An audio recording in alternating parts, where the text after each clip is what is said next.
Good evening. Tonight we have a nasty little piece for wayward strangers, even if they eventually turn out to be you. The play, based on the German short story by Christian Noack, and dramatized especially for this series by Otto Lowy, is called Wildcats.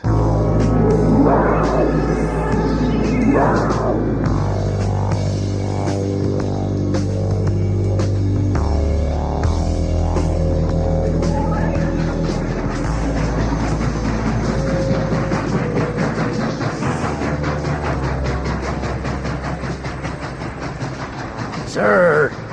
Yes? Did you just get off that express? Yes, why? It doesn't stop at this station, you know. Oh, but obviously it did. Never does. I just got off it, so why did Only it? because of some trouble down the line. Picked up a work crew, I suppose. I was told my village was the first stop. Sorry, this can't be it. First regular stop is a good 2 hours farther on. When's the next train back? There's a local tomorrow. 6 in the morning. Tomorrow morning. 6 a.m. And there's no other way? No. All right. I suppose it can't be helped. Where's the waiting room? The waiting room is closed. Closed? Since sundown. Well, is there some place in this godforsaken hole I can stay overnight? Right opposite the station, a small hotel. That old barn over there. Only one we got. But they don't even have a light on. They're asleep. You'll have to knock on the door. Bell's broken. Thanks. Good night. Good night, sir.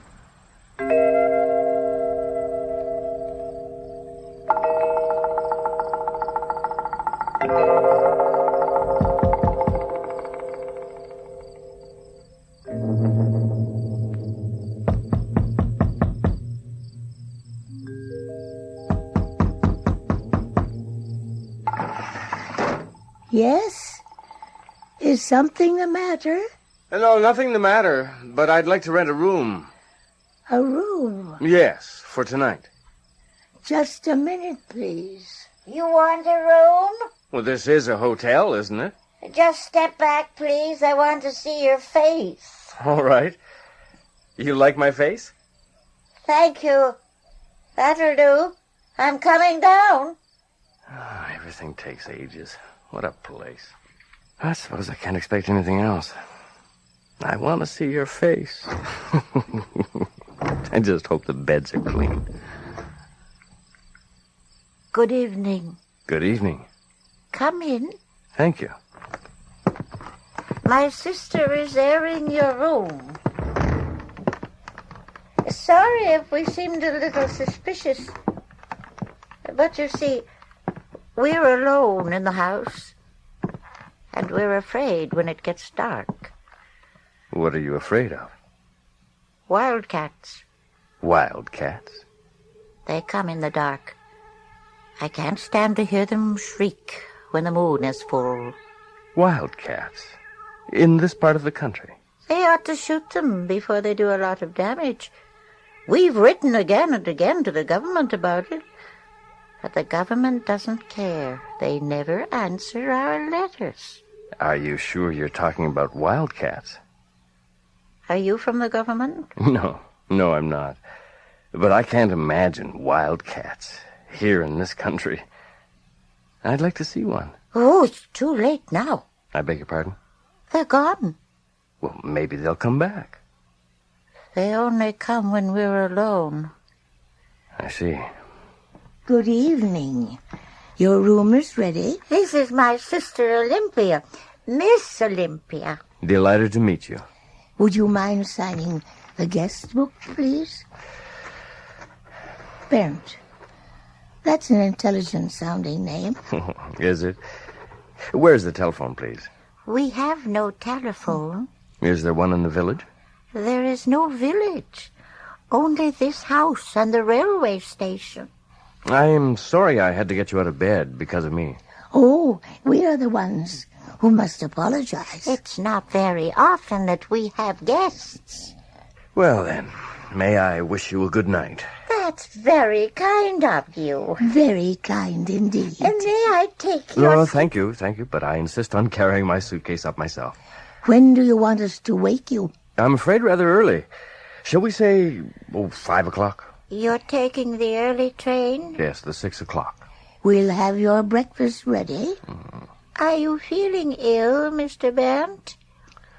You look pale, tired. Olympia, doesn't Mr. Bent look tired? Let me look closer. Can't you see? I think Mr. Bent looks very tired. Well, as a matter of fact, I do feel rather weary. My sister is quite right. You do look tired. Is there anything we can do for you? Anything at all? I wonder if it's too late for coffee. Strong coffee? Milk and sugar? That would be very nice, thank you.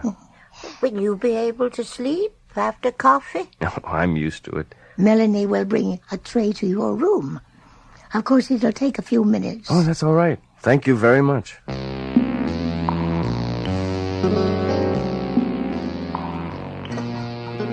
The coffee won't be long. Does he like the room? Yes, he says it's quite adequate.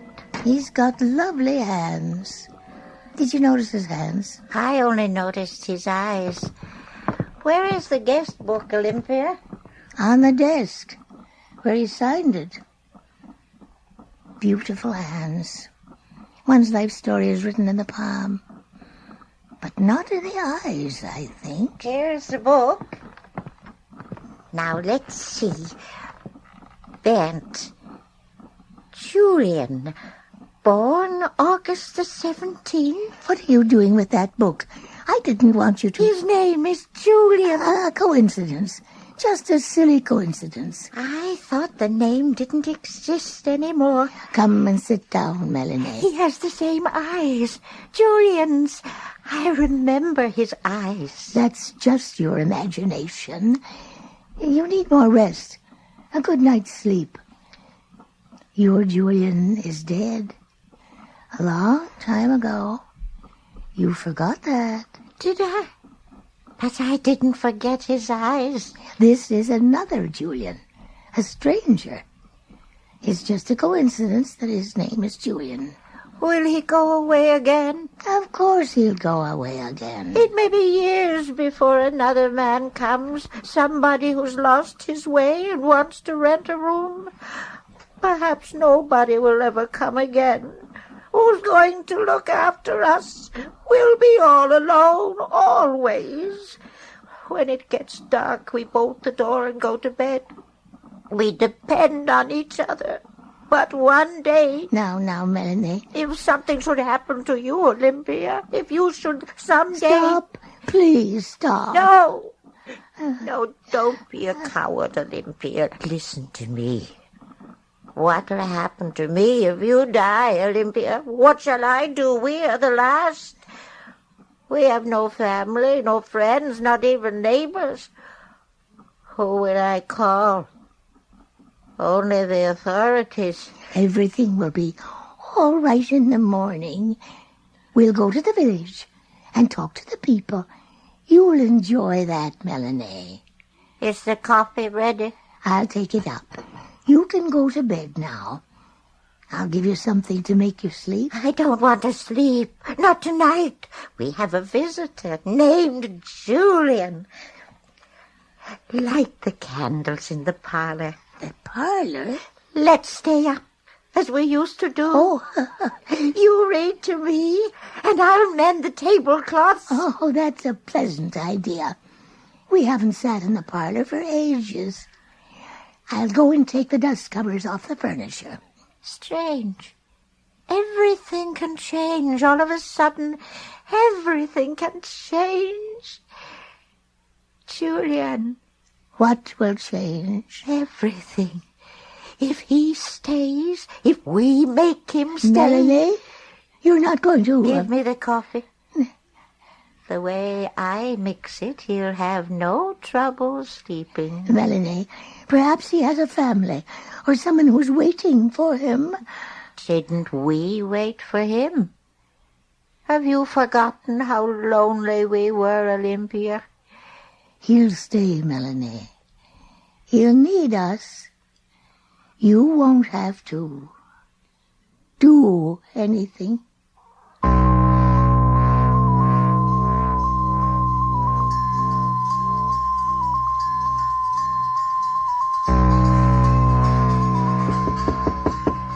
Mr. Burnt? It's 5 o'clock, Mr. Burnt. Can you hear me? 5 o'clock.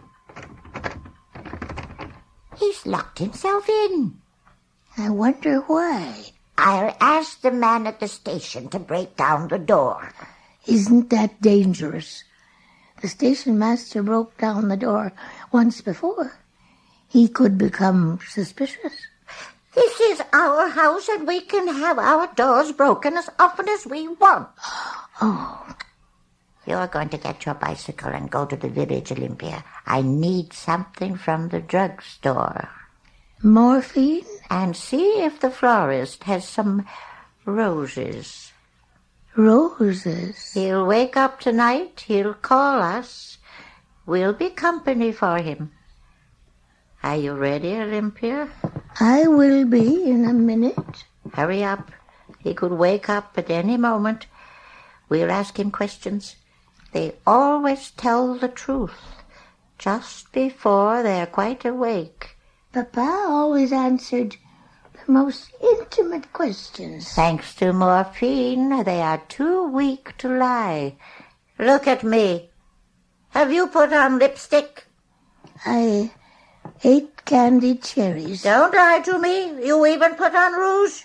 At my age, if I want to put on rouge, I'll put on rouge. After all, you put a rose in your hair, a red rose. You're also wearing some of Mama's jewelry. The garnets. The jewelry is mine. It belongs to me. Papa gave it to me. He shouldn't have. The garnets are Mama's. When she left, she was looking for her jewelry. She looked everywhere for it. You hid it. Be quiet. And I know where you hid it. In the hothouse. Under the oleander trees. You take that back. You take that back right now. You wanted the jewelry for yourself the way you wanted Papa for yourself. Hypocrite. Oh. But I've always known. Always. I could see right through you, Olympia. Why, you... Olympia, did I hurt your feelings? Melanie, we quarrel like wildcats.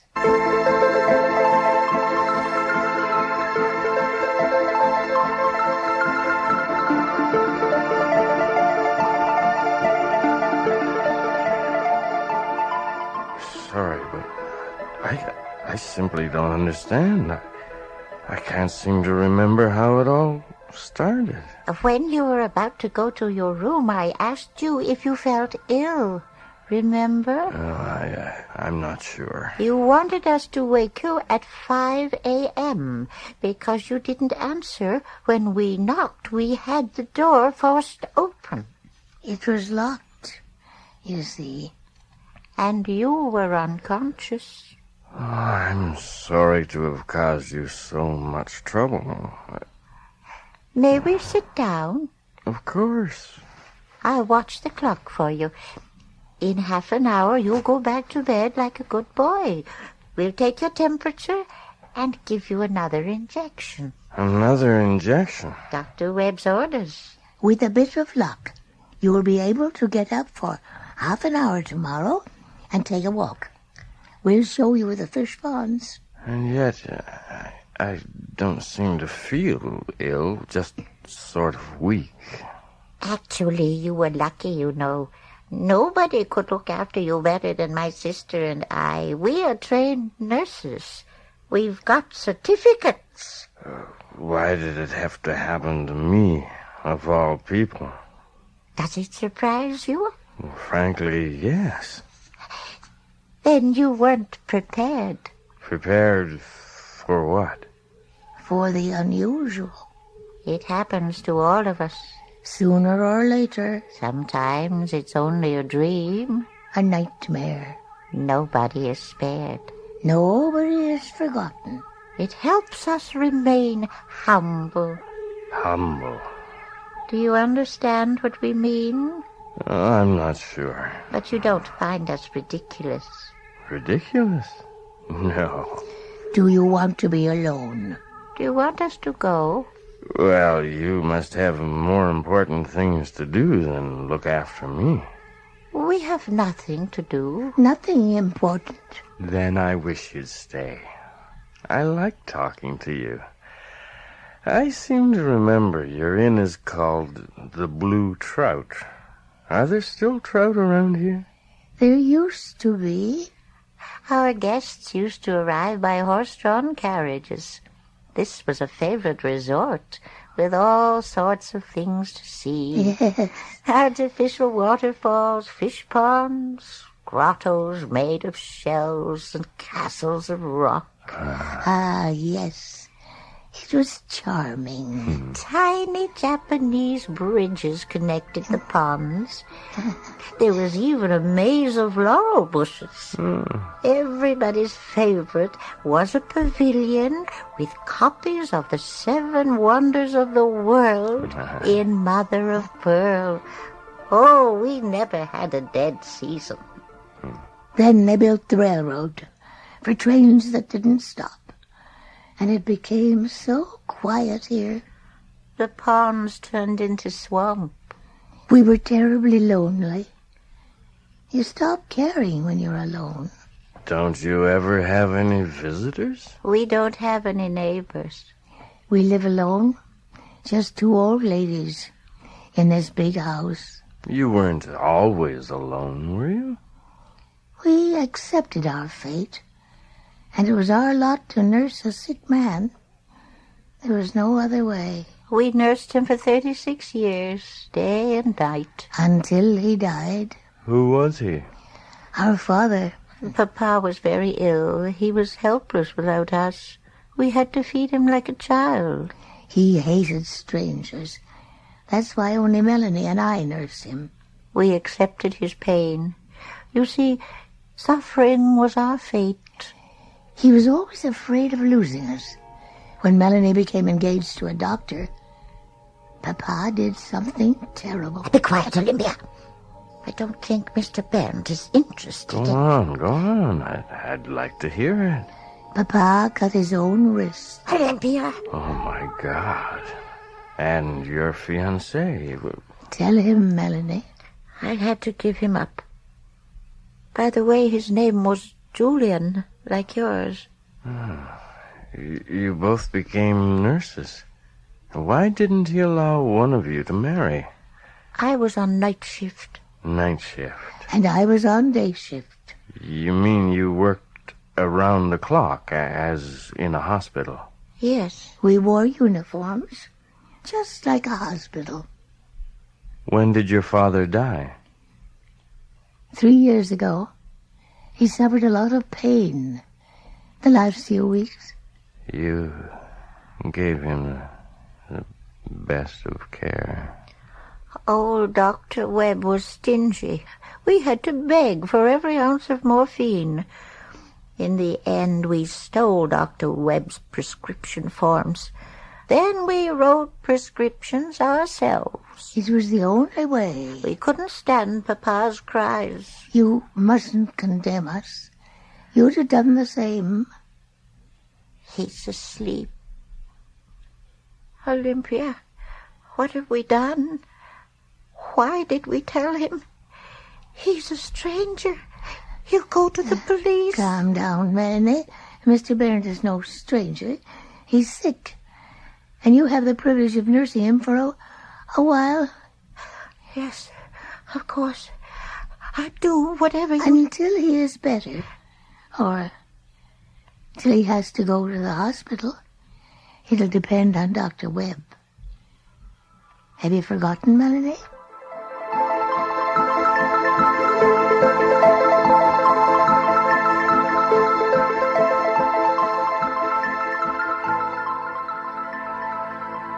Where did I put Mr. Burns' letter? I know I put it somewhere. I remember Olympia giving it back to me. And then I think, a letter can't just disappear. Where did I put it? It's a lovely letter. He asks for his wife's forgiveness with no vengeance, despite what she's done to him. He apologizes for leaving her after she confessed to being unfaithful with another man. Melanie. Have you found the letter? I mailed it for you. You only say that to tease me. You sealed that letter and hid it to keep it for yourself. Please, Olympia, tell me, did you really mail that letter? If you did, she could find out. She could come here and take him away. I mailed the letter. I think I'll give him a double dose, a full syringe, in the night. Yes, that's when I'll do it. When she gets here, he'll have fainted. We'll say Dr. Webb had an accident. And where is it? Where's the morphine? Olympia? We have no morphine. The prescription pad. Where did I put it? The prescriptions? We have no prescriptions either. I burnt everything. Burnt? Burnt everything? No morphine? You betrayed me, Olympia. You're sending him away. We'll be alone again. Melanie, don't you understand what we've done? Not again, Olympia. We'll never be alone again. Let them wait out there. Melanie, The Wildcats. They're waiting for us. They're taking their time. They're waiting for him to go. When it gets dark, we must bolt the door. I can't stand the shrieks. Melanie, what are you doing?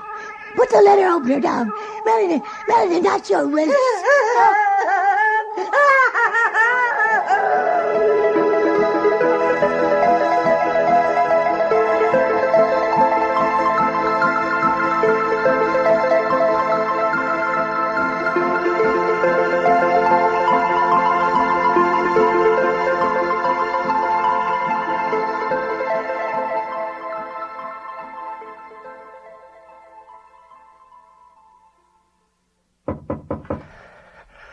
Come in. I brought you your supper. Oh, thank you. Matter of fact, I am rather hungry. That's good. I hope you like it. I just come from Dr. Webb's office. He sends his regards. Oh, Dr. Webb sends regards? Yes. Sorry, but I'm afraid every time Dr. Webb comes, you're asleep. He was here first thing in the morning. What did he say? The blood test was negative. Negative? Well, that means it... Everything is fine. Just some sort of flu bug, probably. Dr. Webb said he'll look in again tomorrow night. But if you feel well enough, it will be all right for you to leave in the morning. Well, I think I'd better take the first train. I'll wake you just before 5. That'll give you plenty of time for breakfast. Yeah, thank you. Anything else? Yes. If it was only a blood test, only flu, why the... morphine?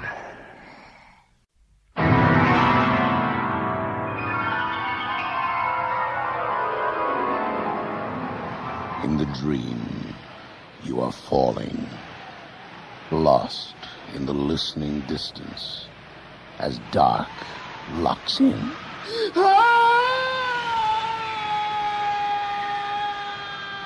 Nightfall.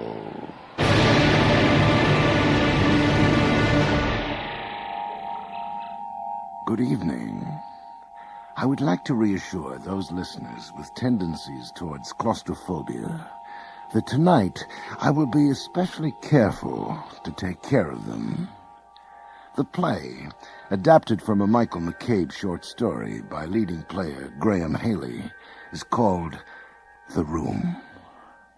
Welcome.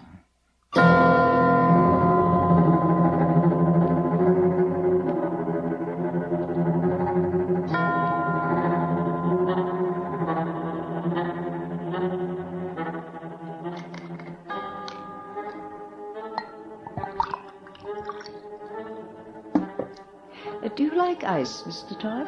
Ice? Thank you, Miss Ross. Mrs. Watts, Mr. Todd. Oh, I'm sorry. There you are. Thank you. It pleases me to see a man savour whiskey. Does it, Mrs. Watts? It does. My late husband, the Major, was partial to it. Husband? Yes. Do I look like a spinster? No, not at all. You seem determined to make me one. I am a widow. I have been a widow for 22 years. Oh, I'm sorry. Alfred was also fond of a cigarette in the evening. Would you care for one? No, thank you. I don't smoke. As you wish. Well, cheers. It's a lovely scotch. Atlas, one of the first ever produced in Scotland and not generally available. Oh, I'm honoured. It's so long since I've been able to offer my whiskey. I've had that bottle for more than 20 years. Poor Alfred was the last one to drink from it. He died the next day. Oh, really? Yes, ironic. What do you mean? The day before he died, he had a violent argument with Father Doyle. That's a long story. Suffice to say, the Major renounced his faith. But why do you say it was ironic? Well, he couldn't receive the last rites, could he, poor dear? Now then, are you willing to spend a night in the Yellow Room, Mr. Todd? An unlikely partnership in ghostly research. Ronald Todd and Amelia Watts. He, young, brash, and very broke. She, old, self-serving, and wealthy. One could, in fact, well say that 4 walls are all they have in common. Mrs. Watts, could I just get 1 or 2 things straight? Of course. I gather it's haunted, the Yellow Room. So they say. Who says? People. But nobody's ever stayed there all night? Oh, yes, they have. Oh. Do you remember the 6th Duke of Wallingford, or was that before your time, Mr. Todd? Duke of... Oh, yes, of course. The family bribed some famous psychiatrist who certified that the Duke was perfectly sane, but just the same, he was as mad as a hatter. Quite mad. But he was as sane a man as one could wish to meet once. But that was before he spent the night in the Yellow Room. You mean he... the Duke... Haunter and the Haunted? Every man's history of ghosts and ghosting? He wrote those books, Mr. Todd.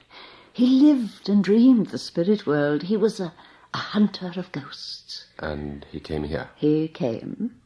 He stayed in this house, in the North Wing, in the Yellow Room. One night he spent 6.5 hours there. By morning, he was quite mad. My God. Then there was Captain Bletchford of the 4th Hussars. He was found in the rose bushes 40 feet below, leapt through the window. Help yourself to whiskey, Mr. Todd. There were others who stayed in this room but saw nothing, because I believe they were not alone.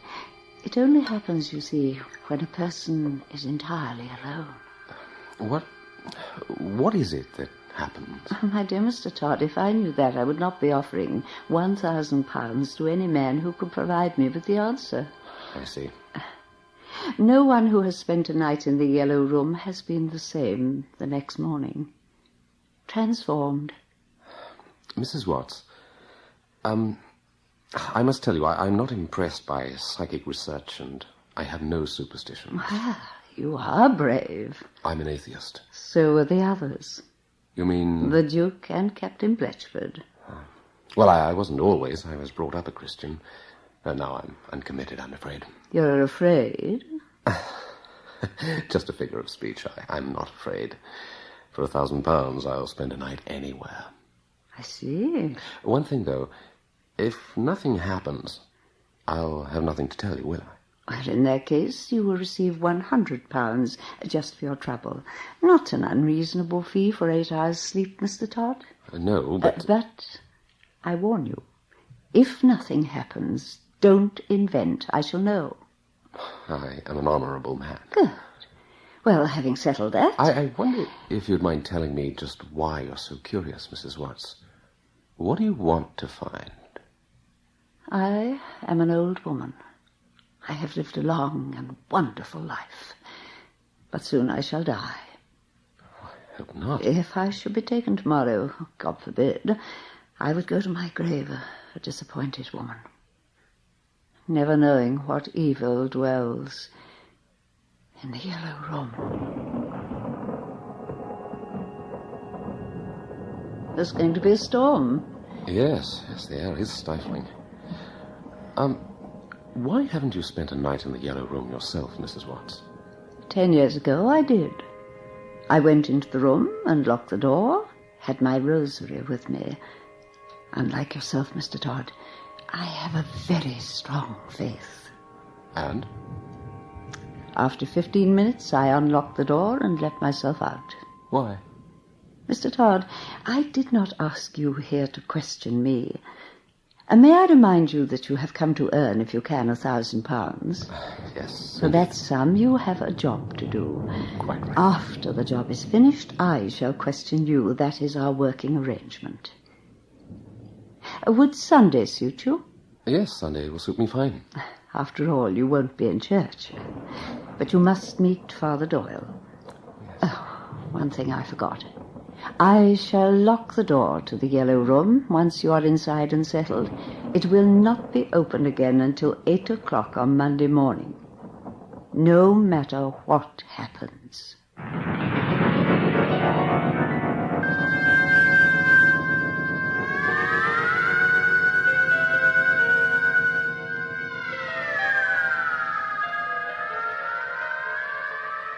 Yes, it's an obsession with Amelia Watts, the Yellow Room. She dreams of it incessantly. But even in her dreams, she's never been able to peer through the layers of faded wallpaper into the room's terrible secret. But enough of introductions. Let's find out for ourselves.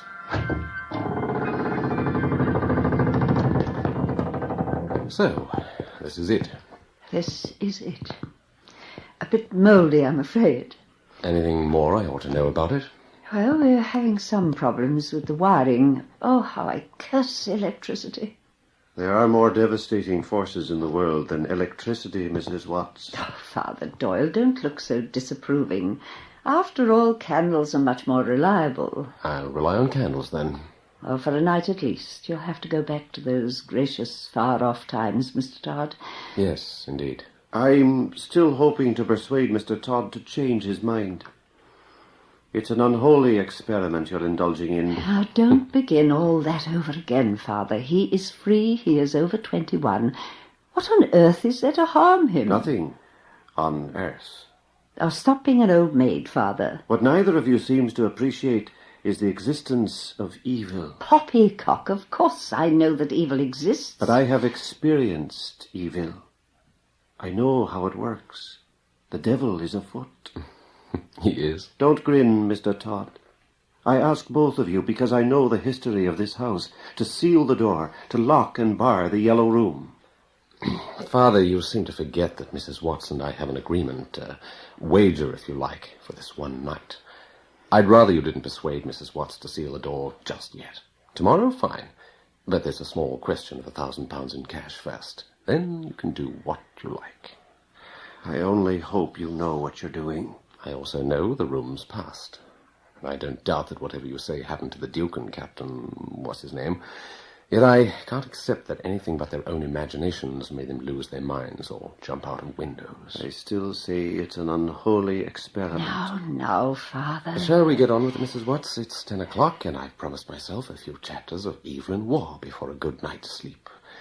Looks like a splendid oak bed. The sheets have been aired, and the pillow is as soft as snow. And you won't have to worry about ending up in the rose bushes. Rose bushes? We had the window barred, Mr. Todd. Well, I haven't come here for the view, have I? Now, Mrs. Watts, Father Doyle, if you don't mind, this is my room for the night. And according to you, my lady, the ghost does not walk unless the watcher is alone.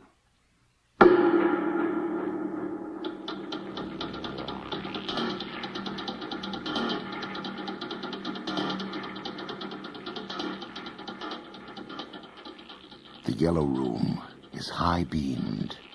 The shadows are deep. Light comes from only 2 candles. One is behind a great oak bed, above the head of the man who sits reading a novel by Evelyn Waugh. The other candle is on a small table to the right of the door. The yellow room is deathly silent.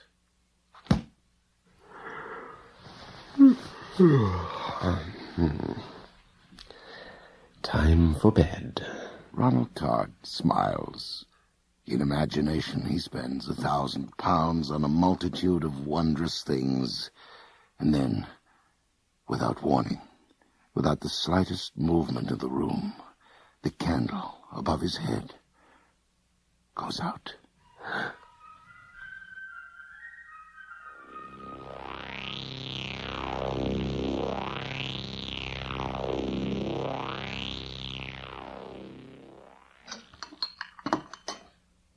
Father? Ah, thank you. You're quite sure you're not hungry? Yes, thank you. There's a kitchen full of food out there. I'm really not hungry at all. I enjoy watching a man eat. Yes. Hearty male appetite. Well, a man should have one.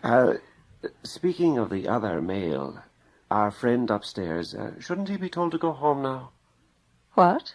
He's been up there 2 hours already. He's not completed his bargain yet, Father. But if he's going to be afraid, he'll have been afraid by this time.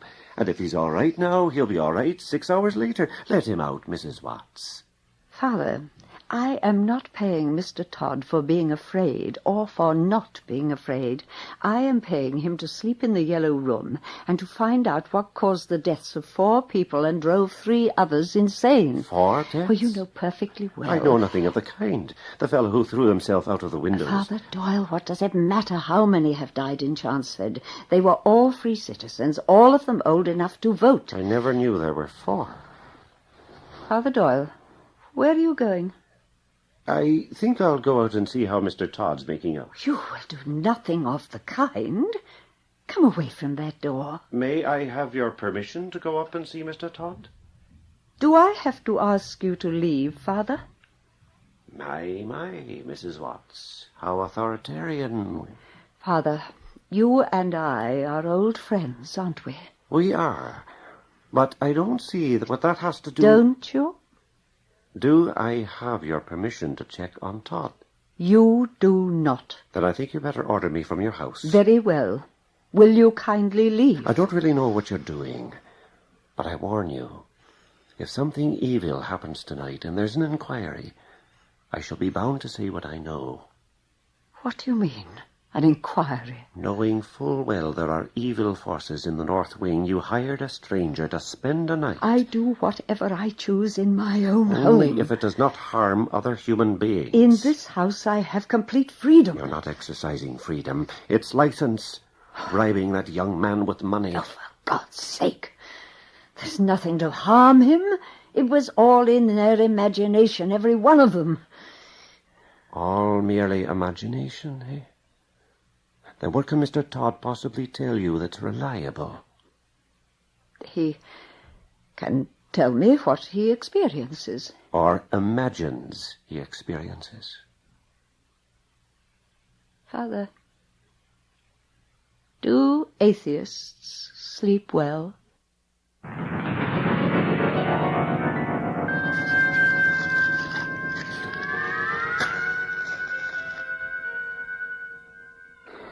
That's better.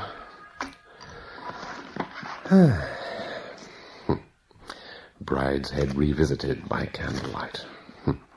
I wonder if the spooky setting gives one extra edge. What? The candle at the right of the doorway goes out. Strange. Must be a draft. I'll soon fix that. The candle behind the bed goes out. Damn, it's pitch black. He begins to feel his way around the wall.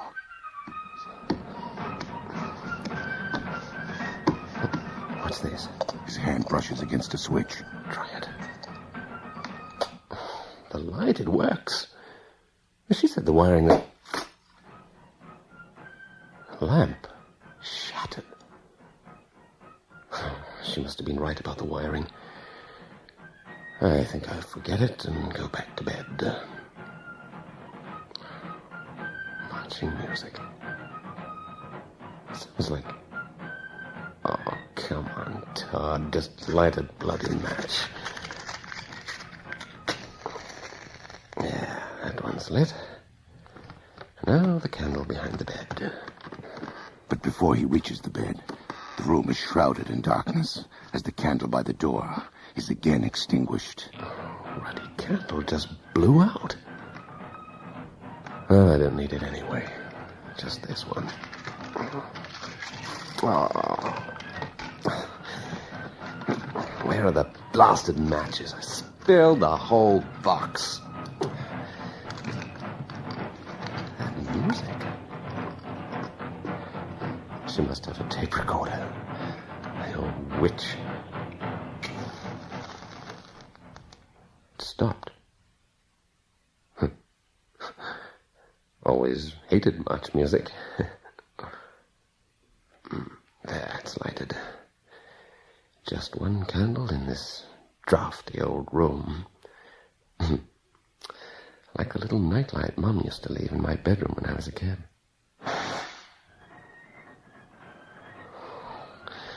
Stop that damn music! I'll light it again. Oh, I wish I had that nightlight now. All right. I'll play your game. Somebody else in the room, isn't there? Someone's playing music tapes and blowing the candles out. Fine. Let's leave it dark. The depth of darkness and the drumming march cut through. Try the candle by the door again. Oh, and the match.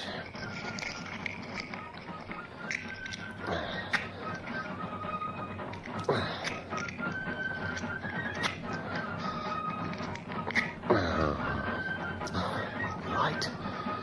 Wet. Must have been water on the floor when I dropped the box. Once more. Nothing.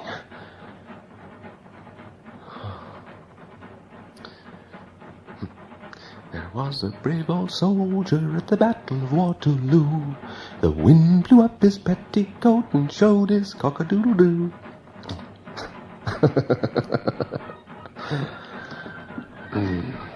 Where's the blasted bed? Just make it back to... The bed's gone. This is crazy. What could it... All right, Mrs. Watts, you win. Built a trick room, didn't you? A maze with air vents and loudspeakers. Come on, Todd, get your bearings. You're an old Boy Scout.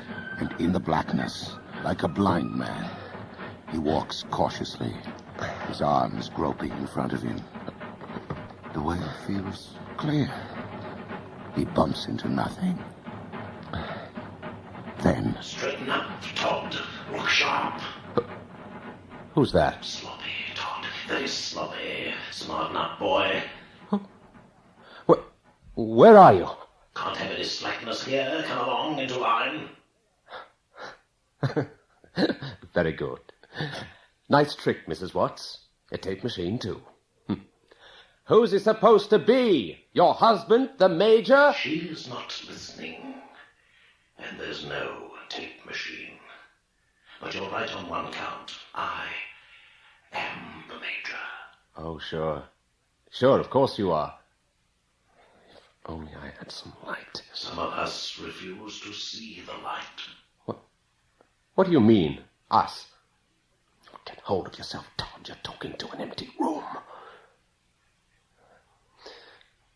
Us? Those of us in purgatory, Mr. Todd. Rubbish. Where are my matches? There must be a dry one somewhere. Let go. Damn you, Major. Those are my matches. Now give them back. Do you hear me, Major? Give them back! So, you acknowledge me, after all? Never. You're a fraud, whoever you are. Not a fraud. A ghost, to be precise. I don't believe in ghosts, or spirits, or the living dead, or the devil, or any of that bunk. What do you believe in? Nothing. What's your game? What do you want? A favor. A little one. I only want your faith. I have no faith. Pity. Even if I had, I wouldn't help you. No pity. What do you want it for? Your faith for my redemption? What would it really take to redeem you? Maybe you deserve the Yellow Room. You're a stubborn man. Just like all the others. I will not be used. I'm getting out of here. If there is a purgatory, it must be this bloody room.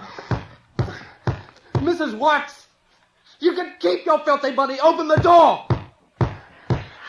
I'm afraid there's no escape. Mrs. Watts! Let me out! Might as well say your prayers. Come on it!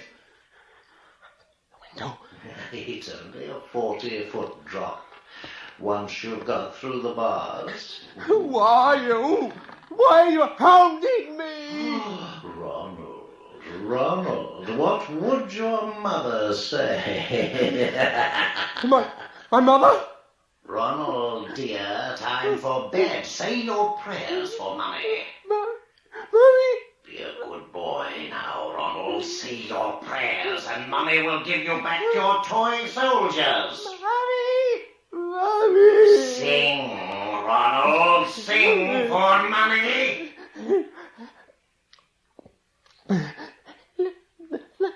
Like a little candle burning in the night, in this world of darkness, so let us shine.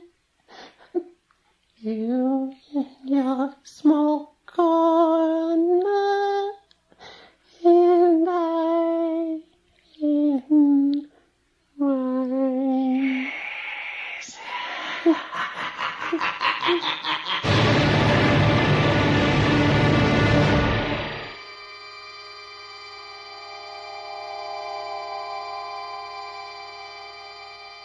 You always were a nosy old devil, Father Doyle, saving your reverence, of course. No. You always were.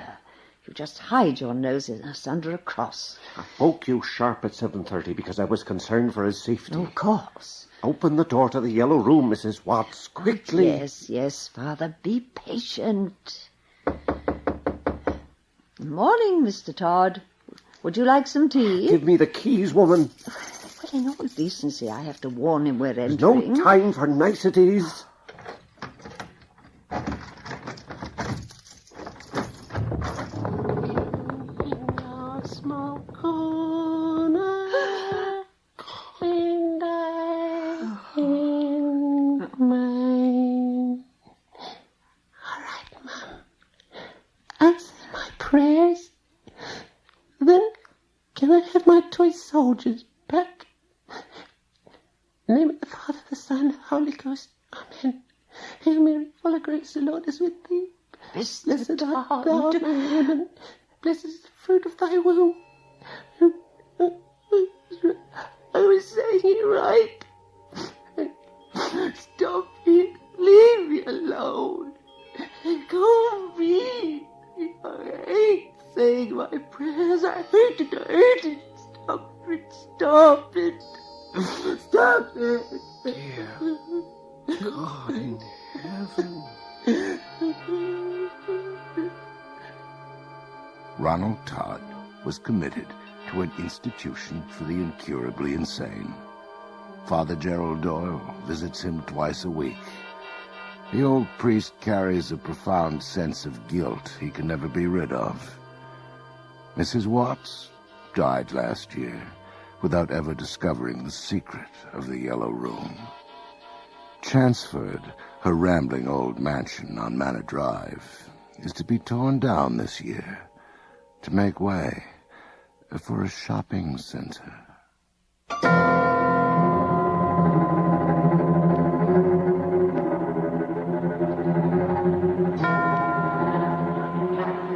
so, it is with great pleasure that I declare the Chelmsford Mall officially open.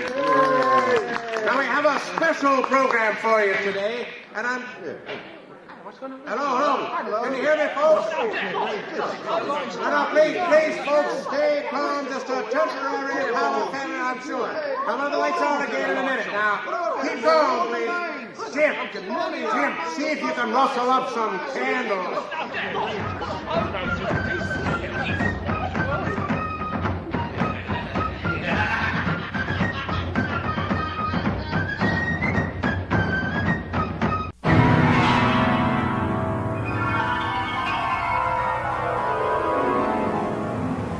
In the dream, you are falling, lost in the listening distance, as dark locks in.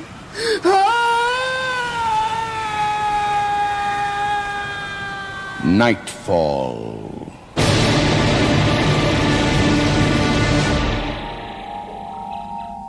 Good evening. Tonight, we'll be a little more literate than usual to give you the inside story of a manuscript they're just dying to get into print. The play, from the pen of Mavor Moore, is called The Book of Hell.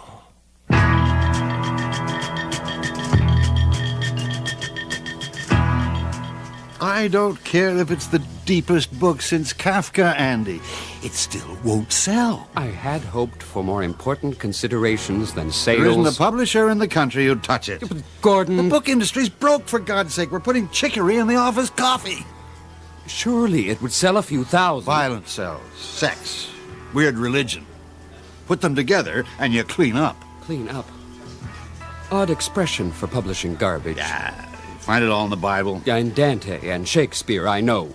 So get your academic ass off that high horse. I'm talking about a highly relevant piece of work, Gordon. A penetrating look at Western society that warns us where we're headed. I can tell you where you're headed. Agrees with me that it's the most... Out! You want to work here, you work to my rules, Professor, or you go back to the cloister you came from. Sure, Gordon, sure. But you are losing one of the most remarkable manuscripts... Editors are for editing. Presidents are for calling the shots. Now, you and Linda better get that straight.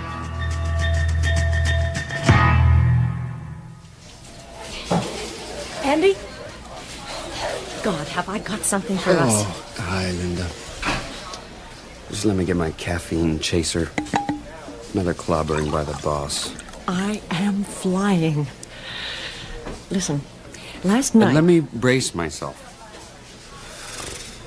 All right, what happened? I got a manuscript from A.J. Yanofsky. Want a coffee?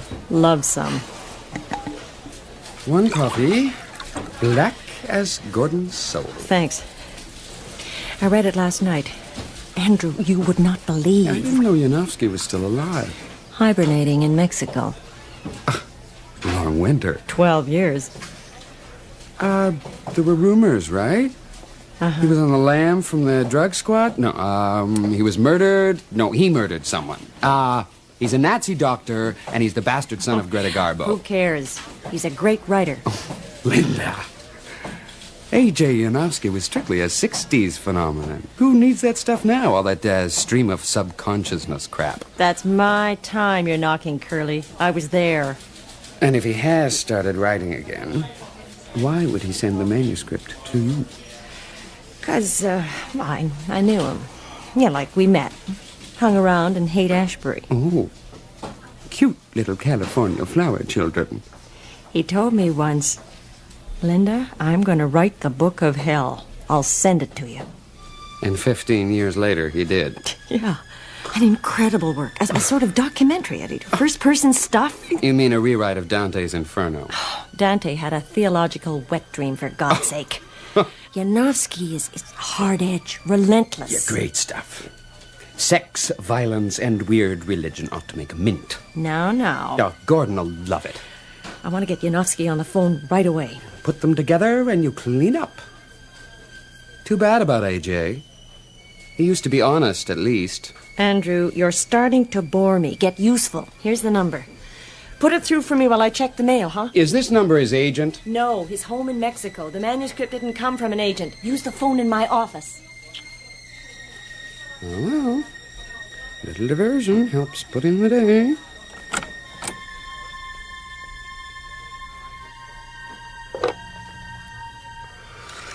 Can't believe I'm doing this. I'll be promoted to Linda's assistant faster than I thought. Hello. May I speak to Mr. Yanofsky, please? Tell him who wants to speak to him. He won't talk to just Oh, anybody. thanks a lot. I beg your pardon? Tell him Linda Ross. I see. No, there isn't. Yeah. Thank you. Let me talk. What the hell are you doing? That was his wife. Why'd you hang up? A.J. Yanofsky died 2 years ago.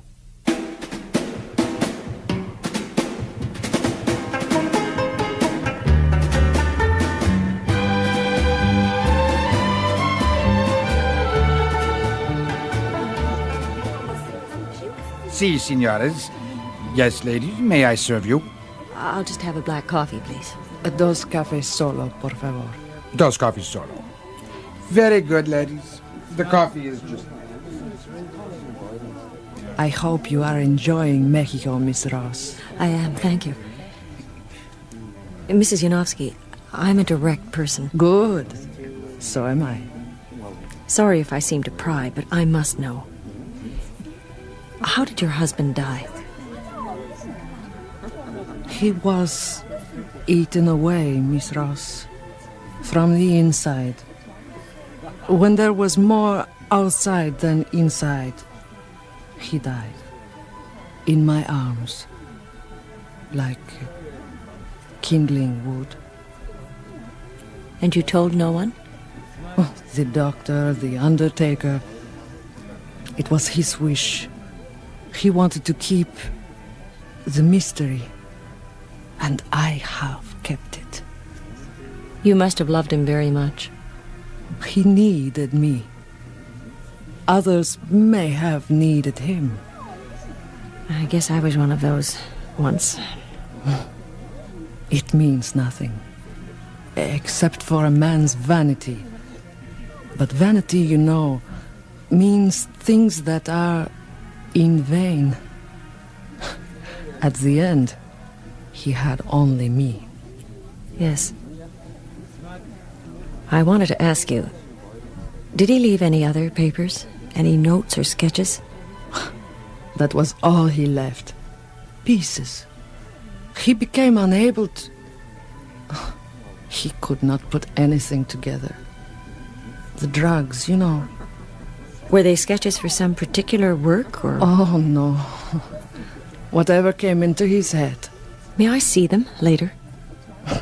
There's nothing to see. All burnt. He told me, burn them. Dos coffees solo. You like something to eat, señoras, ladies? Estoy al régimen, señor. Qué bonito, señora. So there was no book? No book. But the typing.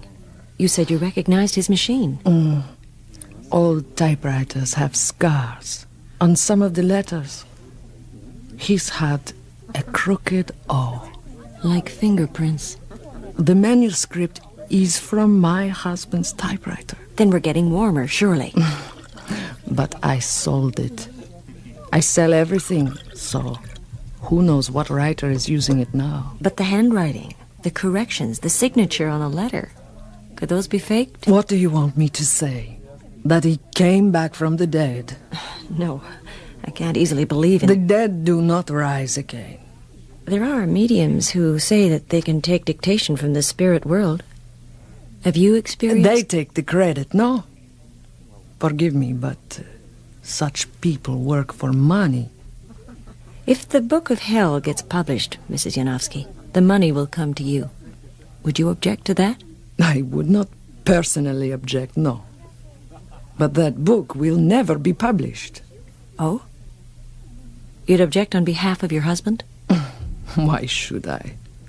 Obviously, he is trying to get it published. Do you really believe that? I believe only that life is mysterious. Why do you think the Book of Hell... It will never be published. Because it is probably true.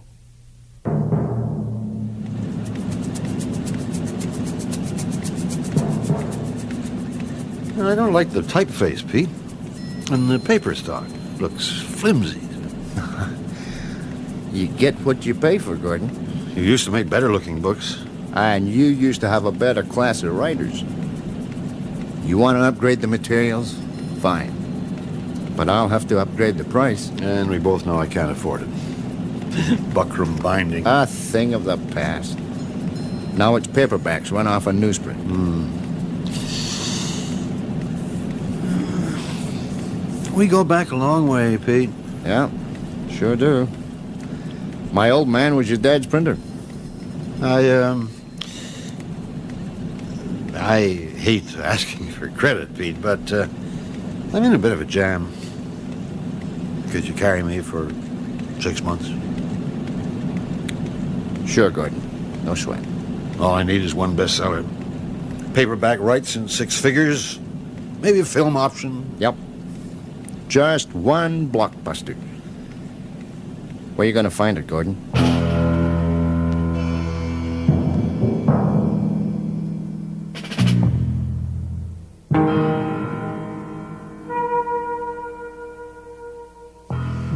Gordon. What do you want, Andy? Linda just phoned from New York. Yeah? Not a single major publisher has been offered a Yanofsky manuscript in 12 years. What? How many people know about the Book of Hell? You and me and Linda. None of the secretaries? I don't think so. No letters, no calls. Where's the manuscript now? Did she leave it with you? And no. Took it with her. Just ran out, flagged a cab, and took her chances. Well, the minute she gets back, have a photocopy made. No, you better make it yourself. We can't take chances. Gordon, you sound as if you're going to buy it, and you haven't even read it. You haven't read it either. Why so superior? The notion of a real hell went out with the Flat Earth Society. Even the church calls it a figure of speech. We'd be the laughingstock of the scientific community. Weird religion makes lots of money, remember? Oh, I just don't follow you. You turn down a major work on the human condition and latch onto a hokey piece of pulp about hell. I have an open mind. You've got an open cash register. Is anybody in a position to sue us? What? Sue? Could anyone stand up in court and call the writer a liar? Call the whole thing a hoax? If that's all that matters to me. Now listen. Nobody's to find out about this book. No one. When Linda gets back tomorrow, it's not to be discussed in this office. Why the massive security? We'll meet at my place, or on a park bench if we have to, but not here. Yanofsky lived his whole life in secrecy. Enhanced his charisma, I and guess. Secrecy, without the media messing things up, can buy us 3 months lead time. The Book of Hell just might be our salvation.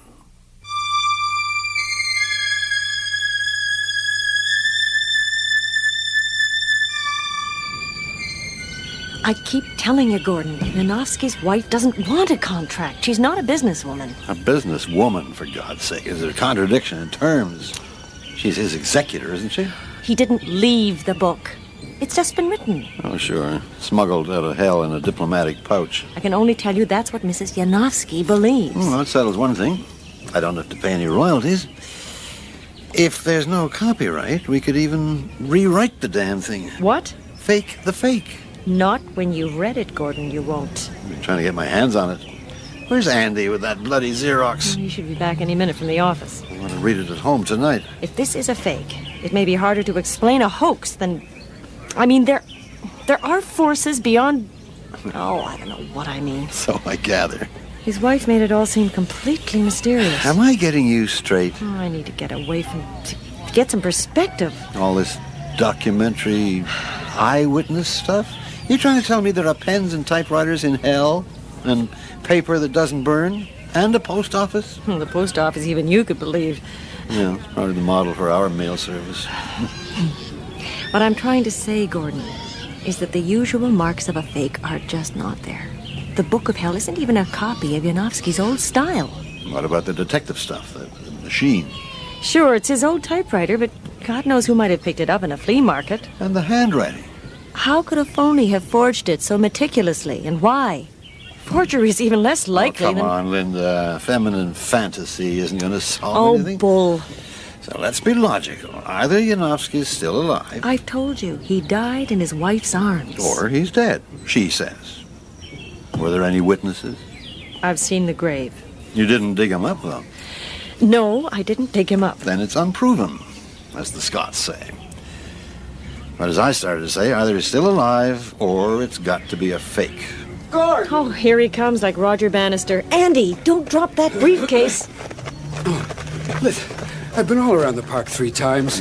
Let's synchronize directions next time. Sure. Meanwhile, I just want to read the damn manuscript before I bet my life on it. You got the Xerox? Listen, I couldn't. Give me the briefcase, Andy. But this is the original. Where's the copy, for God's sake? I'm trying to tell you. It won't Xerox. What are you talking about? I tried it on 3 different machines, and there's something weird. The sheets all come out blank.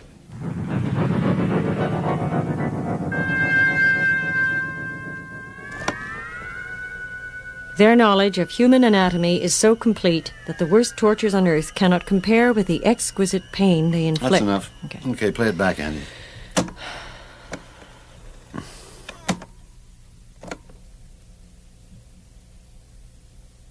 That's bloody odd. Check the machine again. There's got to be an answer. Yeah, I'll test it again.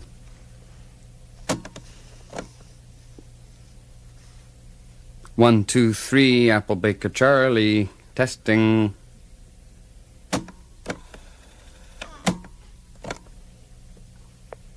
One, 2, 3, Apple Baker Charlie. Testing. The Book of Hell won't photograph. And it won't record. Where does that leave us? The ink could be a chemical gimmick. Wouldn't Xerox, but it's your voice reading, Linda. I didn't take either. Yeah. So the mystery's in Yanofsky's words. There are more things in heaven and Oh, earth. save the Horatio. scholarship, Professor. Maybe if we tried again. We came all the way out to my place to read the Book of Hell, so let's get on with it. Copies or no copies. Pick up where you left off, Linda. The use of microorganisms, first to stimulate the frontal cortex of the brain, then to frustrate neurohormonal responses, sets up an alternating swing between hope and despair. One group of microbes arouses expectation in the control center, while another renders the receptor muscles unable to comply.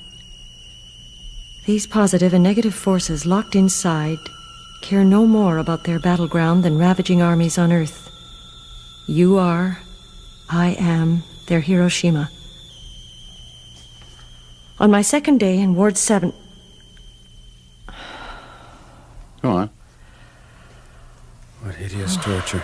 Get yourself another whiskey. Go on, Linda. On my second day in Ward 7, they began the injections. The first injection induced a high far beyond any I had ever experienced on Earth. It was as if I were being carried to the top of a demonic roller coaster and forced to look far below at the twisting track of terrors. The second injection plunged me down into an abyss. I thought frantically of escape, only to realize what a trap I was caught in. There was no escape from this insane cross-wiring. I was my own torturer. Shall I go on? Makes a crazy kind of sense. Like a report from a madhouse. Take it on his own terms if you can accept them. A day, for example, is his metaphor. Metaphors you play with in our world. Look, all he does is talk about physical suffering, mental suffering. Exactly. In hell, you don't have a body or a mind. For God's sake, you have a soul. A lost one. How do you know, Gordon? You're getting awfully metaphysical. Well, to come back down to earth, I know when I hear a stoned nut describing hell from his hacienda in Mexico. He's got one hell of an imagination, that's all. That is not all, Gordon. Dig deeper. If he's got a body and a mind, he's not dead.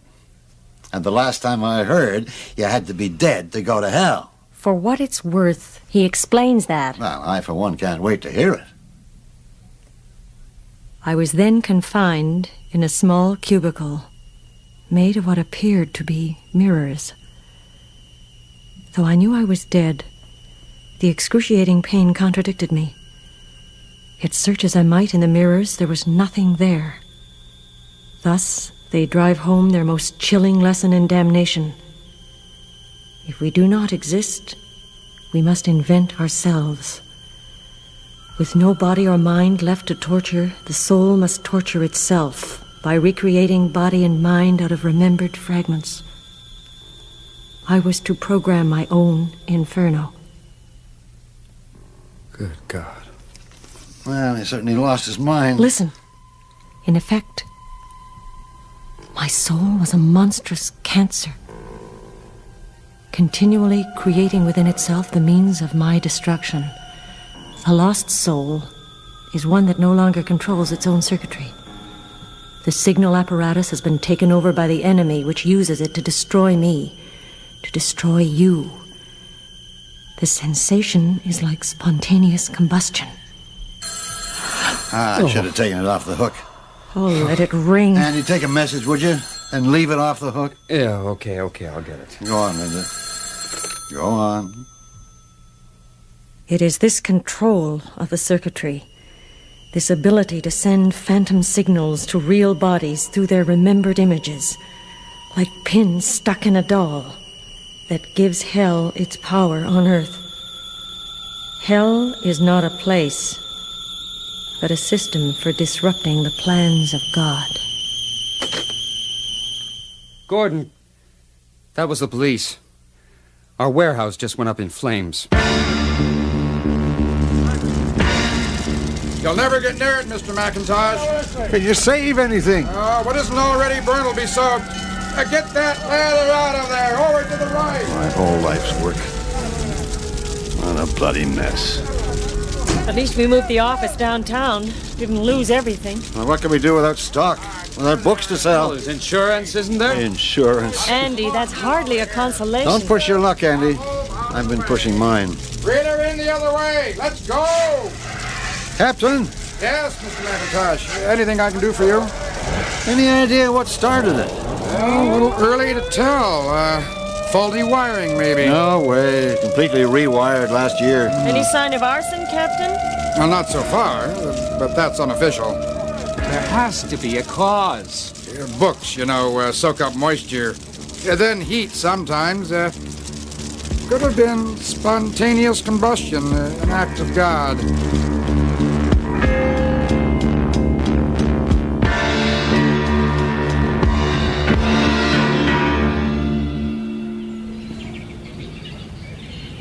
Gordon, you still want to go ahead with the Book of Hell?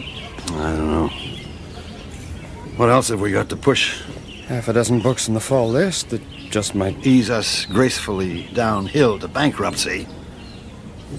Why should we give up on the one sensational manuscript that might get us back in the race?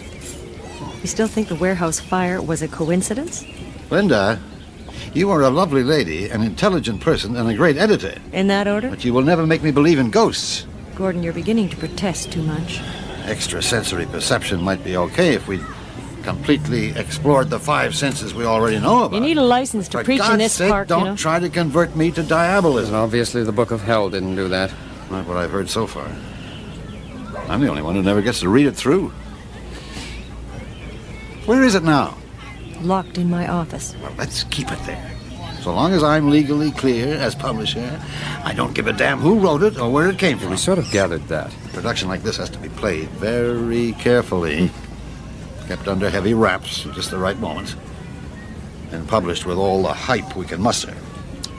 And what about the cold, hard looks in retrospect? Backlash? Or maybe just knowing grins all over the media. By that time, we'll be heavily into foreign sales, translations, film rights, the whole bundle. Laughing all the way to the bank. Yeah, by then, even the fire will seem like a godsend, like a brilliant publicity stunt. Gordon, ever heard of hubris? Hubris is contempt for God, Professor. I am prepared to show a little contempt for the devil. That's all very daring, Gordon. But how are you going to print a facsimile of the Book of Hell if it won't photograph? That reminds me. Got to get back to the office and talk to Pete. He'll have to set the whole manuscript in type. When it's finally on press,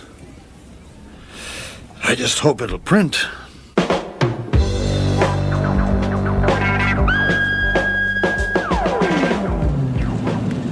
Sure, Gordon. I don't see why not. If you got trouble getting photostats, we could set linotype and run it off letterpress. Well, just have to work out the costs. Hold on a sec. Hey, Bill! What's that carton doing on the conveyor belt? It'll wreck the whole run!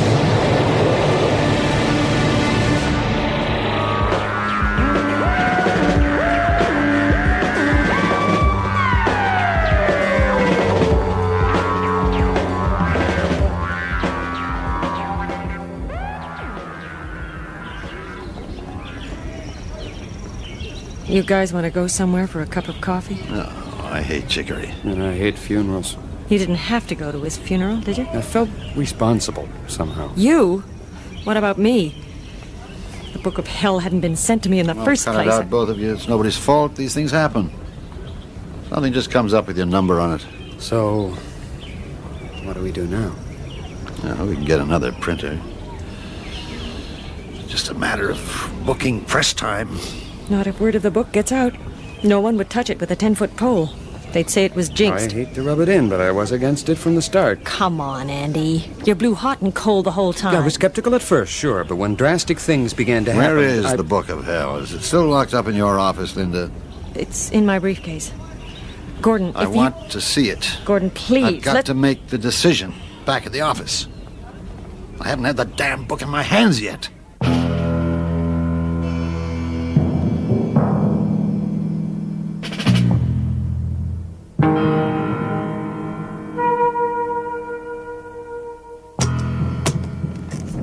Be my guest, Gordon. The Book of Hell by A.J. Yanofsky. Thanks. Now, let's see what a monstrous fake feels like. Yeah. Huh. There's some sort of smell. Musty. Something acrid. Gordon, look out! Yeah!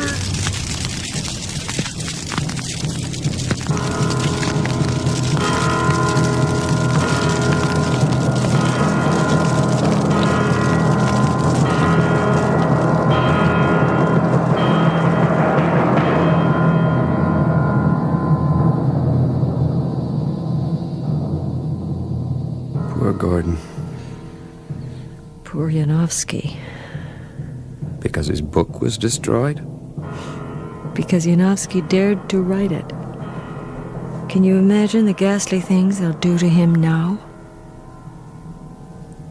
Linda, we've both read the Book of Hell.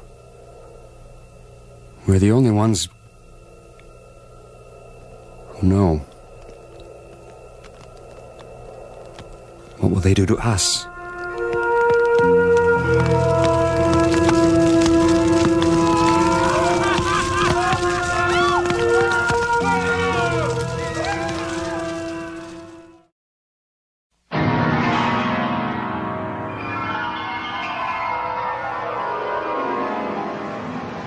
In the dream, you are falling, lost in the listening distance, as dark locks in.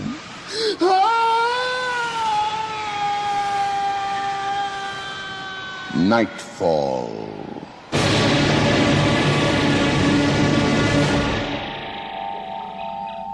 Good evening. Tonight, we'll be a little more literate than usual to give you the inside story of a manuscript they're just dying to get into print. The play, from the pen of Maver Moore, is called The Book of Hell.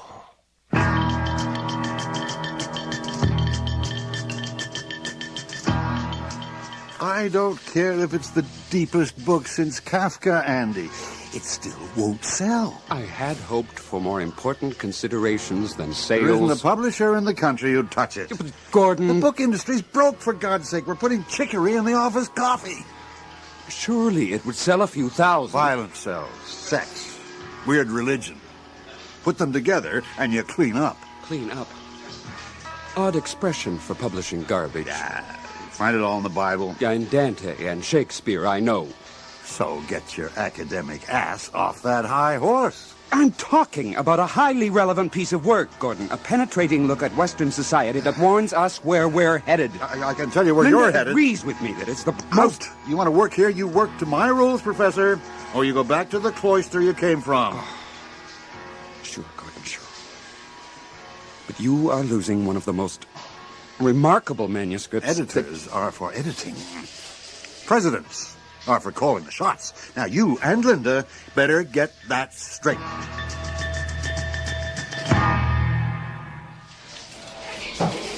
Andy?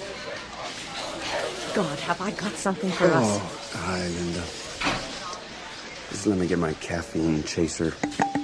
Another clobbering by the boss. I am flying. Listen, last night... Let me brace myself. All right, what happened? I got a manuscript from A.J. Yanofsky. Want a coffee? Love some. One coffee, black as Gordon's soul. Thanks. I read it last night. Andrew, you would not believe. I didn't know Yanofsky was still alive. Hibernating in Mexico. Long winter. 12 years. There were rumors, right? Uh-huh. He was on the lam from the drug squad? No, he was murdered. No, he murdered someone. He's a Nazi doctor, and he's the bastard son of Greta Garbo. Who cares? He's a great writer. Linda. A.J. Yanofsky was strictly a 60s phenomenon. Who needs that stuff now, all that stream of subconsciousness crap? That's my time you're knocking, Curly. I was there. And if he has started writing again, why would he send the manuscript to you? Because, I knew him. Yeah, like we met. Hung around in Haight-Ashbury. Oh, cute little California flower children. He told me once, Linda, I'm going to write the book of hell. I'll send it to you. And 15 years later, he did. Yeah, an incredible work. A sort of documentary, Eddie. First-person stuff. You mean a rewrite of Dante's Inferno? Dante had a theological wet dream, for God's sake. Yanofsky is hard-edged, relentless. Yeah, great stuff. Sex, violence, and weird religion ought to make a mint. Now. Oh, Gordon will love it. I want to get Yanofsky on the phone right away. Put them together and you clean up. Too bad about A.J. He used to be honest, at least. Andrew, you're starting to bore me. Get useful. Here's the number. Put it through for me while I check the mail, huh? Is this number his agent? No, he's home in Mexico. The manuscript didn't come from an agent. Use the phone in my office. Oh, well. Little diversion helps put in the day.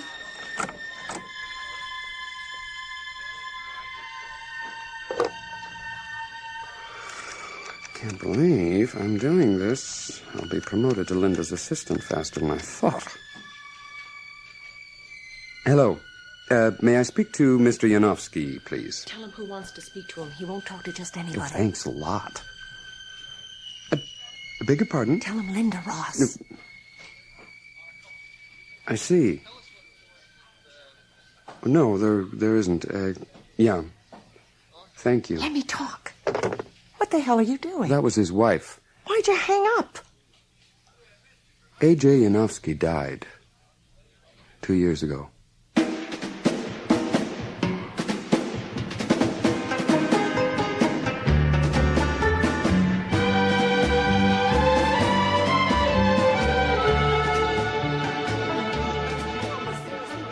Si, senores. Yes, lady. May I serve you? I'll just have a black coffee, please. Dos cafés solo, por favor. Dos coffees solo. Very good, ladies. The coffee is just... I hope you are enjoying Mexico, Miss Ross. I am, thank you. Mrs. Yanofsky, I'm a direct person. Good. So am I. Sorry if I seem to pry, but I must know. How did your husband die? He was eaten away, Miss Ross, from the inside. When there was more outside than inside, he died. In my arms. Like kindling wood. And you told no one? Oh, the doctor, the undertaker. It was his wish. He wanted to keep the mystery. And I have kept it. You must have loved him very much. He needed me. Others may have needed him. I guess I was one of those once.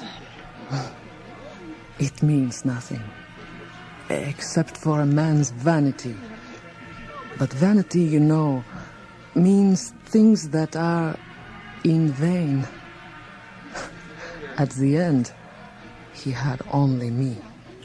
Yes. I wanted to ask you, did he leave any other papers? Any notes or sketches? That was all he left. Pieces. He became unable to...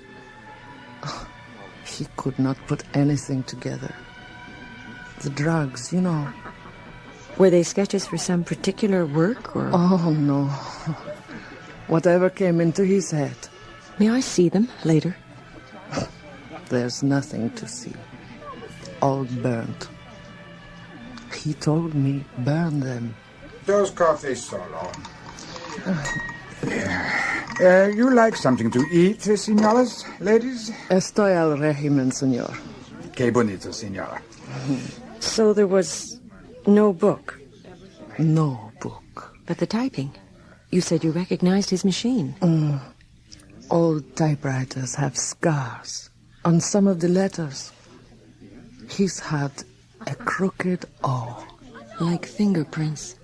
The manuscript is from my husband's typewriter. Then we're getting warmer, surely. But I sold it. I sell everything, so who knows what writer is using it now. But the handwriting, the corrections, the signature on a letter, could those be faked? What do you want me to say? That he came back from the dead? No, I can't easily believe in... The dead do not rise again. There are mediums who say that they can take dictation from the spirit world. Have you experienced... They take the credit, no? Forgive me, but such people work for money. If the Book of Hell gets published, Mrs. Yanofsky, the money will come to you. Would you object to that? I would not personally object, no. But that book will never be published. Oh? You'd object on behalf of your husband? Why should I? Obviously, he is trying to get it published. Do you really believe that? I believe only that life is mysterious. Why do you think the Book of Hell... It will never be published. Because it is probably true.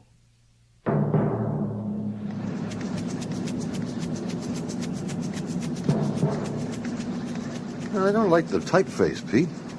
And the paper stock looks flimsy. You get what you pay for, Gordon. You used to make better-looking books. And you used to have a better class of writers. You want to upgrade the materials? Fine. But I'll have to upgrade the price. And we both know I can't afford it. Buckram binding. A thing of the past. Now it's paperbacks run off a newsprint.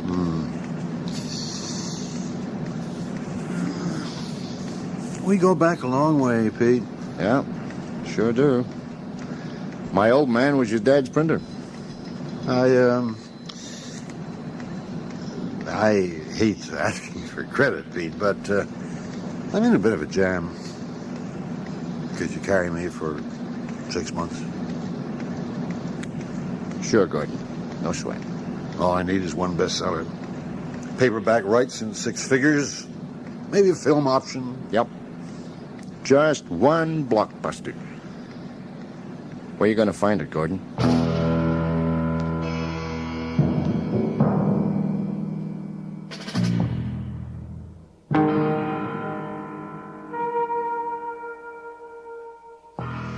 Gordon.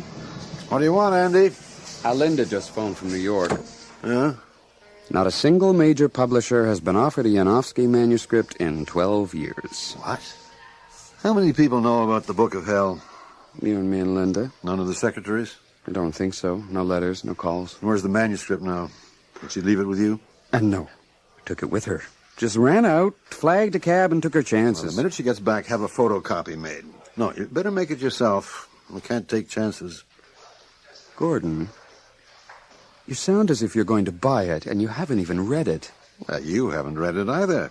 Why so superior? The notion of a real hell went out with the Flat Earth Society.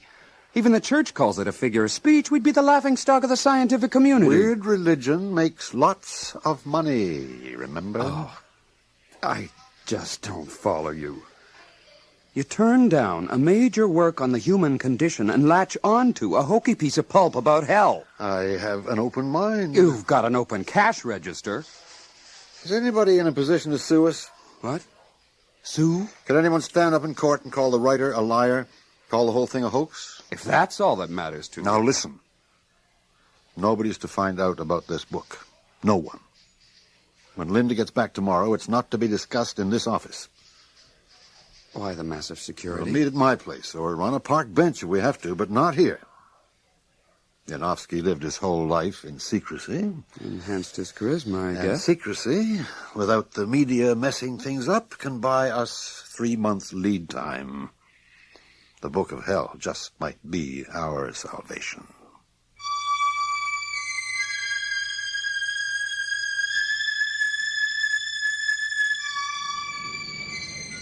I keep telling you, Gordon, Yanofsky's wife doesn't want a contract. She's not a businesswoman. A businesswoman, for God's sake. Is it a contradiction in terms?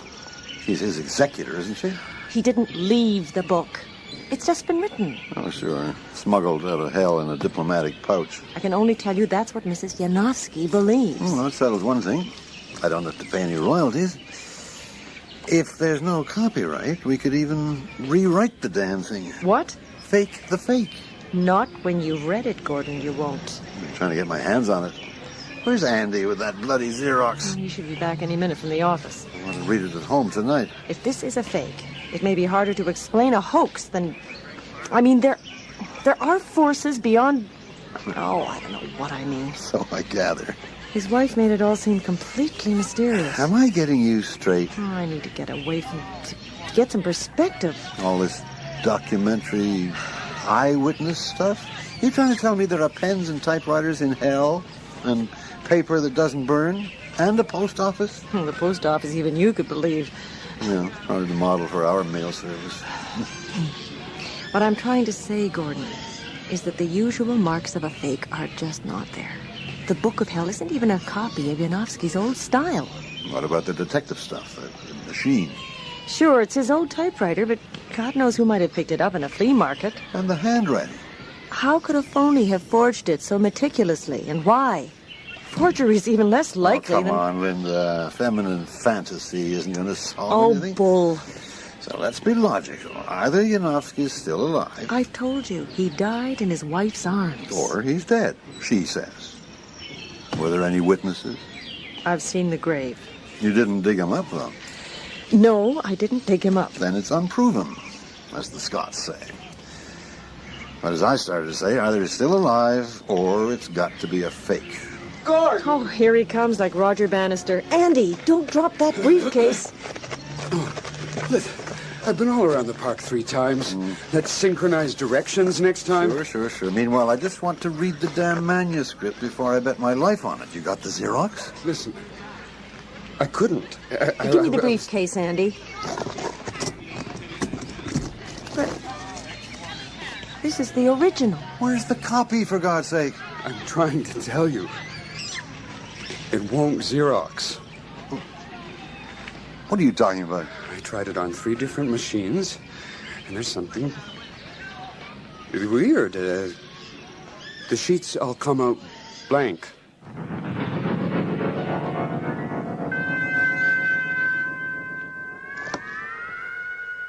Their knowledge of human anatomy is so complete that the worst tortures on earth cannot compare with the exquisite pain they inflict. That's enough. Okay, play it back, Andy. That's bloody odd. Check the machine again. There's got to be an answer. Yeah, I'll test it again.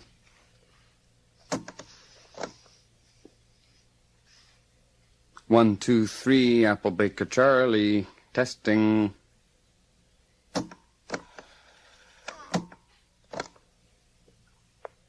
One, two, three, Apple Baker Charlie. Testing. The Book of Hell won't photograph. And it won't record.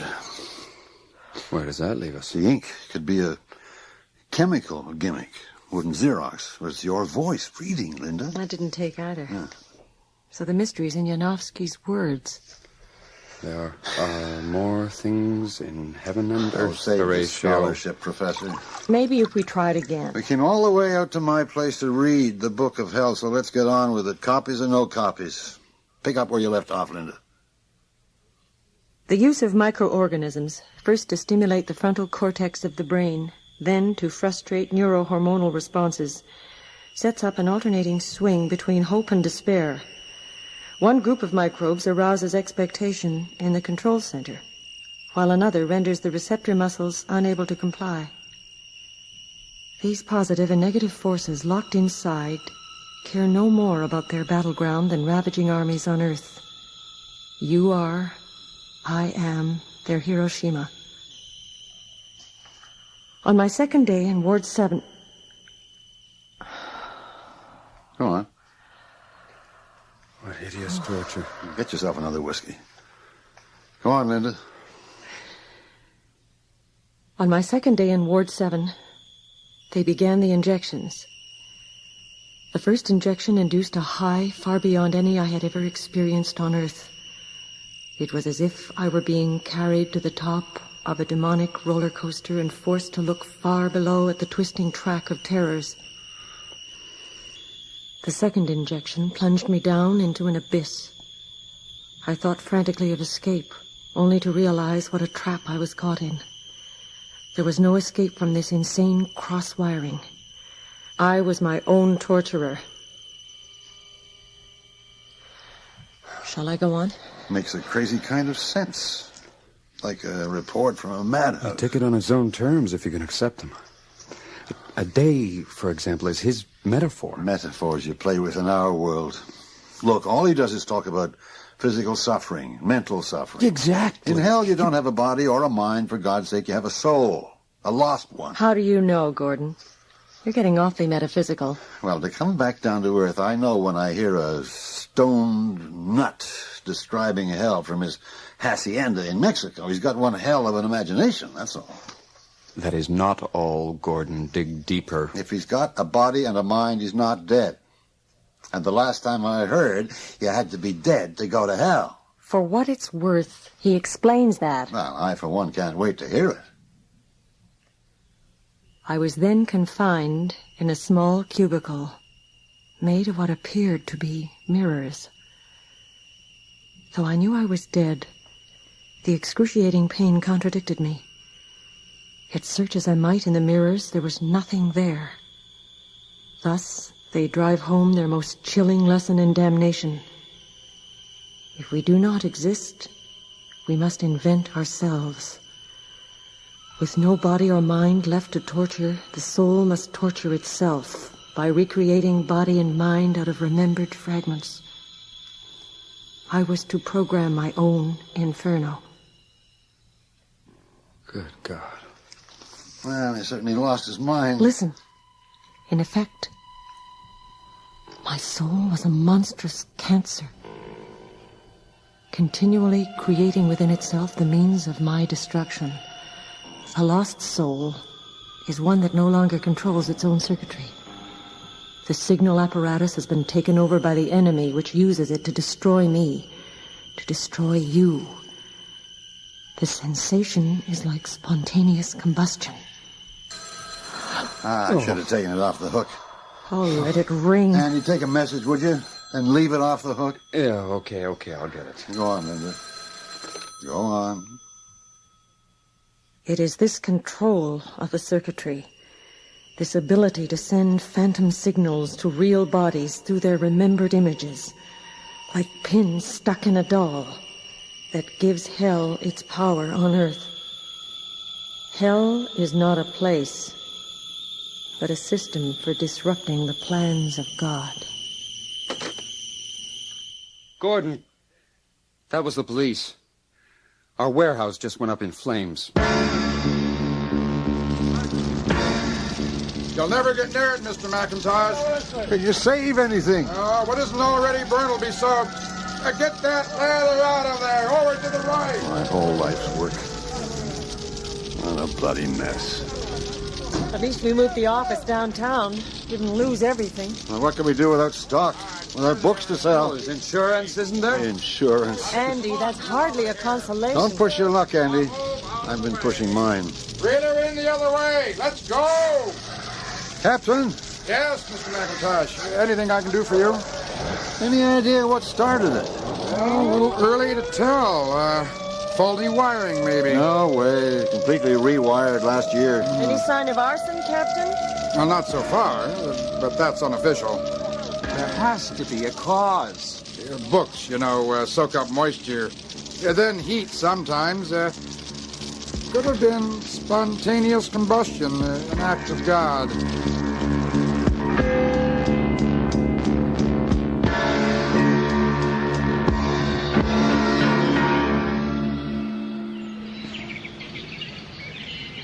Gordon, you still want to go ahead with the Book of Hell? I don't know. What else have we got to push? Half a dozen books in the fall list that just might ease us gracefully downhill to bankruptcy. Why should we give up on the one sensational manuscript that might get us back in the race? You still think the warehouse fire was a coincidence? Linda, you are a lovely lady, an intelligent person, and a great editor. In that order? But you will never make me believe in ghosts. Gordon, you're beginning to protest too much. Extrasensory perception might be okay if we completely explored the five senses we already know about. You need a license to preach in this park, don't try to convert me to diabolism. Obviously, the Book of Hell didn't do that. Not what I've heard so far. I'm the only one who never gets to read it through. Where is it now? Locked in my office. Well, let's keep it there. So long as I'm legally clear as publisher, I don't give a damn who wrote it or where it came from. We sort of gathered that. A production like this has to be played very carefully, kept under heavy wraps at just the right moments, and published with all the hype we can muster. And what about the cold, hard looks in retrospect? Backlash? Or maybe just knowing grins all over the media. By that time, we'll be heavily into foreign sales, translations, film rights, the whole bundle. Laughing all the way to the bank. Yeah, by then, even the fire will seem like a godsend, like a brilliant publicity stunt. Gordon, ever heard of hubris? Hubris is contempt for God, Professor. I am prepared to show a little contempt for the devil. That's all very daring, Gordon. But how are you going to print a facsimile of the Book of...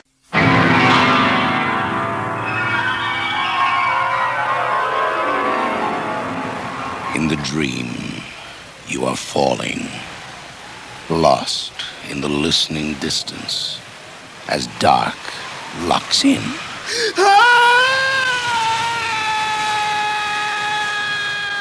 Nightfall.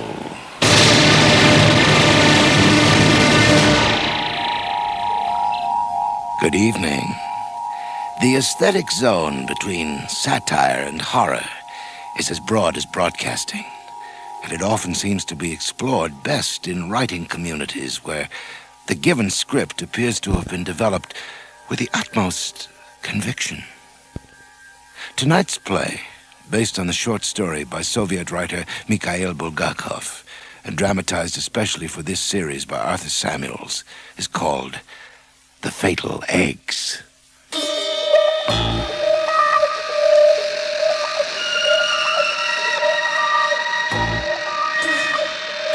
Alexander Semyonovich.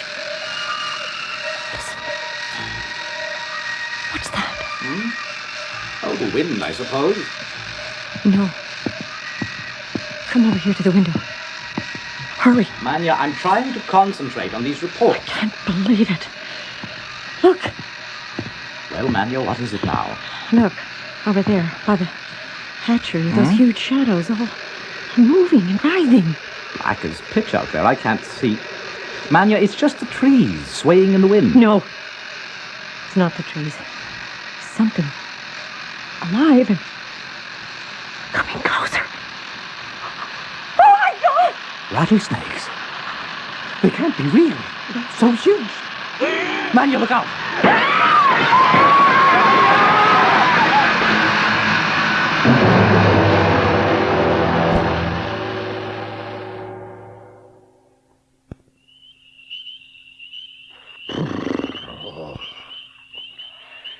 This laboratory is colder than a tomb. Ivanov? Yes, Professor? This cold is intolerable. I can see my breath in here. Can't we get some heat? Well, there's no fuel, Professor Persikov. How is that possible?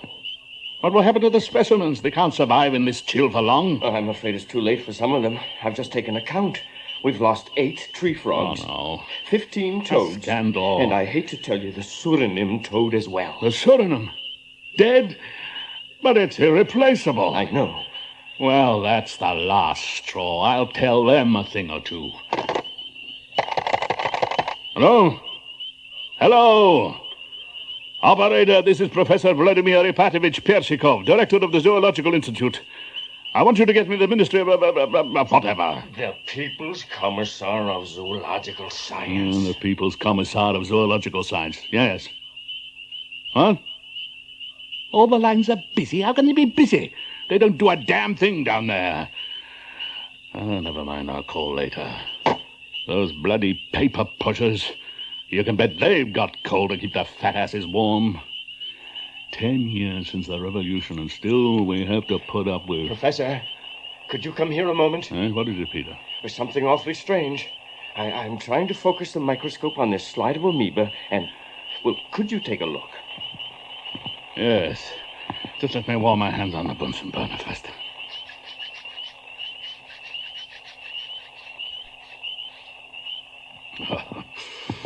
All right, let's take a look. Can't see a thing. Only some ray of light gone astray. Well, that's just it. I've never seen a ray like it. Where does it come from? Probably a refraction run. Peter. Turn up the magnifier. Give me 10,000. Yes, that's it. Peter. This is incredible. What is it, Professor? I must be hallucinating. Here, take a look. See that fall of yellow light? Yes. And shooting out of it, like an arrow, that red ray? Yes. Now, see how the amoeba are behaving as that ray touches them. Good heavens, they're rushing toward it, fighting one another to get to it. There. Quick, let me see. My God. They're growing. Growing at an incredible rate right under my eyes. Unbelievable. Peter, quickly, get me some frog roe. There's not much left. It! Hurry before the red ray disappears.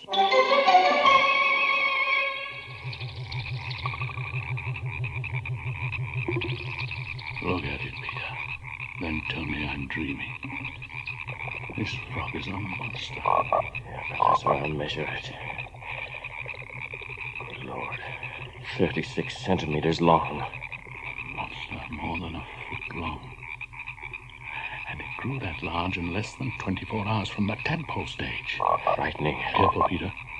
It looks vicious. I'll put it in the cage with the others. How do you explain this, Professor? I really can't. Except that the ray apparently stimulates growth at a phenomenal rate. An abnormal effect on the deutoplasm. Remarkable. Merely remarkable. Perhaps what we have discovered is nothing less than the ray of life.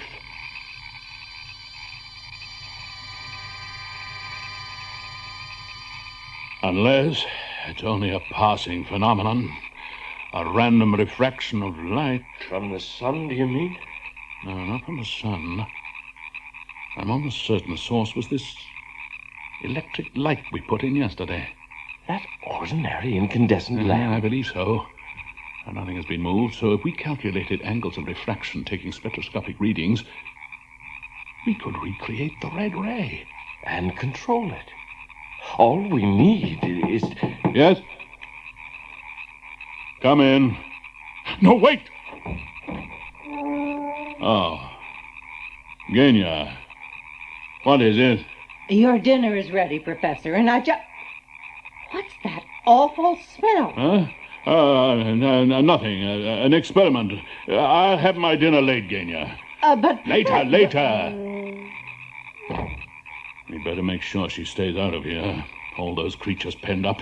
Yes, they're all in cages over here. 1, 2, 3, 4. That's strange. There were 5. Genya!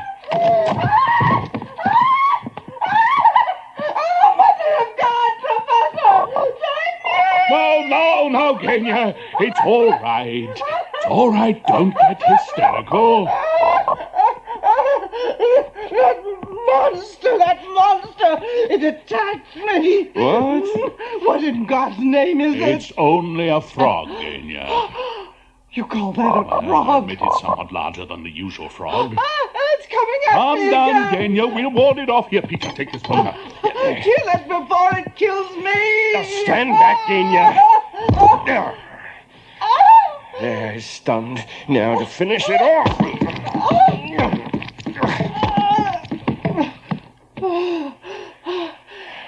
Hideous. No, you're safe, Genya. Get hold of yourself. The frog's dead.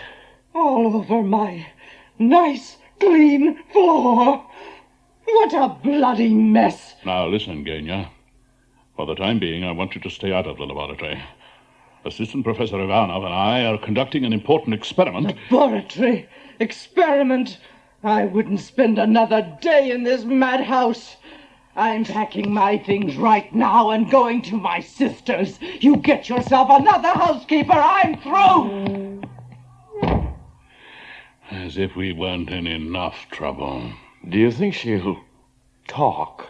Genya Stepanovna has 2 outstanding characteristics. A warm heart and a big mouth. To make matters worse, she has a brother-in-law who is an exemplary Soviet citizen. Which is to say that... He reports everything to the authorities.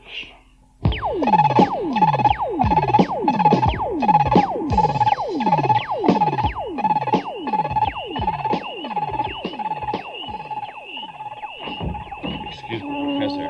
I know how busy you are. Haven't found my journals, have you, Peter? No, sir. I'm afraid you were right. They must have been... Stolen. Damnation. It's maddening. Can't trust anyone these days. Well, not all our news is bad, huh? I've just finished testing the 3 black chambers you built there. Perfect. I'll see to it you share the credit for our discovery when the Academy of Sciences come through with some... Yes, thank you, Professor, but there's someone here to see you. No, I have no time to see anyone now. Send whoever it is away. But he has credentials from the Kremlin. I don't give a damn. Well, who is he? He says his name is Destian. Destian? What kind of name is that? Destian, as in destiny, Comrade Professor. Please pardon the intrusion, but may I present my card? Alexander Semyonovich Destian, Supreme Economic Commission on Livestock Breeding. All right, I'm impressed. Now, what do you want? Could we speak in private? I have with me a secret memorandum. Oh, all right. Peter, if you don't mind. Yes, of course. I have things to do. Excuse me, both of you. All right. Now, what's this secret memorandum? Well, since it is actually in excess of 400 pages in length, I shall sum it up in a single word. Disaster. Marvelous condensation. But what does it mean? Comrade Professor, you must be aware of the chicken plague that has been sweeping through our beloved republic. Of course, the papers are full of it. Sick chickens, dying chickens. Dead chickens, comrade. It's worse than the papers have reported. Far worse, I'm afraid. In fact, we now estimate that within a matter of weeks, there will not be a single live fowl left within our borders. Disaster, comrade. Would you not agree? If you happen to like chickens, yes. Personally, I loathe them. Please, Professor, let us be serious. If a fatal blow to our socialist pride and solidarity is to be averted, we must restore our chicken population without delay. Fine, but what's that got to do with me? It has to do with your marvelous red ray. What? What do you know about that? Let me consult my notes. Instantly accelerates the vital forces of reproduction. Protoplasmic growth factor of 19.3. Those are my notes. My missing journals. You stole them. Borrowed them, comrade. Is it true that with this stupendous invention, you have produced from 1/2 pound of frog roe 2 million tadpoles in less than 2 days? Those figures are only approximate. And from several tadpoles grew frogs the size of dogs? No. Well, small dogs. All right. Then why not chickens? Chickens? Huge chickens in unlimited numbers. Comrade Professor, surely you see the obvious application for your ray. I see the obvious danger. Tell me something, comrade. Look around you. Do you see any of those monstrous frogs? No. As a matter of fact, I was hoping you would show me some. Well, forget it. My assistant and I gassed the huge frogs and tadpoles, every last one. What? But why? Because we are not sure what we're onto. Science cannot afford to be reckless. One measured step at a time under absolute control. Comrade Professor Persikov, according to our records, you recently imported from Germany a number of complex lenses. Well, what of it? May I presume that they have been used for the reproduction of your red ray? In those black chambers I see over there, perhaps? Yes, but I haven't even begun my program of experimentation, and I'm damned if I'm going to be rushed into it. Comrade Professor, I shall come to the point of my visit. And about time. I have with me a document. Another one. Authorizing me to remove 2 of those chambers from these premises. What, are you crazy? And transport them to the new model chicken farm in the Sovkhoz region. I have been designated its manager. You will turn the 2 chambers over to me. You be damned, I won't. You don't have the faintest idea how they work. You will explain them to me. The entire process, in precise detail. I tell you I will not. Comrade Professor, you are one of our most eminent Soviet scientists, and you have my utmost respect. But should you persist in your refusal... I do persist. I have men waiting outside, and they have been instructed to use force if necessary. But I'm sure we can depend upon your patriotic cooperation.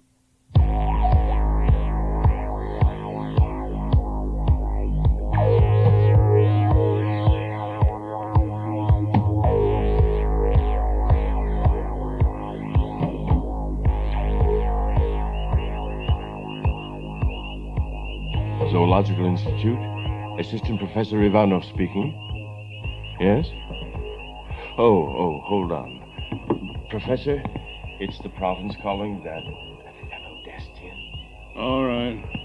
I'll take it. Hello? Yes, this is he. Yes, and greetings to you, Comrade Destian. What? You received a shipment of hen's eggs from abroad and they're what? Dirty? Slimy?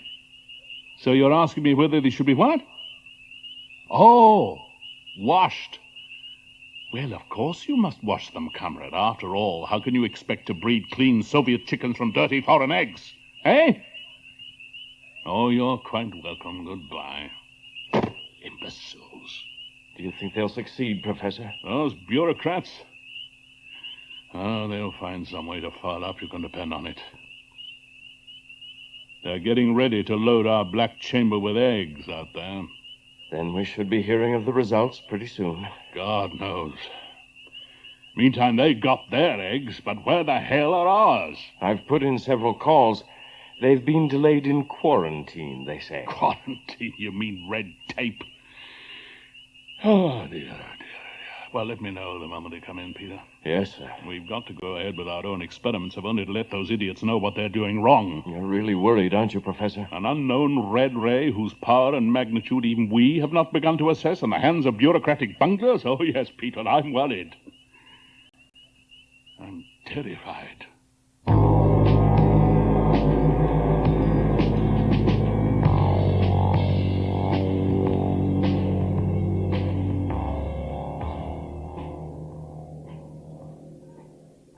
I demand an explanation.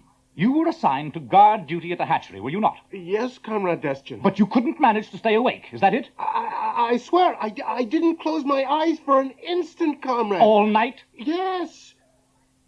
Well, it's possible I might have dozed off a little, and it's also possible that you left the door to the hatchery open. No, I deny that. Absolutely, Comrade. The door was closed. Then would you do me the honor of explaining how all the eggs in Chamber 1 seem to have hatched last night without one single chick to be found anywhere? I don't know. The door and all the windows were closed? Yes.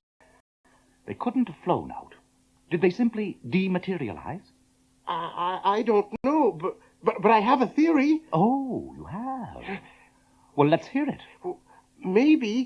Maybe there were no chicks. Maybe the eggs were empty all along. No, the only thing empty around here is that thick skull of yours. But, Comrade... Get out, do you hear? But Comrade Destian... Out! Oh, pardon me, Comrade. But your husband has been so... Will you get out? Yes. I tell you, I'm going mad, Manya. Oh, calm yourself, Alexander Semyonovich. There's good news. I could use some. I've just been at the hatchery. Come and see. The eggs in Chamber 2 are hatching.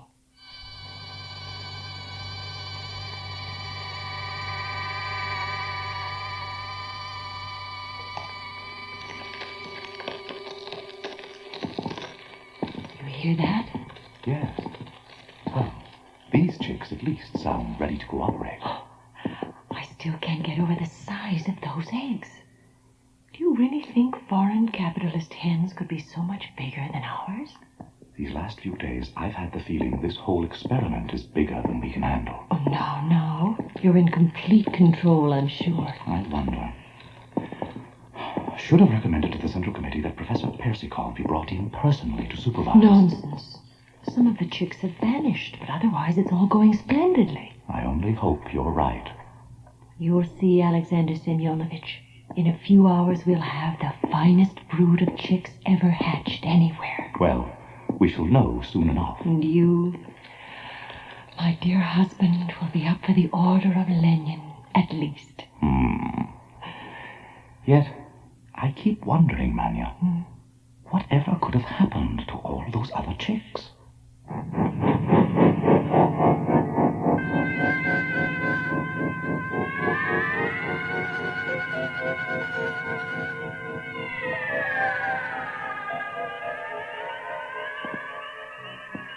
Professor Persikov, the eggs, they've arrived. Right here. At last. Well. Let's pry open the crate. They certainly are well back. Now, we can look at the first layer. What is this? A joke? Oh, no. I don't believe it. These are chicken eggs, and we ordered... Serpent eggs. Those cretins at the shipping depot. They switched consignments. We got chicken eggs. Destian and his bunch at the chicken farm must have got... snakes.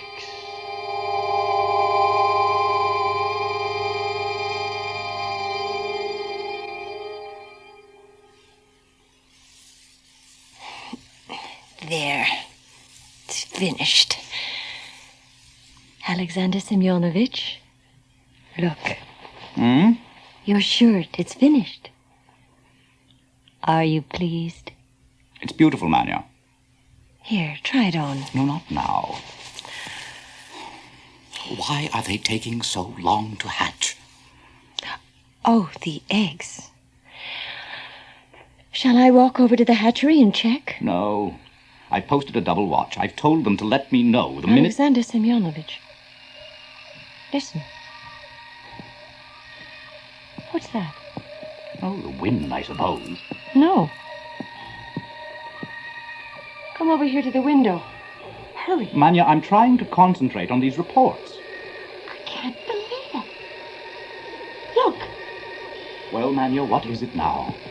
Look. Over there, by the hatchery. Those huge shadows. All moving and writhing? Black as pitch out there. I can't see. Manya, it's just the trees swaying in the wind. No, it's not the trees. It's something alive. Coming closer. Oh, my God! Rattlesnakes. They can't be real. So huge. Manya, look out!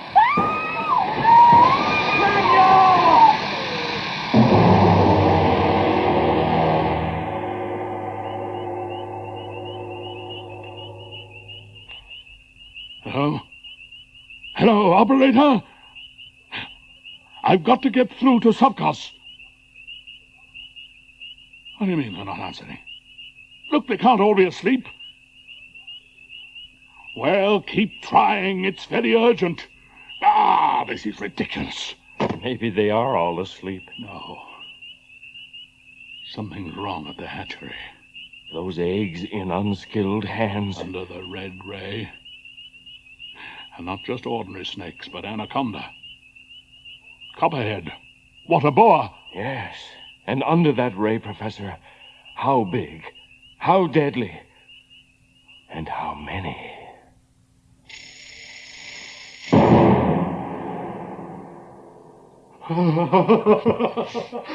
Comrade Destin, you must get hold of yourself.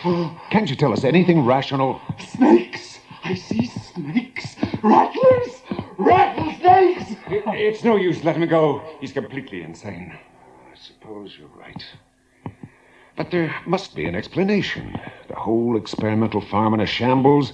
The 122 workers vanished without a trace. And that one Destian found wandering miles from the chicken farm, a raving madman. Suppose this Professor Persikov. Persikov, what about him? Well, could there be anything to his warning about, the grave danger? His warning? About as reliable as the reports we've been getting about snakes 50 feet long. Absolute nonsense. Just bourgeois-inspired history. Comrade, listen. That sound outside. What is it? High winds. Turn on the radio for the weather forecast. Wind. Whatever it is, the building's shaking to its foundations.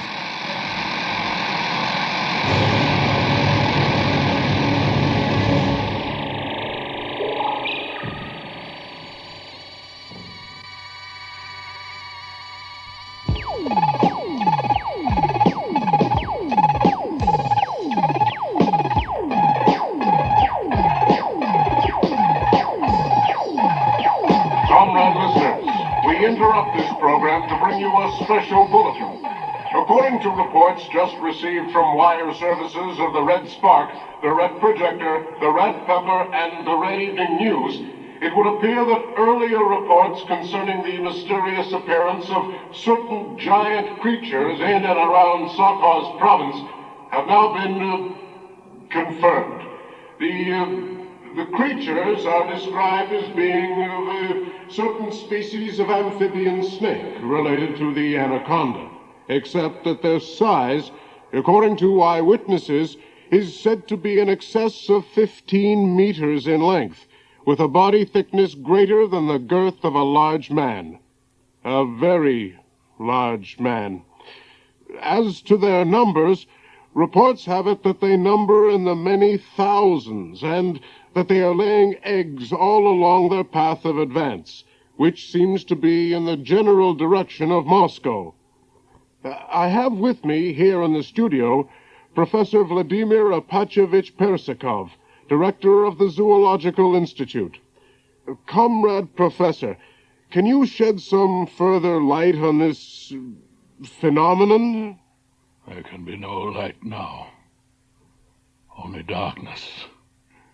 Oh, those idiots. Perhaps I could rephrase the question. Don't you understand? Are you capable of understanding? It's too late. It's all over. That was Professor Persikov of the... Comrade listeners, we now bring you a message direct from the Supreme Soviet Emergency Committee. Comrade citizens of Moscow, it is our duty to inform you that hordes of the giant snake-like creatures are now within 50 kilometers of Moscow and advancing steadily. You are urged to remain calm, to go immediately to your homes, close all windows, doors, and do not venture out. Rest assured that all available units of our glorious Red Army are now moving into position to repel the invaders. We'll fall. Russia is doomed. And the situation is expected to return to normal in due course. Hypocrites! Imbeciles! Comrade Professor, please, we're on the air. That was an official message from the Supreme Soviet Emergency Committee. Now, please stand by for further bulletins, which will be brought to you as soon as... The whole building's shaking. We regret this interruption, but there seems to be some kind of disturbance immediately outside our studio. I'm not certain what it is. A windstorm, I suppose. Morons! Idiots!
In the dream, you are falling, lost in the listening distance, as dark locks in.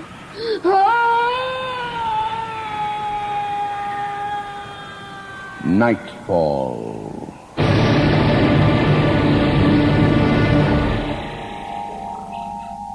Good evening.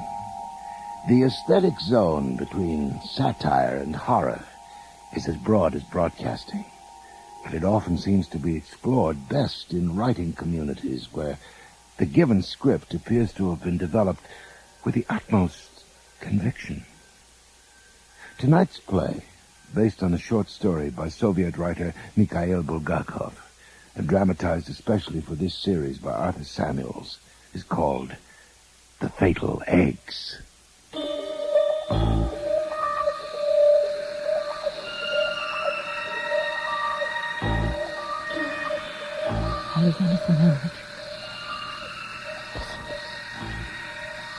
What's that? Oh, the wind, I suppose. No. Come over here to the window. Hurry. Manya, I'm trying to concentrate on these reports. I can't believe it. Look. Well, Manya, what is it now? Look. Over there, by the hatchery, those huge shadows all moving and writhing. Black as pitch out there. I can't see. Manya, it's just the trees swaying in the wind. No. It's not the trees. Something alive and coming closer. Oh, my God! Rattlesnakes. They can't be real. That's so huge. Manya, look out!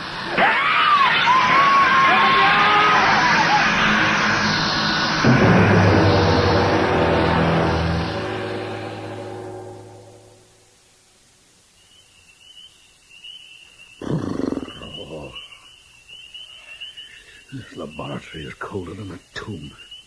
Vanel? Yes, Professor? This cold is intolerable. I can see my breath in here. Can't we get some heat? Well, there's no fuel, Professor Persikov. How is that possible? What will happen to the specimens? They can't survive in this chill for long. Oh, I'm afraid it's too late for some of them. I've just taken a count. We've lost 8 tree frogs. Oh, no. 15 toads. Scandal. And I hate to tell you, the Suriname toad as well. The Suriname? Dead? But it's irreplaceable. I know. Well, that's the last straw. I'll tell them a thing or two. Hello? Hello? Operator, this is Professor Vladimir Ipatevich Persikov, director of the Zoological Institute. I want you to get me the Ministry of whatever. The People's Commissar of Zoological Science. The People's Commissar of Zoological Science, yes. What? All the lines are busy. How can they be busy? They don't do a damn thing down there. Oh, never mind, I'll call later. Those bloody paper pushers. You can bet they've got coal to keep their fat asses warm. 10 years since the revolution, and still we have to put up with... Professor, could you come here a moment? What is it, Peter? There's something awfully strange. I'm trying to focus the microscope on this slide of amoeba, and... Well, could you take a look? Yes. Just let me warm my hands on the Bunsen burner first.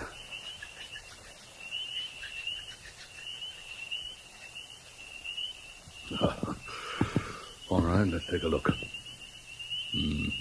Can't see a thing. Only some ray of light gone astray. Well, that's just it. I've never seen a ray like it. Where does it come from? Probably a refraction from... Peter. Turn up the magnifier. Give me 10,000. Yes, that's it. Peter. This is incredible. What is it, Professor? I must be hallucinating. Here, take a look. See? That ball of yellow light? Yes. And shooting out of it, like an arrow, that red ray? Yes. Now, see how the amoeba are behaving as that ray touches them. Good heavens, they're rushing toward it, fighting one another to get to it. There. Quick, let me see. My God. They're growing. Growing at an incredible rate, right under my eyes. Unbelievable. Peter, quickly, get me some frog roe. There's not much left. Hurry before the red ray disappears.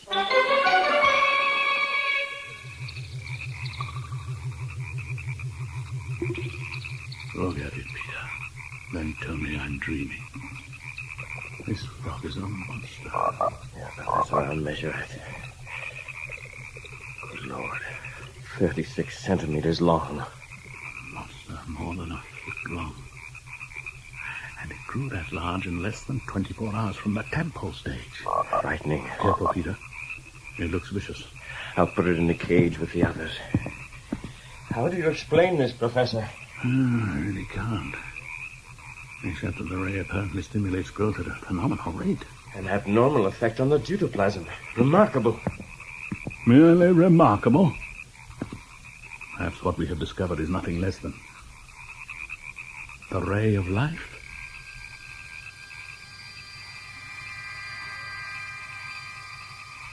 Unless it's only a passing phenomenon.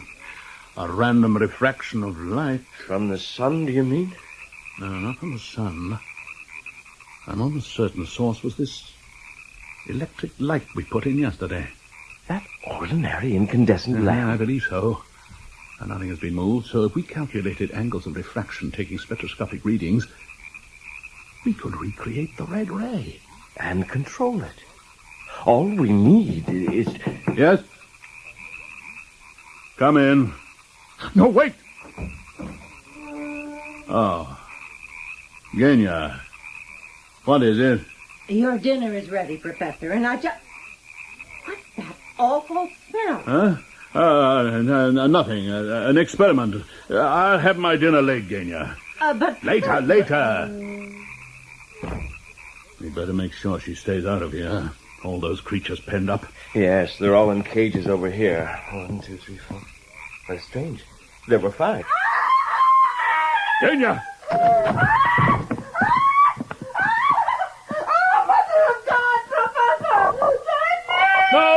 No, Genya. It's all right. All right, don't get hysterical. That monster! It attacked me! What? What in God's name is it? It's only a frog, Genya.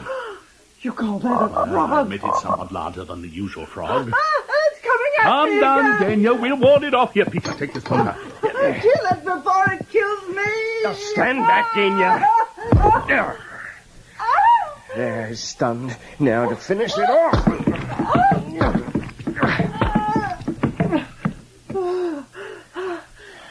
Hideous. You're safe, Genya. Get hold of yourself. The frog's dead.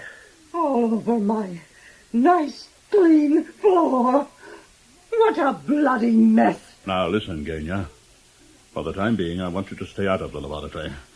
Assistant Professor Ivanov and I are conducting an important experiment. Laboratory? Experiment? I wouldn't spend another day in this madhouse. I'm packing my things right now and going to my sister's. You get yourself another housekeeper. I'm through. As if we weren't in enough trouble. Do you think she'll talk? Genya Stepanovna has two outstanding characteristics. A warm heart and a big mouth. To make matters worse, she has a brother-in-law who is an exemplary Soviet citizen. Which is to say that... He reports everything to the authorities.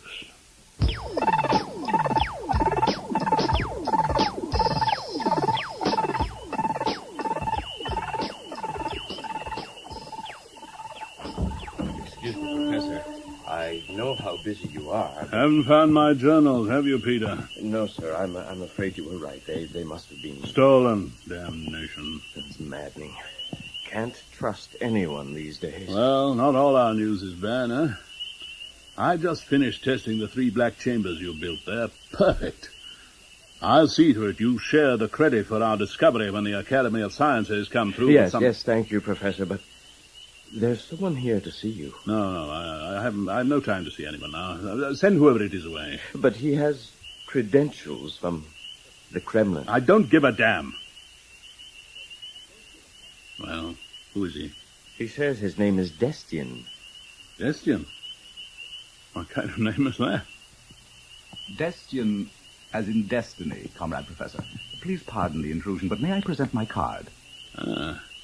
Alexander Semyonovich Destian, Supreme Economic Commission on Livestock Breeding. All right, I'm impressed. Now, what do you want? Could we speak in private?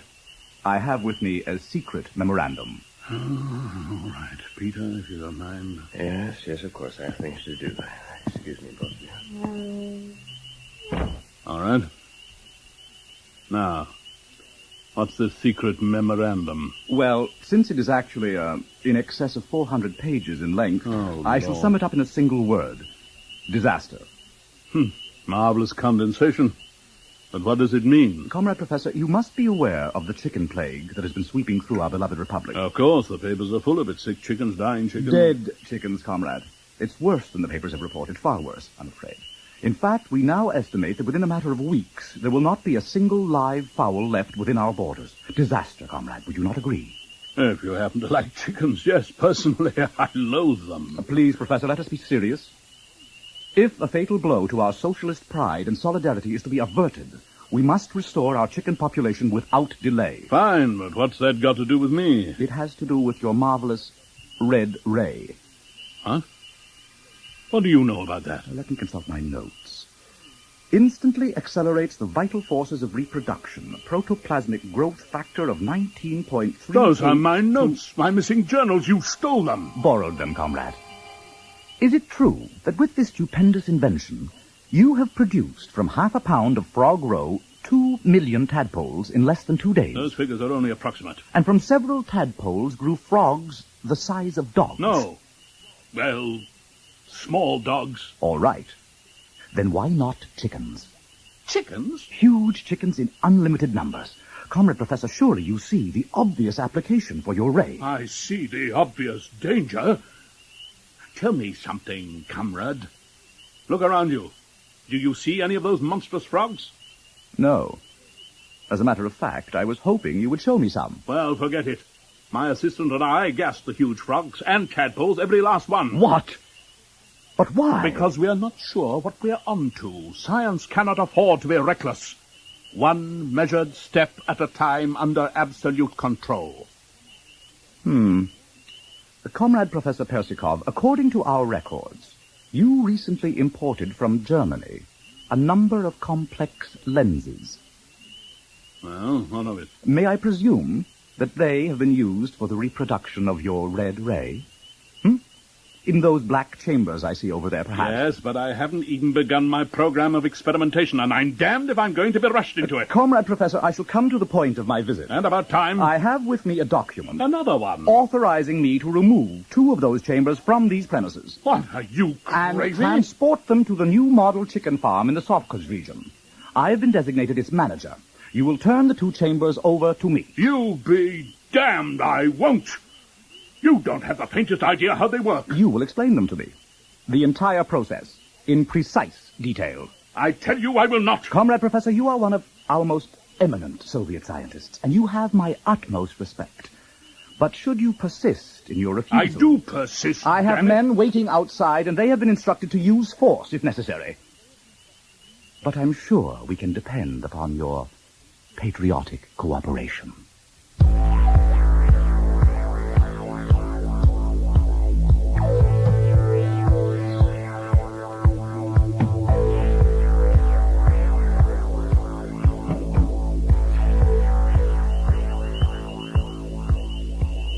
Zoological Institute. Assistant Professor Ivanov speaking. Yes?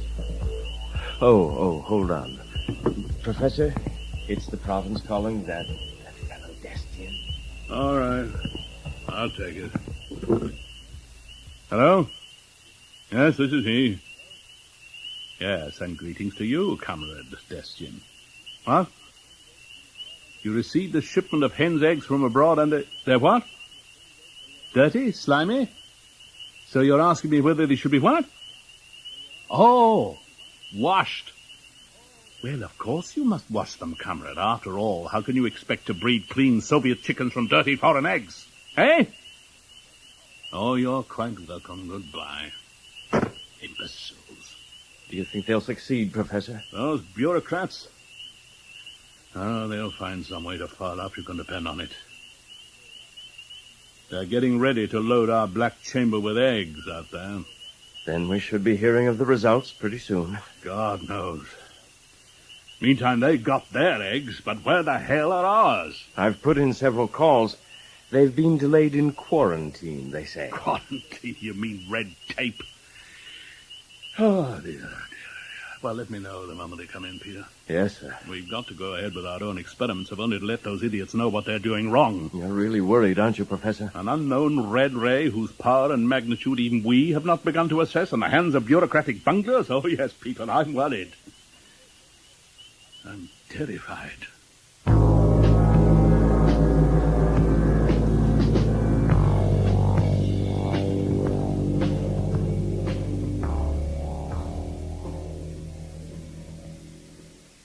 I demand an explanation. You were assigned to guard duty at the hatchery, were you not? Yes, Comrade Destian. But you couldn't manage to stay awake, is that it? I swear, I didn't close my eyes for an instant, Comrade. All night? Yes. Well, it's possible I might have dozed off a little, and but it's also possible that you left the door to the hatchery open. No, I deny that, absolutely, Comrade. The door was closed. Then would you do me the honor of explaining how all the eggs in Chamber 1 seem to have hatched last night without one single chick to be found anywhere? I don't know. The door and all the windows were closed? Yes. They couldn't have flown out. Did they simply dematerialize? I don't know, but I have a theory. Oh, you have? Well, let's hear it. Well, maybe there were no chicks. Maybe the eggs were empty all along. No, the only thing empty around here is that thick skull of yours. But, Comrade... Get out! Do you hear? But Comrade Destian... Out! Oh, pardon me, Comrade. But your husband has been so... Will you get out? Yes. I tell you, I'm going mad, Manya. Oh, calm yourself, Alexander Semyonovich. There's good news. I could use some. I've just been at the hatchery. Come and see. The eggs in chamber 2 are hatching.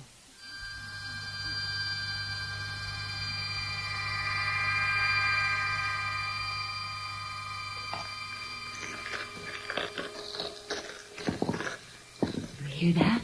Yes. Well, these chicks at least sound ready to cooperate. I still can't get over the size of those eggs. Do you really think foreign capitalist hens could be so much bigger than ours?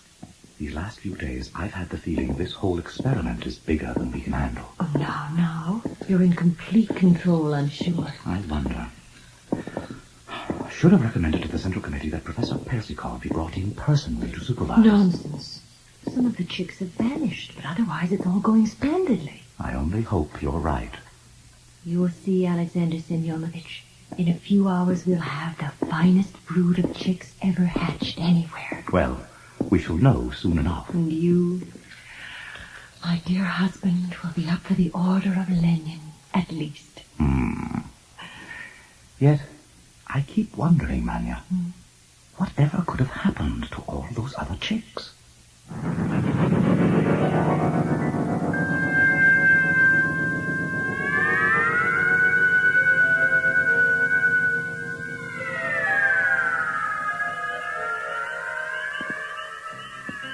Professor Persikov? The eggs, they've arrived.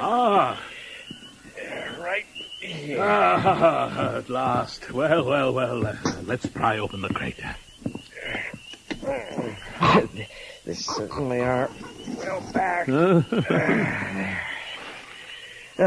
We can look at the first layer. What is this? Joke? Oh, no. I don't believe it. These are chicken eggs, and we ordered... Serpent eggs. Those cretins at the shipping depot. They switched consignments. We got chicken eggs. Destin and his bunch at the chicken farm must have got... snakes.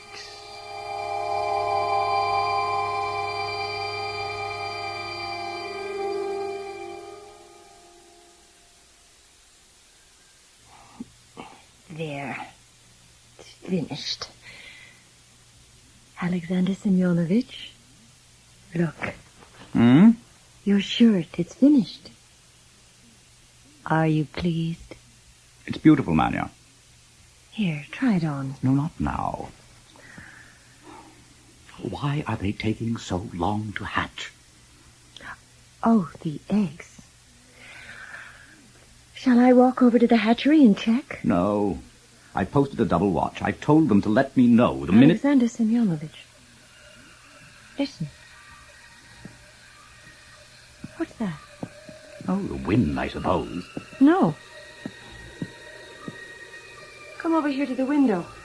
Hurry. Manya, I'm trying to concentrate on these reports. I can't believe it. Look. Well, Manya, what is it now? Look. Over there, by the hatchery. Those huge shadows are moving and writhing. Black as pitch out there. I can't see. Manya, it's just the trees swaying in the wind. No, not the trees. It's something alive. Coming closer. Oh, my God! Rattlesnakes. They can't be real. They're huge. Manya, look out!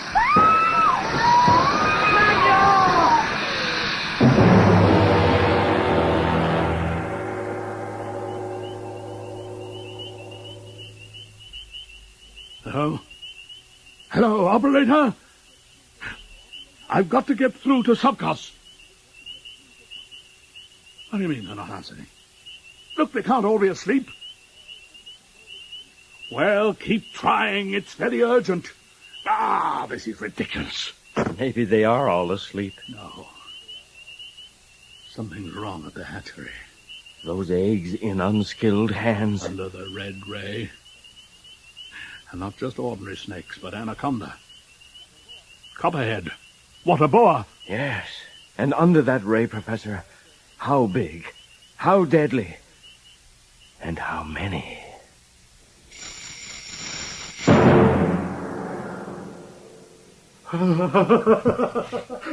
Comrade Destin, you must get hold of yourself. Can't you tell us anything rational? Snakes! I see snakes! Rattlers! Rattlesnakes! It's no use letting him go. He's completely insane. I suppose you're right. But there must be an explanation. The whole experimental farm in a shambles.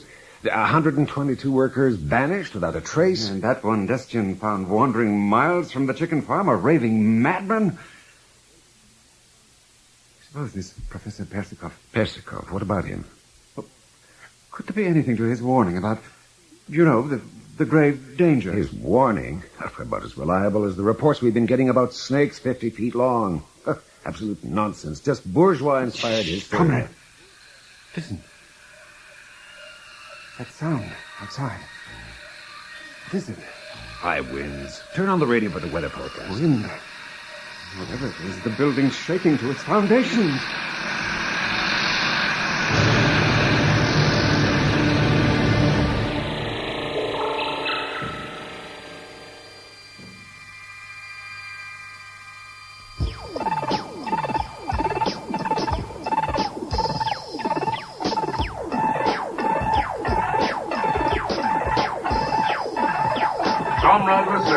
We interrupt this program to bring you a special bulletin.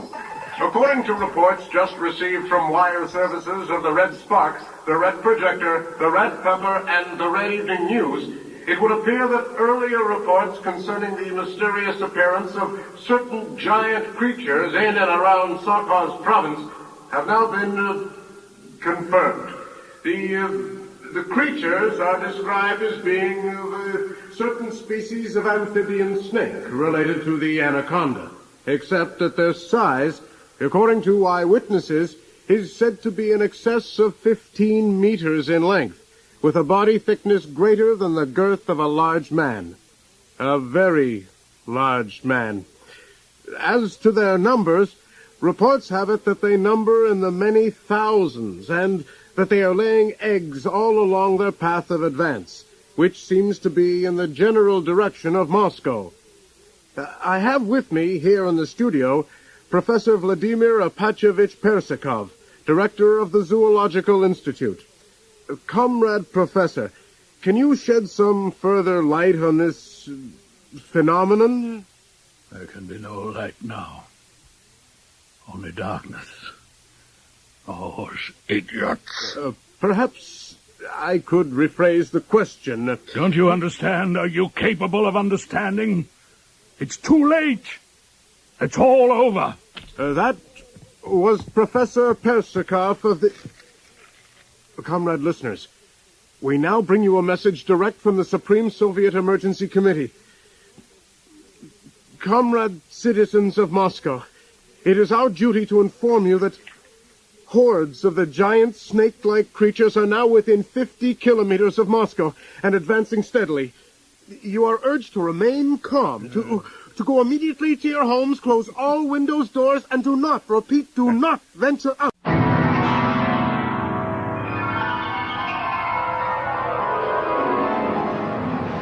In the dream, you are falling, lost in the listening distance, as dark locks in.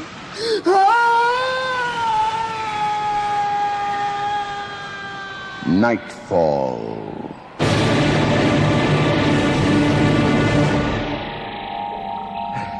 Good evening. Tonight's play is based on an all-time horror classic by Sheridan Le Fanu, adapted especially for the series by Graham Pomeroy and John Douglas. But right now, the name to remember is Carmilla.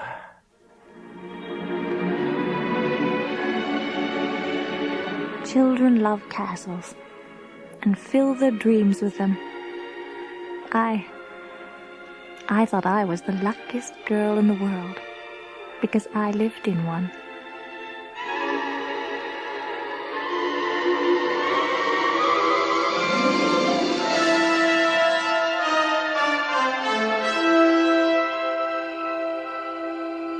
And then when I grew up, the dream stretched out its arms to take me with it. into the nightmare dark. We could never have afforded a real castle back at home in England. But in the wilds of the Black Forest, my father's income was ample. If one didn't mind the shadows.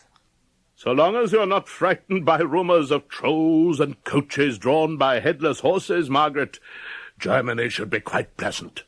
And so it was for years, as I remember. We were much alone, my widowed father, myself, the governess and a few servants, in a wasteland of black firs stretching to the horizon. The castle and the long white road unrolling before it, from one dark mouth of the forest to another, were never more magical one night. That night when the moon should have hidden her face.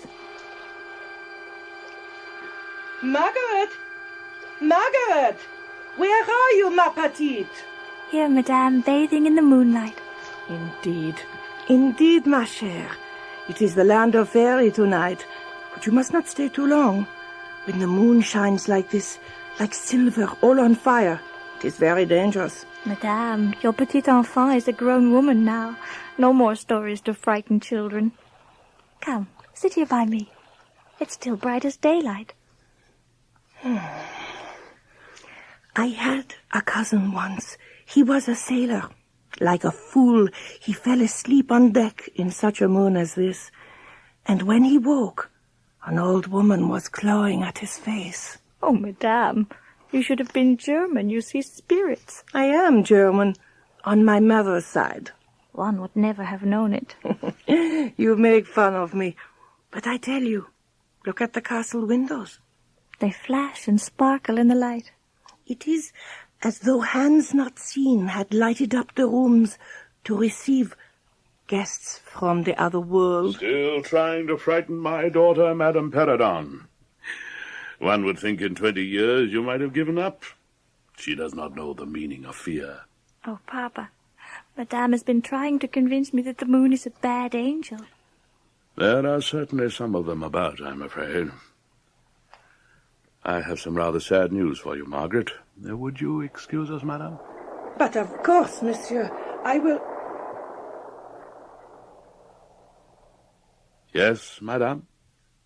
Did you not hear a sound? Nothing but the night. Margaret? No. Perhaps you are right, ma chère. I grow old. So much beauty all around, Papa, and such a long face. I've had a long letter. You remember me speaking of my old friend, General Spielsdorf? How could I forget? You've promised that he'll bring his daughter Elizabeth to visit us just as soon as she's well enough to travel. Oh, if you knew how I long to meet someone my own age. I know. I'm afraid now you will have to wait. But his daughter has recovered. His daughter is dead. Papa. You had better see the General's letter. I'm afraid he is suffering greatly. The letter appears to have been written by a man nearly half crazed. My dear Lauriston, during the last days of Elizabeth's illness I could not write to you. And before then I had no idea of her danger. I had no idea of her danger. I have lost her, and now learn all. Too late. The fiend who betrayed our infatuated hospitality has done it all. I swear before Almighty God, I will devote my remaining days to tracking and extinguishing a monster. Sometime in the autumn, or earlier if I live, my hunt may bring me to your area. I will then tell you all. I dare not put on paper now. Farewell. Pray for me, dear friend. Pray for me. Pray for me. Oh, Papa, the poor man.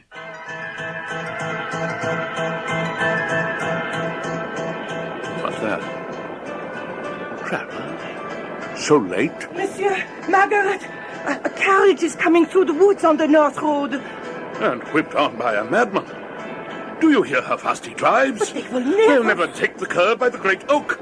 Wolfgang, Manfred, come here, quickly, schnell, schnell. Here they are! Oh, Papa! They're going to hunt you! Lunatics!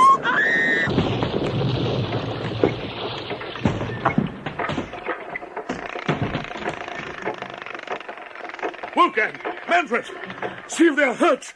See if there's anything you can do for them. I thank you, gentlemen. Thank you all, but there is no serious damage.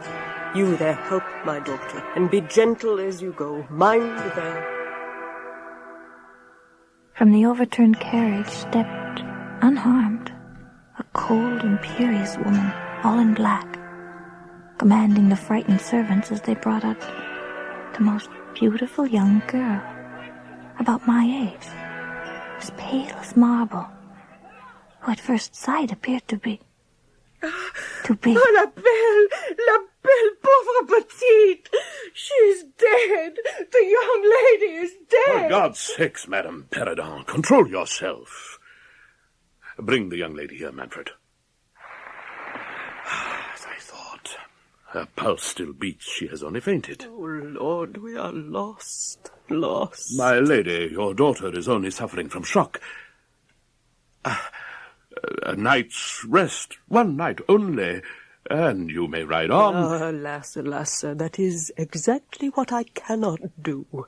I am on a journey of life and death in which to lose an hour is to lose all. I must go on instantly. My poor child cannot come with me now. Oh, God, forgive me. I must leave her in the closest village. Have pity on a poor mother. Tell me, how far to the nearest inn? Oh, Papa, please ask her to stay with us. She's so pretty and so alone. I do so want a friend. Please. Madame, would you do us the honor of leaving the young lady here as our guest until your return? She would be a welcome friend to my daughter, Margaret, and my servants would answer her every wish. Sir, I cannot. Oh, please. You see, we insist. Very well. Remember, it is at your own invitation. But of course. I shall return in 1 month. In the meantime, my daughter will be silent as to who we are, where we are from, and where we are going. Thank you again. Goodbye. My lady? Yes? Will you not say farewell to your daughter? Oh, yes. When she wakens, by all means tell her I kissed her. Farewell. Au revoir. Adieu.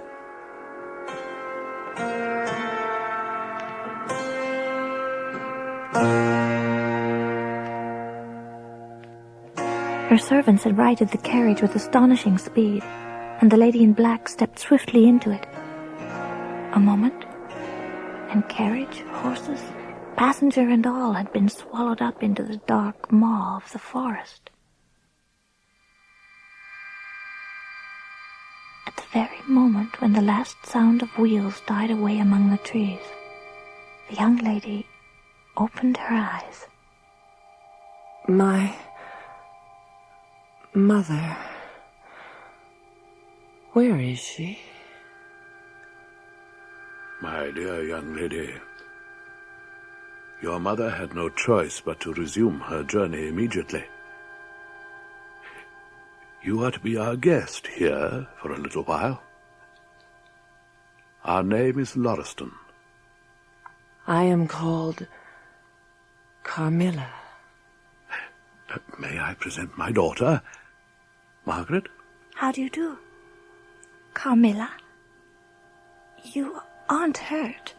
Oh, no. I think I was hurt once, but that was ever so long ago. How beautiful you are.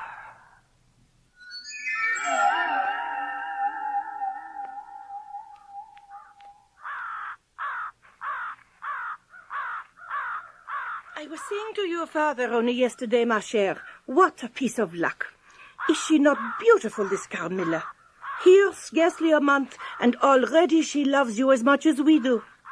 No, I swear she loves you more. She is very beautiful. Her affection is flattering, but... Ach, you are too cold, you English. To see her stroke your hand and brush your fine hair by the hour. I did so want a friend. Now I seem to have one indeed. But she is so different from anyone I have ever known. Ah, these noble families. You have only to look at her to know she is of old blood. Though she will not say, they are often very odd. I remember once in France... She appears to eat or drink almost nothing. Pure delicatesse, Margaret. A refinement natural to her rank. When we take even the shortest walk, she is exhausted almost at once. I sometimes think she may be ill. Because she does not strut about like a peasant. You must read the modern authors. As for living, our servants can do that for us. A funeral? Here, so far from anywhere? It is the forest ranger's daughter. You know they found her there this morning. Oh, I heard. Ah, la pauvre. I will go and say a prayer for her. Will you come? No, madame. I promised to meet Carmilla here. I will pray for both of us then. Do not stay too long. It will be dark soon. What is that hideous music? Carmilla, those poor people are weeping, and you talk as though we were at a concert. Don't you hear how discordant it is? How it grates the ears? On the contrary, I think it is very moving. Our religion... How can you tell? That your religion and mine are the same. Your forms wound me, and I hate funerals. What a fuss. Why, you must die. Everyone must die. And all are happier when they do. I think she would have been happier to live. She? Oh, I don't trouble my head about peasants. I don't even know who she is. She is that poor girl who thought she saw a ghost a week ago. They say she has been dying ever since. Tell me nothing about ghosts. I shan't sleep tonight if you do. I hope there is no epidemic coming. The swineherd's young wife died only a week ago, and she imagined that something took her by the throat. The doctor says that so much delirium surely means fever. The swineherd's wife. Well, her funeral is over, I hope, and her hymn sung, and our ears shan't be tortured for her, like this. Carmilla, are you ill? Your face. Close. Come close to me. Hold my hand. Tight. Tighter. Oh, you are crushing my hand. Oh,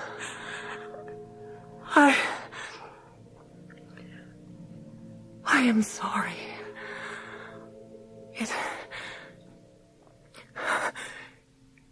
It is passing away. See what comes of strangling people with hymns? Carmilla, I don't understand. Sometimes you are the gentlest friend I could ever imagine, and sometimes... Dearest, think me not cruel. I obey the irresistible law of my strength and weakness. If your dear heart is wounded, my wild heart bleeds with yours. You have not wounded me, dear Carmilla. I fear I have. But you see, I cannot help it. As I draw near to you, you in turn will draw near to others. and learn the rapture of that cruelty, which yet is love. I don't know you. I don't know myself when you look so and talk so. What do you mean by all this? My darling, seek to know no more of me or mine. Please. Trust me. Trust me with all your loving spirit.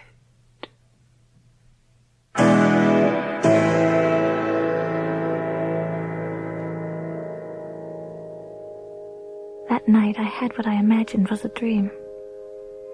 I cannot call it a nightmare, for I was quite conscious of being asleep. I saw, or thought I saw, the room and its furniture just as I had seen them last, except that it was very dark. And then I saw something moving round the foot of the bed, a figure whose face and form I could not see, save only 2 dull points of red, like the embers of a fire as it dies. It approached slowly, ever closer. In the last moment before it reached me, I seemed to hear a voice coming not from my visitor, but from far, far away, sweetly and tenderly, but with terrible urgency. It whispered, "Your mother warns you to be aware of the assassin." But the glowing coals were already inches from my face, and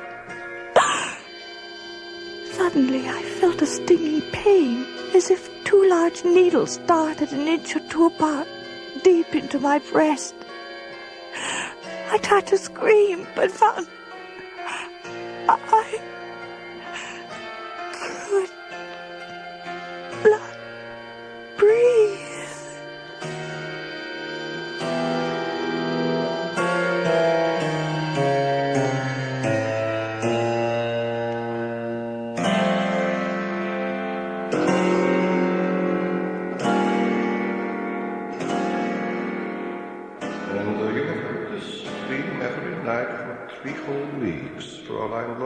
Accompanied by an increasing languor.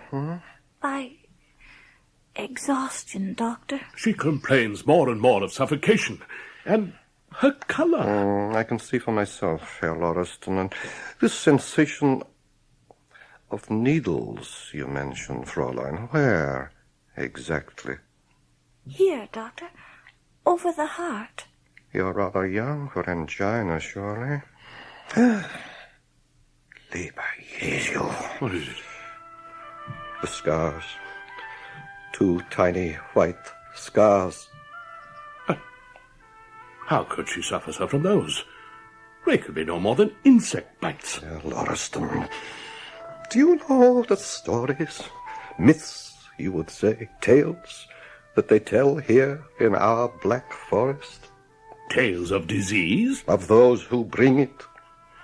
Fräulein, after those needles, as you call them, is there any other sensation?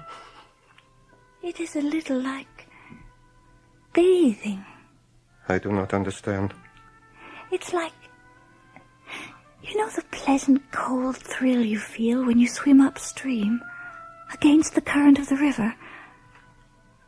And in the heart of that cold, warm lips are kissing me. Yes. I sometimes wish I never had to wake up. Fräulein, you must not feel so. You must resist. To love your destroyer is to be lost. My destroyer? Dr. Waldman, what are you saying? I do not know how you will believe me, but you must. Your daughter is... Lauriston! Where is then? My God, that's... Forgive my haste, old friend, but I have no time for niceties. I have ridden through the night, lest she escape me and... You're not alone, Spielsdorf. We did not expect you so suddenly. I have not one moment to lose. May I present Dr. Wallman, General Spielsdorf? General. Herr Doctor. My daughter, Margaret. Welcome, sir. My dear Fraulein. My child. You are ill. Well enough to be thankful you are here at last, General. Oh, General, what's wrong?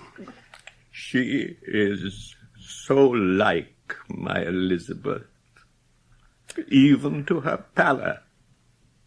God send her a better deliverance. We were all so grieved to hear... I will grieve for my daughter, Fraulein. Oh, I will grieve. When I have first had vengeance on the devil who killed her. Killed her? As surely as a dagger to the heart. Listen, and you will hear how my blindness, my folly, brought my darling to the grave. You too, Doctor, hear me. Hear how little your science knows of things that walk the night. I am listening. So, early this summer, my dear Elizabeth and I attended a magnificent celebration at a neighbor's castle. A masked ball. Oh, masked indeed. Oh, yes, it was. When the fireworks were ended and the dancing began, I realized that a young lady and her chaperone, masked and richly dressed, had been following my daughter with extraordinary interest. Suddenly, the older woman was beside me. General Spielsdorf, I believe. You have the advantage of me, madame. Do you not know who I am? If madame would remove her mask... No, I must not. Though we are older and better friends than perhaps you suspect, Friedrich. Madame, you embarrass me. If you would but say... Soon, Friedrich, soon you will know everything, but for a brief time I must implore your aid as an old friend, whose honor will ask no more. Why, how may I... I know not what to say, madame. I have, this moment, received news that reached me like a thunderbolt. I must leave at once on a journey of life and death, in which to lose an hour is to lose all. My poor ward, there, cannot come with me. She is still delicate from an accident. I plead with you. I beg you, take my poor Mircalla under your protection. I know she will be safe for the brief month I shall be absent. Oh, consent and save a desperate woman. Madame, with the best will in the world, how can I... I do not know your ward at all. She is Mircalla, Countess of Karnstein, a name to honor any house. Oh, look! Friedrich, see how she and your daughter are friends already. Look, Mircalla takes her hand, and your daughter looks radiant. I turned to look, and it was true. My daughter was entranced by her new companion. I turned back, and amid the swirling dancers, my masked interrogator was gone.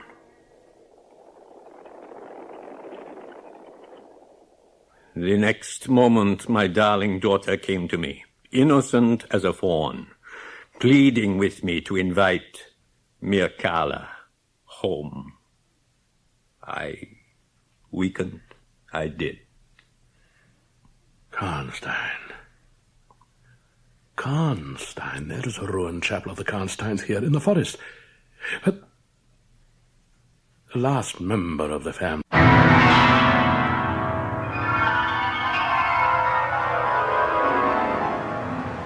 In the dream, you are falling, lost in the listening distance, as dark locks in.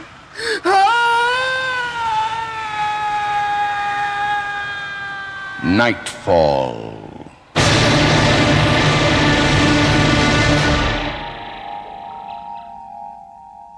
Good evening. Tonight, a story of revenge, almost as usual. An old farmer receives a visit from a mysterious young man on a horrible mission. But the play, a first for the series from Burke Campbell, is called In the Eye of the Beholder. But, Jack, you haven't any choice in this matter. You'll have to have surgery. All right. And you tell me why I got to seeing so good for a while. I didn't even need my glasses to read the papers. And it's called second sight. For a while, your vision improves. And that's a sure sign you've got cataracts. I'm telling you, you need the operation. That or your vision goes entirely. Well, maybe I just need stronger glasses. Jack, I'm not making this up. You've known me all these years. I'm not going to start lying to you now. Well, I don't think you ever stopped lying to me. Certainly doesn't do any good to tell you the truth. You don't listen anyway. Just because you've been my doctor all these years doesn't mean you're always right about everything. Just because you delivered my 2 kids. 2 kids? 3 kids, Jack. I hope you're not getting senile. I just don't want no doctor fiddling with my eyes. Do you want to be blind? I don't. Do you? All right, so when do I have to have it? Sooner the better. Well, I don't see too bad now. I can still make out your face. Don't you think you ought to ask one of the girls to come back home just till you get back on the tracks? The girls have their own lives now. Besides, I know the farm like the back of my hand. I could get around blind, not know the difference. What are you doing? I'm setting you up an appointment with Dr. Fuller. He's the best eye surgeon available. Now, just a minute. Put the phone down. Jack, you agreed to have I agree. But I can wait, can't I? I don't need it immediately, do I? Can I wait? How long? Well, a month. I can wait a month. All right. It's just going to get harder on you getting around. Well, I'll just wear my glasses till then. I'm fine. Oh, you let me look after everything. And in the meantime, use these drops in your eyes. They've gotten a bit dry. This will make them feel better. Oh, I bet it'll hurt.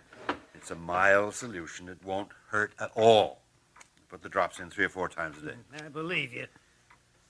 That was nice of Miss Baker to drive you into town. Oh, real nice. That woman got nothing to do except bother folks with her kindness. Always coming around trying to see if I'm okay.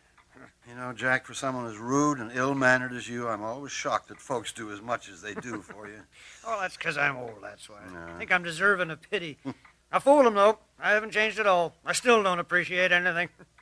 And the less I thank them, the more they believe I'm worthy of their precious time and attention. Can I go now? I'm not stopping you. This way out. Miss Baker. Yes, Dr. Graham. Patient's all yours. Oh, fine, Dr. Graham. Is Jack going to be all right? Well, why don't you ask me that, Miss Baker? I'm just blind. I'm not deaf yet. Oh, Mr. Allman. Jack's going to be fine if he follows my instructions. It was good of you to drive him into town. Oh, I had to come into town anyway, pick up some groceries. And I just thought... Why not drag poor old blind Jack Allman in to see the quack? I thought nothing of the kind. Don't let him shock you. Never give folks what they want. Take a doctor to say that. Good day. Goodbye, Dr. Graham. Have a nice drive home, the 2 of you. Roll up the window, please, Mr. Allman. What? I said roll up the window, please. Oh, put out your cigarette, please, Mr. Allman. Well, you wouldn't be coughing if you let me keep the window open. Smoking isn't good for you. My mother used to say if God had wanted us to smoke, he'd have put a chimney stack on top our heads. Where's your mother now, Miss Baker? You know very well she's in heaven. And she won't mind if I join her. Here we are, just in time to avert an argument. You going to invite me in for coffee? I would, but I'm fresh out. Some tea, then. Miss Baker, thank you for taking me into town. Thank you very much. And thank you for bringing me home again. Oh, you are the rudest man, Mr. Allman. Of course, you have improved over the years. You used to be openly nasty. But I guess the years have taught you to be more sympathetic and loving of others. I'm always amazed at your eternal optimism. Some might call it damn near religious.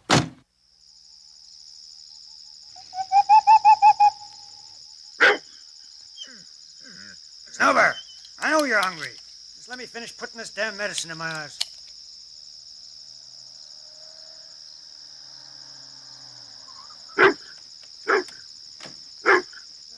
Who's that going to be this time of night?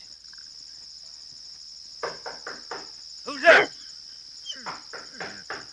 Oh, shut up, Snooper. You're as old and blind as I am. Who is it? What do you want? Quiet, Snooper. What do you want? It's my car. I'm afraid there's something wrong with my car. And what's that in your hand? This? Oh! I'm sorry. I was taking off the hubcaps. Can't you see? It's just a crowbar. What the hell do you want? Well, just, could I use your phone? My car, you see. There's something wrong with my car. So you said. Hush up, Snooper. Look, I'm sorry I startled you, but I don't know what's wrong with my car, and it's miles to any station. Please, just let me use your phone. See, I just need to... Oh, hello there, fella.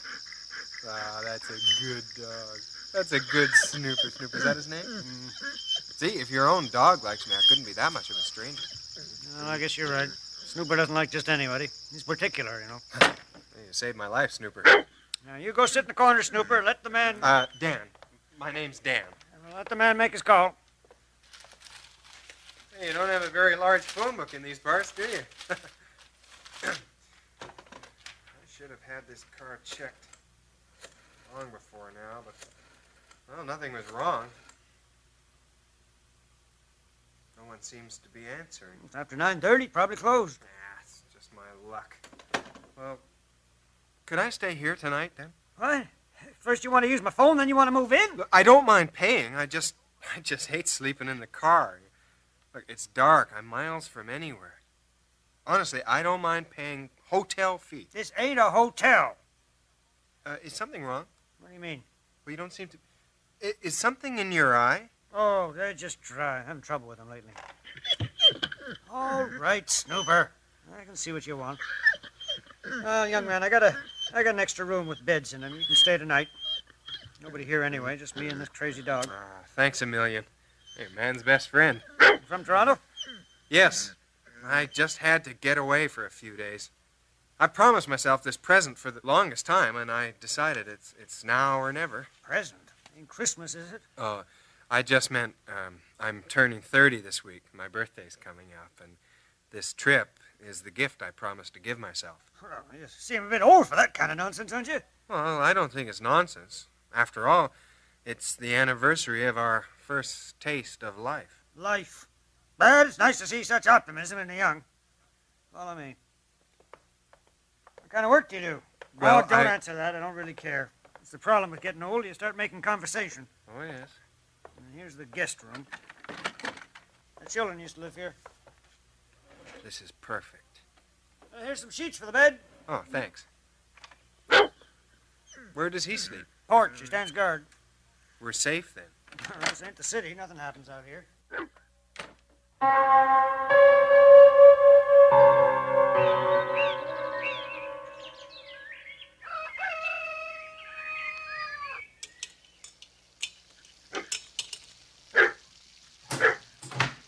Mr. Allman?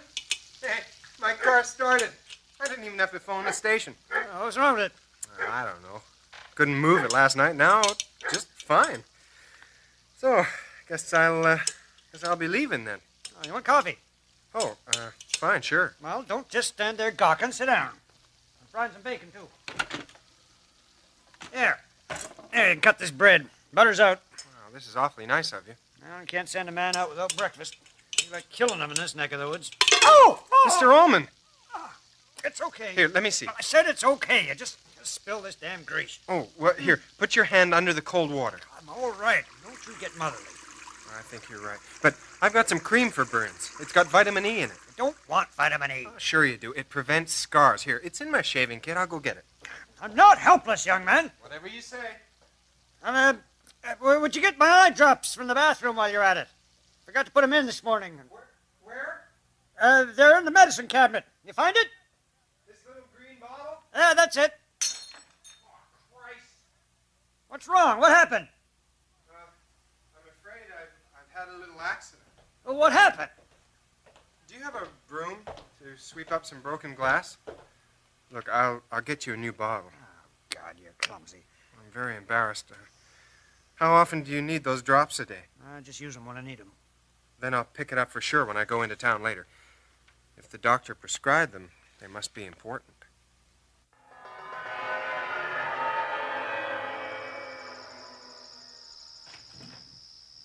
Got your medicine?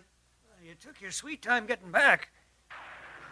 Oh, sounds like you just beat the storm. Yeah, looks like it's going to be a big one, too.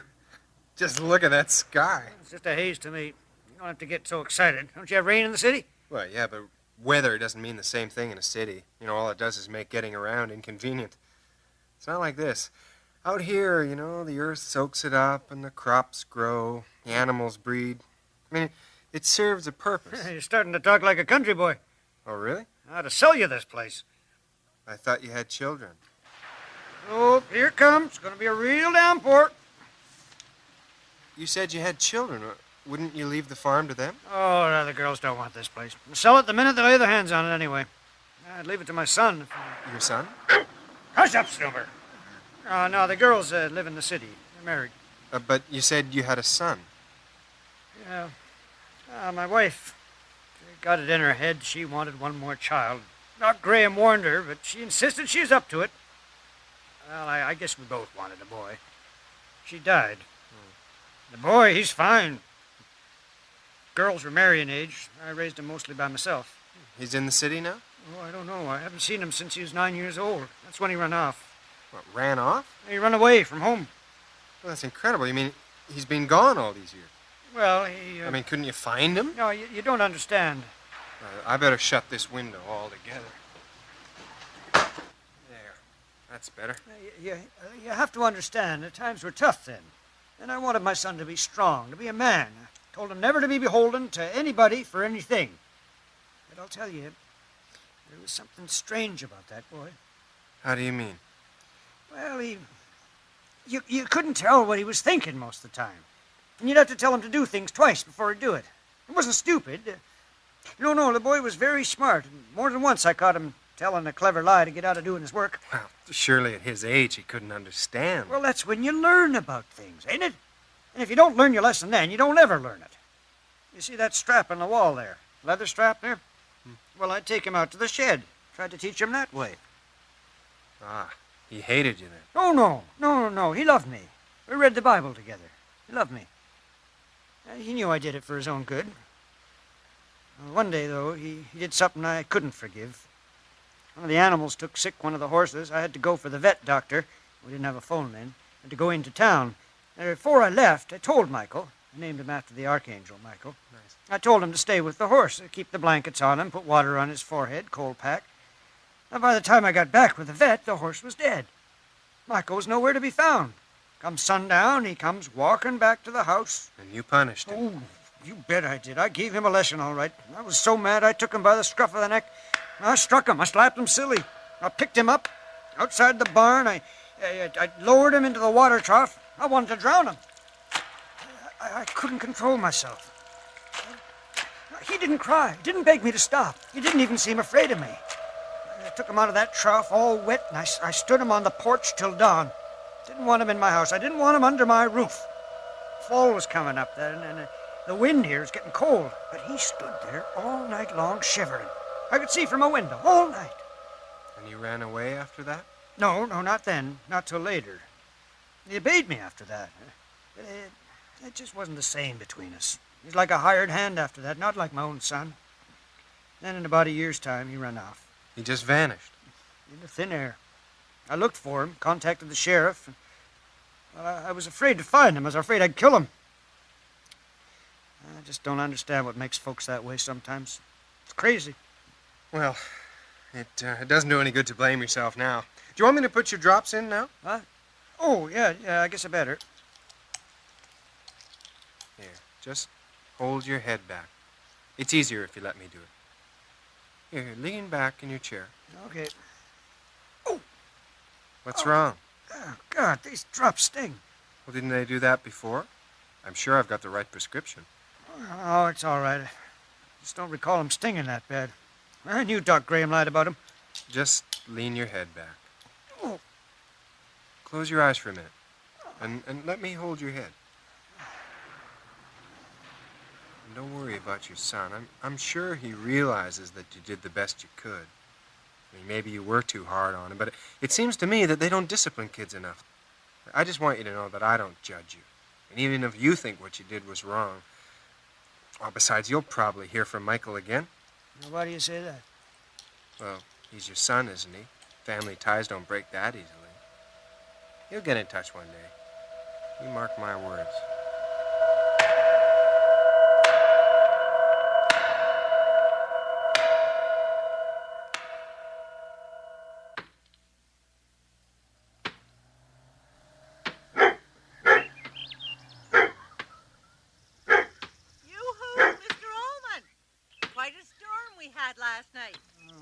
Right as rain, Miss Baker. And how are you today, Mr. Ullman? Fine, Miss Baker, just fine. I was just driving by, and I thought I'd pay you a little visit. And at the same time, find out just who has his car parked right out front here, huh? Well, it is a lovely red convertible. Is that what you call them? Yeah. I was always partial to red, though I never wear it. So, you have a visitor. Did you hear him? What? Chopping wood for me, over there by the old smokehouse. City folks think farm work is play. They don't know it's slave work, and I ain't going to tell them nothing to the opposite. He seems to be finishing up. Maybe starting to wise up. Hello?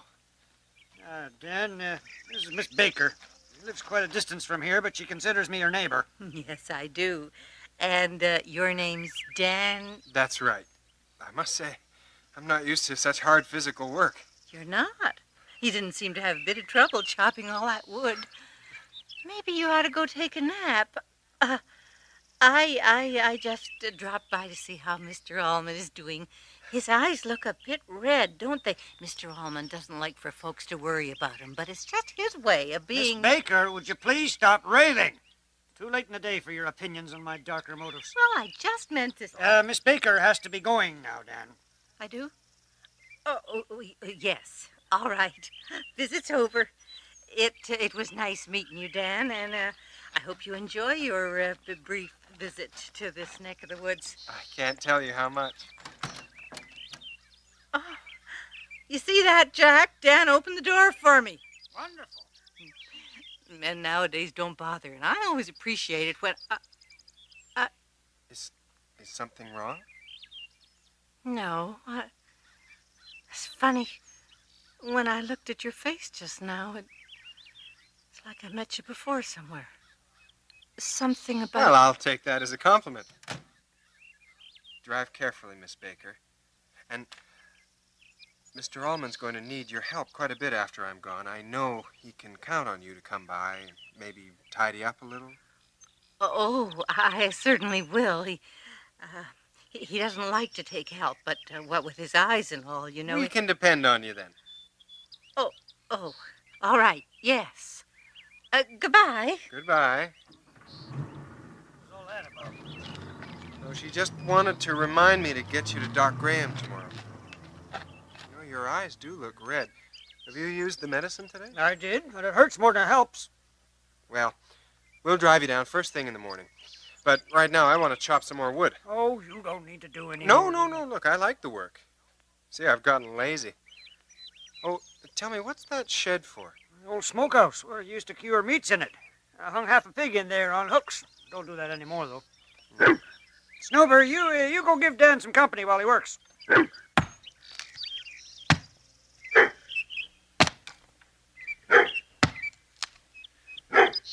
That's enough work for now, Snooper. Come on with me, Snooper. Let's take a little walk before dinner. Can't see over this grass, can you, Snooper? Here, come on. Come on, lie down here, boy. That's it, lie down. That's a good dog. So good, Snooper. Go on, lie down. You think I'd hurt you, Snooper? There's a good dog. That's a good dog.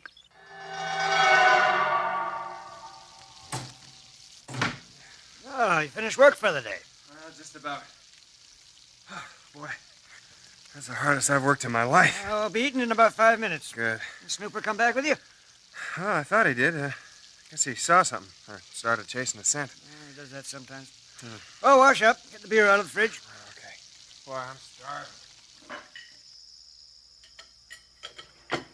That was terrific. You don't want more? Oh, not another bite. I wish Snooper had come back for this bone. Oh, he'll be back when he's hungry enough. You know, I've really enjoyed my stay here. I guess you'll be leaving soon, huh? Yeah, after I take you to the doctor in the morning. I want to thank you for helping me out this week. This place is the best hotel I've ever stayed at. I want you to know something. If I had a son, or if the son I had ever came back to me, I'd want him to be as good a man as you are. Mr. Allman, please. That embarrasses me. Oh, I mean it. It's been important to me that you were here this week. I worry about my eyes, about not seeing so good. Well, I'll thank you for your company. Look, it's my pleasure, and let's just leave it at that. Fair enough. But tell me, if your son did come back, the one who left, do you think you'd recognize him? Well, you know, I've often wondered about that. Man's supposed to know his children. How? So long ago, he was just a kid. Yeah, well, surely you'd know him, though. You'd know Michael. I mean, you'd know his voice, his eyes. Well, something. No, but I wouldn't. That's what I'm afraid of. I wouldn't even know my own son. Oh, damn. What? What is it? My eyes. They're burning. Oh, well, here. Put some more drops in. It'll make that red go away. My eyes didn't burn like this before. Those damn drops is doing it. Hardly see anything. It's all a blur. Well, you have to use the medicine. The doctor said you had to. Oh, damn it, doctor. Now, let's forget it. No, I'll help you put them in. Hold your head back. What are you doing? I said hold your head back. Oh. Now blink. That's it. Let the drops wash them. Why did you do that? What's got into you? My eyes, they're burning. I don't want you to disobey me anymore. Disobey? What are you talking about? I mean, isn't that what he did? Who? Didn't he always disobey you? And you knew he was weak. You knew what to do, though. You weren't fooled into being easy on him, were you? And now you're just like Michael. Just like a kid. Helpless.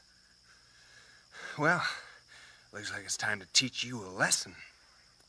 It's that time! Let me go! Let me go!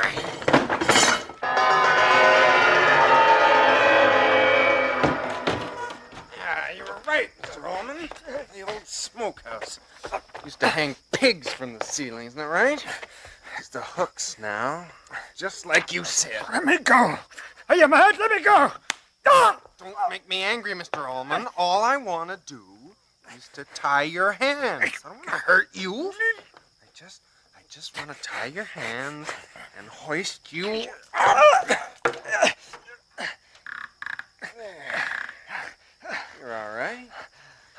That takes a load off your feet, doesn't it? Take me down. Don't let me hang here. Please. Please. What? Please. Oh, don't tell me you're not a man. Don't tell me that. I'll have to teach you to be tough. I'll have to... Now that won't do. Just won't do. You can't let on that it bothers you. You have to be strong. Well, it's okay. We got all night.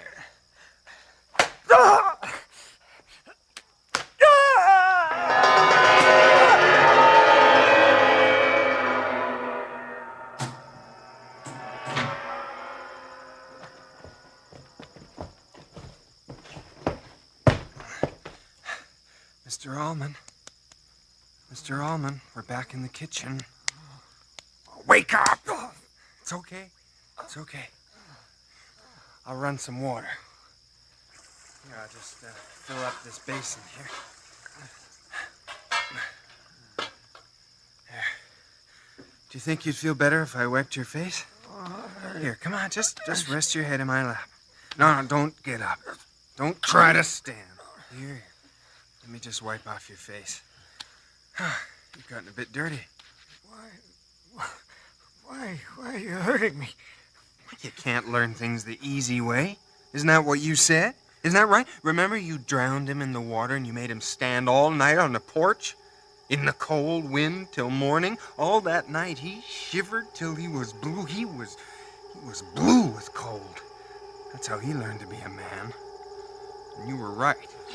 Oh, I'm all wet.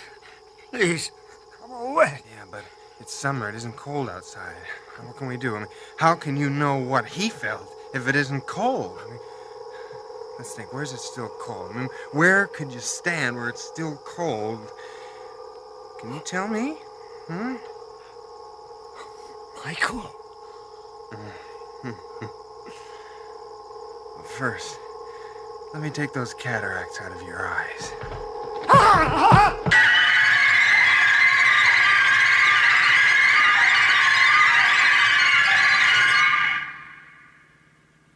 It was good of you to come out with me, Doctor. When I ran into you and you told me that Jack still hadn't come in to see you, well, I just thought this would kill two birds with one stone. Two birds with one stone? Well, you know, I just mean Jack couldn't come up with any more excuses not to see you. Oh.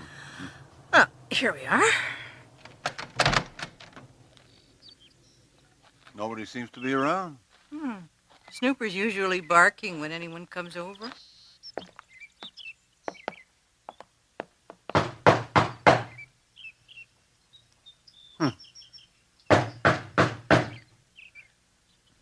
Dr. Graham, would you look through the kitchen window? All right.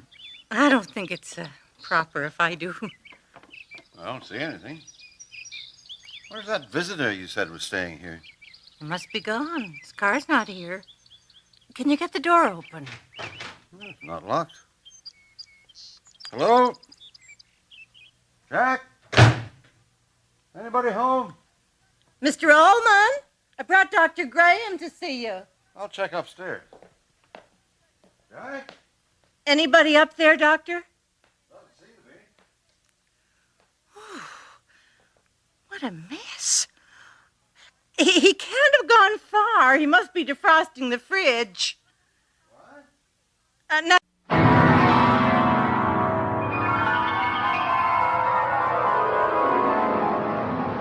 In the dream, you are falling, lost in the listening distance, as dark locks in.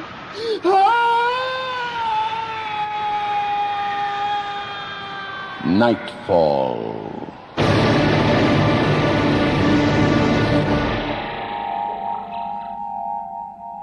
Good evening. Tonight, a story of revenge, almost as usual. An old farmer receives a visit from a mysterious young man on a horrible mission. But the play, a first for the series from Burke Campbell, is called In the Eye of the Beholder. But, Jack, you haven't any choice in this matter. You'll have to have surgery. All right. And you tell me why I got to seeing so good for a while. I didn't even need my glasses to read the papers. Well, it's called second sight. For a while, your vision improves. And that's a sure sign you got cataracts. I'm telling you, you need the operation. That or your vision goes entirely. Well, maybe I just need stronger glasses. Jack, I'm not making this up. You've known me all these years. I'm not going to start lying to you now. Well, I don't think you ever stopped lying to me. Certainly doesn't do any good to tell you the truth. You don't listen anyway. Just because you've been my doctor all these years doesn't mean you're always right about everything. Just because you delivered my 2 kids. 2 kids? 3 kids, Jack. I hope you're not getting senile. I just don't want no doctor fitting in with my eyes. Do you want to be blind? I don't. Do you? All right, so when do I have to have it? Sooner the better. Well, I don't see too bad now. I can still make out your face. Don't you think you ought to ask one of the girls to come back home just till you get back on the tracks? The girls have their own lives now. Besides, I know the farm like the back of my hand. I could get around blind, not know the difference. What are you doing? I'm setting you up an appointment with Dr. Fuller. He's the best eye surgeon available. Now, just a minute. Put the phone down.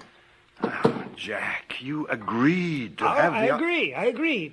But I can wait, can't I? I don't need it immediately, do I? Can I wait? How long? Well, a month. I can wait a month. All right. It's just going to get harder on you getting around. Well, I'll just wear my glasses till then. I'm fine. Oh, you let me look after everything. And in the meantime, use these drops in your eyes. They've gotten a bit dry. This will make them feel better. Oh, I bet it'll hurt. It's a mild solution. It won't hurt at all. Put the drops in 3 or 4 times a day. I believe you. That was nice of Miss Baker to drive you into town. Oh, real nice. That woman got nothing to do except bother folks with her kindness. Always coming around trying to see if I'm okay. You know, Jack, for someone as rude and ill-mannered as you, I'm always shocked that folks do as much as they do for you.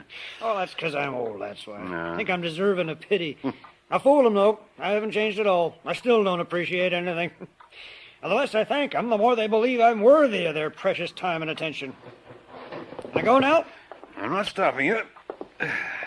This way out. Miss Baker, Yes, Dr. Graham. patient's all yours. Oh, fine, Dr. Graham. Is Jack going to be all right? Well, why don't you ask me that, Miss Baker? I'm just blind. I'm not deaf yet.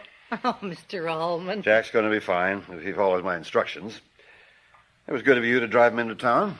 Oh, I had to come into town anyway, pick up some groceries. And I just thought... Why not drag poor old blind Jack Allman in to see the quack? I thought nothing of the kind. Don't let him shock you. Never give folks what they want. Take a doctor to say that. Good day. Goodbye, Dr. Graham. Have a nice drive home, the two of you.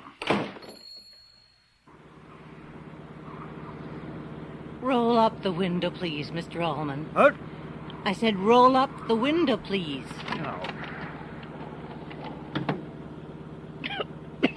Oh, put out your cigarette, please, Mr. Allman. Well, you wouldn't be coughing if you let me keep the window open. Smoking isn't good for you. My mother used to say if God had wanted us to smoke, he'd have put a chimney stack on top our heads. Where's your mother now, Miss Baker? You know very well she's in heaven. And she won't mind if I join her. Here we are, just in time to avert an argument. You going to invite me in for coffee? I would, but I'm fresh out. Some tea, then. Miss Baker, thank you for taking me into town. Thank you very much. And thank you for bringing me home again. Oh, you are the rudest man, Mr. Allman. Of course, you have improved over the years. You used to be openly nasty. But I guess the years have taught you to be more sympathetic and loving of others. I'm always amazed at your eternal optimism. Some might call it damn near religious.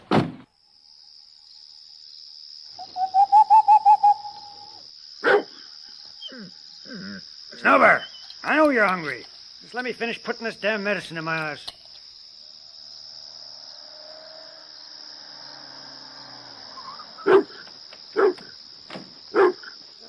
Who's that going to be this time of night? Who's there? Oh, shut up, Snooper. You're as old and blind as I am. Who is it? What do you want? Quiet, Snooper. What do you want? It's my car. I'm afraid there's something wrong with my car. And what's that in your hand? This? Oh, I'm sorry. I was taking off the hubcaps. Can't you see? It's just a crowbar. What the hell do you want? Well, just, could I use your phone? My car, you see. There's something wrong with my car. So you said. Hush up, Snubber. Look, I'm sorry I startled you, but I don't know what's wrong with my car, and it's miles to any station. Please, just let me use your phone. See, I just need to... Oh, hello there, fella. Ah, that's a good dog. That's a good Snooper. Snooper, is that his name? See, if your own dog likes me, I couldn't be that much of a stranger. Well, I guess you're right. Snooper doesn't like just anybody. He's particular, you know. Hey, you saved my life, Snooper. Now, you go sit in the corner, Snooper. Let the man... Dan. My name's Dan. Well, let the man make his call. Hey, you don't have a very large phone book in these bars, do you? I should have had this car checked long before now, but, well, nothing was wrong. No one seems to be answering. It's after 9:30, probably closed. Nah, it's just my luck. Well, could I stay here tonight, then? What? First you want to use my phone, then you want to move in? Look, I don't mind paying. I just hate sleeping in the car. Look, it's dark. I'm miles from anywhere. Honestly, I don't mind paying hotel fee. This ain't a hotel. Is something wrong? What do you mean? Well, you don't seem to... Is something in your eye? Oh, they're just dry. I'm having trouble with them lately. All right, Snooper. I can see what you want. Well, young man, I got an extra room with beds in them. You can stay tonight. Nobody here anyway, just me and this crazy dog.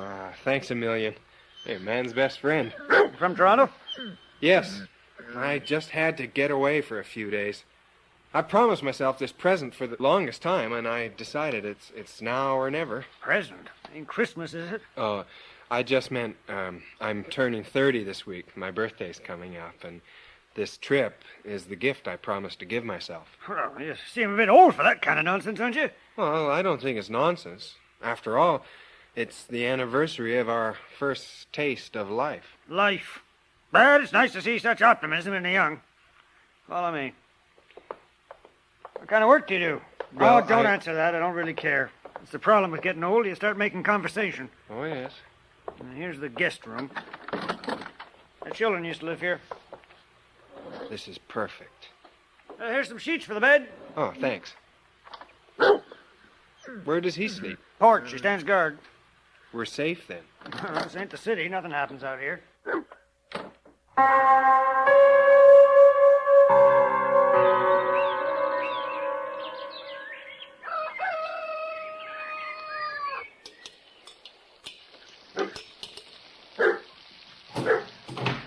Mr. Allman? Hey, my car started. I didn't even have to phone the station. Oh, what's wrong with it? I don't know.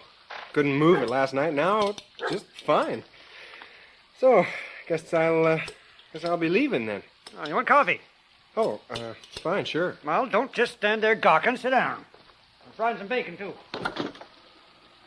There, you can cut this bread. Butter's out. Wow, this is awfully nice of you. Well, you can't send a man out without breakfast. You like killing them in this neck of the woods. Oh! Mr. Allman! It's okay. Here, let me see. I said it's okay. You just spill this damn grease. Oh, well, here, put your hand under the cold water. I'm all right. Don't you get motherly. I think you're right. But I've got some cream for burns. It's got vitamin E in it. I don't want vitamin E. Oh, sure you do. It prevents scars. Here, it's in my shaving kit. I'll go get it. I'm not helpless, young man. Whatever you say. Would you get my eye drops from the bathroom while you're at it? Forgot to put them in this morning. Where? They're in the medicine cabinet. You find it?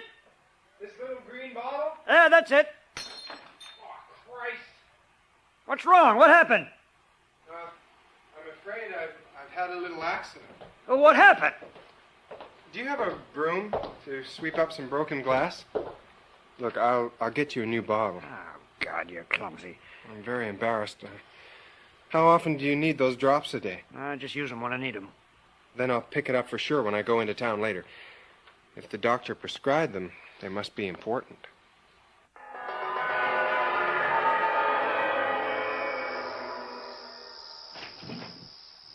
Got your medicine?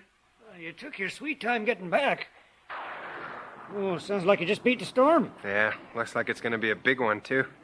Just look at that sky. It's just a haze to me. You don't have to get so excited. Don't you have rain in the city? Well, yeah, but weather doesn't mean the same thing in a city. You know, all it does is make getting around inconvenient. It's not like this. Out here, you know, the earth soaks it up and the crops grow, the animals breed.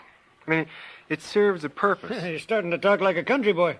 Oh, really? I ought to sell you this place. I thought you had children. Oh, here it comes. It's going to be a real downpour. You said you had children. Wouldn't you leave the farm to them? Oh, no, the girls don't want this place. We'll sell it the minute they lay their hands on it anyway. I'd leave it to my son. Your son? Hush up, Snooper. No, the girls live in the city. They're married. But you said you had a son. Yeah. My wife got it in her head she wanted one more child. Doc Graham warned her, but she insisted she was up to it. Well, I guess we both wanted a boy. She died. The boy, he's fine. Girls were marrying age. I raised him mostly by myself. He's in the city now? Oh, I don't know. I haven't seen him since he was 9 years old. That's when he ran off. What, ran off? He ran away from home. Well, that's incredible. You mean he's been gone all these years? Well, he... I mean, couldn't you find him? No, you don't understand. I better shut this window altogether. There. That's better. You have to understand, the times were tough then. And I wanted my son to be strong, to be a man. I told him never to be beholden to anybody for anything. But I'll tell you, there was something strange about that boy. How do you mean? Well, you couldn't tell what he was thinking most of the time. And you'd have to tell him to do things twice before he'd do it. It wasn't stupid. No, the boy was very smart. And more than once I caught him telling a clever lie to get out of doing his work. Well, surely at his age he couldn't understand. Well, that's when you learn about things, ain't it? And if you don't learn your lesson then, you don't ever learn it. You see that strap on the wall there? Leather strap there? Well, I'd take him out to the shed. Tried to teach him that way. Ah, he hated you then. Oh, no. He loved me. We read the Bible together. He loved me. He knew I did it for his own good.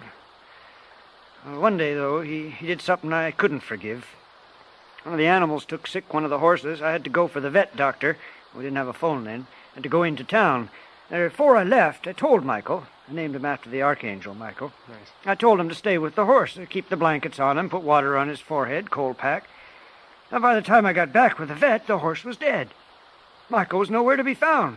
Come sundown, he comes walking back to the house. And you punished him. Oh, you bet I did. I gave him a lesson, all right. I was so mad I took him by the scruff of the neck. I struck him. I slapped him silly. I picked him up outside the barn. I lowered him into the water trough. I wanted to drown him. I couldn't control myself. He didn't cry. He didn't beg me to stop. He didn't even seem afraid of me. I took him out of that trough all wet, and I stood him on the porch till dawn.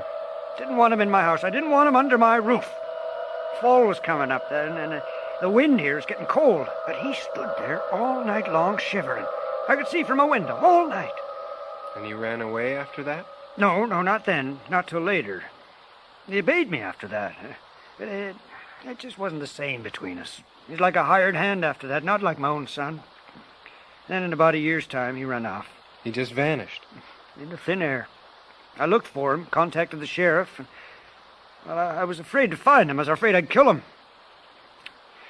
I just don't understand what makes folks that way sometimes. It's crazy. Well, it doesn't do any good to blame yourself now. Do you want me to put your drops in now? Huh? Oh, yeah, I guess I better. Here, just hold your head back. It's easier if you let me do it. Here, lean back in your chair. Okay. What's wrong? Oh, God, these drops sting. Well, didn't they do that before? I'm sure I've got the right prescription. Oh, it's all right. I just don't recall them stinging that bad. I knew Doc Graham lied about them. Just lean your head back. Oh. Close your eyes for a minute. And let me hold your head. And don't worry about your son. I'm sure he realizes that you did the best you could. I mean, maybe you were too hard on him, but it seems to me that they don't discipline kids enough. I just want you to know that I don't judge you. And even if you think what you did was wrong... Oh, besides, you'll probably hear from Michael again. Now, why do you say that? Well, he's your son, isn't he? Family ties don't break that easily. He'll get in touch one day. You mark my words.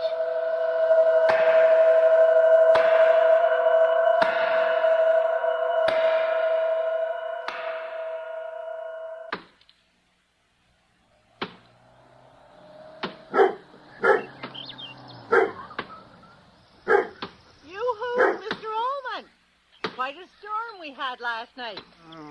Right as rain, Miss Baker. And how are you today, Mr. Allman? Fine, Miss Baker, just fine. I was just driving by, and I thought I'd pay you a little visit. And at the same time, find out just who has his car parked right out front here, huh? Well, it is a lovely red convertible. Is that what you call them? Yeah. I was always partial to red, though I never wear it. Sure, you have a visitor. Did you hear him? What? Chopping wood for me, over there by the old smokehouse. City folks think farm work is play. They don't know it's slave work, and I ain't going to tell them nothing to the opposite. He seems to be finishing up. Maybe starting to wise up. Hello? Dan, this is Miss Baker. She lives quite a distance from here, but she considers me her neighbor. Yes, I do. And your name's Dan? That's right. I must say, I'm not used to such hard physical work. You're not? He didn't seem to have a bit of trouble chopping all that wood. Maybe you ought to go take a nap. I just dropped by to see how Mr. Allman is doing. His eyes look a bit red, don't they? Mr. Allman doesn't like for folks to worry about him, but it's just his way of being... Miss Baker, would you please stop raving? Too late in the day for your opinions on my darker motives. Well, I just meant to... Miss Baker has to be going now, Dan. I do? Oh, yes. All right. Visit's over. It was nice meeting you, Dan, and I hope you enjoy your brief visit to this neck of the woods. I can't tell you how much. Oh, you see that, Jack? Dan opened the door for me. Wonderful. Men nowadays don't bother, and I always appreciate it when... Is something wrong? No, it's funny. When I looked at your face just now, it's like I met you before somewhere. Something about... Well, I'll take that as a compliment. Drive carefully, Miss Baker. And Mr. Allman's going to need your help quite a bit after I'm gone. I know he can count on you to come by, maybe tidy up a little. Oh, I certainly will. He doesn't like to take help, but what with his eyes and all, you know... We can depend on you then. Oh, all right, yes. Goodbye. Goodbye. What's all that about? Oh, she just wanted to remind me to get you to Doc Graham tomorrow. You know, your eyes do look red. Have you used the medicine today? I did, but it hurts more than it helps. Well, we'll drive you down first thing in the morning. But right now, I want to chop some more wood. Oh, you don't need to do any No. more. Look, I like the work. See, I've gotten lazy. Oh, tell me, what's that shed for? The old smokehouse where you used to cure meats in it. I hung half a pig in there on hooks. Don't do that anymore, though. Snooper, you go give Dan some company while he works.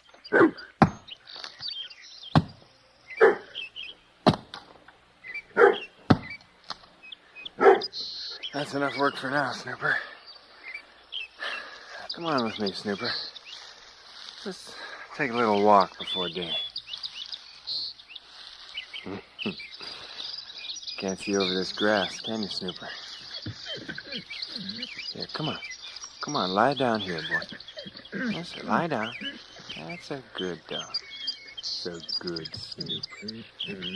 Go on, lie down. You think I'd hurt you, Snooper? Here's a good dog.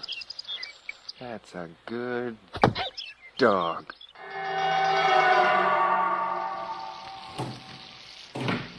Oh, you finished work for the day? Well, just about.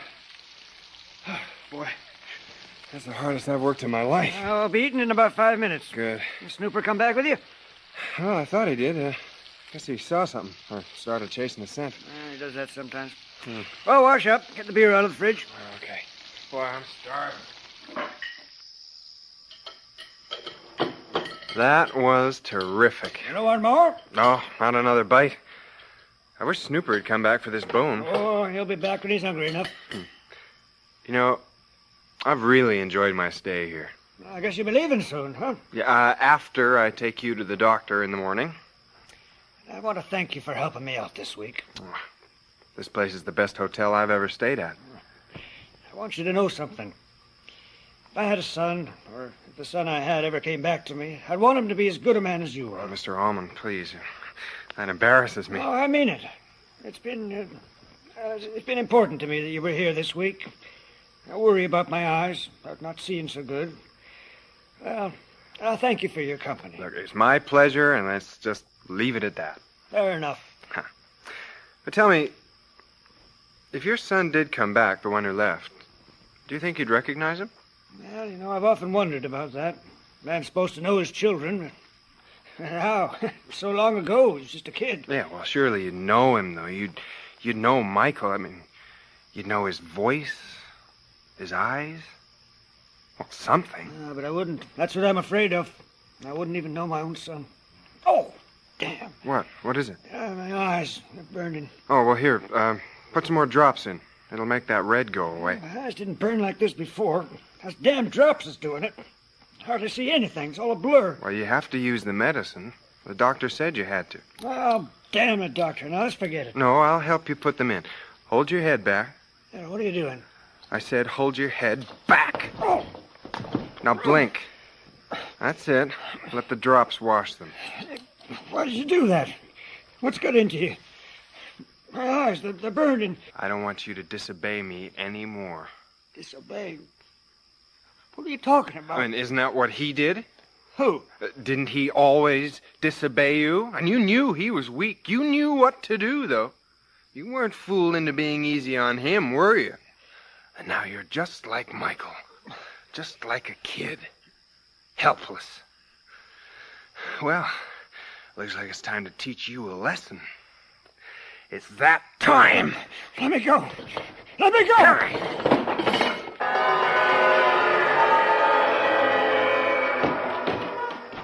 You were right, Mr. Allman.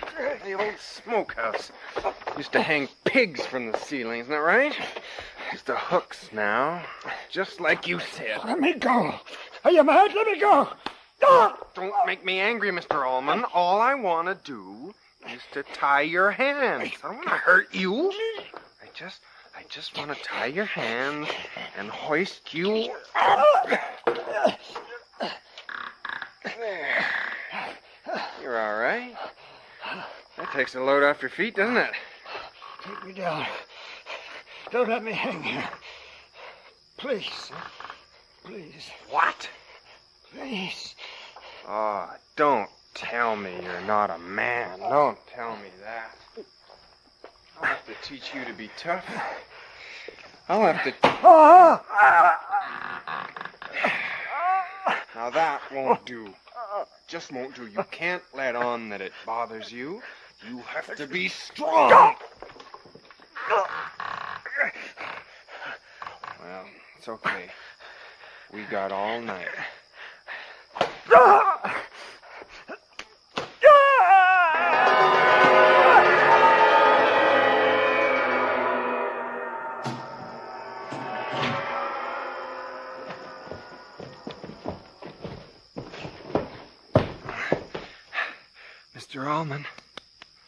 Mr. Allman, we're back in the kitchen. Wake up! It's okay. It's okay.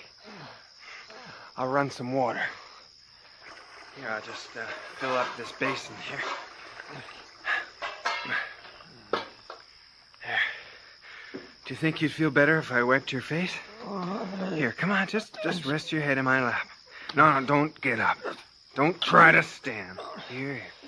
Let me just wipe off your face. You've gotten a bit dirty. Why are you hurting me? You can't learn things the easy way. Isn't that what you said? Isn't that right? Remember you drowned him in the water and you made him stand all night on the porch? In the cold wind till morning? All that night he shivered till he was blue. He was blue with cold. That's how he learned to be a man. And you were right. Oh, I'm all wet. Please, I'm all wet. Yeah, but it's summer. It isn't cold outside. What can we do? I mean, how can you know what he felt if it isn't cold? I mean, let's think. Where's it still cold? I mean, where could you stand where it's still cold? Can you tell me? Michael. Well, first, let me take those cataracts out of your eyes.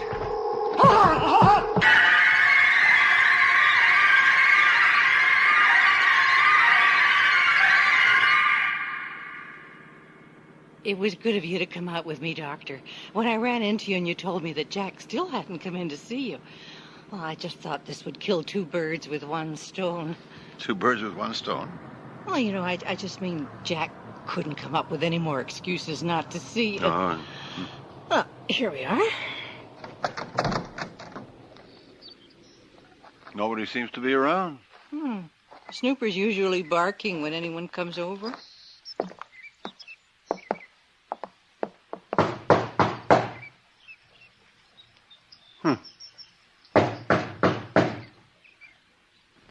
Dr. Graham, would you look through the kitchen window? All right.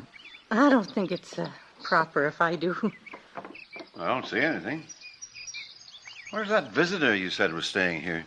He must be gone. His car's not here. Can you get the door open? Well, it's not locked. Hello?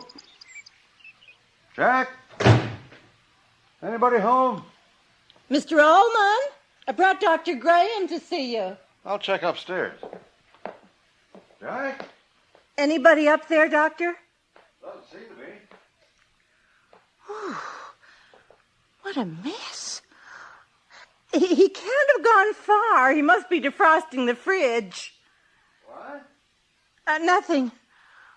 Oh, dear. It must be some meat defrosting. You'd think he'd know better than to go and put...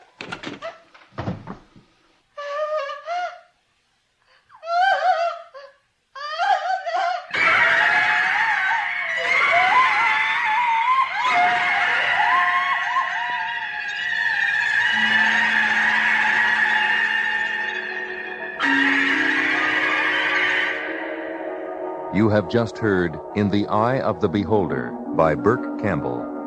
Featured in tonight's cast were Bud Knapp as the Doctor, Wayne Robson as Jack, Jeff Bowes as Dan, and Marion Waldman as Miss Baker. Snooper was played by Sam D. Beresford. Our recording engineer was Ray Falsick, with sound effects by Matt Wilcott and the production assistance of Nancy McElveen. In the Eye of the Beholder was produced and directed for CBC Radio by Stephen Katz.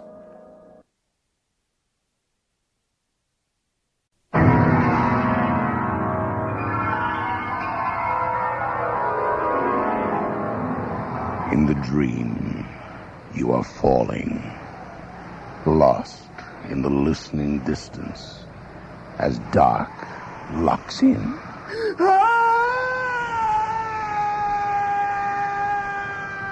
Nightfall.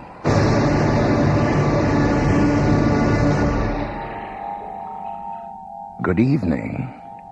This week's Nightfall will tell you everything you need to know about urban transportation and more.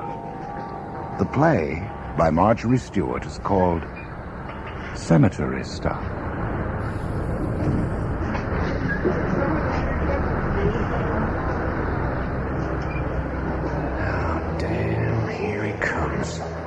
Now, look here, Mortland. You're late again. More than 5 minutes. What the hell are you trying to pull? Look, Ben, I had a few tie-ups back there, that's all. Tie-ups, eh? Such as Molly in the coffee shop here before you started out? Eh? That's some tie-up. And I suppose you stopped at the other end, too. Let up on me, will you? Take it out on somebody else for a change. Now, look, I've had a lot of complaints about you, Mortland. You're pulling away from stops too quickly, leaving passengers stranded, missing stops purposely when you're running late. Look, Ben, I'll see it doesn't happen again, okay? Your promises don't count. Not anymore. You've only got one thing going for you, Mortland. Yeah, what's that?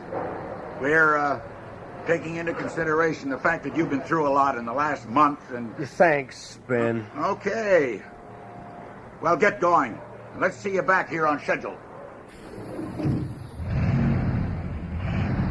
Goddamn company man. He and his whole transportation system can go straight to hell.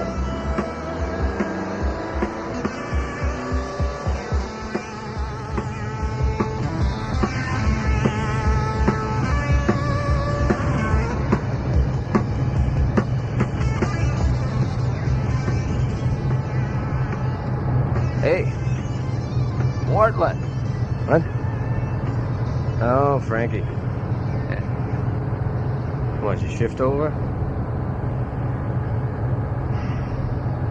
Now, what are you on these days, anyway? You the Sinclair car? Yep. Having some hassles with Ben? He's just trying to throw his weight around. This your stop? Next one. No, Mortland. You sure don't look like the kind of guy who'd get bothered. You got it, Frankie. Anyway, I don't need this lousy job. How come? Got a few million socked away? I don't know. But I don't mind telling you, I got a few other irons in the fire. My lawyer clears up a few entanglements, then I'm heading out. Can't take the Toronto crime. What? Oh, I don't mind Toronto. It's been a city of opportunities, as far as I'm concerned. And I just don't like anyone pushing me around. That's so. And I prefer to do the pushing myself. Now, take this route, for instance. I did a bit of pushing to get a hold of this one. Yeah, I bet you did. It's a real easy route, isn't it? Well, it's not too bad. This stretch here, for example, no problem at all. There's no evening stop, so after 5:30, it's clear sailing right through. Hank? Yeah, to hell with him. Well, damn it, spoke too soon. Driver, stop. What? No, you made a mistake, man. There's no point in you getting off here. This is my stop, driver. No, there's nothing here, ma'am. Driver, this is my stop. You want the next stop, ma'am. You've made a mistake. Driver, this is my stop. Okay, have it your way.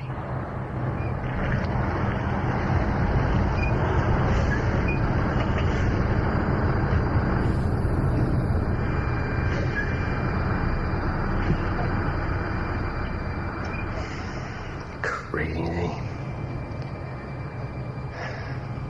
Must have been planning on going into the cemetery.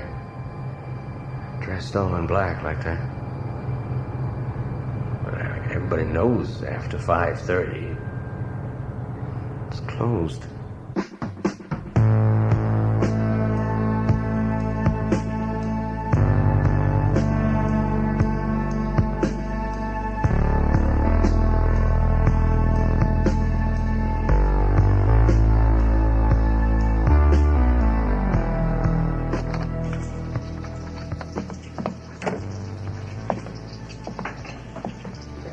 Yeah, what'll it be?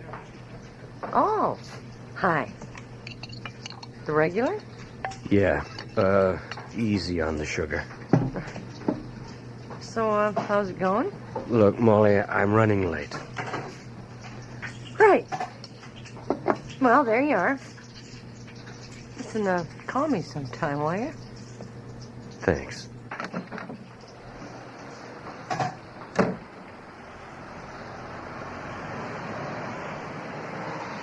Hey, Mortland, could you wait just a minute? What? Oh, shoot. Look, Pete, I'll pay you that 10 I owe you next week, okay? No, it's not that, George.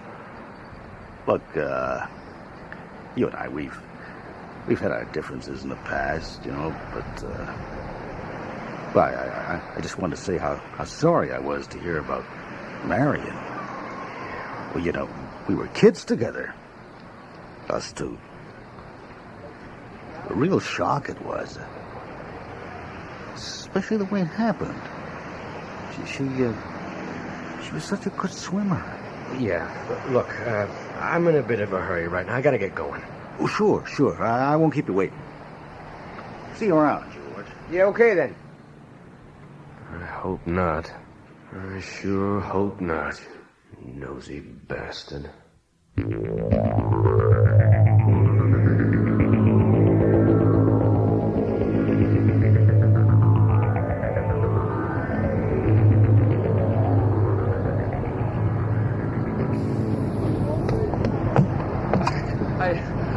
I ran almost half a block. Thought I'd miss you. Does this bus go right into the St. Clair station? Yeah. You got it. Treating yourself to a late night snack, eh, driver? That's right. That coffee sure smells good on a cold night like this. You gotta do something to keep yourself awake. Thank God this is my last run tonight. Yes, I figured it was. How long does it take to get down to St. Clair? Oh, about 5 minutes. It's a straight run from here. No stops until we get ready to turn off Mount Pleasant. From the corner on, it's just a short run into the subway loop.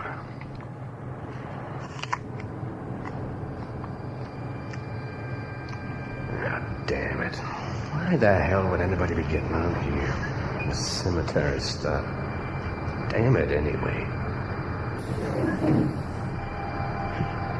Driver, will this bus take me to the end? What do you mean, the end? Driver, will this bus take me to the end? Well, yeah, sure.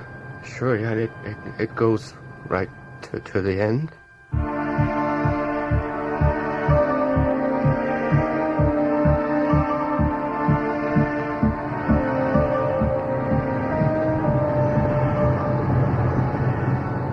I sure wish I could get a job driving a bus.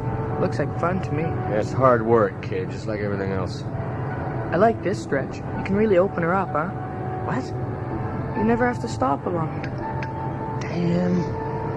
Driver, this is my stop. Driver, this is my stop. All right, I can hear you. Damn it, she got off here the same time last night.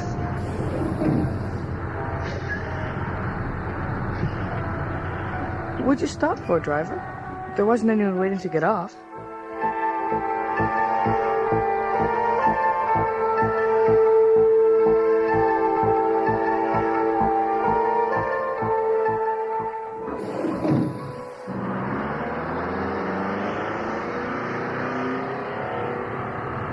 It's windy out there, driver. And cold. I'll be glad to get home to my apartment. Yeah, I know what you mean. I'll be glad to get home myself.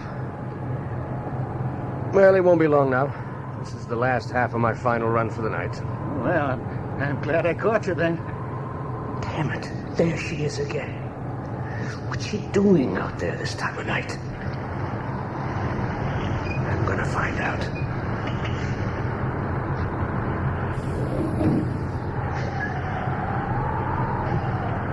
Driver, does this bus take me to the end? What? Driver, does this bus take me to the end?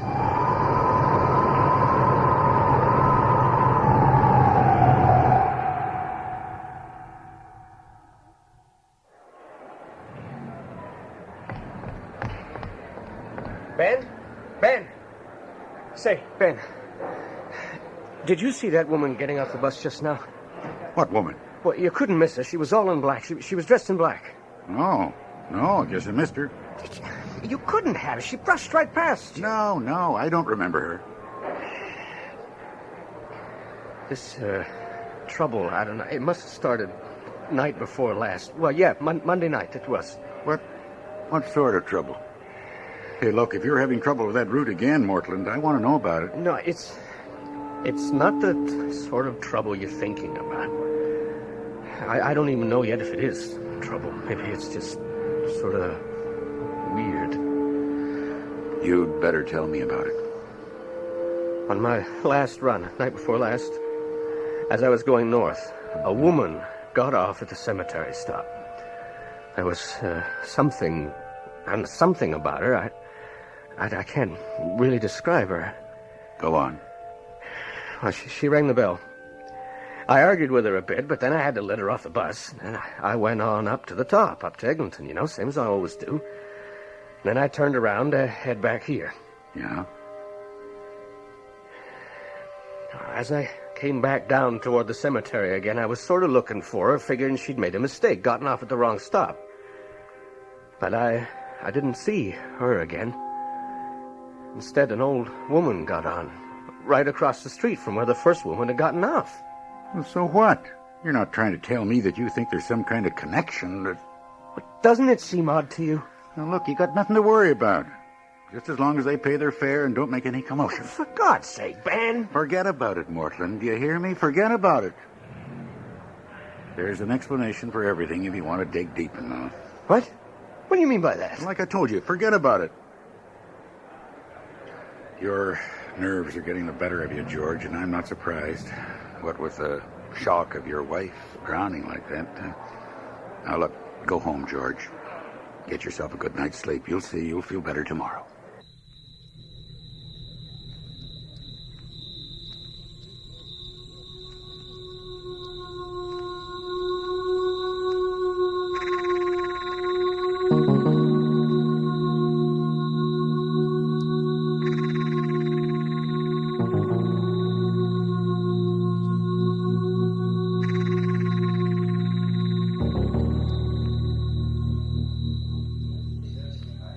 Look, I am not trying to pick a fight with you, Molly. I just thought we could spend some time together. I don't want to be alone tonight. Well, but I can't leave early. Betty has that awful sore throat, so she called in sick, and, well, Mike says forget. I don't want to hear what Mike says. Look, I'm going to try to get some sleep for a change. What are you so uptight about? This job is starting to get to me. I'll be glad to wash my hands of the whole thing. What do you mean, George? Are you thinking of quitting? I got plans. What do you mean, plans? Oh, never mind. Just never mind.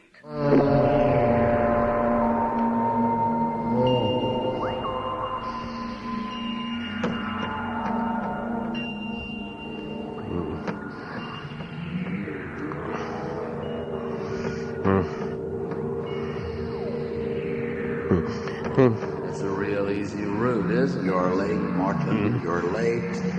Driving a bus must be easy. Easy. Such a good swimmer. Such a good swimmer. This is my stop, driver. My stop. Take me to the end. The end, driver. Stop, driver. My stop. Take me to the end, driver. The end. The end. The end. Marion, it was an accident. I swear it was an accident.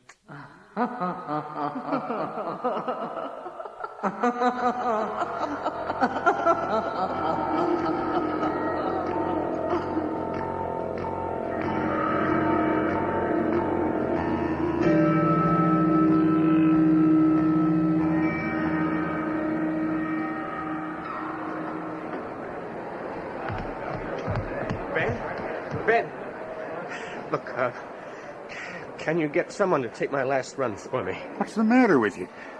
What are you talking about? I can't do this last run. I got a funny feeling. Ben, just get somebody else to do it. Come on, George. You know damn well I can't get another man on this much notice. I won't do it, I tell you. I can't. Get hold of yourself, George. You come with me, Ben. What? Well... okay. But let's get going. George? What's going on, Molly? Oh, hi. Well, Mike let me off early, and I thought I'd ride up with George and kill some time. Kill some time? Hi, Molly. Look, you don't have to kid me. Hi, George. Hey, you look kind of pale. You feeling okay? I'm okay. Look, what's going on with you two? What? But nothing anymore. Right, George? I mean, if you really got to know Ben, there hasn't been anything since... Oh, I didn't mean that. Look, I'm riding with him, too. The more the merrier. Thanks. You know about... Yeah. Well, I've never been on this route before. Actually, it's a pretty good one. Easy. George is lucky he's got it. Yeah. I used to think that myself.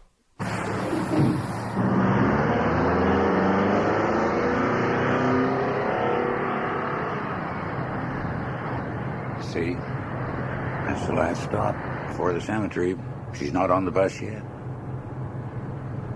If she isn't on the bus, she sure as hell can't get off it. And if you can't see her, she's not there. There you are, George. You'll see. Everything's going to be just fine. You don't understand. The fact that I can't see her doesn't mean anything. I never pick her out until I hear the bell. But there hasn't been a bell, George. And we're almost at the cemetery. Driver, this is my stop.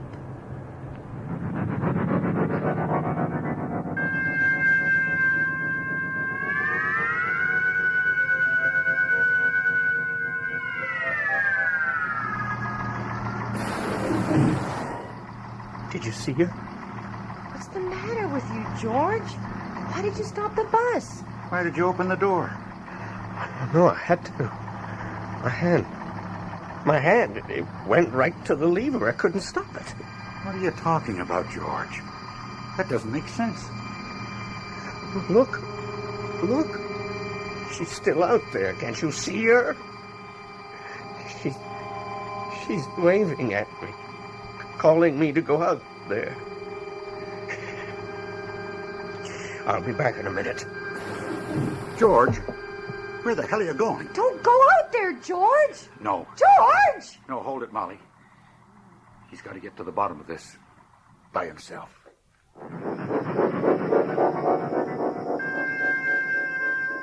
Where is she? Oh, I should have known. Hey, you there?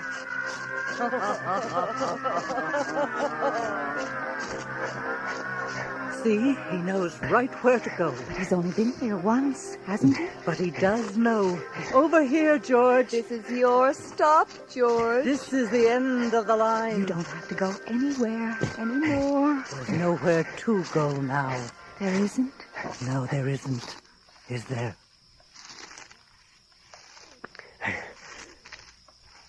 Where are they? It's so dark here. I can't see. It's grass here. It's getting soft. Wet.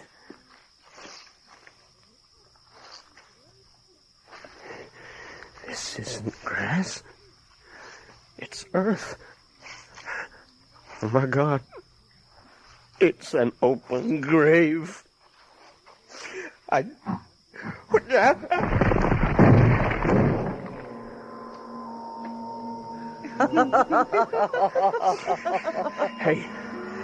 it was an accident. I swear it was an accident. You could have helped her, George, but you didn't. He could. Sure he could. He's a good boy. He can be very helpful. I didn't know that. How could George know how to help? Oh, he just knows. What do you want? What do you want to know? Nothing. We finally know now. We know all about you and Molly, George. But Marion didn't know, did she? Even Molly didn't know, did she? She couldn't understand after all, could she? But we understand, George, don't we? We know all about it, don't we, George? So it's all right, isn't it, George? Even if Marion didn't know. Even if Molly doesn't know. Even if nobody knows but us. Yes, nobody knows but us.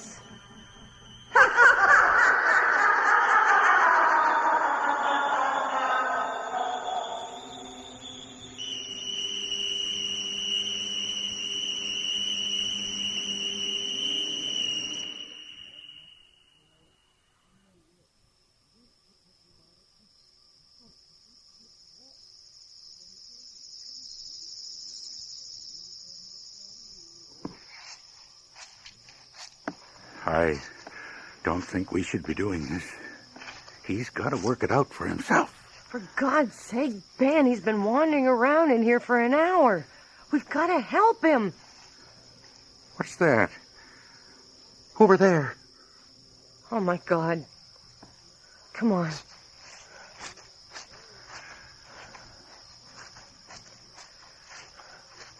They don't leave them open like that, do they? How the hell should... Oh, God.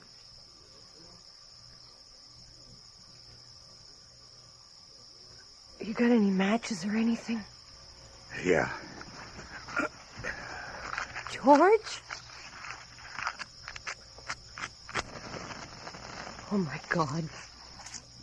Look at the headstone. It's Marion's grave. Molly. What? Don't look down in there.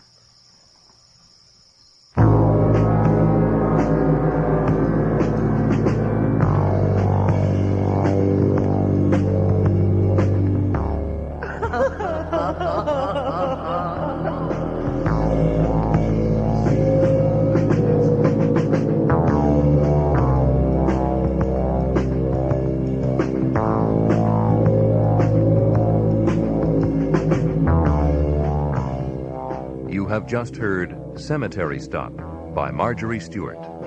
Featured in tonight's cast were Neil Monroe as George Mortland, Jane Eastwood as Molly, and Murray Westgate as Ben. You also heard Alan Fawcett as Frankie, Frank Perry as the elderly passenger, and Alan Levson as the young boy. The voices of the two women from the graveyard were played by Elba Mae Hoover and Marion Waldman. Our recording engineer is Brian Pape, with sound effects by Matt Wilcott, and the production assistance of Nina Callahan. Nightfall is produced and directed for CBC Radio by Bill Howell.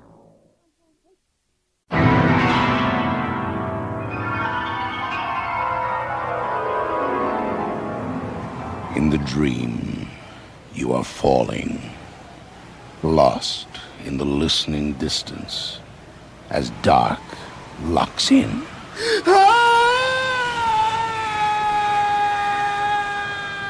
Nightfall.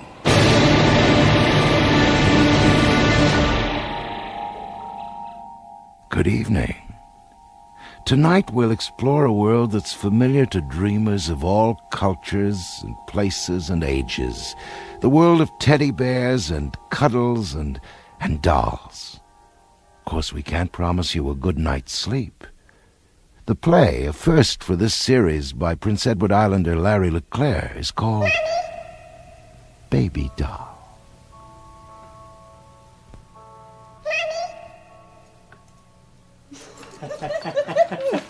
Wait a minute. I should be carried. Do you carry women over thresholds on their anniversary? Or is that... Shh, keep your voice down. Why? Is the burglar asleep? Come on. Oh, come on, Alex. Take off your shoes, will you? Sounds like I'm leading a horse. Oh, well, thanks a lot. Come on, Kath. Just play along, okay? Humor me. But Please. Oh, all right. That's... Shh. Okay, I'll take off my shoes. I mean, the least you could do is tell me It's a surprise. Damn right it is. Oh, wait a minute. I get it. New shoes, is that it? You got me new shoes for my anniversary, right? That's why the bare feet. Why the whisper? Who whispers around new shoes? Unless, of course, they're hush puppies. All right. You ready? Let's go. Okay. Would it be too much to ask where we're going? The guest room. Guest room? We don't have any guests, do we? You'll see. Oh, stop that. I mean, what's so mysterious? So there's someone in the guest room. Who is it, Loomis? Loomis? What makes you think that? Oh, come on, Alex. Who else is always passed out in the guest room, eh? I don't know, Kath. You tell me. Will you knock it off, Alex? I mean, it's hardly a big surprise. He fights with his students, he fights with the dean, he fights with a bottle of scotch, then he goes home, fights with his wife, fights with his kids, and eventually ends up over here trying to pick a fight with you. I mean, it has to be Loomis, right? Right? There's only one way to find out. Well, Kathleen? What? Going there? You crazy? It's dark in there. So? There's a light by the bed. You'll be all right. Come on, Alex. Do I have to? Yes, you have to. Now go on, Kathleen. Walk in, turn on the light, and have a look. Oh, all right. But I warn you, if this is some kind of a joke... It's no joke, Kath. Really, go on. You'll see. Oh, God, I hate this. How's the light switch? Finally. Okay, now what's it... Oh, God. For a second there, I thought it was real. Happy anniversary, Kathleen.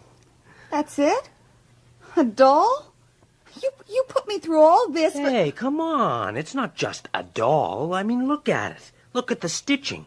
That doll's handmade, Kathleen. Do you have any idea how much work must have gone into making a doll like that? All by hand? Oh, come on, Alex. It's a doll, not the goddamn Suez Canal. No, thanks.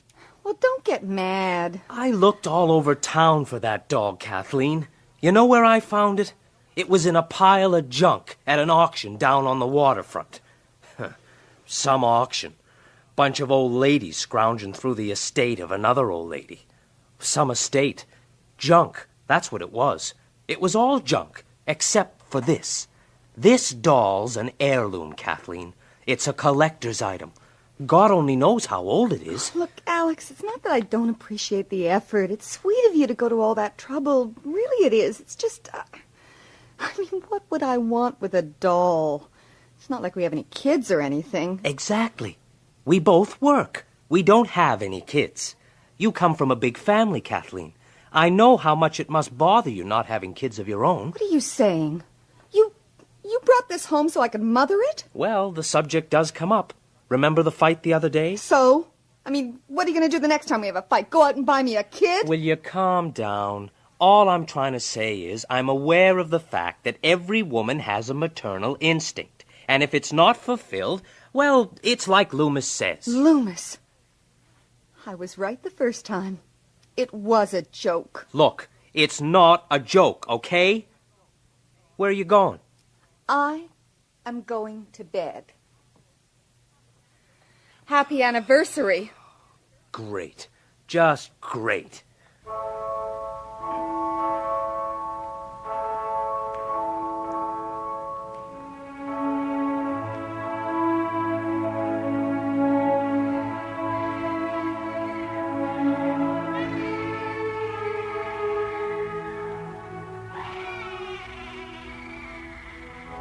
Alex? What's that noise, Alex? Oh, come on, Alex. You must hear it too. Where's it coming from? Oh, God, it's late. Go back to sleep, will you? There's something out there. I know it. A baby. Whose baby? It doesn't make sense. How can Alex sleep through this? It's coming from the guest room. How? There's nobody in the guest room. Please stop. Stop crying, please. Oh, God. Kathleen? Kathleen, are you all right? Kathleen? What the hell's going on? Are you all right, Kathleen? You didn't hear it, did you? Oh, God, you scared me half to death. Hear what? How she cried. Terrified, so cold and dark. Who? I didn't hear anything. No. No, of course not. You didn't hear it. You gave it to me. She's my responsibility. Oh, wait a minute. I thought there was something wrong. Maybe somebody broke in. Maybe you were having a nightmare or something. Really, Alex, I have no idea what you're talking about. I'm talking about hearing a scream in the middle of the night. What are you doing? She's cold. This isn't funny, Kathleen. Do you have any idea what time it is? It's 2:00 in the goddamn morning. I have to go to work tomorrow. Are you listening to me? Shh, please. Keep your voice down, Alex. Very funny. Get me up in the middle of the night to play little games. This is a dumb stunt. You know that, Kathleen? Dumb. I mean, if you don't like the doll, I'll get rid of it. She's mine. You gave her to me. All right, Kath. Have it your way. Tuck your little doll into bed and cover her up. Make fun of my little speech about maternal instinct. See if I care. You go back to bed, Alex. I'll be in after a while. Sure. I'll go back to bed. You want to get even? Okay. You've had your little joke. We're even.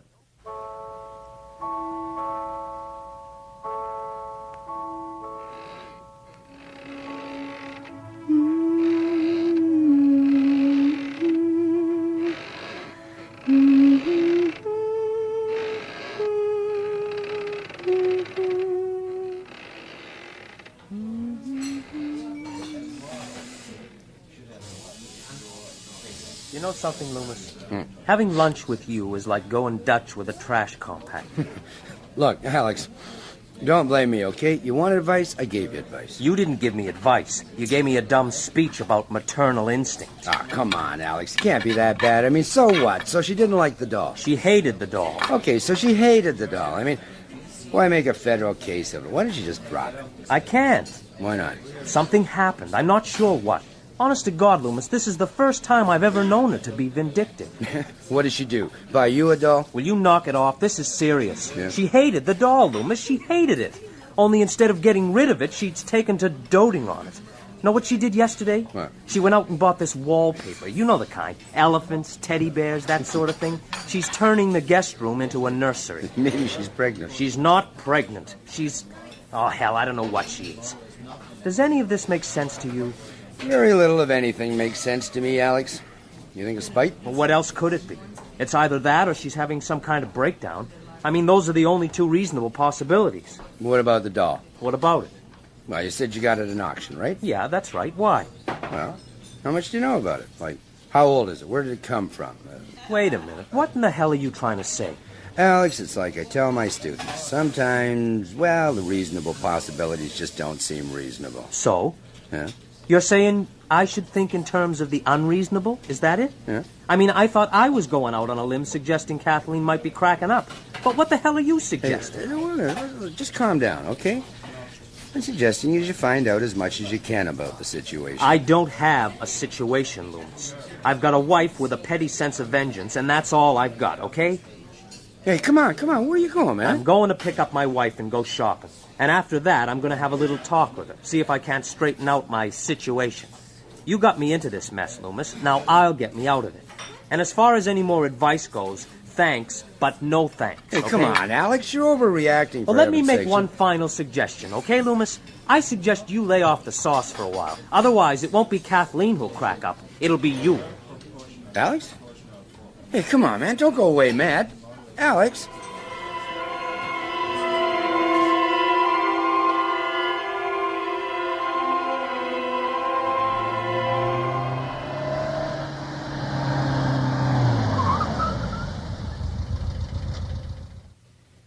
Look at that. Isn't that sweet? Sweet is not exactly the first word that comes to mind, Kathleen. I mean, don't you think this has gone far enough? She always comes up with such wonderful surprises. Imagine waiting like that in the window. Will you knock it off? I mean, it's not funny anymore, Kathleen. What are you talking about, Alex? I'm talking about leaving a goddamn doll in the window on your way to work, so that when you come home, it'll look like the doll's waiting for you. I mean, that's not sweet, Kathleen. That's sick. Wait a minute. Where are you going? Kathleen? All right. That does it.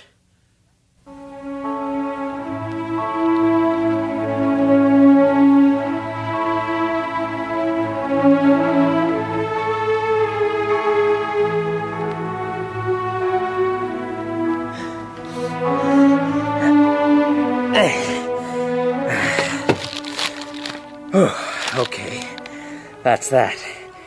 Fine thing when a man can't even get his wife to help him in with the goddamn groceries. Kathleen! Look, Kathleen, like I said in the car, this has gone far enough. I think it's damn near time you stopped acting like a schoolgirl and started acting like a wife. Do you hear me? Kathleen? I said... God, it's freezing in here. What's that smell? It's awful. It's nothing unusual, Alex. Nothing unusual? Will you listen to yourself? Look at this place. It's like a big playpen in here.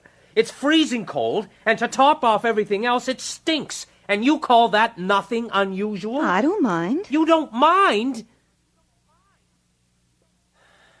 You really don't mind, do you? This whole thing doesn't really strike you as the slightest bit unusual, does it? Why don't you go start dinner, honey? I'll be out in a little while. Why don't we go out for dinner, okay, Kath? Somewhere quiet where we can talk? No. Come on, Kath. I said no. We already spend too much time away. I'm needed here, Alex. Can't you see that? There's something wrong, Kathleen. All along I thought it was a joke. Maybe mean, maybe spiteful, but just a joke. Nothing serious. It never was a joke. You're not angry at me, are you? Angry? No, Alex, I'm not angry at anyone. Why should I be? I'm perfectly contented. Can't you see that, Alex? No, I can't see that. I know. It's your work. You've been working too hard. That's it, isn't it? Not anymore. What do you mean? I quit. You what? Yesterday. No, the day before yesterday.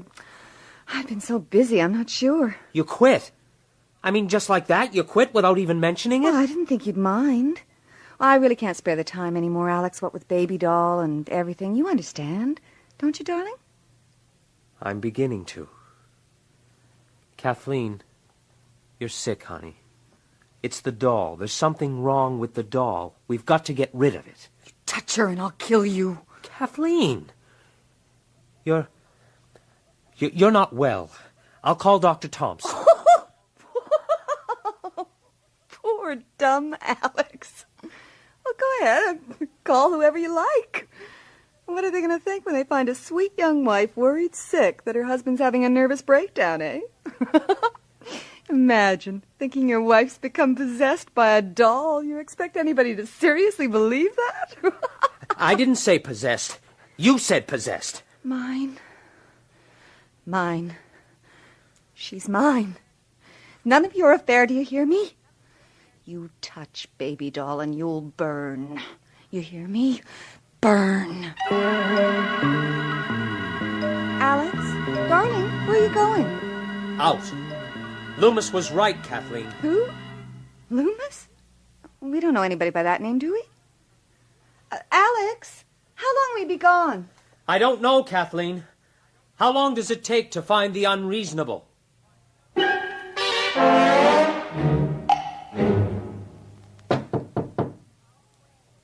Go away.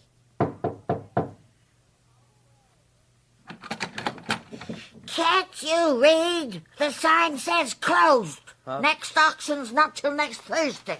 That's okay. I'm not here for the auction. I'd like to talk to you. What about? Well, I was at an auction here a couple of weeks ago. I don't know if you remember me, but I bought a doll. Oh, wait a minute. Yes, you are the one, aren't you? Oh, you better come in. You do remember me then? Good. I was wondering if you could tell me You anything... weren't supposed to have it. Huh? I mean, how was I to know she'd put it in the will? It? You mean the doll? They didn't find the will till afterwards, and, well, by that time you were gone. Nobody knew where. It was a mistake. Don't blame me. I never knew the difference. Help me, God, I didn't. Please, could we start at the beginning? Who owned the doll? Bessie McAllister. She was a dear old thing, really. Had a little room down by the waterfront. Lived alone. No close relatives. None that come to the funeral, anyway. And the doll? Look, the fuss she made over that doll, you'd have swear to God the thing was human. Of course, she wasn't that sound in the head, you know, coming on to the end. Took to talking to it. Even bought it little dresses. Imagine her scraping by on the pension, saving her pennies to buy little doll dresses. But that's the way she felt about it. Nothing was too good for baby doll. Baby doll? Yeah, that's right. That's what she called it. Did she say anything else? I mean, did she ever tell you where it came from or how old it was? Anything like that? Well, she did, but... Look, truth be told, most people thought Bessie was crazy as the crows coming on the end. She might have rambled on to me about it, but just what store you can place in that? No, please, go on. Tell me the rest. Well, there's not really that much to tell. One night, not that long before she died, I happened to mention it to her, you know, just for something to talk about. Well, she up and told me all about it right out of the blue. It was like she knew her time was coming and she was worried about what was going to happen to it after she was gone. I didn't really pay that much attention. Of course, if I'd known she was going to put it in the will... Well, what did she say about it? Well, apparently it's been in her family for years and years. Bessie herself didn't know how long. It was originally a child's doll. It seems there was a fire, and the poor little child was lost, burned to death. But the doll survived. A fire? But the doll didn't burn? Well, now, according to Bessie, it didn't. She claimed that ever after that, the doll's been passed down from one generation to the next. Always from mother to daughter, and always to whatever daughter that remained unmarried. Bessie claimed that was the reason she never married, but I imagine there was a lot more to it than that. It's jealous. That's what it is. A woman with no husband and no children could spend all her time with. Jealous? God, you're as bad as Bessie. It couldn't be jealous, dear. I mean, it's just a doll. It's not a baby or anything. Well, what about the will? What did she want done with it? All right, just a second. I got it right here. And if you still don't believe what I say about Bessie, I should imagine this is all the convincing you'll need. Here we are. Now, listen to this. I hereby decree that upon my death, my dearest earthly possession, known to you all as Baby Doll, should under no circumstances be sold, bartered, or otherwise exchanged. It is my most fervent wish that she be taken immediately to the nearest Christian cemetery, and that she be buried there with all appropriate rites and ceremony thereto attending. Buried? And in a Christian cemetery, no less. You see now, dear, what I mean. Whether it was living all alone with that doll, or whether it was just old age. Whatever it was, poor Bessie was right off her head of the last of it. Right clean out of this world.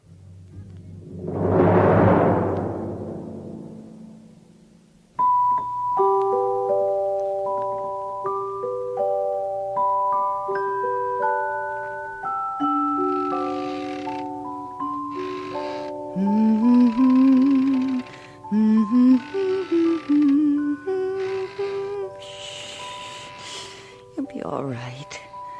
Don't be afraid. He's not going to harm you. He can't, even if he wanted to. Oh, God, Kath. Don't you realize what you're doing? Doing? I'm not doing anything, Alex. Kath, you can't feed it, honey. You don't have any milk. Kathleen? Do you understand what I'm saying? You can't breastfeed. Wait! God, this can't be happening. Why? You bought her. You bought and paid for her as if she were a lump, a mass, an object. You bought and paid and gave her to me.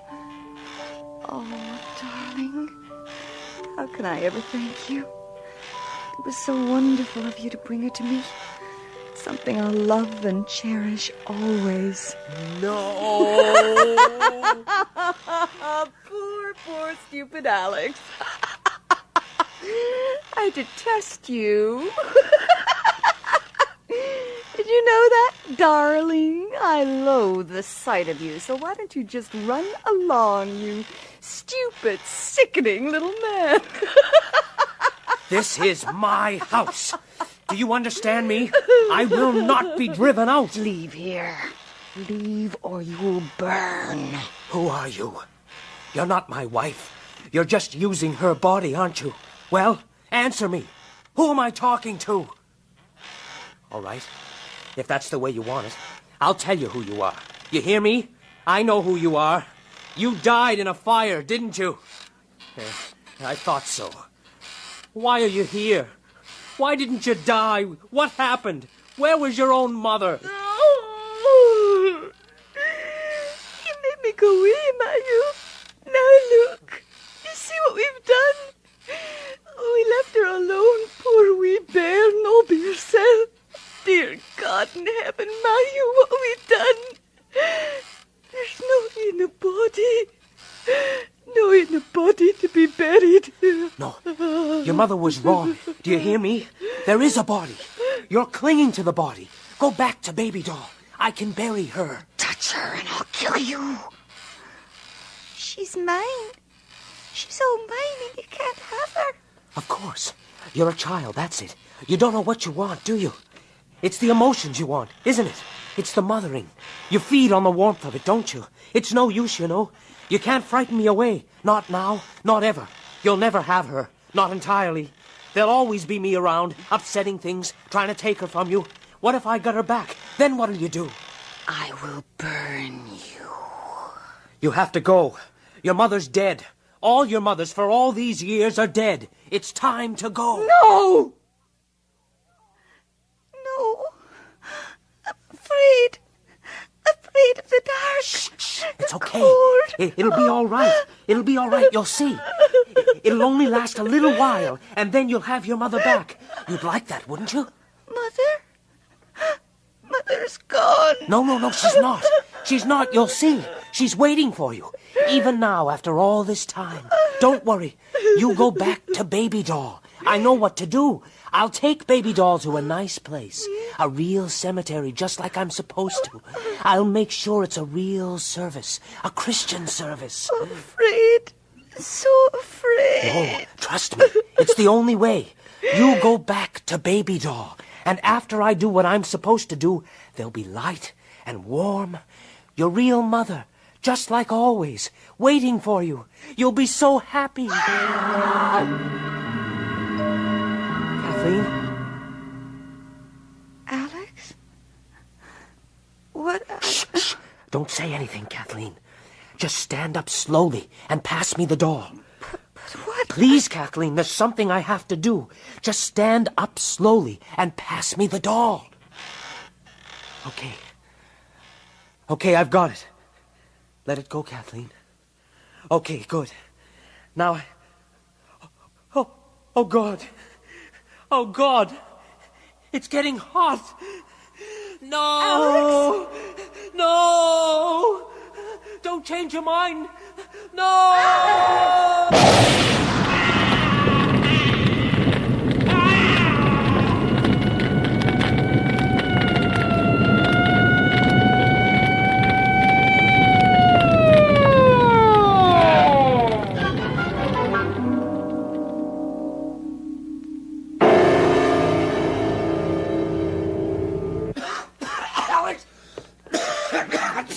What the hell's going on here? Alex! Hey, buddy, don't come any farther, okay? There's been a fire back here. What happened? That's what I'd like to know. 14 years on the job, I've never seen nothing like it. I mean, it must have been propane or something. Are they... I mean, did you find was anybody in there? You knew these people, huh? Yeah. Well, if it's any consolation, I can tell you they didn't suffer. Matter of fact, I doubt if they knew what hit them. Hey, how many kids did they have? Kids? He didn't have any kids. Why? Oh?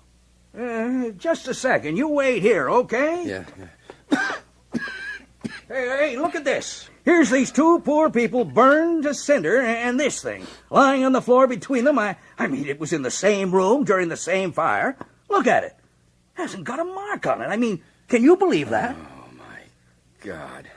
You recognized it? Seen it before, huh? No. I've heard about it, though. Ah, yeah, well, not much wonder. Beautiful piece of work. Bet somebody will be glad to have it. Bet somebody will get this doll and just love it to death.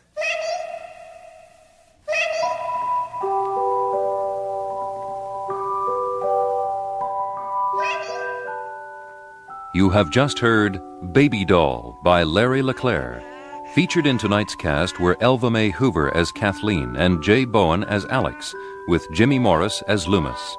You also heard Ruth Springford as the old woman and Claude Ray as the fireman. The recording engineer was Brian Pape, with sound effects by Matt Wilcott, and the production assistant was Peggy Este. Tonight's program was produced and directed for this series by Fred D.L. The executive producer of Nightfall is Bill Howell.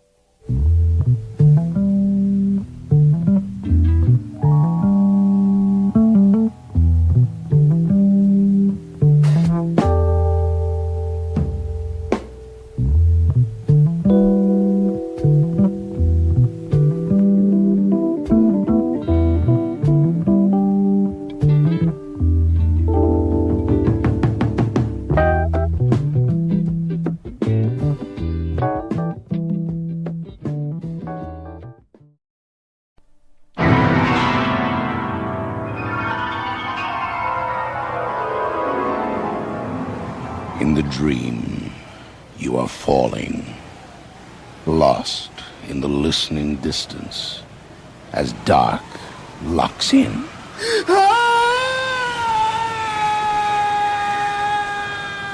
Nightfall.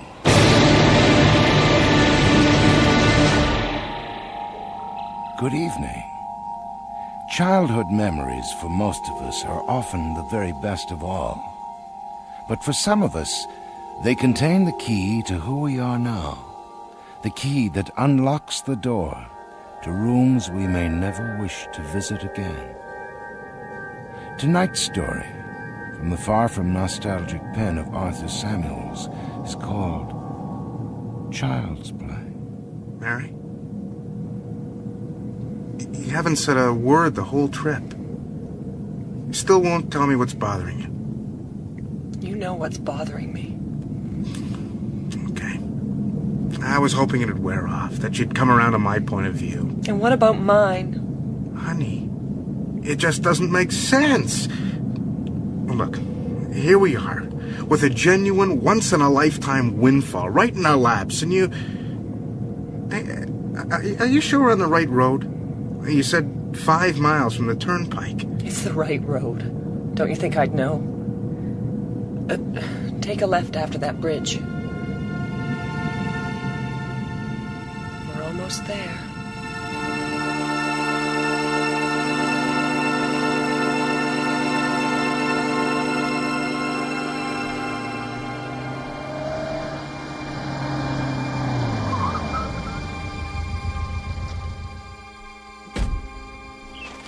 Wow, I don't believe it. This house is fantastic. And much bigger than you said. Must be, what, 10, 12 rooms?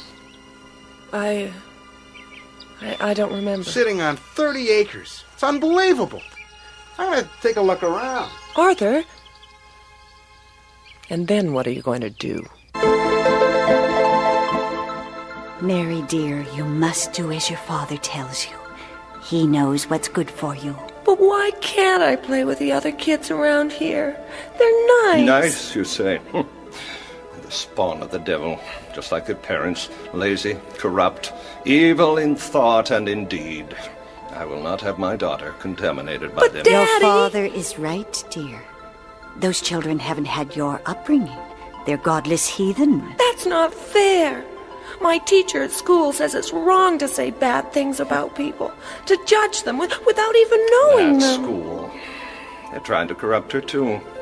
Well, I won't have it, do you hear? I want Mary out of that den of iniquity immediately. Mother? But Dennis, her education. Look at these books. Do you know what they mean?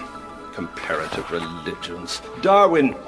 Biology of the human body. This isn't education, it's blasphemy. But, Daddy... The tools of Satan. No. I've made up my mind. You will not spend another day in that school. We'll attend to your education, and better than they. But how? Where, Dennis? Here. Here in this house where she'll be protected.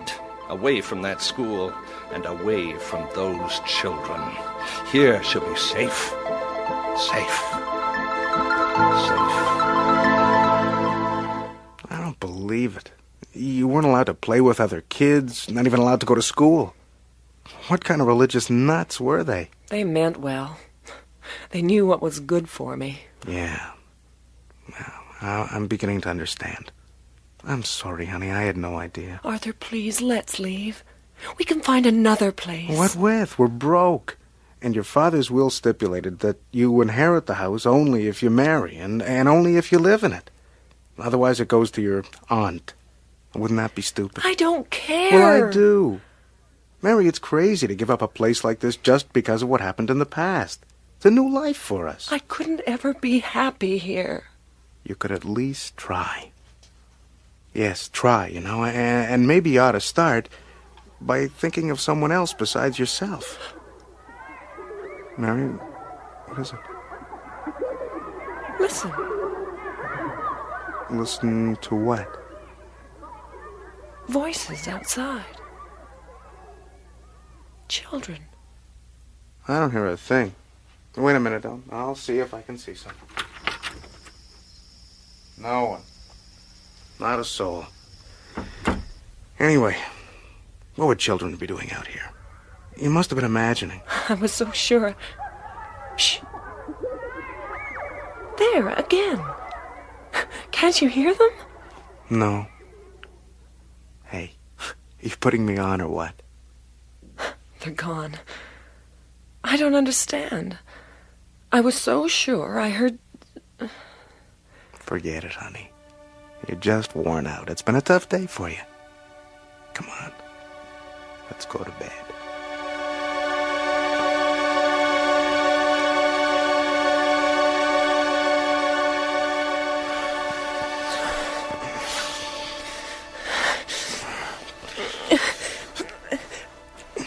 No.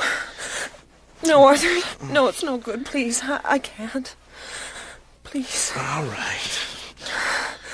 Forget it. I'm sorry. You're angry with me. No, I'm not angry. I'm just disappointed, I guess. I mean, it's like going back to square one. You mean my breakdown, don't you? Honey. Well, say it. 2 whole years when you had a wife who was useless in bed. And we agreed not to talk about it.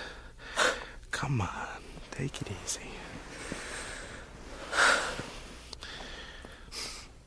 Mary? Is that the room where your parents... where it happened? Yes. That's where it happened. My room.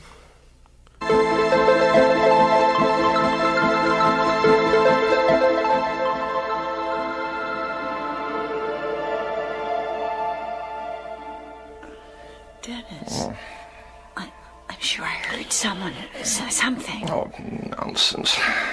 Your nerves again, Martha. Waking me up for nothing. I was so sure I heard Well, you said it came from Mary's room. Well, here we are. There she is, sound asleep. I'm going back to bed. Dennis. Huh? Dennis. What is it now? Behind you. Look out. Huh? Oh, no. Oh, no. In God's name, please. Not me. Oh, don't.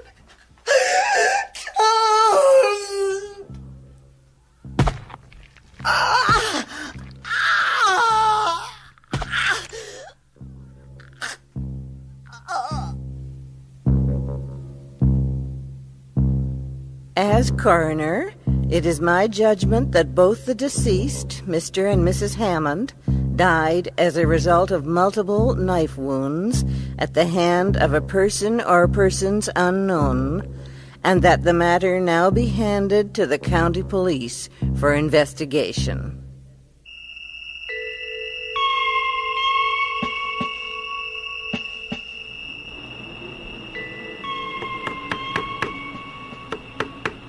Here, one more nail ought to do it. There. How does that look, child bride? Great. You're a genius. Genius, sure. But a carpenter? I never thought I had it in me. Hey, look at that veranda floor. Flat and solid. And the railing straight as... Mary? Honey, what is it? Nothing. I thought I heard... I hear it, too. What? The wind and the poplars. Great sound. Great place, great life. Honey, do you know what we've got here? A paradise. I keep hearing them. Children. Forget it. Come over here. Now, look around you. Green forest for miles. And there's a fantastic little trout stream just a few hundred yards in. And over there, see, that abandoned farmer's field lined with poplar as far as the eye can see. And this house, when I finish with it, it'll last another 100 years. And to have all this to ourselves, it's almost immoral. Hey, have you been listening to me? Come on, here I am, waxing poetic, and you... You okay? Yes. I'm fine. Just a little restless. It'll pass.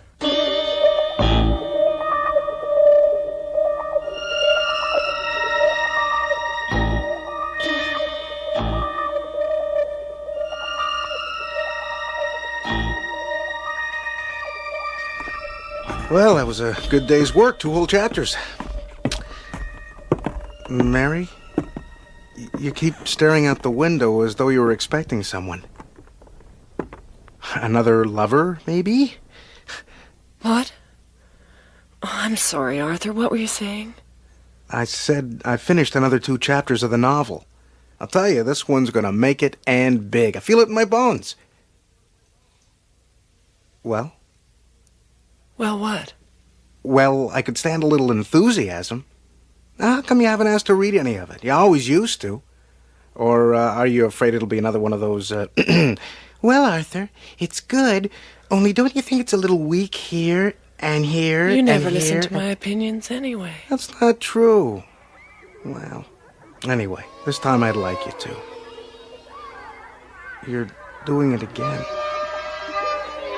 What are you staring at out there? Nothing. I'm just listening. To the children. What children? Are you on that kick again? Mary, how many times do you... Don't you hear them out there? No, I don't. Wait a minute. I do hear something. What the hell's going on out there? I'll take a look out the window. No. Too dark. I can't see a thing. But you hear them, don't you? I hear something, but... Children? How could there possibly be... Arthur. Stay there. You never know who it might be this time of night. Maybe someone lost, looking for directions. I don't see any... Hey! Who's out there? It's a little girl. What are you doing out here this time of night? Can Mary come out to play? What are you talking about? What do you want? Can Mary come out to play? Arthur. Mary, don't come near the door. Stay where you are, do you hear?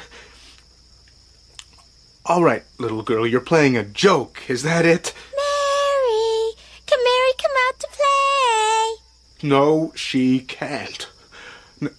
What do you mean coming here this time of night? It's almost midnight. Do your parents know where you... Go away. Go home, do you hear me? Leave us alone. Mary, stay away from that window. But Do what I say! I don't believe it. Where the hell did that child come from and the others? The neighborhood. What neighborhood? There hasn't been a neighborhood here since that thing with your parents. You told me, didn't you? You told me everybody around here sold and moved out, and there's been nobody since. Yes. Then why do you talk about the neighborhood as though it still exists?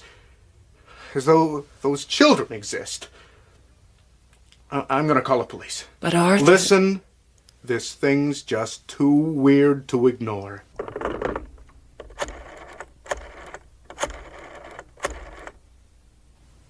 There's got to be some explanation.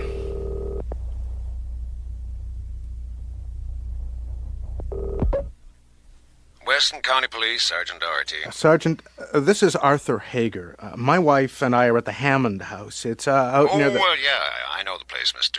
Hager. Your wife, that'd be the Hammond girl. Yes, Mary Hammond, my wife. Okay. What can I do for you, Mr. Hager? Listen, this is going to sound crazy. It is crazy. But these children... How's that? Did you say children, Mr. Hager? What children? I don't know. But my wife's been hearing them outside for the last couple of days, ever since we got here. Oh, maybe families camping nearby. No, nothing like that. I've scouted the property for a couple of miles on every side, and there's no sign of anybody. Now, these kids must be from the town. There must be a gang of them. Oh, that's hardly likely, Mr. Hager. You're a good 10 miles from the town. Maybe what your wife's been hearing... The wind. The trees. Yeah, that's what I thought, too, until a few minutes ago. Now, I heard them myself. I even saw one of them. Where? Right at my door. She knocked. And when I answered, she was standing there asking... this is ridiculous. Asking whether my wife could come out to play. You say this happened a few minutes ago? It's past midnight. Don't you think I know that? Why do you think I'm calling? Now, take her easy, Mr. Hager. I just can't figure out how any child from anywhere around here would be hanging about up your way, especially this time of night. What are you saying? That I'm hearing and seeing things, that I'm drunk or crazy? No, sir, I'm not saying anything like that, but, well, for the life of me, I can't think of any kids from this town that would be anywhere near you. Will you listen to me? I tell you they're out there. I hear them right now, and you keep telling me they don't exist? Wait a minute. You say you're hearing them right now? Yes, well, they're gone now, but I tell you, they were out there a second ago. All right, Mr. Hager, I'll tell you what. You just try to relax, and well, I'll drive out there first thing in the morning and check it out, okay?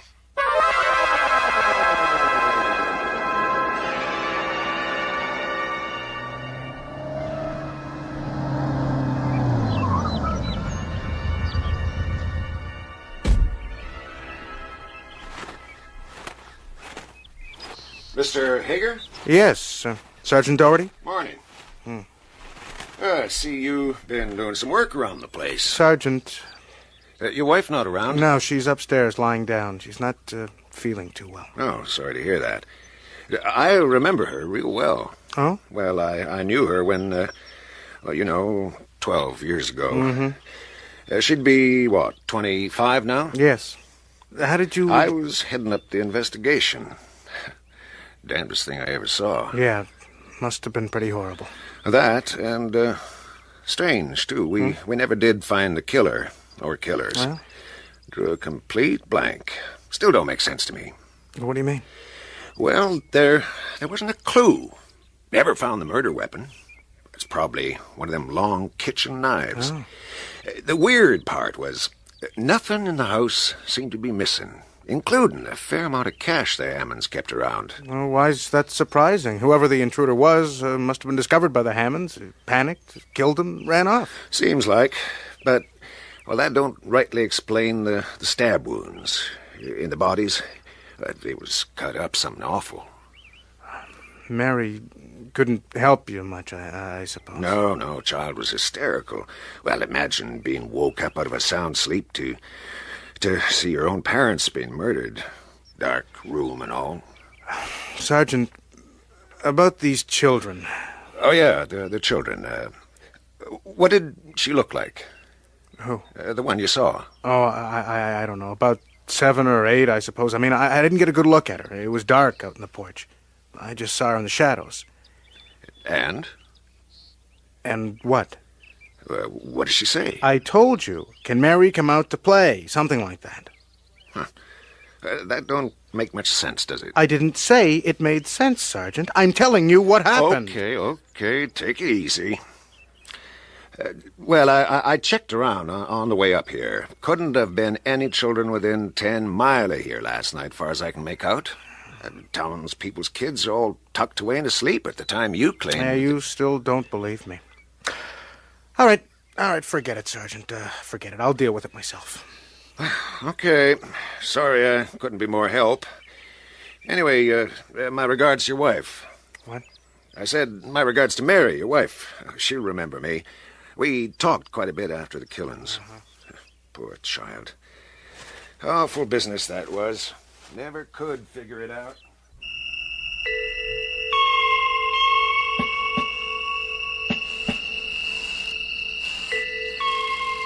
Ah, boy. Talk about peaceful, eh? Look at that moon. I wonder why it always looks twice as big out here. Mary, you haven't said a word all evening. Honey, where are you going? Just out for a walk. Oh, hang on, I'll go with you. No. Arthur, do you mind? I'd like to go by myself. Yes, I do mind. I mean, I don't think it's a good idea right now. Mary, I said... Let me go. I am not a child, you know. I didn't say you were. But until we find out about the... Why do you keep staring out there like that? You hear them, don't you? Don't you? And you want to go to them? Answer me. Yes. And you can't stop me. Let me go. Oh, no, you're not going. I thought so. They're back. Damn them, they're back. Get into the house, Mary. No. Let me go. I said get into the house. Now.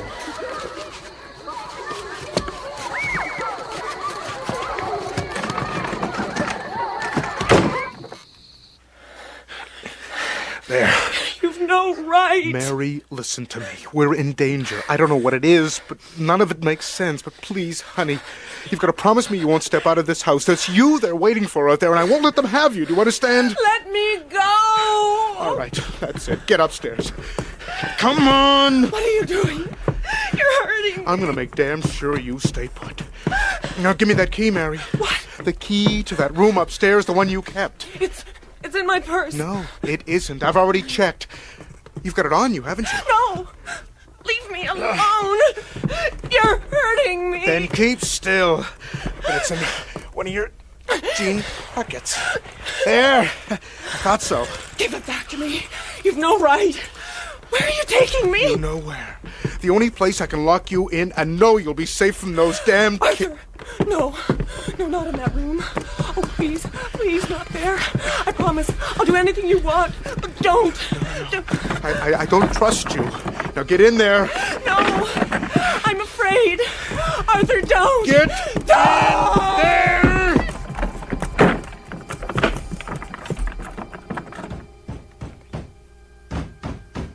Let me out. I'm afraid. Please. I'm sorry, honey. But I can't think of anything else to do. Oh, Mary, please don't. I had to do this, don't you understand? Look, I'll let you out just as soon as they give up and you come to your senses. As soon as this madness ends.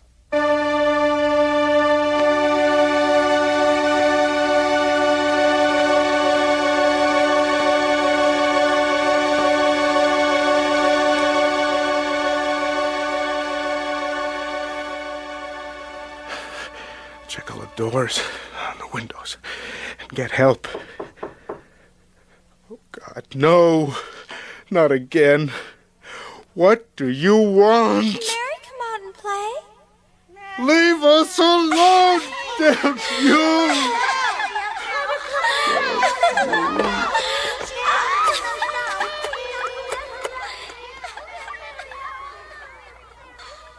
Weston County Police, Sergeant Doherty, this is Arthur Hager. Yes, Mr. Hager. Anything wrong? There's plenty wrong. Listen to me. You don't know what's happening here. They're back. And now, Mr. Hager. Damn it, I said listen! Now get over here and hurry. Mr. Hager? Mr. Hager, you still there? Oh, my God. Mary. Listen, I can't talk now. Please. No questions. Just hurry.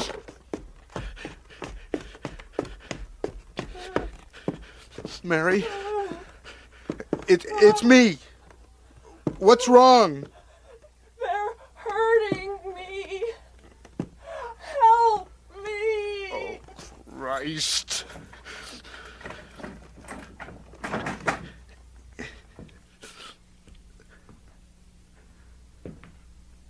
Mary? Where are you? Why are the lights off? I'm here, Arthur.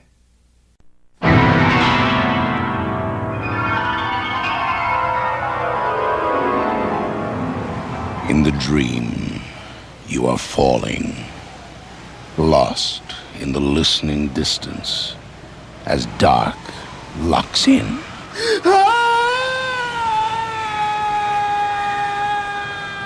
Nightfall.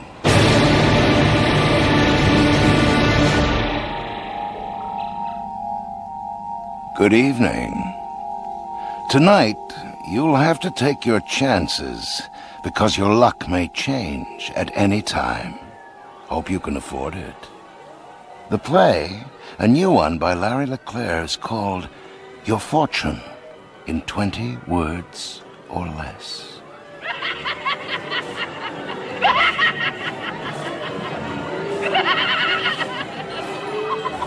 There is only one Adolfo.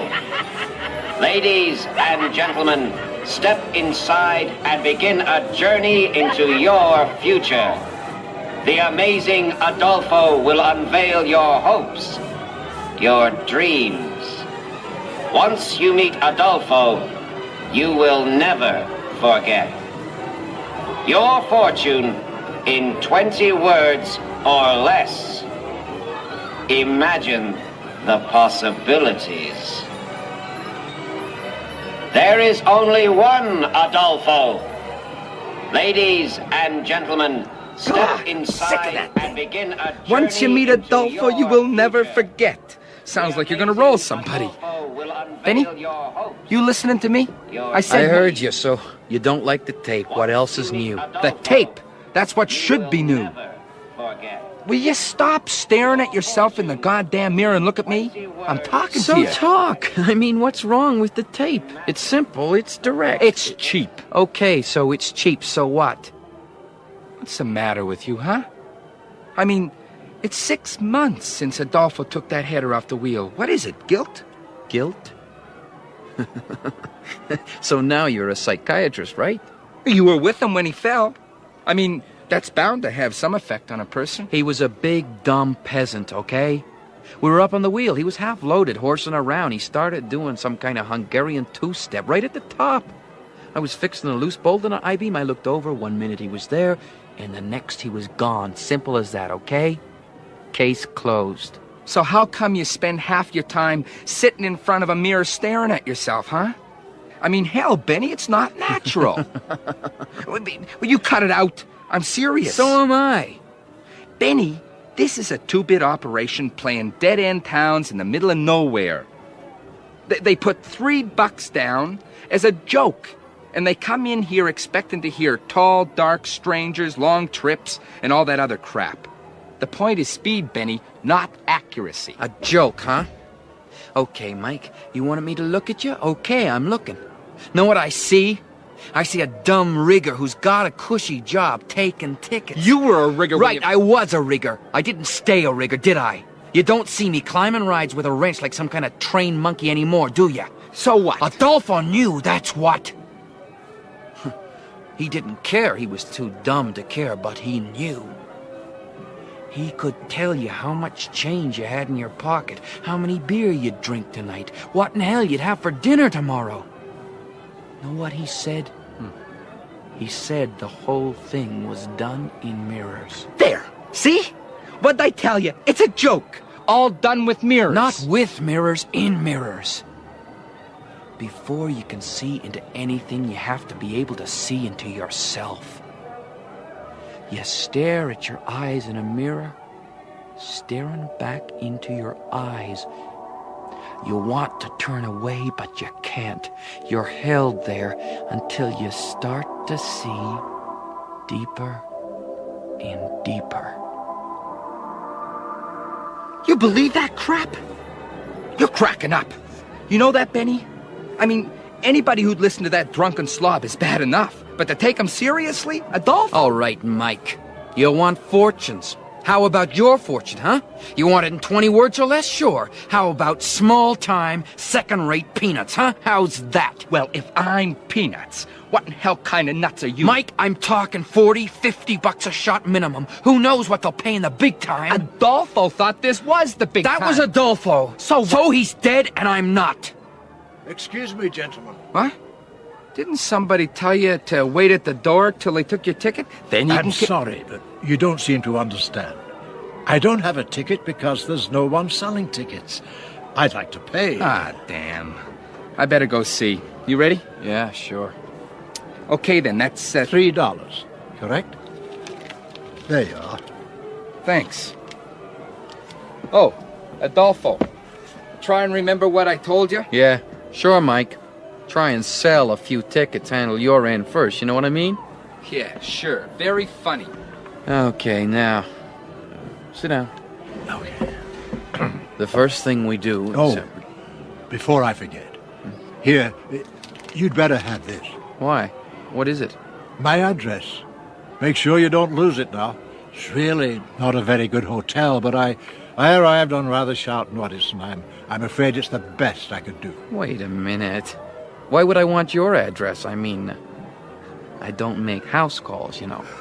Very good. Anyway, you keep the address, just in case. In case of what? Oh, you might want to look me up. These days, who can tell, Yeah, sure, if that's what you want. I'll just keep it for a future reference. Now, the first thing I want you to do is to tell me how long... Hey, pay attention, okay? I haven't got all night. Certainly. I was just having a look around. No crystal ball, no watches or whirling lights. Very good, I like that. No gizmos, no machinations. You do it simply. Always the best. Let me guess. The eyes. Correct? Yeah, that's right. It's the best, by far. The best and the most timeless. Did you know that? The pool precedes all others without question. The pool? Yes.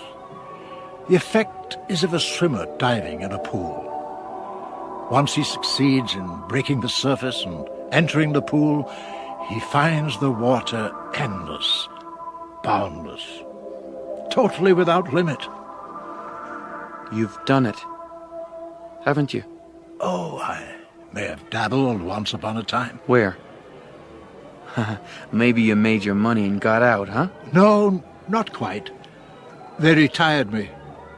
I suppose semi-retired is more accurate. The occasional investigation, Mr. Larson. Wait a minute. How the hell do you know my real name, huh? Oh, good Lord, did I? I did say it, didn't I? Yeah, you said it. Who are you? Who sent you here? Did Mike put you up to this? Come on, answer me. Please. I can assure you there's nothing to get upset about.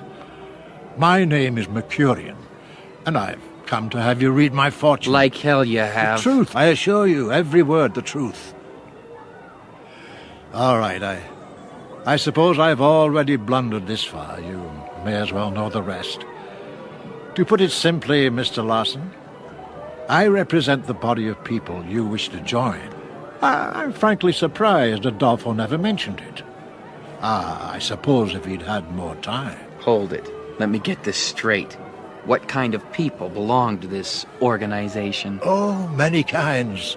All races, colors, creeds. People simply gifted, people highly talented. All joined by a common denominator. The ability to see. See?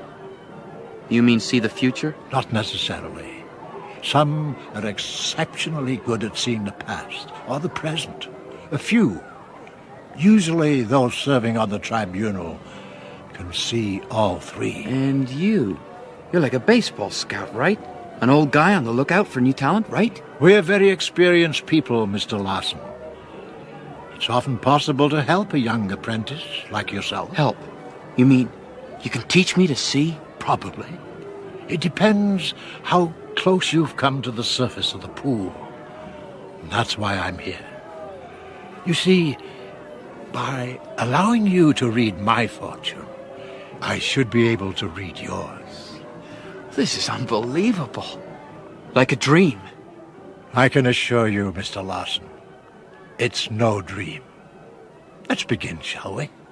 The sooner we begin, the sooner we shall know.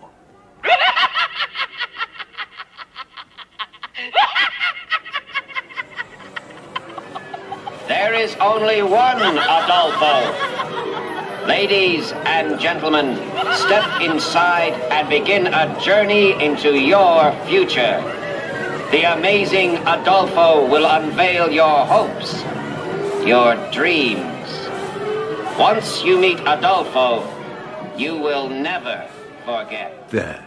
That should about do it. That's it? Yes, I should think so. But I didn't do anything, did I? I mean, 1 minute we were eye to eye, then nothing. I didn't see anything. Don't worry, Mr. Larson. You will. Really? I will? You know that for sure? I take it you find the prospect exciting. Exciting? Are you kidding? It's fantastic. You wanted a gift. You now have that gift. The rest is in the hands of the tribunal. Oh, don't worry, I won't forget, I promise. Oh, God. I mean, I can't see. When? It'll start slowly at first. After that, to quote your predecessor, imagine the possibilities. Hey, how did you know Adolfo wrote that? What in the hell's going on in here? I got 3 couples waiting, and it looks like rain. What gives you the right to come barging in here, Mike? Barging in? You've been in here goddamn near an hour. What? Can't be. Well, gentlemen, I can see you're busy, so I'll, Wait a minute. You're sure? I mean, you're absolutely sure, right? Oh, yes. Absolutely. I just made a few minor adjustments. You'd have done it on your own eventually. Minor adjustments? What have you guys been doing in here? Fixing radios? Listen, Mercurian. I repeat, don't worry, Mr. Larson. And don't forget where you put my address. In the rush, it's often easy to forget. Now, gentlemen, I wish you both a pleasant and profitable evening. Hey.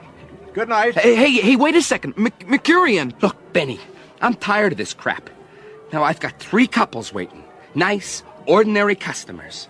Now, you might not find them as interesting as some weird old guy in a 3-piece suit, but if you don't put them through, all of them, before the rain hits, I'll have your goddamn hide. Do you understand me, Benny?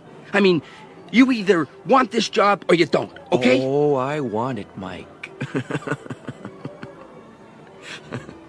Go on. Go get him. I mean, there's only one way to find out, right? Well, what are you waiting for, Christmas? What? Oh, yeah. I'll go get him. Jeez, the guy's getting weirder by the minute.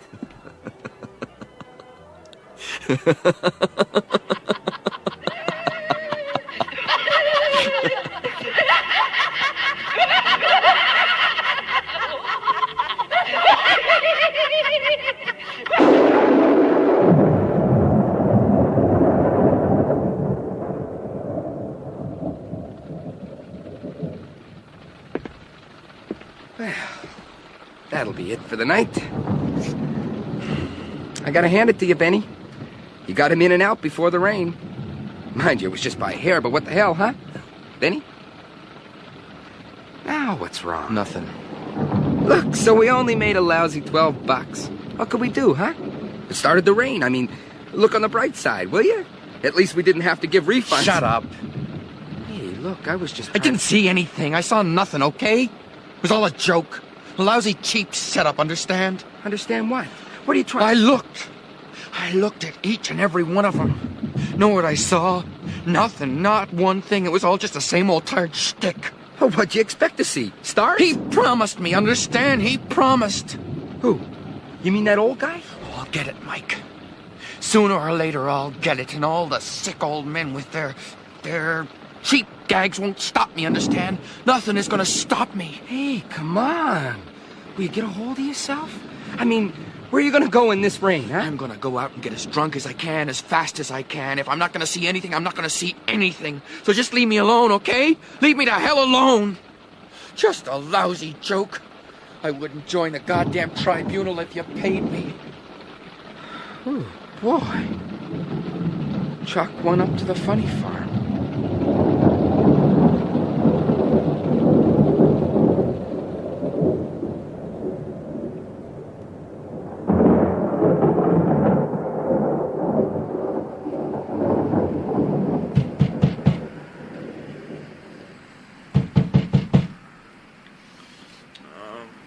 Go away. I'm coming. Your name Benny Larson? Yeah. Who are you? Name's Townsend. Police. Like to ask you some questions. Yeah? What about? I'll ask, you answer, all right? Hey, what is this? I'll ask, you answer. You work as a fortune teller, right? Right. Last night, did you tell a Mrs. Adelaide Marcus in front of a witness that a young man would come running into her life, giving her a gift of red, probably roses? Yeah, the fat lady? Did you tell her that? Yeah, that was it. 20 words or less. Why? She got a gift of red, all right. She was beaten and robbed by some young punk on the street last night. Damn near bled to death. What? Next, an older man, Robert Myers. Did you tell him, also in front of a witness, that, quote, his life would change drastically? That was it? His life changed drastically, all right. He rolled his car in the rain. Severed spine. Never walk again. I had a look at the car. You were right about that, too. He is a lucky man. Lucky to be alive. Oh, God. Mercurian was right.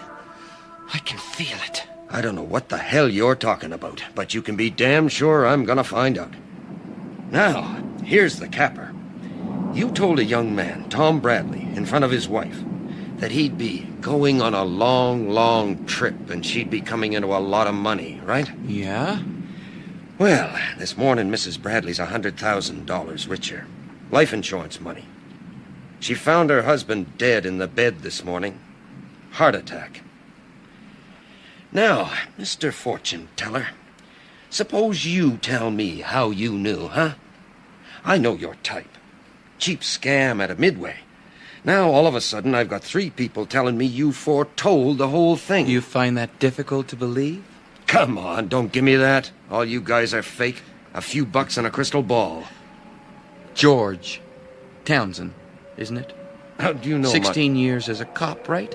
Got a plainclothes job a year ago, last March. How do you know that? Easy, George. I know that the same way I know you've got a $1.86 in your right front pants pocket and you fool around on your wife every second Thursday when you're supposed to be bowling. How's that? Want more? Holy mother of God. I got it! Oh, God! I got the whole thing, all of it. Slow at first, just like he said. Wait a minute, I'm not finished with you yet. Yes, you are, George. You're finished.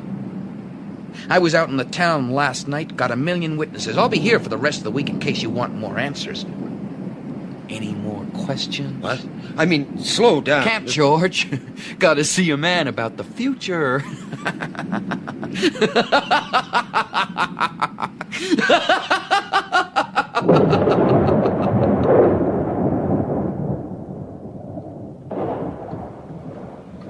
I still don't understand why you have to drag me out here, Benny. Where the hell are we going anyway? Relax, Mike. I'm going to prove to you that I'm not crazy. Jeez, will you slow down? You want me to drive? Well, you can't see a damn thing in this rain. What do you... Don't worry, Mike. I can see. There's a woman with 3 kids in the back of a station wagon going to cut me off at the next intersection. I'll get through on the yellow light. She'll hit the horn, and other than that, we'll be fine. What? I mean, come on, Benny. You don't really expect me to believe that. Hey, watch it! Oh, Jesus, that was close. Don't worry. They're all right, just in a rush. Late for a dentist appointment. God, Benny. It is true, isn't it? Everything you say is true. Starting to believe, huh, Mike? Do you have any idea what this means? Oh, yeah, it means as much as I want it to mean, Mike. I just have to check in with this Mercurian, let him know he's got another member, then who knows, huh? Imagine the possibilities. Exactly! I mean, can you imagine the coverage we'll get? The press, all those talk shows, I mean... Talk about prime time! Once you enter the pool, it's totally without limit. Mercurian said that, Mike. He knows. I'll tell you who knows. The amazing Adolfo. That's who knows, right? You better believe it, Mike. You better believe it.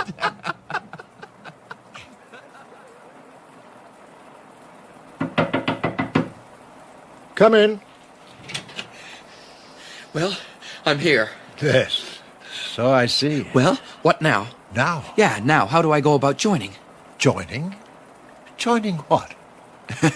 Hey, come on, don't play dumb. You know what? Joining the organization, the tribunal. Oh, you aren't joining anything, Mr. Larson. What? Why not? Isn't that why you left your address? Isn't that why you gave me power to see? No, not quite. What do you mean, not quite? Are you saying there isn't any organization? Oh, there's an organization, all right. And it is headed by a tribunal. I didn't lie to you, Mr. Larson. I never lie to anyone. So why the hell can't I join? There are many reasons, Mr. Larson. I told you, my job is to investigate, to inspect for safety. Well, you've been inspected and found to be patently unsafe. Why? What are you talking about? Oh, I think you know already, don't you? Adolfo was a simple man, a crude man in many ways, but he hardly deserved to be thrown off the top of a Ferris wheel. You knew. All along. You knew. Well, of course we knew. It's our job to know. How else could we protect our membership? We know, we decide, and we act. He teased me. Understand? Him, a goddamn drunken pig, called me. Monkey laughed at me. All because he could see and I couldn't. He wouldn't tell me how to do it. I was a toy, a dog, something he could feel better than, something he could tease. I was sick of it. Please, Mr. Larson, spare me the gory details. I don't need you, old man. I came here because I thought you needed me. I thought I owed you something for your help, but I don't need you or your tribunal. I would have done it on my own. You know that. You said so yourself. Yes. You would have found the pool all on your own. Then what would we have done? You would have splashed your talent over as many networks as you could find. To hell with you! You hear me, Mercurian? I got it, and I'm keeping it, understand? Driving over here, I could feel it growing stronger and stronger. I have a gift, Mercurian. It's mine, and I'm keeping it. Well, of course you are, Mr. Larson. As a matter of fact, the adjustments I made last night gave you the whole gift. All of it. What? The tribunal has made a decision, and through me, it has acted. Anything you do from here on, dear boy, you do to yourself.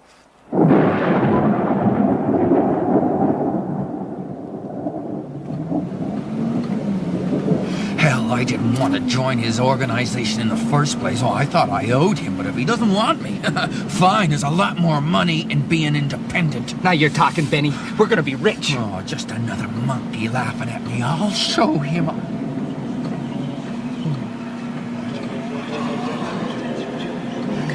God. Oh, my God. You all right? You want me to drive?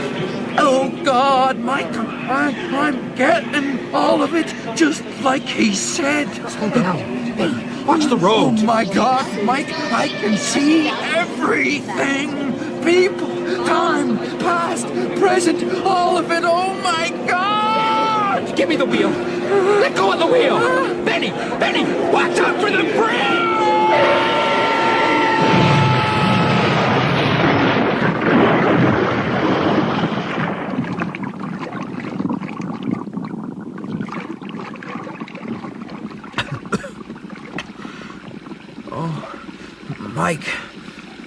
Mike!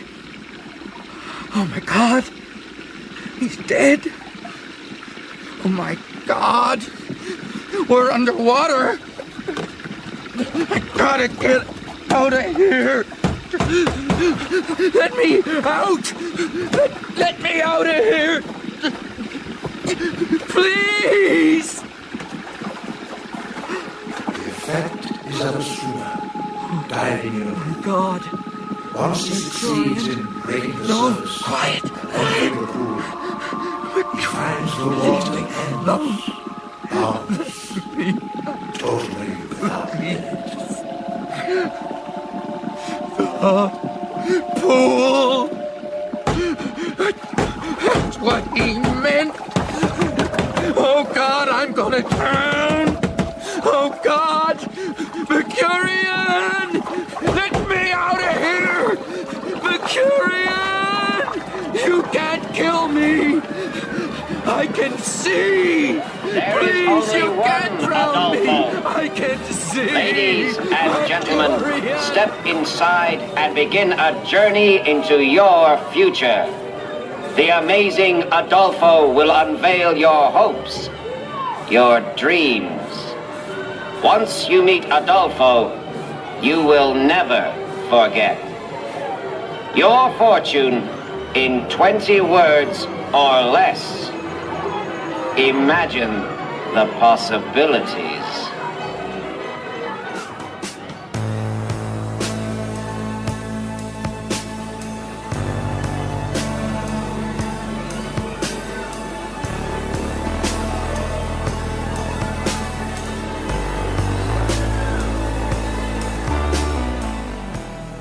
You have just heard Your Fortune in 20 Words or Less by Larry LeClaire. Featured tonight was David Ferry as Ben Larson, with Greg Rogers as Mike, Jack Wilson as Mercurian, and Wendell Smith as the cop, George Townsend. You heard Brian Taylor as the voice of the amazing Adolfo. Sound recording tonight was by Al Lambden, with sound effects by Eric Wagers.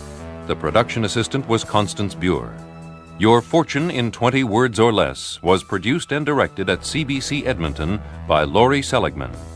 The executive producer of Nightfall is Bill Howell.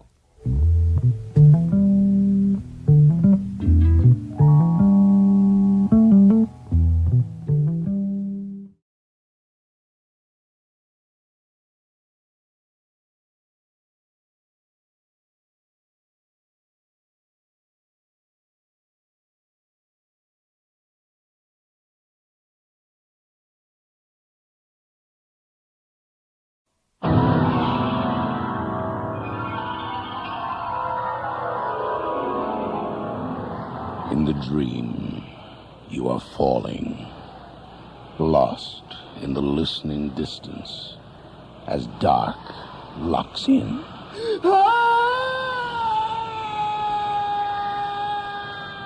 Nightfall.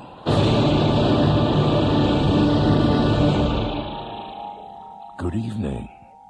Tonight you're all invited to join a special club. But perhaps we'd better warn you that you may feel inclined to terminate your membership at any time.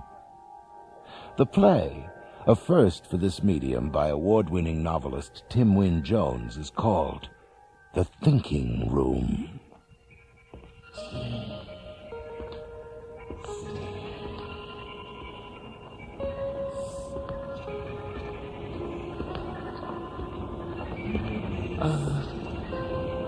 Change.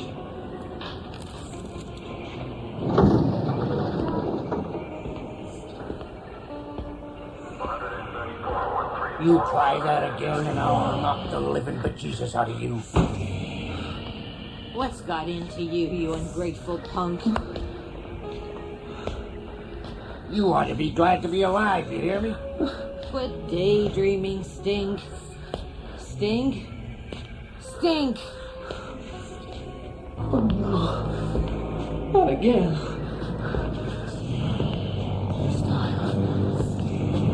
This time, for sure.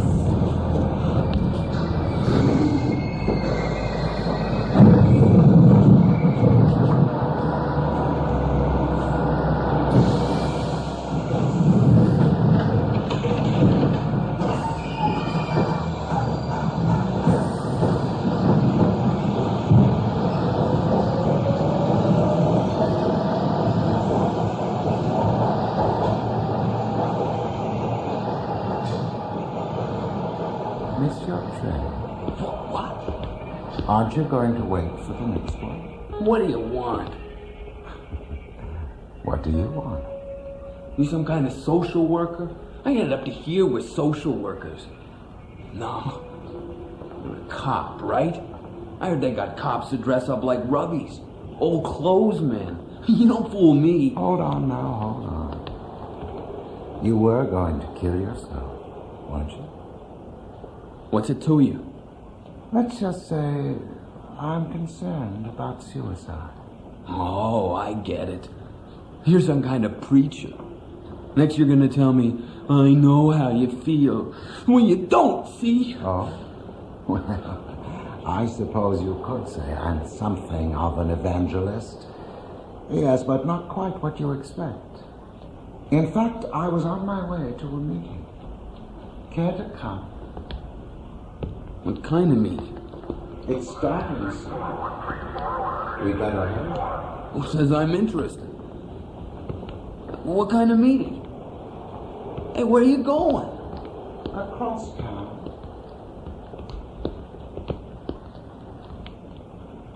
You're gonna lecture me. Tell me I should be glad to be alive, that kind of junk? Well, you can forget it. Hey, why should I follow you anyway? Give me one good reason. You're a failure. You've got nothing to lose.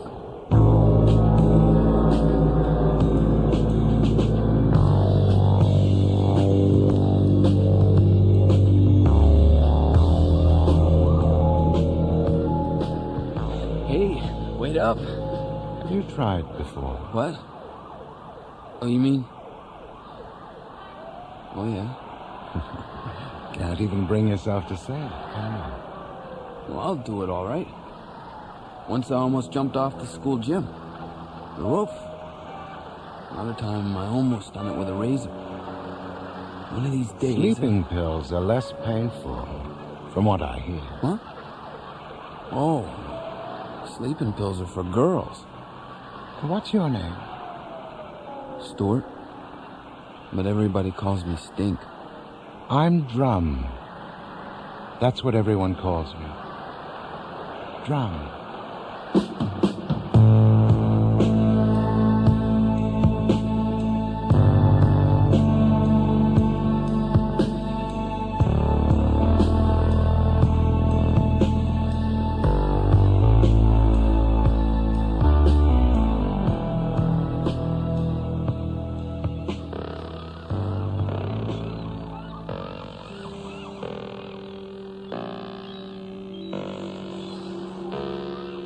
Go ahead. Do it. See if I care. What? What was that? Nothing. I just hear things in my head, that's all. There ain't no meeting. You're gonna kill me. You're gonna lose me down here. I don't even know where I am anymore. You'd be surprised. I've taken you in a huge circle. We're still in the heart of town, only deep in its heart. You'll find your way out all right. And I dare say you'll find your own way back the next time. Who says there'll be a next time? Shh, listen. We're here. Wherever we are.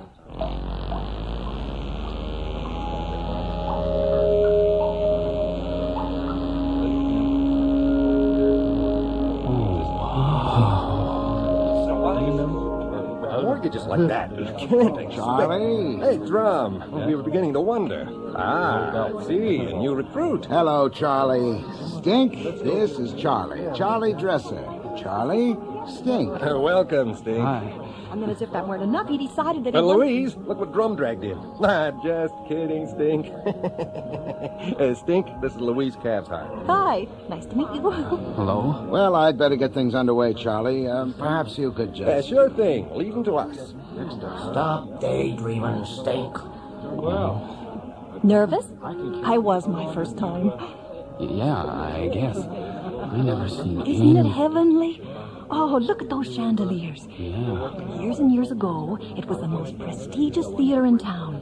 Pavlova danced The Dying Swan, and Melba sang Butterfly, and Ellen Terry. She stood right up there, center stage where the podium is, as Lady Macbeth. It's been forgotten for years now, boarded up. It's perfect for us. Look at those curtains, Stink. They're velvet. Jeez. Hey, Drum's making his way up to the stage. Hey, you need a drink. Boy, over here. It's just for the toast, eh? The real food comes later. The toast? Yeah, it's, you know, a thing we always... Oh, thanks for the drink. Shh. We'll begin the meeting in the usual way. The toast. The toast! Good, isn't it? Well, I see some new faces and a lot of old faces. Welcome, one and all, to the Suicide Club. What? Our seminar topics for this evening have been posted in the usual place, and since there are no reports to be made at this time, I suggest we retire to the more convivial surroundings of the North Lounge. The fire is lit there and a table laid. There's something there for everyone. Still no results from the committee. Oh, now, don't you start to fret. What committee? I knew this would happen. They can't possibly pick Christmas Eve now. It's too late. Charlie, you're not making much of an impression. What's going on? Oh, you don't mind Charlie. He's high on commitment, but low on patience. Oh, give me a break. Hey, what about you, kid? When you made up your mind you want to go, right? Well, sorta. Yeah. Not quite sure, huh? Like Louise here. Well, you've come to the right place. It's convinced me. Some of the seminars are great, and the food is out of this world. Oh. What's a seminar?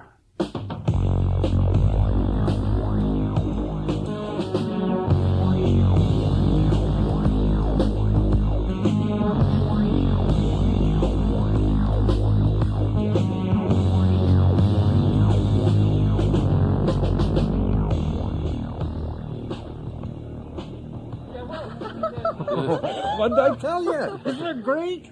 Oh, I love these funny little black sausages. I've never seen so much food. Wow, caviar with a taste of lemon. Try some. Thanks. What's a seminar? Well, just take a look around you. Everybody's got their problems, their doubts, even me. I'm a pragmatic kind of guy. I want to make sure the family's going to be okay after I'm gone. Now, Drum brought in this insurance specialist who's got all the answers, you see? It's such a big step.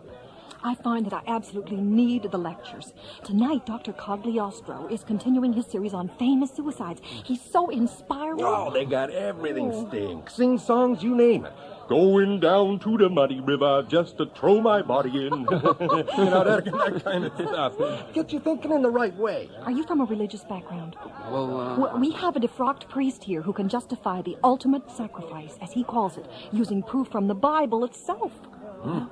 I still don't... And it's damn convincing, too. Hey, listen to that. Love those sing songs. Catch you later. Bye. Whoops. I better run. Toodaloo. If I don't see you later, I'll see you next week. Bye. Bye. This sure is weird. Something for everyone, eh, Stink? Oh. Hi, Mr. Drum. You enjoying yourself? I'm a little confused. But the food is great. It ain't poisoned, is it? Stink. You've got to trust us, of all people. Why? What's going on? You haven't guessed. You call it the Suicide Club? Everybody looks like they're having an okay time to me. I can't figure it out. Seminars, sing-songs, a toast to no one. Who are we toasting? Come with me. I think I know what you need, most of all. They buried him in the garden just behind the seal's house. They buried him in the garden just behind the seal's house. They buried him in the garden just behind the seal's house. Now he ain't gonna jump no more. You need to be alone, to think things out. That's just it, you see. I got these voices. Yes, I remember. They're with me all the time. Sometimes they scream at me. I can't think so good. Well, here we are. What do you think? What's to think? Don't look like much. Nice carpets. You gonna lock me in? Oh, sorry, Mr. Drum. Here, test the door. What is this place? I call it the frontistry. What? The frontistry. But you may call it simply the thinking room. Whatever you call it, it's always the same. The thinking room. What do I do? There's just this little desk and one chair. There's nothing to... Mr. Drum? He's gone. Jeez, I don't believe it. Mister? Oh, he's gone. The voices. They're gone too. Oh, wow. The thinking room. So what have I got to think about? Suicide. That's what it's all about, isn't it? That's what they're up to. Every one of them? What do you think? Every one of them. That's what I think. They're afraid. Just like you. I don't believe it. I don't believe it. I can hear myself think.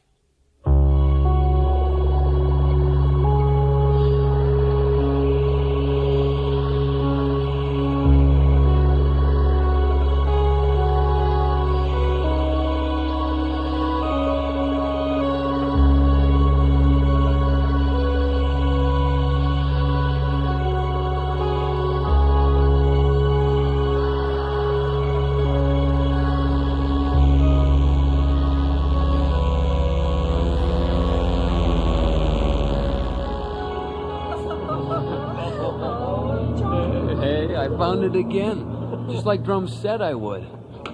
And just in time. Now we'll begin the meeting in the usual way. The toast. Now, as some of you might have heard, the committee has come to a decision at last. They have decided unanimously on Valentine's Day. I realize that some of you are hanging by a thread. The holiday season will be hard for you, but you must hold on if we're to make this work. Please, talk with me or one of the counselors. We're here to help in whatever way we can.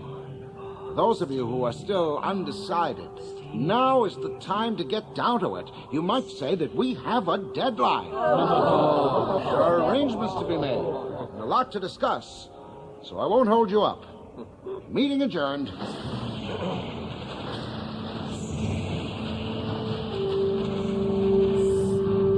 Always full of fancy ideas, ain't you? You ain't nothing special. Nothing. Get back here. Lousy brat. Excuse me. Thanks. Steve? What? So you made it through the week. Hi, stranger. Hey, are you all right? It's nothing. I thought I was in bad shape. What's with him? I don't know. Look at his face. He's in agony. Stinky! Come on, help me with him, Charlie. Louise. Okay. He hears voices. We've got to get him to the thinking room. He'll be all right. Here. Let's leave him alone. That's it. This is what he needs. Figure it out. Figure it out. Yes. Figure it all out. You can't go on like this, can you?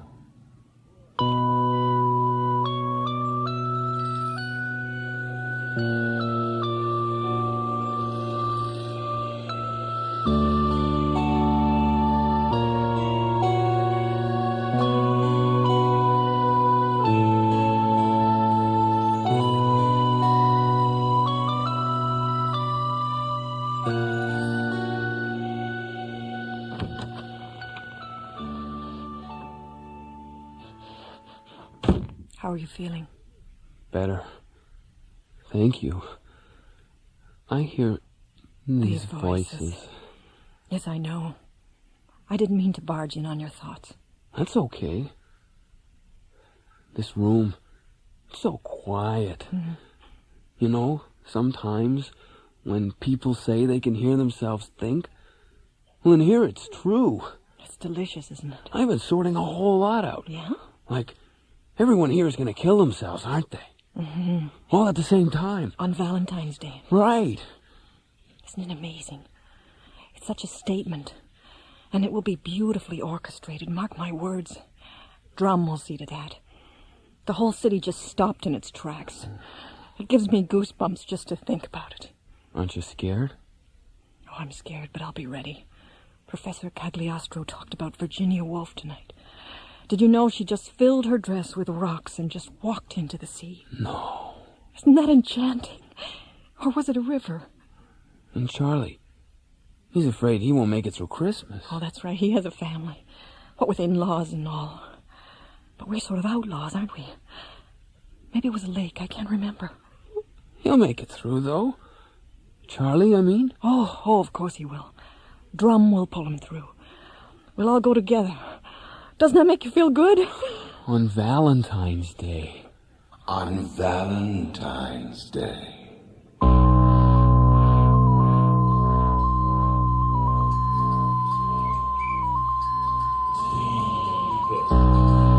don't you come home anymore? Get back here, you ingrate. Look at you, blasted up your skull. And now, Stand up, you're so heavy. the toast. Well, what's it about? But what about Sam? What do you think What up, Bobby? What are you up to? He wasn't born yesterday, you know? I've been like this before. What a profound lecture. What are you? Masada. Oh, amazing. This guy sent this package deal. It's great. God, I wish it was sooner. What kind of a slum? You go to hell for all I care. Get you to see Look, you're gonna do nothing. You're gonna get out of this room right now. You know what's good for you. You're gonna The get the hell out of frontispiece. here right now. But you can call it the thinking room. The thinking. Figure it all out. You can't go on like this, can you? Whatever you call it, it's always the same.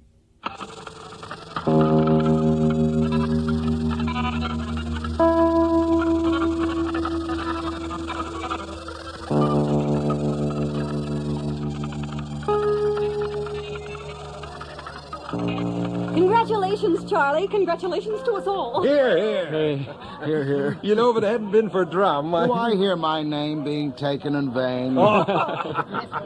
So we made it. Oh, I never thought I'd do it. The festive season, huh? All that goodwill just about drove me nuts. But then again, sometimes it just made me laugh. You know, the irony of it. The worst was not having no meeting on Christmas. Oh, it was ghastly. I thought I'd die. I'm so proud of all of you. You know, the delay was kind of good. That consultant really helped me get my business matters straightened out. I didn't want to leave a mess behind. You know what I mean. Oh, but just think of it. A jumper at every station. Isn't that too much? Oh, it's so important to make a good end. Oh, I'm going to miss it, you know. The club, I mean. I've never been one who could share things with other people. Camaraderie, that's what it is. The feeling of all being in it together. The last meeting. You know, I may be a sentimental old jerk, but I think everyone should join in the sing-song tonight. Yes, I'm going to suggest it to some of the others. 1 week to go. 1 week till what, Stink? Till we all commit suicide simultaneously. That's the spirit. Yeah. The voices have been hard on you, haven't they, Stink? Oh, it's like they know. I'm going like Virginia Woolf. Thanks, Drum, for getting me the ferry. I'll jump in the middle of the harbor, and I know as I go overboard that all the others are going too. It'll make a lot of people stop and think. All over the city. Everything stopped. I realize that each of us will be lost in the massiveness of it all. But your loss will be magnified by it. Oh, look. All the seminars are winding down. Charlie's got everyone to join in the sing-song. Coming, Charlie. Oh, I feel so close to everyone tonight. Goodbye, Louise. I don't think I'll be joining the others. I know where you're off to. Good luck, Stink. Thanks. No, that's not right. Break a leg. Say goodbye to Charlie. She's been nice to me. Everyone has. You never knew anyone who I liked. Always hated living until I came here. But I could never bring myself to end it all, you know? Well, you're one of us, Stink. You won't let us down, will you? I mean, we're counting on you. Oh, no, sir. What assignment have you got for me? We are going to immobilize the whole frigging subway system, Stink. A jumper at every station. Yeah, I heard. At rush hour. The city will be clogged with lovers rushing home with chocolates and flowers. Oh, what a day to remember. Amongst the membership, the subway stations are a prize, you know. It took a bit of finagling on my part, but I managed to convince the committee to give you the station where we first met. Well, that's great. Thanks, Mr. Drum. You know, I couldn't have done it without you. I always wanted to, but at the last minute, the voices always called me back. It was the thinking room that changed things around. Hearing myself think was the answer. Mr. Drum? Oh.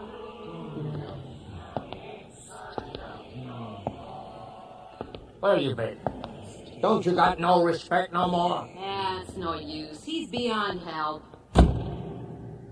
Little room with gray furniture and walls as white as bone, rugs as red as blood. Thanks. Say goodbye. You know what you've got to do. Goodbye, Stink. Goodbye.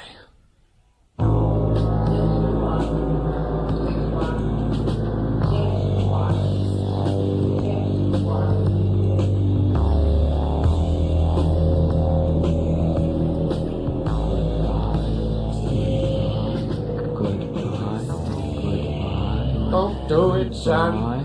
Don't do it. We ain't been much good, but we tried. Goodbye. Good.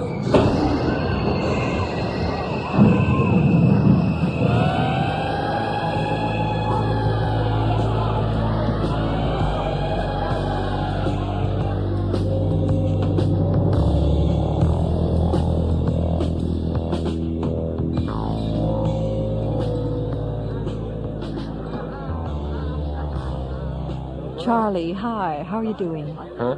Oh, hi, Louise. Actually, I was thinking about that kid. What's his name? Stink. Yeah, that's it. Nice kid. Charlie, Louise, how are you? Hi, Drum. We were just talking about Stink. You know, it always amazes me how much it takes to get them to actually go through with it. Yeah, well, a nudge in the right direction. That's what we're here for. Well, I better get the show on the road. Well, I see some new faces here, and a lot of old faces. So, let's begin the meeting in the usual way. The toast. The toast.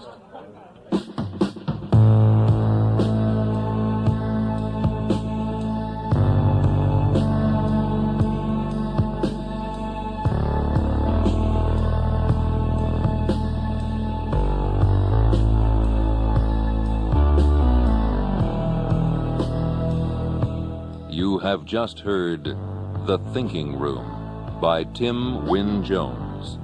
Featured in tonight's cast were Alan Fawcett as Stink and Henry Raymer as Drum, with Rosemary Radcliffe as Louise Calfshart and Richard Donat as Charlie Dresser.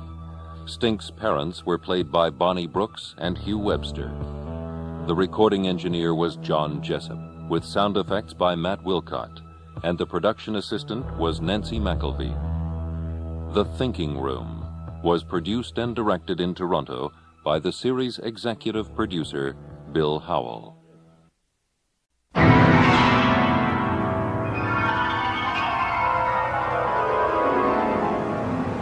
In the dream, you are falling, lost in the listening distance, as dark locks in.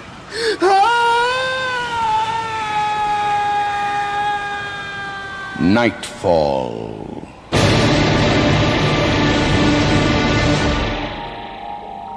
Good evening.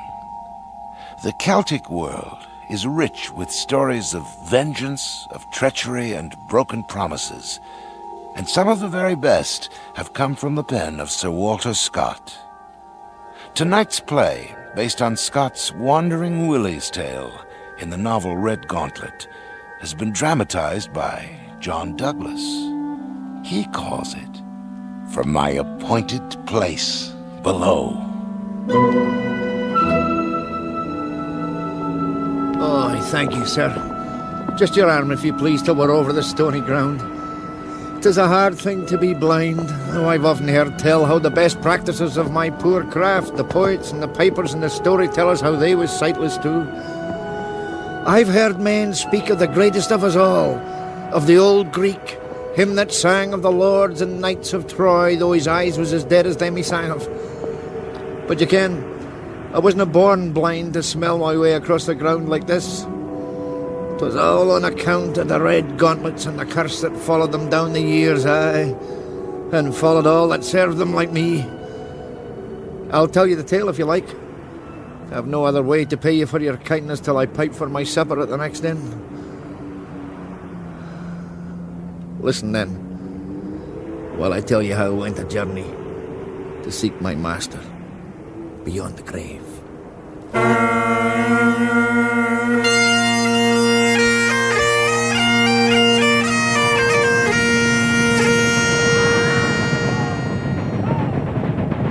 You must have heard of Sir Robert Redgauntlet of that ilk, who sowed fire and terror in the Highlands years agone in the killing times.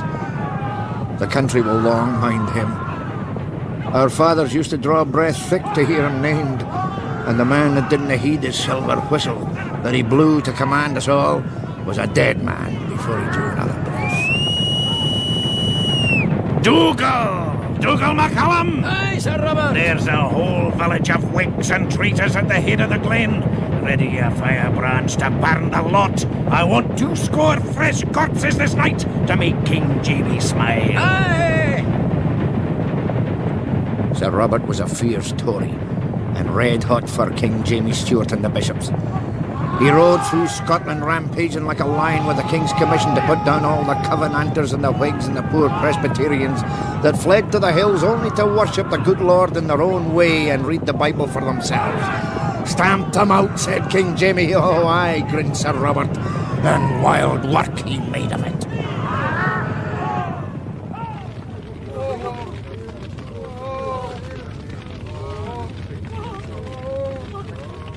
Now hear me, ye damned heretics and traitors. Will ye swear allegiance to his secret majesty, King James II, and to the priests of the one true church? Swear, ye whimpering cars, or I'll make no more ceremony with ye than a Highlandman with a roebuck. Will ye take the test? Soldiers, make ready! Present! Lord God avenge us, give him blood to drink! Fire!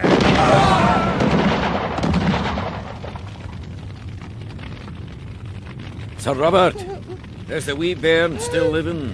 We could let him away. Ah, no, my bonny wee laddie. You see your family lying in their own blood, and you see this good red sword of mine. Now, laddie, oh, sweet laddie, will ye take the test? Sir Robert, he's only a bairn. He doesn't understand what you're saying, for God's sake. Will ye swear the oath?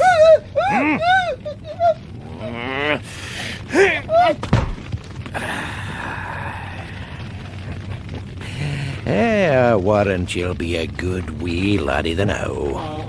Dougal MacCallum! Aye. There's some of these damned Covenanters escaped and flitted into the hills. To horse! Unleash the hounds, Dougal! Aye. We'll run them to ground betimes.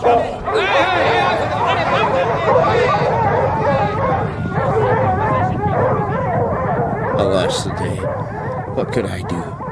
I'm only Steenie Steenson, a poor crofter scrambling a living on Sir Robert Redgauntlet's ground and behind with my rent at that. Were it not for my piping, Sir Robert would have turned me off long afore. So I rode with his troopers and his lackeys and saw muckle mischief. And maybe did some that I couldn't avoid. But oh, dear Lord, forgive me. I made some fine tunes and tales of it all.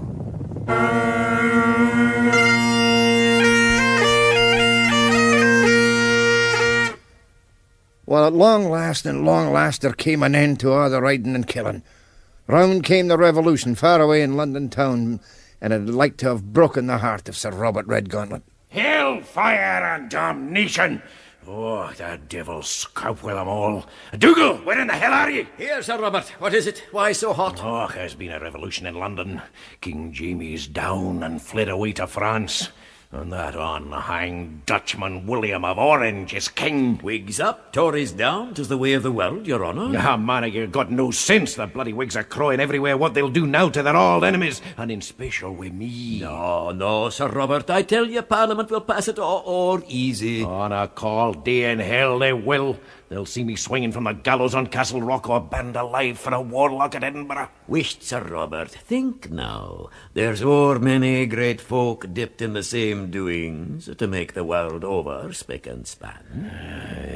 Aye, mayhap you're right. Of course I am. Your revel will be as loud and your hall as well lighted as ever was. Barring, of course, the fines and confiscations we used to take from the Whigs, I'm afraid we'll need a wee bit of economy here and there. Money will not flow so free now, more's the pity. Well, me, you see. Hear me, Dougal, I'll have no more tenants behindhand with the rents. Is not Steenie Steenson missing his payment last Whit Sunday? Aye, Sir Robert. He got it put o'er wi' fair words and piping. Oh, damn his piping. The man's got the finest finger for a backlilt between Berwick and Carlisle. If he doesn't pay next quarter, I'll throw him off my ground. He'll have the silver, your honour, he swears. Oh, the worse for him. Dougal, send him a summons to come with the money on a day precise, or tell Steenie it behooves him to flit.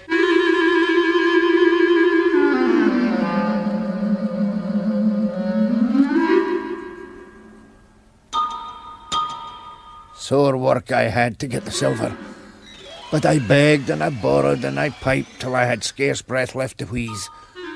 But at last I scraped it all together and away I trotted to Redgauntlet Castle, with a heavy purse and a light heart. Steenie, man, you're late. The laird's fretted himself into a fit of the gout because you were no here sooner. Well, the money's all here, Dougal. It's no entirely the money. He doesn't want to lose you off his ground. Hurry now, and mind what you see. He's in a terrible pain and temper. I never saw him look so gash and ghastly. And the Major is with him. Major Weir? The jackanapes? Hush! It is best not say its name. The creature hears through walls. They're waiting for us, both of them, in the oak parlour. Come away, quick!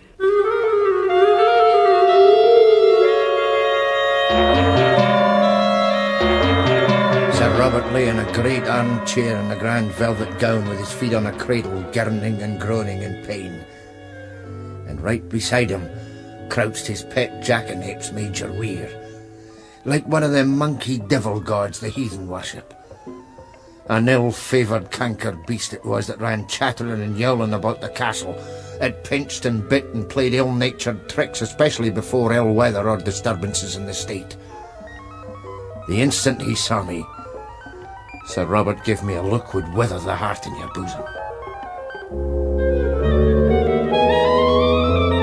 Ah, ye come light-handed, you son of a tomb whistle. Oh, zoons if you are. Here it is, your honour. 150, 200, 250. Oh. Ah, quiet, you devil's heap. Can you no see I'm in pain? Oh, he mocks me, Steenie, my own jackanapes, and he mocks me. But he doesn't like fire, do you, my pretty? How does he like a candle flame in his face? Aye. I named him for a friend of mine, Steenie. A certain Major Weir was burned at the stake for a wizard. I sometimes think this jackanapes remembers the flames, don't you, my sweet? Please, your honour, can I have my receipt? Oh, aye. Dougal, give Steenie a tass of brandy while I count the silver and write the receipt. Aye, Sir Robert. 650. You and Dougal, you lazy callant. Bring cool water for my leg, it's on fire. At once, Sir Robert. 950. 1,000 marks. Well, Steenie, you're out of your lord's danger for the now. Hand me the pen. Oh, here it is, Your Honor. Hell and fire! I'm wrapped in flames. Water, Dougal! Water for my leg, it's burning! Burning! And Steenie, wine for my throat, it's on fire. Here's the water, Sir Robert. You were pour! Dougal, you burnt me! The devil rend you, you poured boiling water! Sir Robert, it just came cold from the well this minute. Your wine, Sir Robert. Wine for your poor throat. Blood! Oh, damn you, you're giving me blood instead of burgundy! Kill that jackanapes! Kill the devil!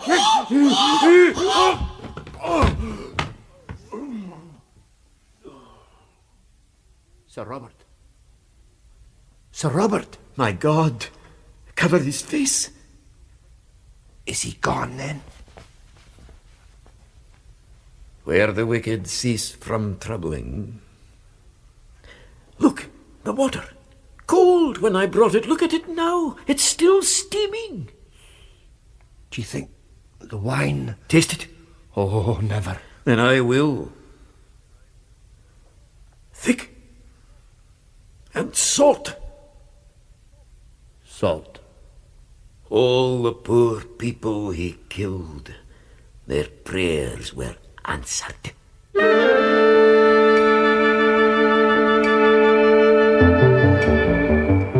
Well, away I ran after that, with never a thought of the money bag or the receipt. Dougal McCallum, poor body, neither groaned nor wept, but went about his duty directing all the order of the grand funeral. I knew Dougal would stand witness for me, come what might. But on the third night of his watch for old Sir Robert, Dougal got an order. He couldn't disobey. Another tass of brandy, Hutchin? No, Dougal. I've watched too long already. I must be getting to bed. Sir Robert in his coffin across the hall there, he'll never miss us now. He'd aye miss me. I'll have a last bit of brandy myself, then. It's a lonely night you'll be having, then. Not a soul in the whole tower but yourself and the dead. There's no man that'd be a guest at his wake. Hutchin, stay a moment, for old time's sake. Will you know? It's almost midnight, Dougal. Long life and health to you, Hutchin. Well, and to you too, Dougal. No, Hutchin, for myself. I'm no long for this world. What's that you say? Hutchin, every night since Sir Robert's death, his silver whistle has sounded from the chamber there where he lies, just as it used to do all the nights of his lifetime, calling me to help turn him in his bed. Being alone, you ken, I never dared answer these last 2 nights, but if you'll stay the night, Hutchin, when he calls, I'll go to him. Lord deliver us. You he may, Hutchin, but my duty is to my laird. Though death breaks duty, it shall never break mine to Sir Robert. I'll answer his next whistle, so you will stand by me, Hutchin. Dougal, Aye. I've stood by in battle and broil. I'll not fail you now. Save you, old friend. Will you not say, God save us, Dougal? I canna. There now, midnight. Let's have a body ballad or two, Hutchin, to welcome the old sinner. Let's have the ballad of Davy Lindsay. Oh, pray, Dougal, pray. Hush, 'tis time. Listen. All's well, Sir Robert. I'm coming. The Lord is my shepherd, I shall not want. Walk with me, Hutchin. Walk with me to him. He maketh me to lie down in green pastures. Dinna fash yourself, Sir Robert. I'm coming to my duty. He leadeth me beside the still waters. He restoreth my soul. Help me with the door, Hutchin. He prepareth a table before me in the presence of mine enemies.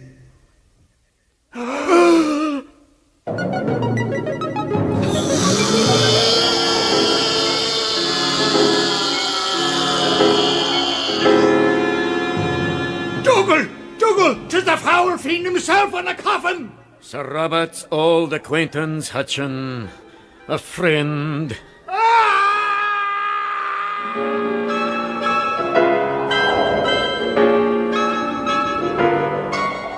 When they found Hutchin, he lay at the door like one in a trance, and Dougal was stretched upon his master's coffin, cold and dead as any stone.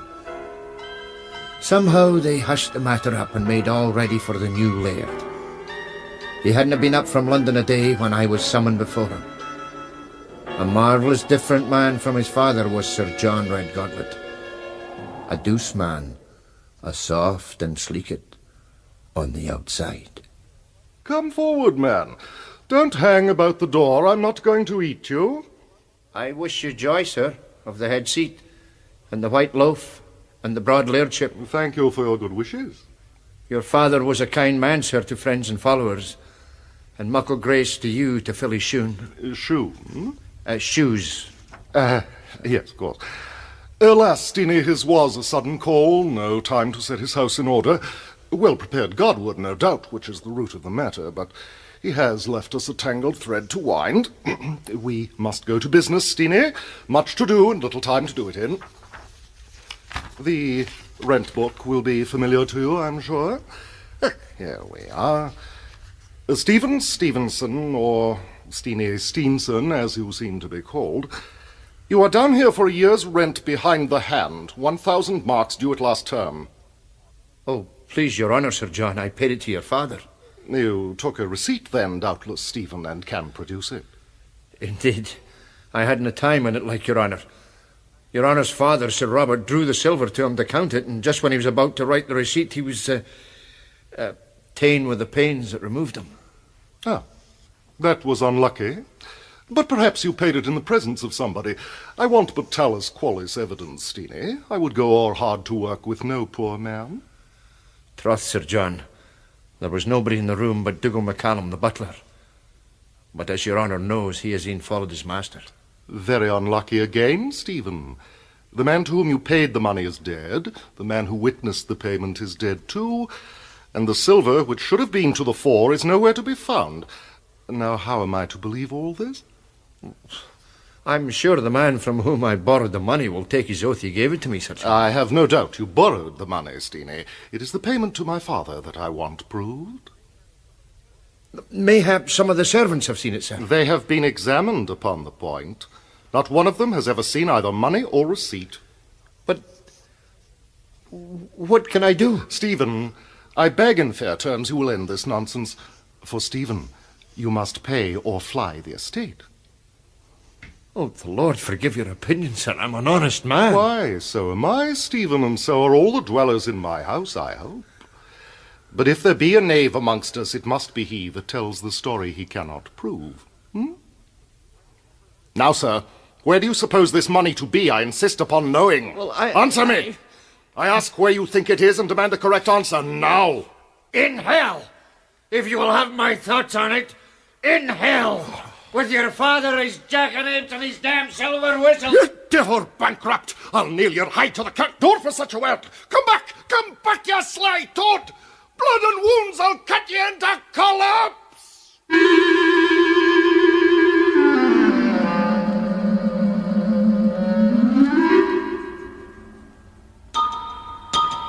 Down the stairs I ran, and away on my horse as far and as fast as I could go from Redgauntlet Castle.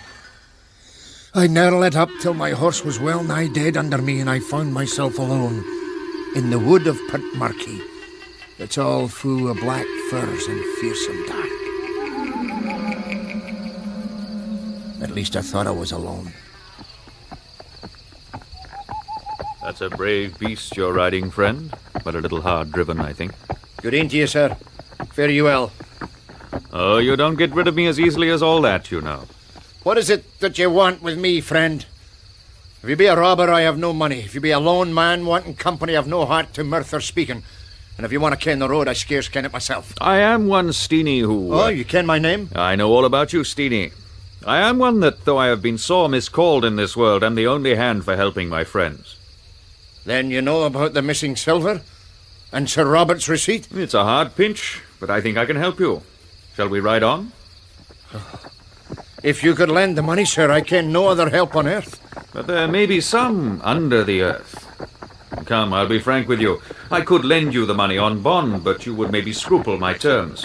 What I can tell you is that your old laird is disturbed in his grave by your curses. If you dare go to see him, he will give you your receipt.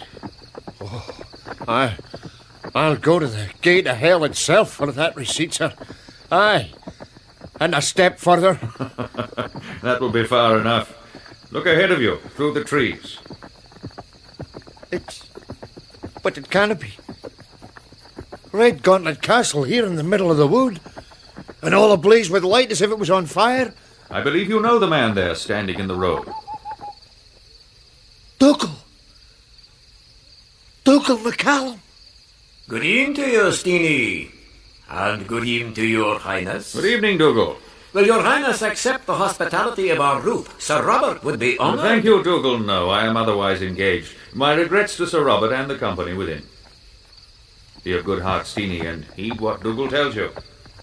Oh, fare ye well, sir. Au revoir, Steenie. Dougal McCallum. Are you living? I thought you'd been dead. Never fash yourself with me, but look to yourself and see ye take nothing from anybody here, neither meat, nor drink, nor silver, but only the receipt that is your own.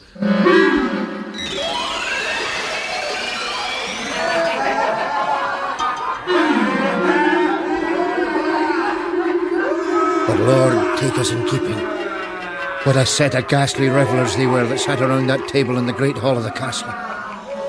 There gloated the wild bonshaw that tied the blessed minister's limbs till their blood sprang. And Dunbarton Douglas, twice traitor to the country and to king, and a host of the wicked that served him.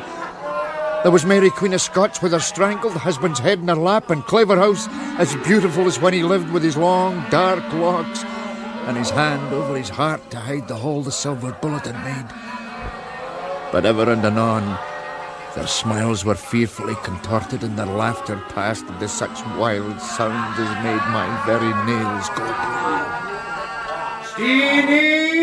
Steenie Steenson, come up to the board head. Come up to the board head, I say. Good evening to you, Sir Robert. Well, Piper, have ye settled with my son for the year's rent? Alas, Sir Robert, your son will not settle without your honour's receipt. Ye shall have that for a tune of the pipe, Steenie. Play us up, Wheel Hoddled Lucky. That's a witch's tune from the Black Mass, your honour. McCallum, you limb of Beelzebub, bring Steenie the pipes there that I'm keeping for him. Never touch them, Steenie, or you're a lost man. The chanters have white-hot steel to burn away your fingers. Begging your honour's pardon, but I'm faint and frightened and have not wind enough to fill the bag. Then you maun eat and drink, Steenie. Dougal, a trencher for Steenie here. Sir Robert, I charge you for conscience' sake to spread no snares for me, but give me just the receipt you know you owe me. Here's your receipt, you pitiful cur. And for the money, tell my dog whelp of a son that he may go look for it in the cat's cradle. I thank your honour. Fare you well. Stop, thou sack-doodling son of a whore! Here we do nothing for nothing. And you must return here this day 12-month to pay me the homage ye owe me for my protection. I refer myself to God's pleasure, not to yours.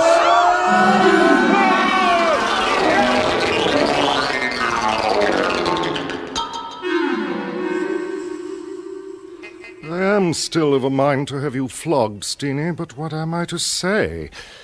Hutchin has found the money in the old loft they call the Cat's Cradle, just as you said he would.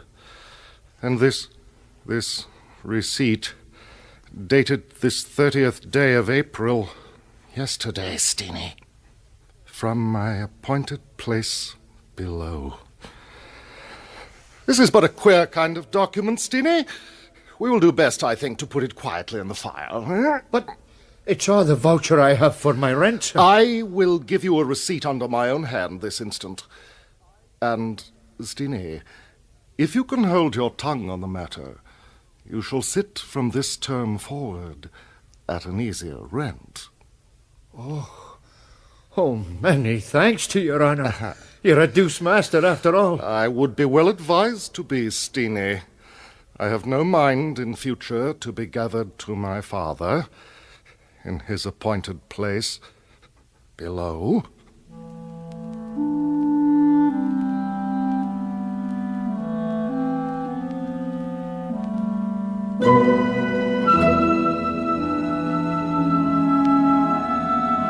So you may think it ended well for me, sir, with a kinder landlord and a lower rent. But what's forgotten is no forgiven. We had all to sup the sauce of it sooner or later. Sir John Redgauntlet went down in his own blood fighting to bring back Jamie Stewart in 1715, and 'twas there I lost my eyes. His son, you ken, Sir Redwald Redgauntlet, oh, he was a rose among the thorns. He loved my tales and my tunes, and he took me, blind as I was, into his own house, and many's the merry year I had with him. But ways me, he went out with other pretty men in the 45 and gave his life for bonny Prince Charlie. I'll say no more about it. My head never settled well since I lost him. If I say another word, devil a bar will I have the heart to play this night for my bit dinner. Look ahead there, my gentle sir, kind sir, and tell me if you see the lights of Broken Burn Glen.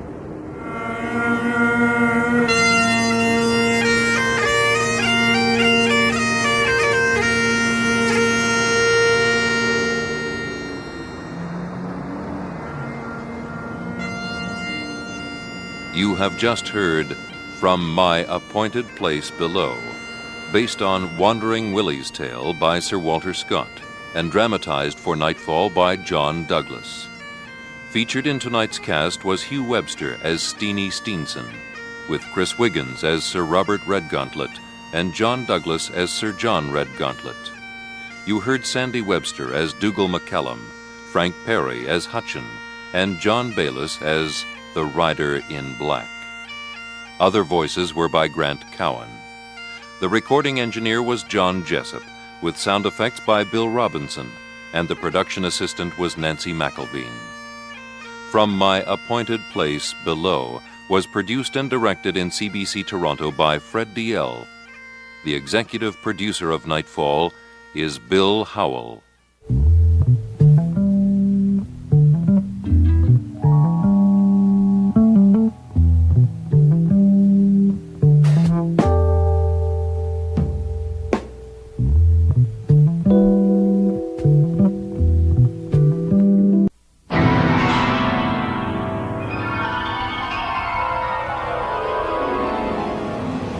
In the dream, you are falling, lost in the listening distance, as dark locks in.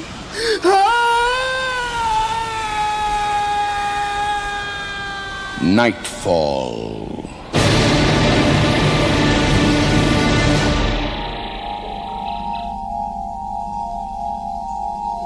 Good evening. Tonight, we're going to take you on a motoring trip. Of course, we can't promise that you will arrive at your destination in just one piece. The play, which introduces the work of theater director William Lane to radio as well as this series, is called The Old Post Road. September the 10th. It was my 25th birthday, but it seemed like a normal day. Weather was normal. Car was fine. There wasn't much traffic. We were on our way to Elwood to visit Wendy's parents. For the first time, right? About mid-afternoon, we stopped for a bit of vino, and one thing led to another, right? Birthdays. So we were pretty mellowed out by the time it got dark. Yeah, it got dark, and we weren't even close to where we were going. Oh, here, take this turn off. What, this one? Yeah, it's the shortcut, the Old Post Road. Shortcut? Looks pretty rough. It's late, right? And I grew up in this road. I used to know every mile of it. You're the boss.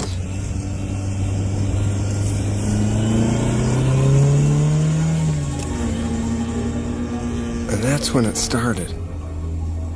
Feeling of being on another planet. In another time. Someplace familiar. Like we'd been there before. But there was something. Maybe the shadows. Maybe the trees. Or maybe just the old MG on the gravel. Highway hypnosis? It seemed like me being on the old post road forever. But they're great people, really, once you get to know them. Relax, they'll love you. God knows they've heard enough about you. Yeah, right. You're very quiet. You nervous? No, I'm just a bit strung out. This road is really something else. Is it much further? No, I don't think so. It's hard to tell. You can't see much. It's really pouring. Yeah, it must be half an hour since it started. What time is it? 8:53. Oh, God, I must be blasted. How did it get so late? We said 6:30. I have to get that headlight fixed. Oh, slow down. Relax. They'll understand if we're late. 2.5 hours? Sure, I'll think of something. You're not sorry we stopped this afternoon? Are you kidding? That was fine wine. Chateau Neuf de Pape. A wine so fine that goes to your heart instead of your head. Yeah, well, I could tell you liked it. We were going to save that second bottle for your folks. It was really good, you know. What was? You know what I mean. Stick with me, kid. I know how to make you relax. Yeah. Oh! Oh. Sorry. I gotta keep my eyes on the road. I'm sorry, I didn't mean to. No, that's okay. There's another bad one coming up. Seems like we've been on this damn road forever. You know something? We haven't seen a single car since the turnoff. Yeah. That's one of the things about the old post road. It's always deserted. Thank God. It's pretty narrow in these curves. My dad used to say you could make better time this way. No cops around either. Funny nobody uses it. Well, there's a lot of stories about this road. Yeah? Stories? You see, when I was a kid, you weren't allowed to come here after dark. Not unless your folks were with you. I don't know why. I think something happened here. What happened? I don't know. Someone was killed. I can't remember. It was years ago. Well, what was supposed to happen if you came here? I don't know. I think it had to do with a different time zone. A time zone? Well, it's just a small town kind of thing.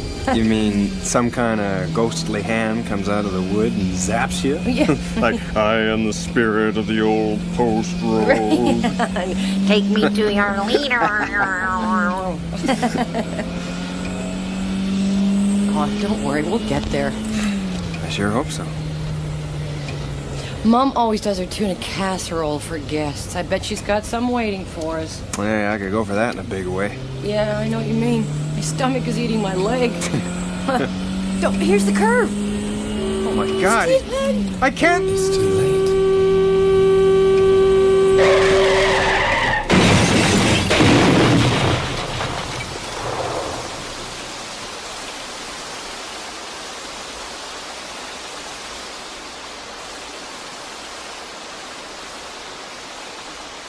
Stephen? Help me. Can't move. Just reach the... What? The gas. Fire. What's that? The handle. What? Reach the handle. Can't. Oh my God. Stephen! It's gonna blow.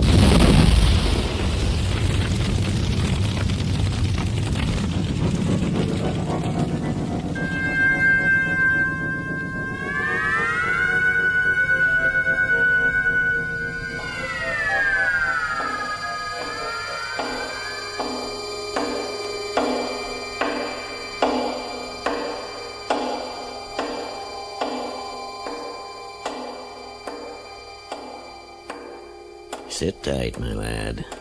You've had a nasty shock. Where am I? Relax. You're safe now.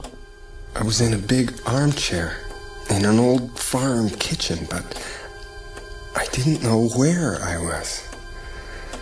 Man, I was cold. Here, I'll wrap you in this blanket. Thank you. Who are you? Archer is the name. Ned Archer, son. Ned Archer. That's my name. Don't wear it out. I don't think I know you. No. How could you? Eh? See, I was standing by my window there. I hear this unholy crash, so I get out there fast as my leg here will let me, and there's this crackling sound. Oh, my God. The fire. Starting to come back to you? Yeah, a little. Yeah. So I drag you out just in the nick of time. A moment later, the whole thing goes up in flames. Where's Wendy? She's your wife? No, not exactly. Oh. Oh, I see. She's fine. A bit of rest and she'll be as good as new. You're kidding. You mean we're safe? I can't believe it. Well, I don't know how to thank you. Don't thank me. Thank God. Oh, yeah. Maybe you're not religious. No. Oh. Each to his own. How are you feeling now? Like death warmed over. I'm so cold. Oh, I'll make a fire. Warm you up. Oh, man, what a way to spend your birthday. Your birthday? Yeah. Well, isn't that something? It's my birthday, too. Wow. What a coincidence. There's no such thing as coincidence, Stephen. How old are you today? 25. Just like I reckoned. What? How did you know my name? Your ID was in your pocket. Oh, right. What did you mean about you figured I was 25? Just a friendly observation. There was something about this old guy. I got the feeling he knew a bit too much about me.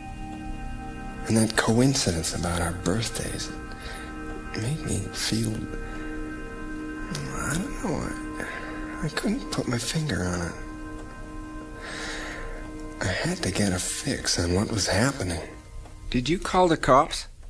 No need for that. What happened to the driver of the other car? Well, I don't rightly know. Well, that car must have been totaled. And you never leave the scene of an accident? Can't they arrest you for that?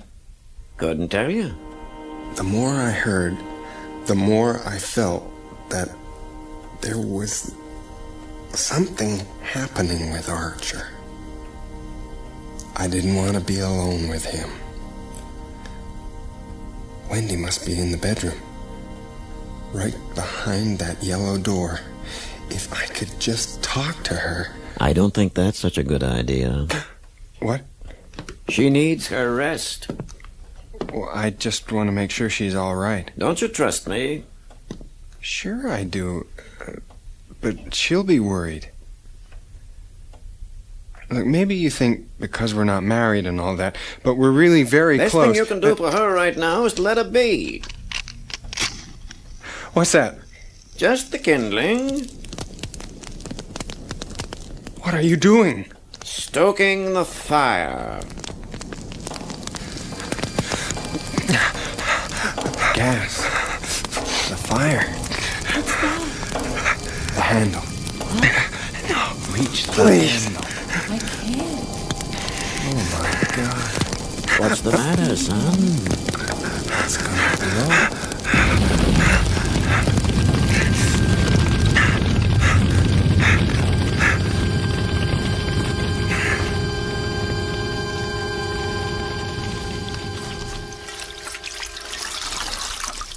Better now? I don't know what happened. You're burning up. I feel so cold. Here, put this cloth on your forehead. Thank you. I feel better now. What time is it? I couldn't rightly say. My watch has stopped. I haven't worn a watch for 25 years. Since Ethel passed away. Ethel? She's, or she was, my wife. She died 25 years ago. To the very day. On your birthday? That's amazing. So was she. Look, I'm sorry, I'm a bit uptight. I gotta call Wendy's folks. It must be midnight. Do you have a phone? You sit down. Plenty of time for that. I'd better call him, just to let him know. You stay put. Listen, I gotta make that call. Go ahead. I'm not stopping you. Well, I didn't know there for a second. Phone's over there. This should only take a minute.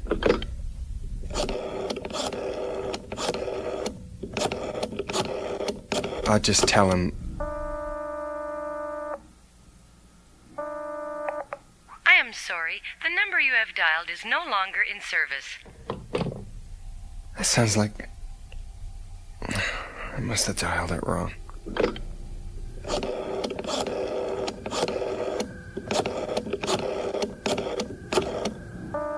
It's going through. I am sorry. The number you have dialed is no longer in service. What's going on? Didn't I tell you the phone was out? No, you didn't. Anyway, the phone's fine. The problem's at the other end. I know. How do you know? I tried it earlier. Yeah, where'd you get the number? I found it in her purse. Oh. You're looking pale, son. Why don't you lie down? Over there. It was like a time warp. 25 years ago tonight, his wife died on his birthday. Tonight, it's my birthday. My 25th birthday. Now what if... No, it can't be. He's been messing around with our stuff. And he wants to keep me here. I gotta get to Wendy before he... Where are you going? Wendy? Quiet, you'll wake her. I'm warning you. Don't touch that door, son. You get out of my way. She's not here. Oh my God, she's still in the car. Archer! Archer, come back here!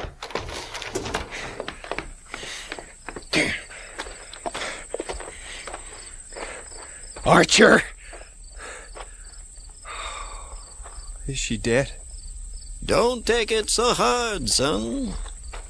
You'll be joining her before too long. A gun? What, are you gonna kill me? You're out of your mind. Oh, no. Not me, my lad. You'll understand it all soon enough. Did you kill her, too? Why would I kill her? I got no grudge with her. Well, why? I don't like drinking drivers. Oh, so I had a glass of wine. That's no Two reason. empty bottles in the car. I can't believe this. What do you have against me? Can't you guess? No.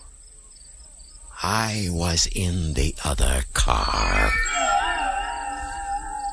Oh. I'm sorry. I know you're kind. Always in a hurry, aren't you? Look, I'm sorry. Listen, I'll call the cops. I mean, we're civilized people, right? Just give me the gun. Ethel was murdered. Murder? It was no accident. It was a drunken driver from the city. He was killed, too, on that same spot. Yeah, but that was 25 years ago. You were born that same day. What? You mean you believe in reincarnation or something? That's ridiculous. It's got nothing to do with me. God works in mysterious ways. Oh, this is crazy. Look, I can't help what someone else did 25 years ago before I was born. You can't make me responsible for that. Hey, just give me the gun. No! You're crazy! Let go!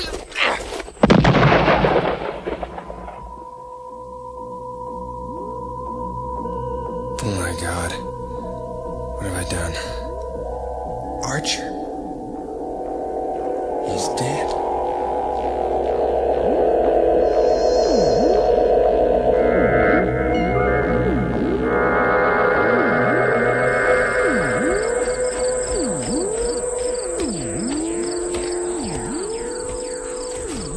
Who's there? Stephen? Are you all right? Wendy. You look like you've just seen a ghost. I can't believe it. How did you get out? Well, the first thing I remember, I was propped up against a tree. I thought you'd vanished off the face of the earth, so I ran down to the nearest farm and called the cops. Wait a minute. What farm? Why didn't you come up here? Well, that's the old Archer place. It's been deserted for years. He saved our lives, Wendy. Who? Ned Archer? Listen, Wendy. He's dead. I killed him. You killed him? But he Yeah, it was self-defense. He had some crazy idea I killed his wife 25 years ago. Ethel Archer. Yeah. How did you know? Everyone knew about the Archers. They had an accident. He was in the car? Stephen, they were both killed. It's called The Legend of the Old Post Road. Ned and Ethel Archer. When I was a kid, they used to say their ghosts haunted the old post road at night, waiting. That's what I came back here to warn you. Do you really believe that kind... Listen to me. Sirens. Stephen. You gotta be my witness. Stephen, you don't understand. Look, they'll get me for murder. You gotta swear you saw it happen. You can't kill a dead man, Stephen. Oh my God. Am I the only sane person here? It's all over, Stephen.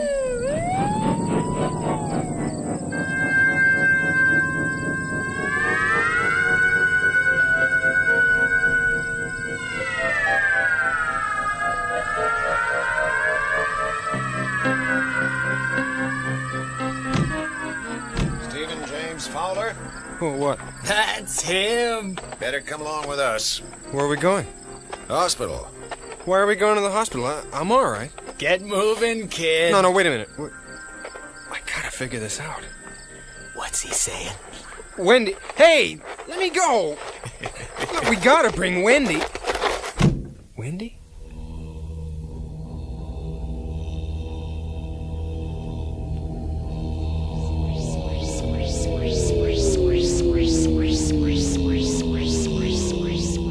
What happened back there on the road? What, a bad dream? I just have to get a fix on things. I can hardly keep my eyes open.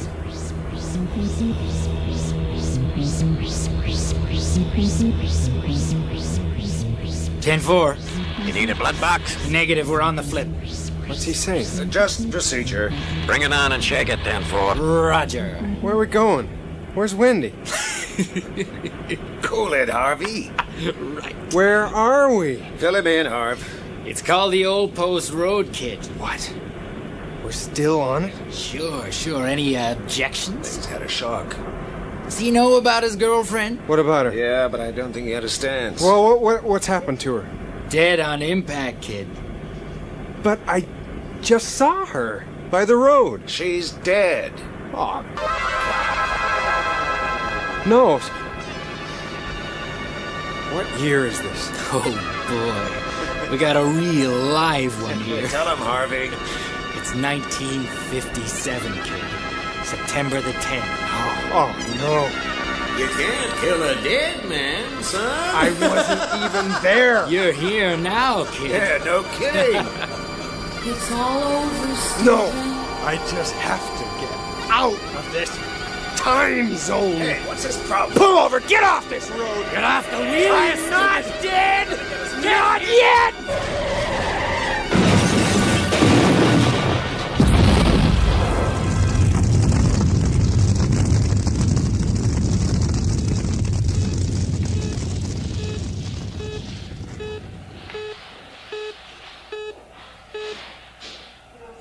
took you so long? Damn. Have we lost him? Yeah, the brain scan, it just stopped. Too much tissue burned away. Yeah. What about the girl? Lost her, too. They never had a chance. I can't believe it. The scan was so active. Yes, that's normal. I was sure he was going to make it. It was a losing battle, from the top. So, the brain can keep on functioning. Who can say what he was thinking all that time? Hopkins suggests a flash of disconnected thoughts. A dream, if you like. You're kidding? Michelet goes even further. He suggests that when the nerves are burned away, the brain tunes in to paranormal channels, which suggest clairvoyance and communication with the dead. That's pretty hard to swallow. It's a lot of bunk. The thing is, no one's ever lived to talk about it. Say, what about the other car? Well, you won't believe this. They can't find the other car. Or the driver. What? That car must have been totaled. Yeah. It's strange. They're still out looking.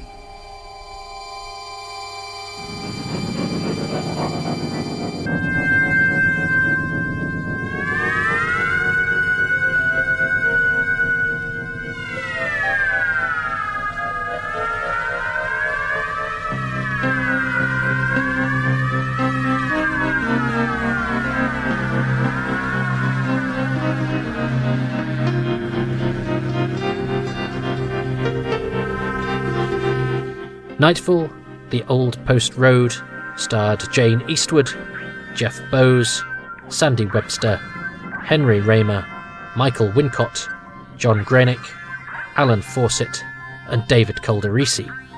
It was written by William Lane, and the producer for the CBC was Bill Howell. David Calderisi actually spent much of his career in the UK and is in a Doctor Who story called The Mind of Evil, starring John Pertwee, which has just been released on Blu-ray. He gets hit over the head by a tray in it. I'm sure it's probably not the thing he wants to be remembered for, but he's being remembered by me as we speak, and that's the sort of thing I remember. Next week's Nightfall story is called Eye of the Beholder. He set up a theatre company and everything over here. He's actually a very illustrious thespian. Now listen, Eye of the Beholder, next time, when an ill-tempered old farmer refuses to have surgery for his cataracts, a mysterious young man shows up to help him, and the farmer's past comes back to haunt him. Perhaps it's a Doctor Who story he's really annoyed people keep remembering him for when he's done far more important things.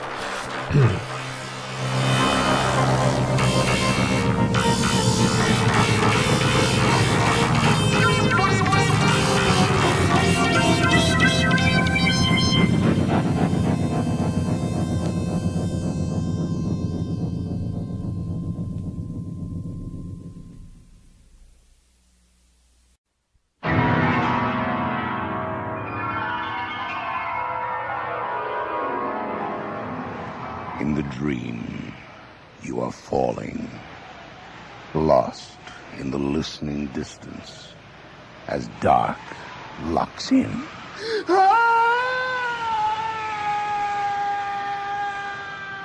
Nightfall.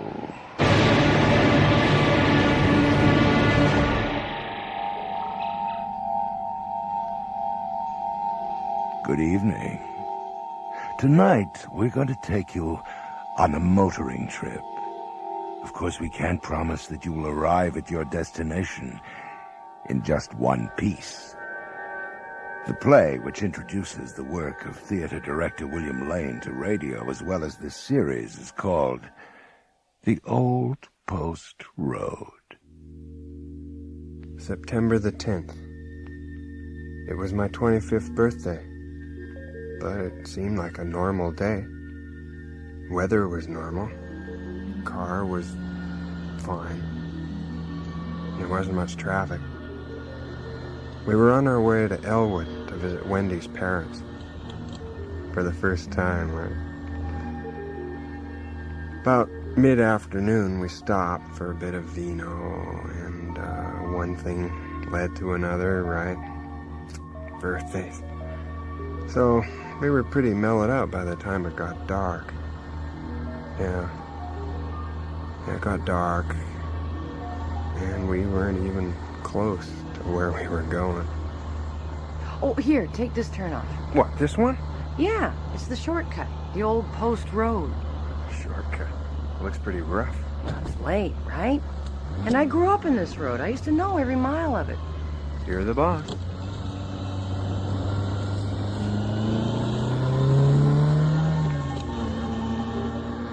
And that's when it started. Feeling of being on another planet. In another time. Someplace familiar. Like we'd been there before. But there was something. Maybe the shadows. Maybe the trees. Or maybe just the old MG on the gravel. Highway hypnosis? It seemed like we'd been on the old post road forever. But they're great people, really, once you get to know them. Relax, they'll love you. God knows they've heard enough about you. Yeah, right. You're very quiet. You nervous? No, I'm just a bit strung out. This road is really... it's something else. Is it much further? No, I don't think so. It's hard to tell. You can't see much. It's really pouring. Yeah, it must be half an hour since it started. What time is it? 8:53. Oh, God, I must be blasted. How did it get so late? We said 6:30. I have to get that headlight fixed. Oh, slow down. Relax. They'll understand if we're late. 2.5 hours? Sure, I'll think of something. You're not sorry we stopped this afternoon? Are you kidding? That was fine wine. Chateau Neuf de Pape. A wine so fine that goes to your heart instead of your head. Yeah, well, I could tell you liked it. We were going to save that second bottle for your folks. It was really good, you know. What was? You know what I mean. Stick with me, kid. I know how to make you relax. Yeah. Mm-hmm. Oh! Oh. Sorry. I gotta keep my eyes on the road. I'm sorry, I didn't mean to. No, that's okay. There's another bad one coming up. Seems like we've been on this damn road forever. You know something? We haven't seen a single car since the turnoff. Yeah. That's one of the things about the old post road. It's always deserted. Thank God. It's pretty narrow in these curves. My dad used to say you could make better time this way. No cops around either. Funny nobody uses it. Well, there's a lot of stories about this road. Yeah? Story? You see, when I was a kid, you weren't allowed to come here after dark. Not unless your folks were with you. I don't know why. I think something happened here. What happened? I don't know. Someone was killed. I can't remember. It was years ago. Well, what was supposed to happen if you came here? I don't know. I think it had to do with a different time zone. A time zone? Well, it's just a small town kind of thing. You mean some kind of ghostly hand comes out of the wood and zaps you? Yeah. Like, I am the spirit of the old post road. Take me to your leader. Oh, don't worry, we'll get there. I sure hope so. Mom always does her tuna casserole for guests. I bet she's got some waiting for us. Well, yeah, I could go for that in a big way. Yeah, I know what you mean. My stomach is eating my leg. Here's the curve. Oh, my God. I can't. It's too late.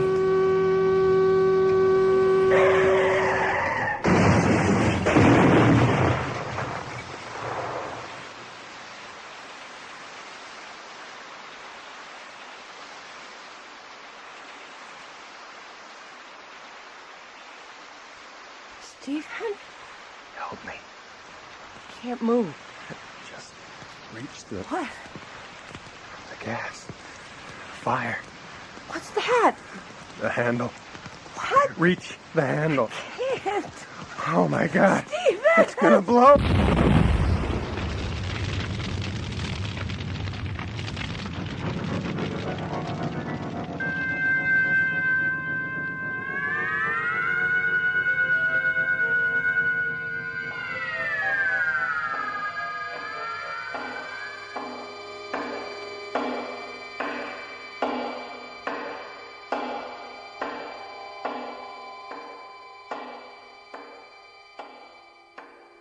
Sit tight, my lad. You've had a nasty shock. Where am I? Relax. You're safe now. I was in a big armchair in an old farm kitchen, but I didn't know where I was. Man, I was cold. Here, I'll wrap you in this blanket. Thank you. Who are you? Archer's the name. Ned Archer, son. Ned Archer. That's my name. Don't wear it out. I don't think I know you. No. How could you? Eh? See, I was standing by my window there. I hear this unholy crash, so I get out there, fast as my leg here will let me, and there's this crackling sound. Oh, my God. The fire. Starting to come back to you? Yeah, a little. Yeah. So I drag you out just in the nick of time. A moment later, the whole thing goes up in flames. Where's Wendy? She's your wife? No, not exactly. Oh. Oh, I see. She's fine. A bit of rest and she'll be as good as new. You're kidding. You mean we're safe? I can't believe it. Well, I don't know how to thank you. And don't thank me. Thank God. Oh, yeah. Maybe you're not religious. No. Oh. Each to his own. How are you feeling now? Like death warmed over. I'm so cold. Oh, I'll make a fire. Warm you up. Oh, man. What a way to spend your birthday. Your birthday? Yeah. Well, isn't that something? It's my birthday, too. Wow. What a coincidence. There's no such thing as coincidence, Stephen. How old are you today? 25. Just like I reckoned. What? How did you know my name? Your ID was in your pocket. Oh, right. What did you mean about you figured I was 25? Just a friendly observation. There was something about this old guy. I got the feeling he knew a bit too much about me. And that coincidence about our birthdays made me feel... I don't know. I couldn't put my finger on it. I had to get a fix on what was happening. Did you call the cops? No need for that. What happened to the driver of the other car? Well, I don't rightly know. Well, that car must have been totaled. And you never leave the scene of an accident? Can't they arrest you for that? Couldn't tell you. The more I heard, the more I felt that there was something happening with Archer. I didn't want to be alone with him. Wendy must be in the bedroom, right behind that yellow door. If I could just talk to her. I don't think that's such a good idea. What? She needs her rest. Well, I just want to make sure she's all right. Don't you trust me? Sure I do. But she'll be worried.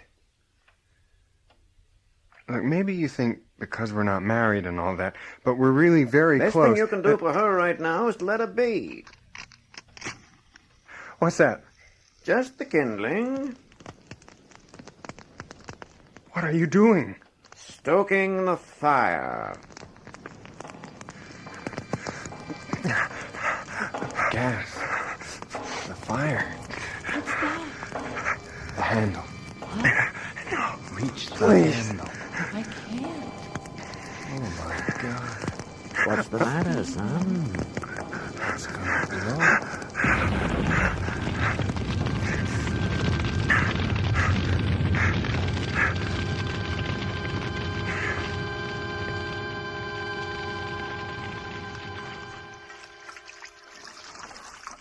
Better now? I don't know what happened. You're burning up. I feel so cold. Here, put this cloth on your forehead. Thank you. I feel better now. What time is it? I couldn't rightly say. My watch has stopped. I haven't worn a watch for 25 years. Since Ethel passed away. Ethel? She's, or she was, my wife. She died 25 years ago. To the very day. On your birthday. That's amazing.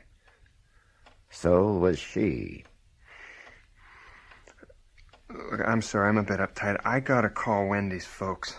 It must be midnight. Do you have a phone? You sit down. Plenty of time for that. I'd better call him, just to let him know. You stay put. Listen, I gotta make that call. Go ahead. I'm not stopping you. I didn't know there for a second. Phone's over there. This should only take a minute.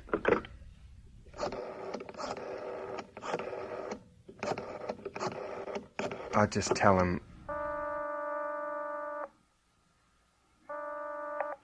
I am sorry. The number you have dialed is no longer in service.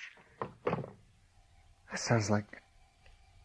I must have dialed it wrong.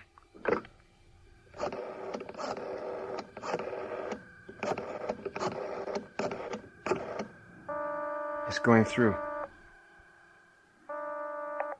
I am sorry. The number you have dialed is no longer in service. What's going on? Didn't I tell you the phone was out? No, you didn't. Anyway, the phone's fine. The problem's at the other end. I know. How do you know? I tried it earlier. Yeah, where'd you get the number? I found it in her purse. Oh. You're looking pale, son.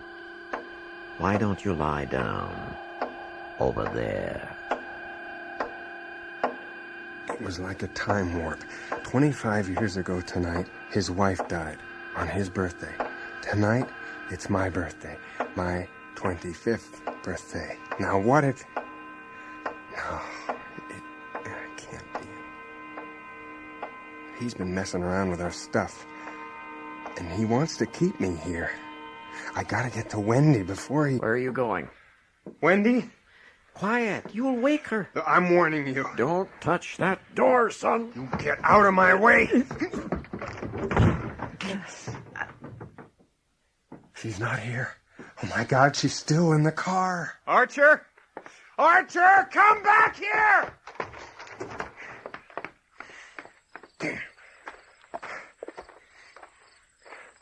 Archer!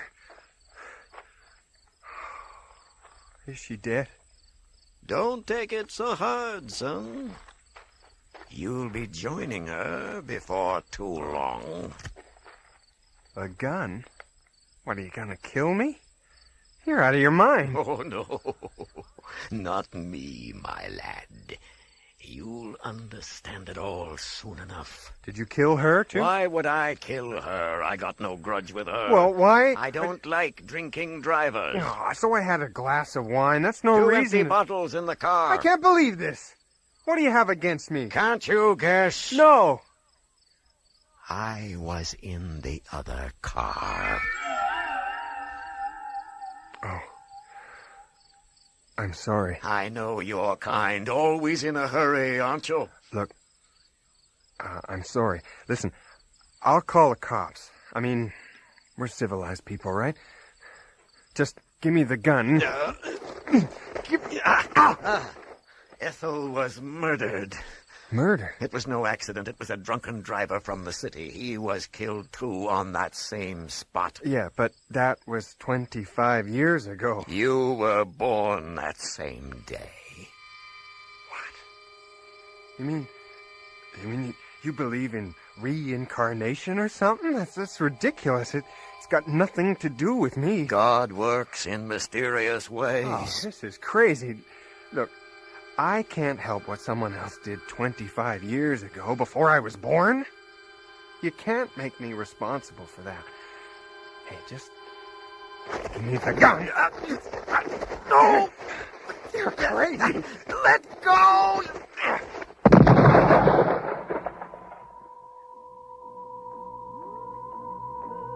Oh my God. What have I done?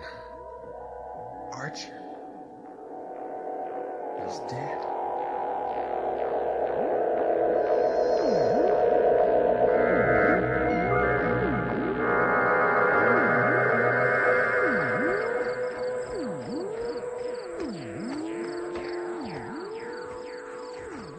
Who's there? Stephen? Are you all right? Wendy. You look like you've just seen a ghost. I can't believe it. How did you get out? Well, the first thing I remember, I was propped up against a tree. I thought you'd vanished off the face of the earth, so I ran down to the nearest farm and called the cops. Wait a minute. What farm? Why didn't you come up here? Well, that's the old Archer place. It's been deserted for years. He saved our lives, Wendy. Who? Ned Archer? Listen, Wendy. He's dead. I killed him. You killed him? But he was... Yeah, it was self-defense. He had some crazy idea I killed his wife 25 years ago. Ethel Archer. Yeah. How did you know? Everyone knew about the Archers. They had an accident. He was in the car? Stephen, they were both killed. It's called The Legend of the Old Post Road. Ned and Ethel Archer. When I was a kid, they used to say their ghosts haunted the old post road at night, waiting. That's what I came back here to warn you. Do you really believe that kind... Listen to me. Sirens. Stephen. You gotta be my witness. Stephen, you don't understand. Look, they'll get me for murder.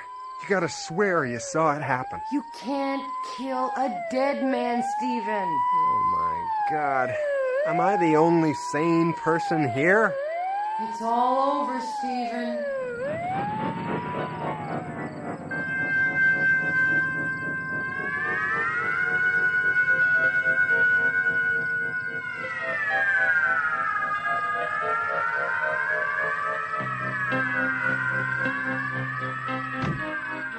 Stephen James Fowler? Oh, what? That's him. Better come along with us. Where are we going? Hospital. Why are we going to the hospital? I'm all right. Get moving, kid. No, wait a minute. I gotta figure this out. What's he saying? Wendy. Hey, let me go. Look, we gotta bring Wendy. Wendy?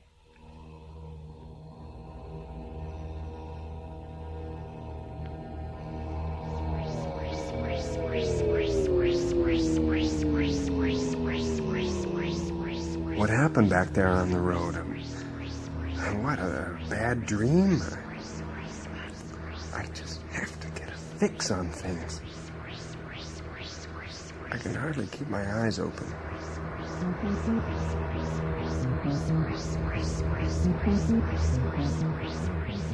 10-4. You need a blood box? Negative, we're on the flip. What's he saying? Just procedure. Bring it on and check it, 10-4. Roger. Where are we going? Where's Wendy? Cool it, Harvey. Right. Where are we? Fill him in, Harv. It's called the Old Post Road, kid. What? We're still on it? Sure. Any objections? He's had a shock. Does he know about his girlfriend? What about her? Yeah, but I don't think he understands. Well, what's happened to her? Dead on impact, kid. But I just saw her by the road. She's dead. Oh, no. What year is this? Oh, boy. We got a real live one here. Tell him, Harvey. It's 1957, kid. September the 10th. Oh, no. You can't kill a dead man, son. I wasn't even there. You're here now, kid. Yeah, no kidding. It's all over, Stephen. No, I just have to get out of this time zone. Hey, what's this problem? Pull over. Get off this road. Get off the wheel. I'm not dead. Not yet.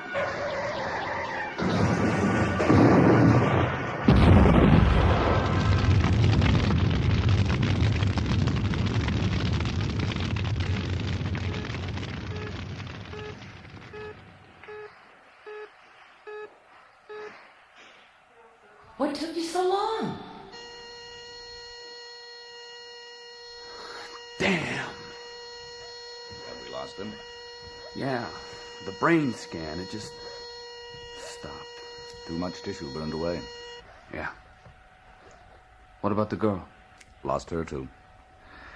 They never had a chance. I can't believe it. The scan was so active. Yes, that's normal. I was sure he was going to make it. It was a losing battle, from the top. So, the brain can keep on functioning. Who can say what he was thinking all that time? Hopkins suggests a flash of disconnected thoughts. Dream, if you like. You're kidding. Michelet goes even further. He suggests that when the nerves are burned away, the brain tunes in to paranormal channels, which suggest clairvoyance and communication with the dead. That's pretty hard to swallow. It's a lot of bunk. The thing is, no one's ever lived to talk about it. Say, what about the other car? Well, you won't believe this. They can't find the other car. Or the driver. What? That car must have been totaled. Yeah. It's strange. They're still out looking.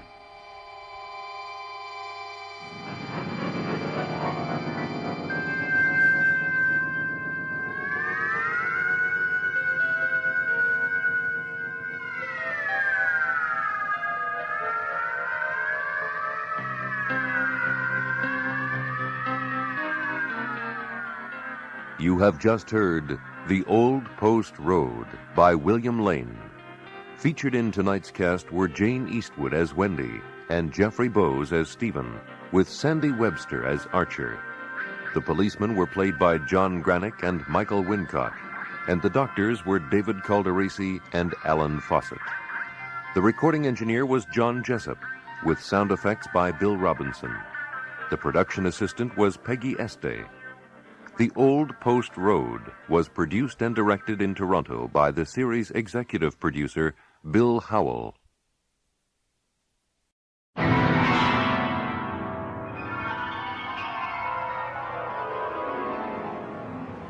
In the dream, you are falling, lost in the listening distance, as dark locks in.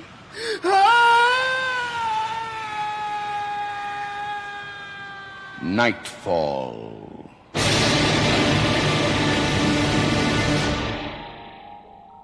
Good evening. Tonight we have something rare, almost miraculous for you. It's the kind of surprising accident that sometimes occurs when two artistic forms meet to the benefit of each. The play, by John Douglas, has grown out of a song by Stan Rogers. It's called Harris and the Mare. Harris, my old friend, well met here at day's end. A welcome sight behind yon quiet Mare. As hearth is made of stone, by heart a man is known. By heart we've known each other from of old.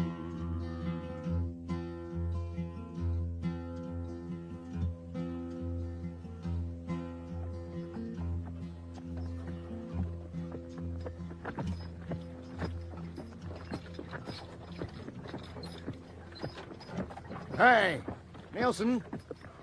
Bart Nielsen, hold on there. I'll do, Harris. Out for an evening spin, eh? Whoa, go, whoa. Yeah, take her out just about every afternoon now. Usually earlier than this, though. I don't often meet up with you on the road. Must be ahead of you most days. Hop in, I'll drive you off home. Thanks, Harris. I've been walking a lot lately. I think I just maybe will. Yep, hup. Come on, old girl, get those legs moving.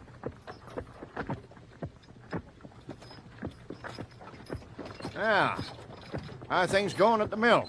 Oh, same as always. Had to design a new roller for one of the feeder belts this week. Some smart aleck engineer they brought up from Toronto. He was real surprised a dumb millwright could actually do it. Harris, my old dad and me built half the machinery in that place. Ah, engineers, what do they know? That was all in them damn automobiles if they had their way. They mostly have, Harris. Haven't you noticed you're about the last man left around here driving a buggy? Last man of sense, you mean? Besides, you ain't got a car neither. It isn't as if you couldn't afford it. Millwright's the best paid hand in the mill, so don't say you couldn't. I like walking. I live in town and no long ways from the mill. Don't need a car. Never did like the way they roar along. Just like they was going their own way, not yours. The mill wheel now, she just does what you build her to do. The car, it's like an angry man. It can go, crazy, smash everything. So? There you are. You'll never own one of them stinking noisy things now, will you? Well, sure I would if I had to. Everybody does what they have to. You know something, Harris? What? You're turning into a grouchy old bachelor. Well, I am a grouchy old bachelor, and I like it. I don't know why you had to marry after so many years, either. Got run over by a car. Huh? Name of Jenny. Best thing ever happened to me. Well, you should, too, You're, lonely, like I used to be. Oh, hell, Nielsen. The both of us are outsiders here, and, well, you know it. You 'cause you wouldn't fight in the war, and me because... Because you're the town atheist, and you drive around like Grandpa in your one-horse shay. But I fought in the war. Oh, sorry. You too? I didn't mean it that way. Don't know why I said it. That's okay. Just gets to me sometimes, having to take the wife for a drink in a beverage room called the Vimy Ridge. All the war photos, they keep giving me the eye. But you'd do it again, wouldn't you? Sure, of course. Nothing justifies killing a man. Nothing. Never saw what Kaiser Bill's boys did to the Belgians, did you? It doesn't change anything. Adding killing to killing. You know, Nielsen, I guess I just don't understand Christians. I mean, real all-the-way ones like you. I know all about the Bible thumpers and the Jesus howlers who got their number all right. But, tomorrow's Good Friday. Yeah? He just let them take him to the killing ground. Yeah. Yeah, I got preached about it when I was a kid. Like everybody else, of course. There never was a time I didn't think it was just dumb. Hey, Harris! Put a motor on that mare! Give her some oats, at least. Yeah, she's running out of gas! Well, go ahead, you damn fools. At least I won't end up in a mess of blood and glass.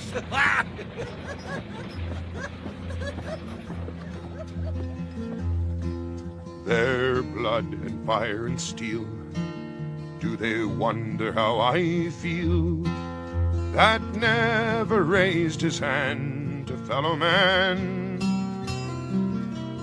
Lust of war and thrill of speed, what life is this to lead?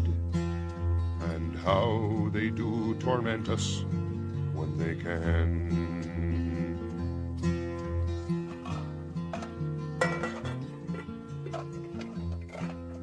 Jenny, got home early.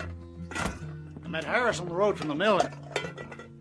Jenny, what is it? What on earth? That damn Pat Clary's been at it again. Jenny, I've told you If before. I had his stupid smirking face here right now, I've told you before, you can't let him get to you like this.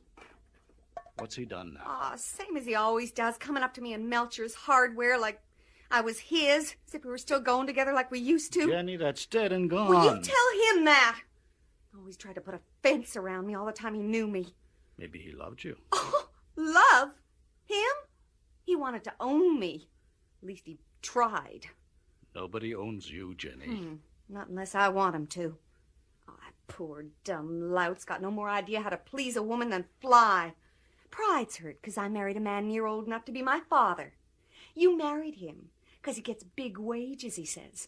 You married him because he's a conchie and you get to wear the pants, he says. Jenny, that's enough. Yeah, I know. And sometimes I almost feel sorry for him, but... He has every right to be bitter about the war after what happened to him. Yeah. A woman looks at Clary, first thing she sees is that dead eye. I guess I just get in the line of fire sometimes. Oh, if he ever knew what a real man was, Bart, he wouldn't ask why I married you. Because you're little and fluffy and need a big brute like me to protect you?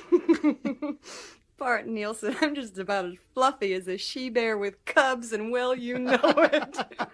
Hey, give me a kiss. Oh, yeah.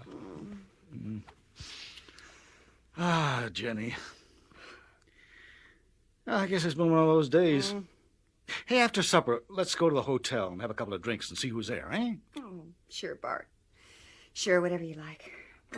Well, if we're going to get out, I'd better get supper right away. We'll be closing early because of Good Friday.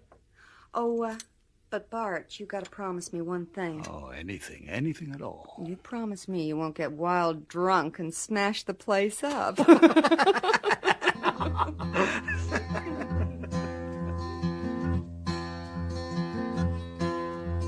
wife and I came out for a quiet glass of stout and a word or two with neighbors in the room. I say neighbors, never friends. It's lest we forget again. But they treat us well enough, and we do them.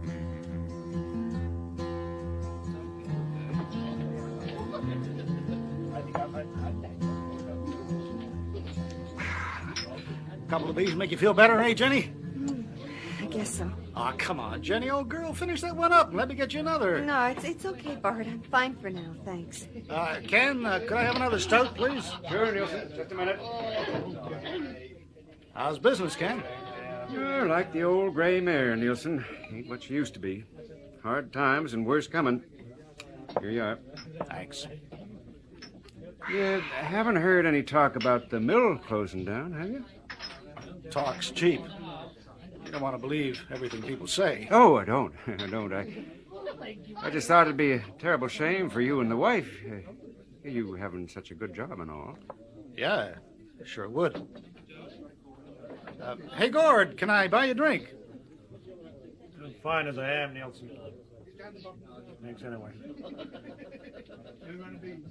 That you I saw in the trap this afternoon with old Harris? Yeah. Your car sure made us eat dust. That man's as crazy as a loon. Oh, Harris is okay. I wouldn't drive with him for nuts. That old Mare Hizzle dropped dead in the traces one day, and then where'd you be? Hi, Nellie. How's things? Hello, Nielsen. I say he's crazy. You know, Bart, I think I'll have that other drink now. Oh, sure thing, Jenny. Ken, can we have... But young Clary came in as drunk and wild as sin, and swore the wife would leave the place with him. Well, well. If it isn't the yellow conch. Pennies with my girl. Pat Clary, you're drunk. This is ladies and escorts only, Pat. You know that. I'll get across with you to men's beverage room. Now go on. I have so got a lady. I've got Jenny.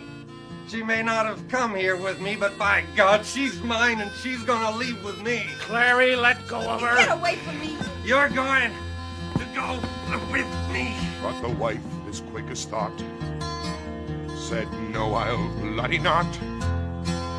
and struck the brute a blow about the head. Bitch!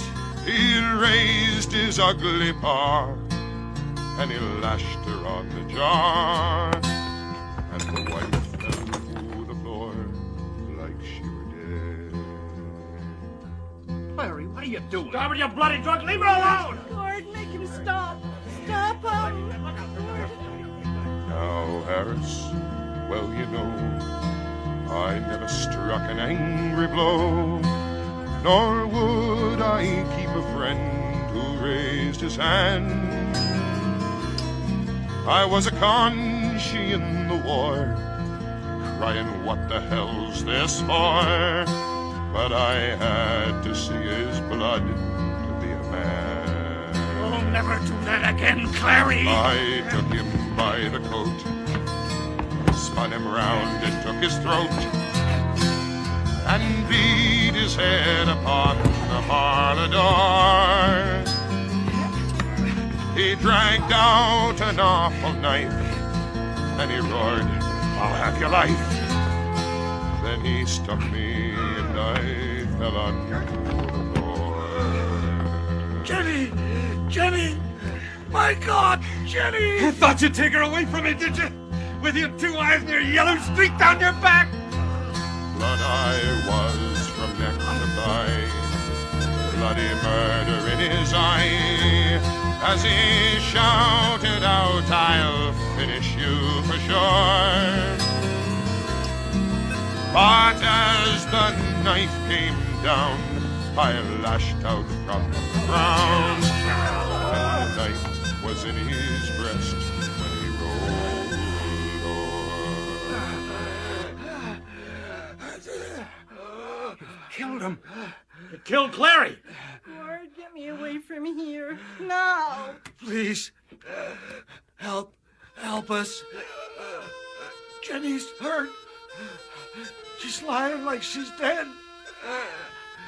And I'm bleeding real bad. Get out of here, you bloody murderer. Please, don't let him escape. Don't worry, he's not going far like that.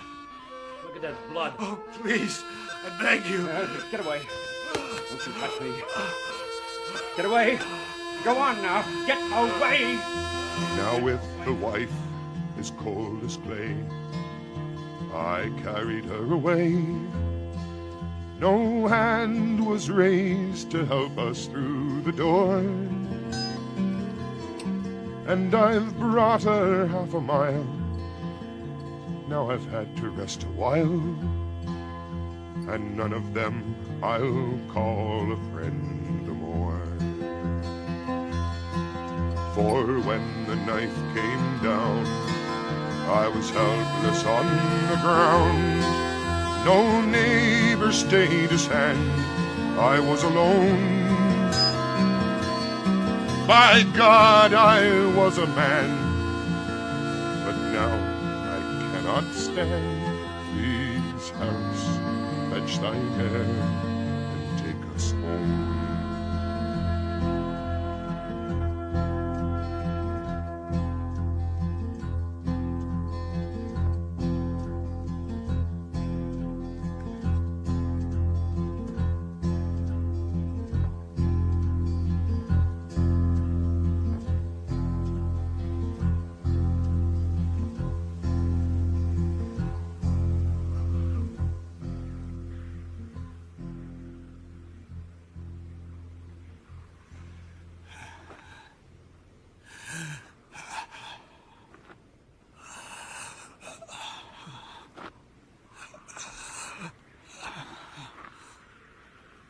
Harris.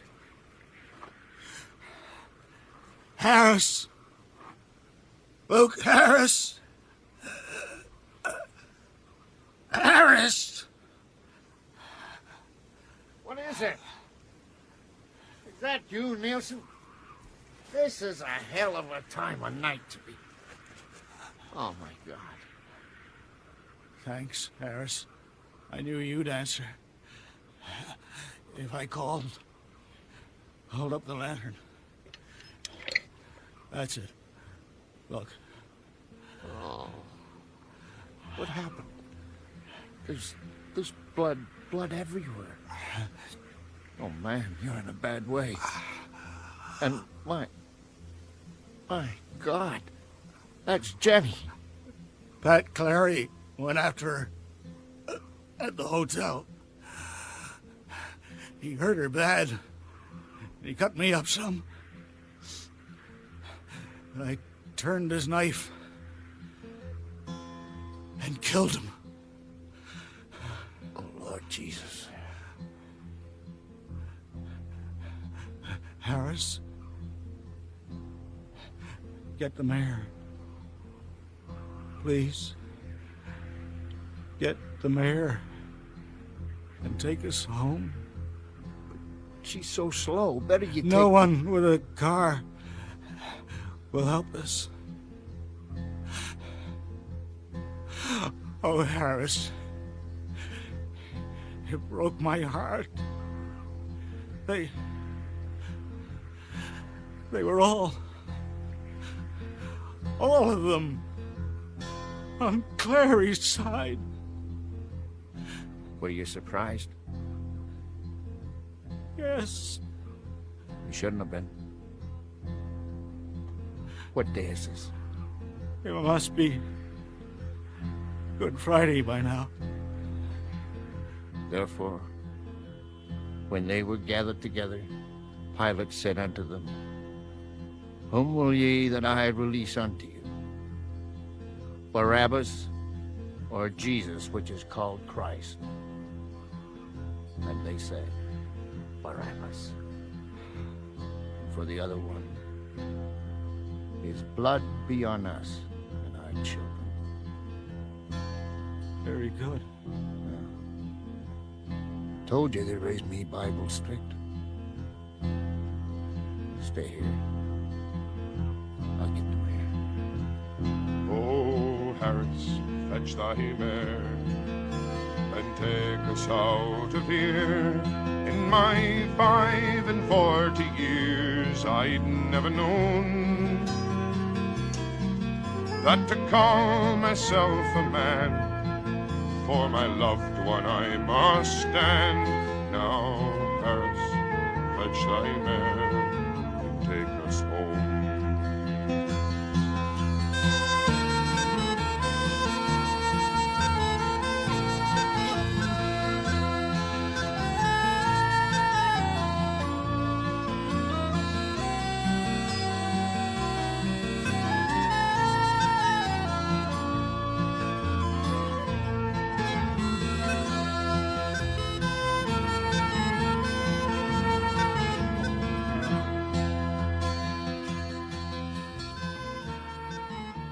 You have just heard Harris and the Mare by John Douglas, based on the original song by Stan Rogers. Featured in tonight's cast were Hugh Webster as Harris and Frank Perry as Nielsen, with Elva Mae Huber as Jenny and Richard Donat as Pat Clary. You also heard Marion Waldman and Ken James as Gord and Nellie Mason, and Arch McDonnell as Ken Dockett. The musicians were led by singer-songwriter Stan Rogers and included Bill Garrett, Jim Morrison, Garnet Rogers, Grit Laskin, and David Allen Eady. The recording engineer was John Jessup, with sound effects by Bill Robinson. The production assistant was Peggy Este. Harris and the Mare was produced and directed by the executive producer of Nightfall, Bill Howell. And now, before we hear from your host, here is the complete original version of the song Harris and the Mare.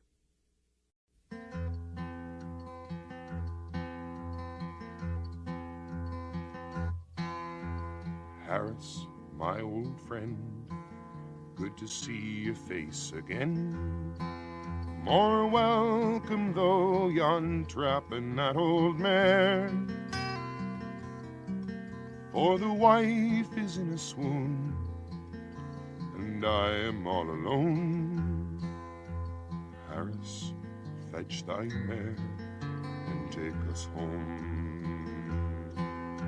The wife and I came out for a quiet glass of stout and a word or two with neighbors in the room. But young Clary came in, as drunk and wild as sin, and swore the wife would leave the place with him. But the wife, as quick as thought, said, "No, I'll bloody not," and struck the brute a blow about the head. He raised his ugly paw, and he lashed her on the jaw, and the wife fell to the floor like she were dead. Now, Harris, well, you know, I've never struck an angry blow, nor would I keep a friend who raised his hand. I was a Conchie in the war, crying, "What the hell's this for?" But I had to see his blood to be a man. I grabbed him by the coat, spun him round and took his throat, and beat his head upon the parlor door. He dragged out an awful knife, and he roared, "I'll have your life." Then he stuck me, and I fell onto the floor. Blood I was from neck to thigh, bloody murder in his eye, as he shouted out, "I'll finish you for sure."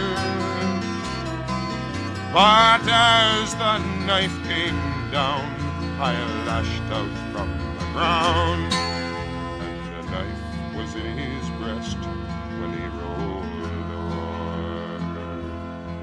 Now with the wife as cold as clay, I carried her away. No hand was raised to help us through the door, and I've brought her half a mile. Now I've had to rest a while, and none of them I'll call a friend the more.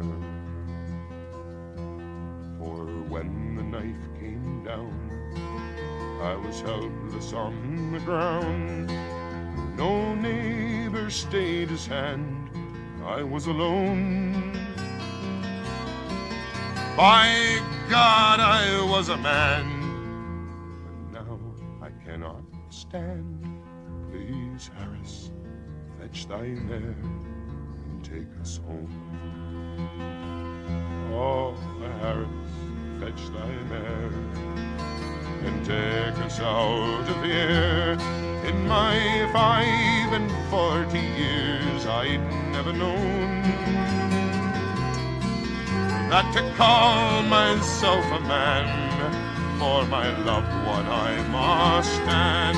Now, Harris, fetch thy mare and take us home.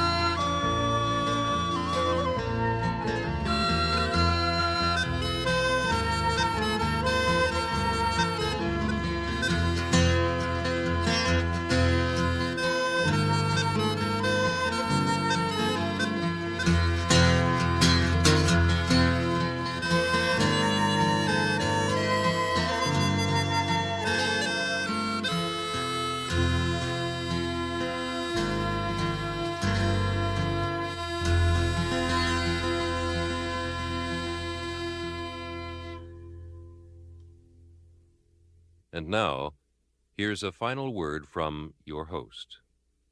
Hello again. Next week, we'll return to the predictably unpredictable on Nightfall. And you'll have to be in shape for it. I could wait. And meanwhile, I could get in better shape. Next time, he'd meet the #1 member of the Miles Athletic Club. I discovered that my body was no longer the kind of old friend I could use or abuse as I liked, because it would still be my friend. I had ignored it for too long for it not to know how to betray me. But I had one thing going for me. My body's memory of itself, of how it used to serve me without my knowing it.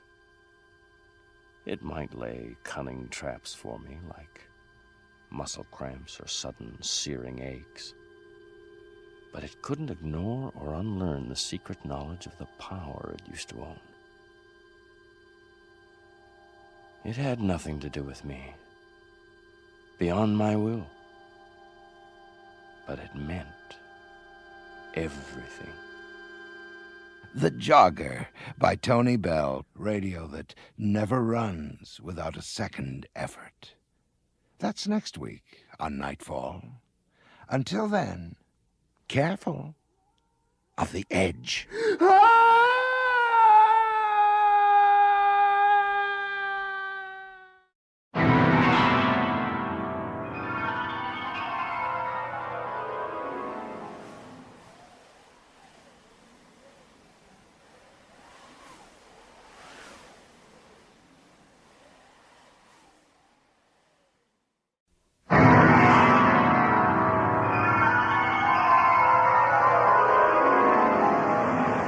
In the dream, you are falling, lost in the listening distance, as dark locks in.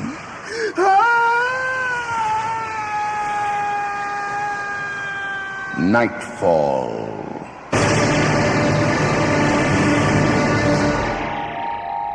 Good evening. This week, we have yet another change of pace for you. But you'd better be in shape for it. The play, by Calgary writer Tony Bell, is called The Jogger.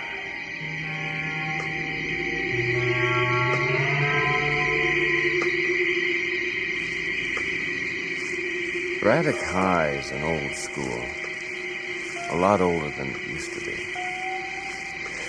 Rumor has it may shut down soon for lack of enrollment. But the goalposts are still up. The kids still play touch football on weekends. Ready, set, get one, get two, up! One steamboat, two steamboat, three steamboat, four steamboat, come on!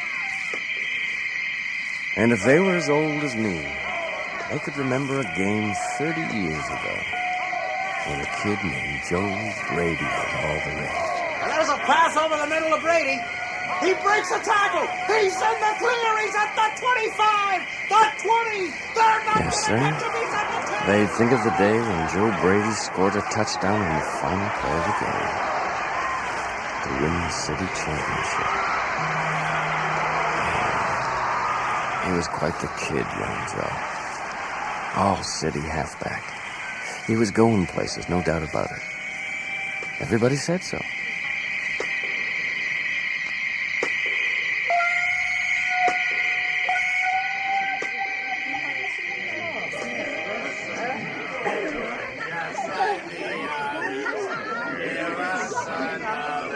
Okay, that's it. Bar's closing. Come on, Tommy. It's early still. Just one more. You already had your one more. It's 2 o'clock, Joe. Go home. Come on. I'm buying drinks for everyone. Don't try me, Joe. Hey, we'll have a drink together, Tommy, for old times. Don't you care about old times? That's all you ever drink to, Joe. Why don't you try drinking to some new times for a change?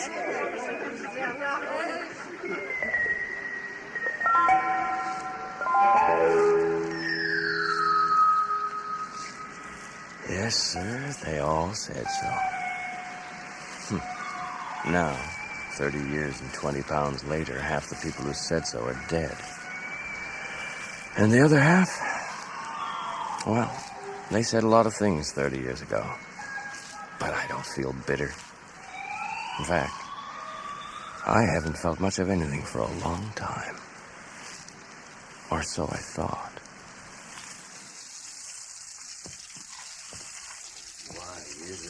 never find two socks that look remotely the same. Well, well. You certainly look terrific. Look, Marion, don't start. You better sit down before you fall down. We got any aspirin? Mm-hmm. Get it yourself. I'm not going to play nursemaid to your hangovers. I am not hungover. I suppose you were playing darts at the hotel till 2 o'clock last night. Here. Eat your breakfast. Marion, I don't have to answer to you. Of course not. I mean, I'm just the person who has to make excuses when you're too hammered to get to work. Why do we sit here and do this every bloody morning? As if it's my fault. Excuse me. Oh, I know you'd like to get rid of me. Well, keep it up. One of these days, you might just get your wish. I walked out on the front porch to get the newspaper. It's a hell of a life you descended to, Joe Brady. Look at you. You can't even pick up a newspaper without stumbling all over the porch. That's when I first noticed him. It was a jogger, running along the road in front of the house. For some reason, I watched him pass. The sun was still low, blinding. Couldn't make out whether it was somebody from the neighborhood or not. All I could see was the red and white jogging suit with a big maple leaf on the back.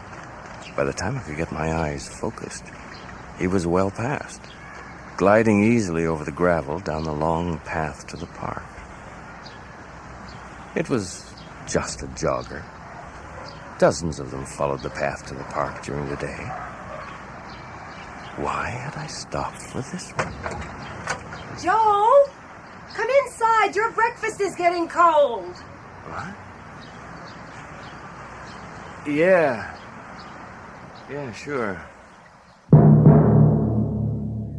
Nobody should say or do anything before breakfast. We got in the car to drive to work. Busy day? Usual. Oh, remember you've got that appointment with Dr. Sims this afternoon. Oh, not again. Look, you missed the last one. Marion, the man is a quack. I go there once a week so he can tell me that I'm overweight, my blood pressure's elevated, and I have a death wish. That makes him a quack. That makes him redundant. Oh, God. I can get you to play the same broken record for free. Well, somebody's got to keep telling you. Look, it's not our fault if you don't have the sense to listen. Right. Joe, I don't understand you. You know you're headed for a heart attack or a stroke, yet you don't even seem to care. Look, there he is again. What? What? In the rearview mirror. I can see him behind. What? Behind? Don't what? you see him? What are you talking about? He just passed by here a few minutes ago. For God's sake, Joe, I am trying to talk to you about your health. But he's coming from the same direction again. How could he get back there so soon? You stop changing the subject. See that? His legs hardly seem to be moving, and yet he's already halfway up the path. Oh, what's the matter? My God, the sweat's pouring off you. I can hear your heart pounding all the way over here. Honestly, you react to every little thing as if it's a crisis. Honey, look, you're going to have to keep that appointment today before you drive both of us crazy. What? I give up. Come on. Drive.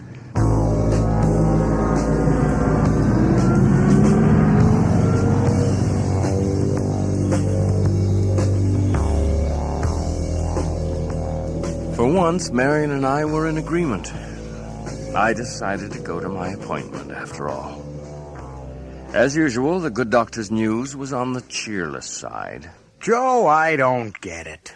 We just can't seem to get that hypertension of yours under control. Are you taking those pills I gave you? Sure, when I remember them. Joe, this is your life we're talking about. And frankly, I don't see what the problem is.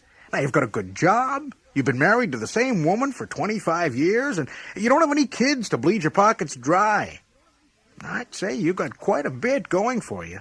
That's one perspective, Frank. Well, what are you going to do? Dive into the sauce till your liver packs in? There are worse ways to go. Oh, you sound like some kid who's hoping his teacher will kick him out for bad behavior.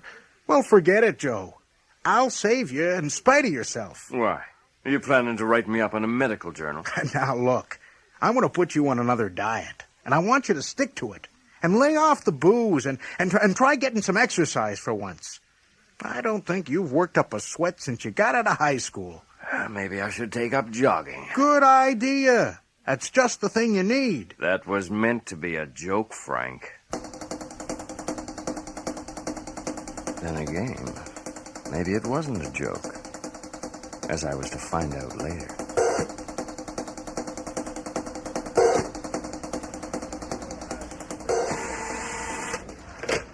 Joe? Yes, Mr. Benedict. Are you through with the Henderson report yet? Not quite. Well, what are you doing? Reading the French side as well? I'll have it to you in a minute, Mr. Benedict. Listen to yourself, Joe Brady. A 48-year-old man calling other people mister.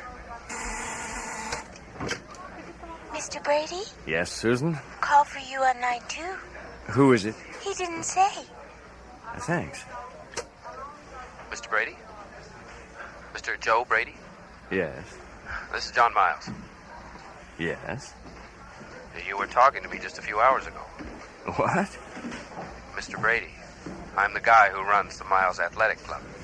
You called up about a membership. Did Dr. Sims put you up to this? Who? Oh, look, I'm sorry. You must have the wrong Joe Brady. Try calling information. What the... He was there again. Outside the window. The same red and white jogging suit. The same measured stride. Or was it? The afternoon sun obscured him. I could only make out his legs like spokes where the light met the pavement. Mr. Brady, are you still there? What? Mr. Miles. Sure. Well, what do you say, Mr. Brady? Do you want to be a member or not? Yes. Yes, why not? I'm sorry. Stay right there, Mr. Miles. I'm coming right over.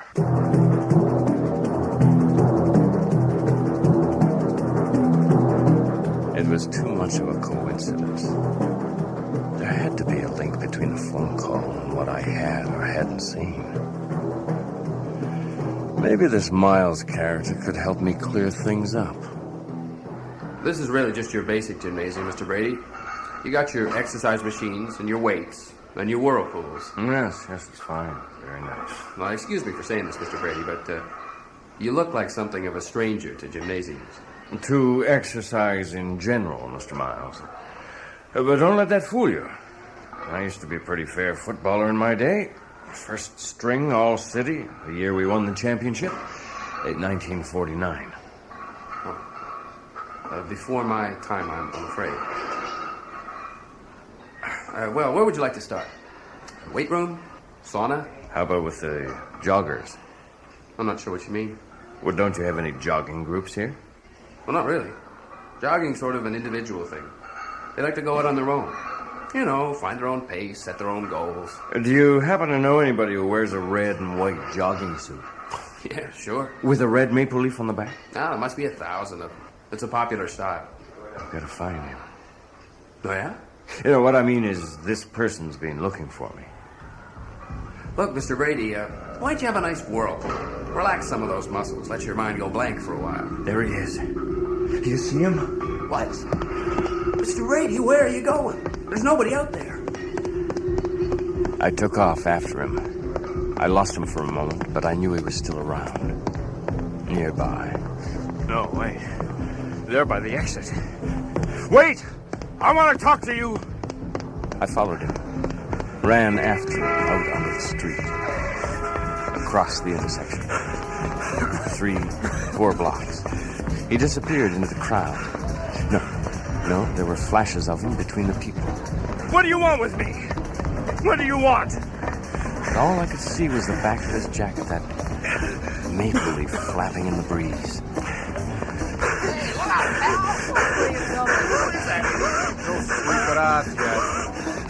I ran faster than I thought I could. But it was no use. Hey, you almost knocked me over. I had a good mind to call a cop. He was gone. Somehow I knew I hadn't lost him. I knew he wouldn't let me lose him.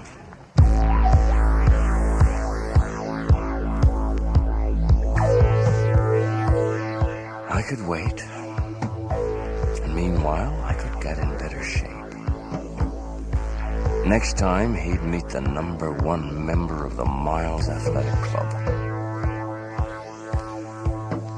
I discovered that my body was no longer the kind of old friend I could use or abuse as I liked, because it would still be my friend.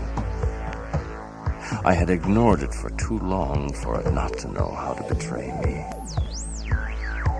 But I had one thing going for me. My body's memory of itself, of how it used to serve me without my knowing it. It might lay cunning traps for me, like muscle cramps or sudden searing aches. But it couldn't ignore or unlearn the secret knowledge of the power it used to own.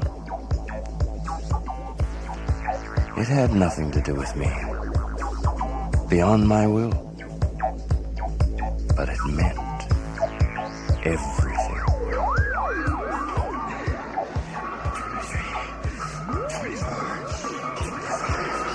I gotta say this, Mr. Brady. I've never had a customer that's made the same progress that you've made in the last few months. You know, you keep this up, you'll be racing against men 20 years younger. Only 20? That's not good enough, Miles.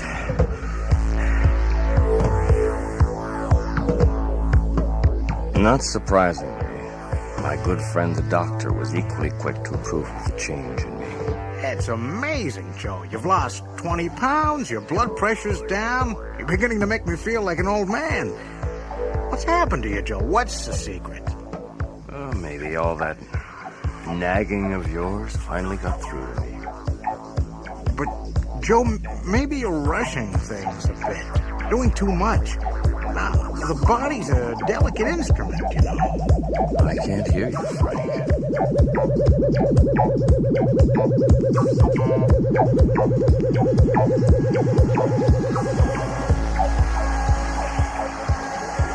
Joe?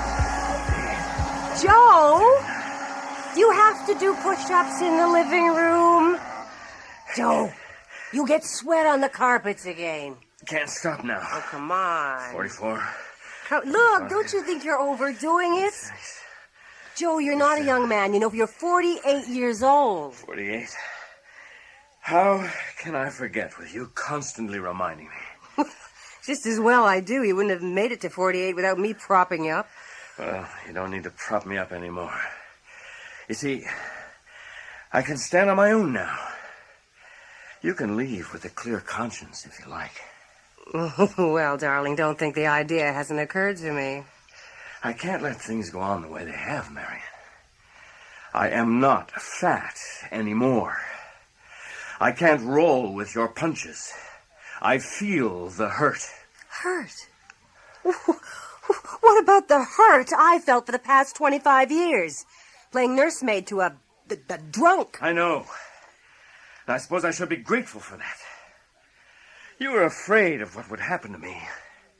But that's not love, Marion, or anything like it. Oh, you just shut up. God, I can't bear to hear you talk like this. Wish to God you were fat again. It's too late. There's no turning back now. What do you mean? Where are you going, Joe?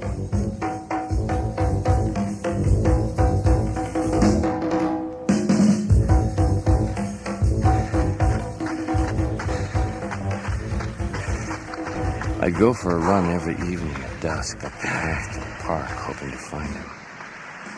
I'd stand on the path and wait. So far, there'd be no sign of him. Well, I'd better head home. He's not coming tonight. What's that? I looked up the path, and there he was, bearing down on me. A shroud of dust and darkness rose up around him, obscuring his body. He was no longer the peaceful jogger with measured stride. His speed was inhumanly fast, the legs protracting and retracting like demonic pistons. He was almost on top of me. What do you want?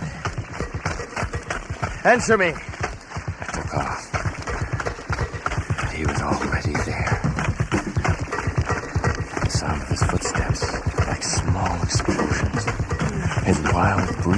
engulfing me on all sides. His heartbeat, strong, confident, deafening, forced me down.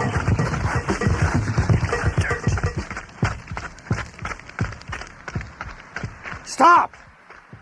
Stop! And then there was nothing. Just nothing. Had he passed at all? It was only the wind and the dirt on my face to remind me what had happened. Next time I'd be ready for him. My body was getting stronger all the time. All I lacked was speed. I'd find that somehow. I'd wait for him, and when he passed, I'd give chase and catch him, and then bring him down with one of Joe Brady's famous flying tackles, just like in the old days 30 years ago, when there wasn't a man made who couldn't be caught, when there wasn't a place I couldn't run to without the slightest of efforts. Pass over the middle of Brady. He breaks the tackle. He's in the clear. He's at the 25. The 20. They're not going to catch him. He's at the 10. The 5. Touchdown! Go Brady! They all knew me then. And my own body knew me best of all.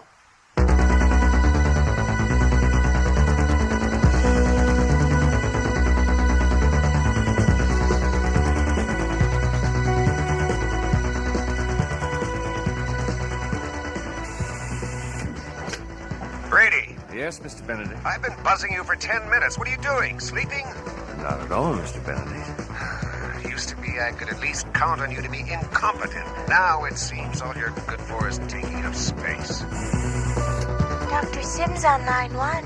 Look, Joe, all this exercising is well and good, but don't you think you're going too far, too fast? You can't make up for 30 years in 3 months. Line 3, Mr. Brady. I've thought it over, Joe, and well, you're right. There's nothing holding us together anymore. Miriam, wait. Are you listening, Brady? This company's been carrying you on its back for 20 years. Your heart can't take the strain, Joe. You'll have an attack if you're not careful. I think it's best I leave, Joe. Or killing yourself. You know that? You're through, Brady. Goodbye, Joe. Hello? Hello? I'm sorry, sir. You've been cut off. Susan, what do you mean? Susan? Hello?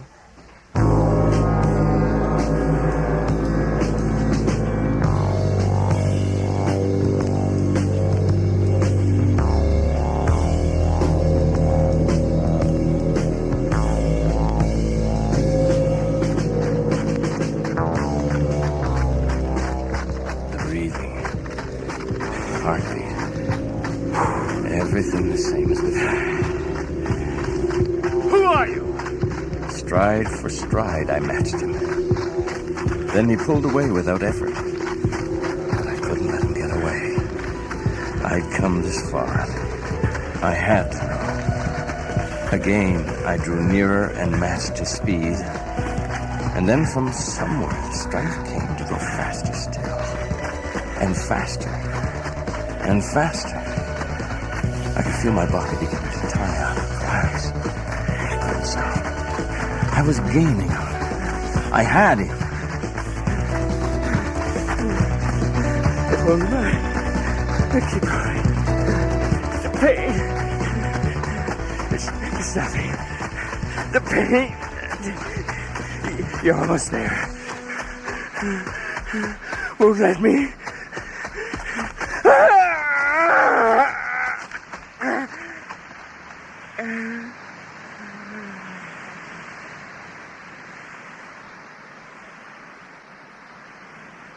And then there was nothing. Silence. Peace. It was past. The body no longer screamed. I floated along, each muscle moving in crisp uniformity. I could catch him. We were equals. He stopped just ahead of me. Please, don't run anymore. There's no point now. Please, don't run anymore. There's no point now. I could see the maple leaf clearly on his jacket. He turned and came towards me, and there, at last, maybe I'd known it from the start. Before me stood Joe Brady, the terror of Braddock High, with a spot of mud on his face from one of his famous flying tackles. He smiled at me then, as if he'd been with me all along, waiting for me to find him again. I started to say something, but too late. The image dissolved. Or had it? When I looked down at myself, there was a red maple leaf on my chest, and my jacket suddenly flapped in the breeze. I turned around, and there was an old man holding a football who couldn't understand why the crowds had stopped cheering. And when I turned again, there was his house where so much of his life had passed like a dream or a single breath. I breathed in, and the dream vanished. There was no turning back. I took a final look around, then, making sure my shoes were laced good and tight, I started to run. In easy, measured strides. Past the streetlights, past the houses, down the long, narrow path to where? Where? I could only guess. But a guess was good enough. Because my body was there. And I was perfectly inside it. And my body didn't care if I was there at all.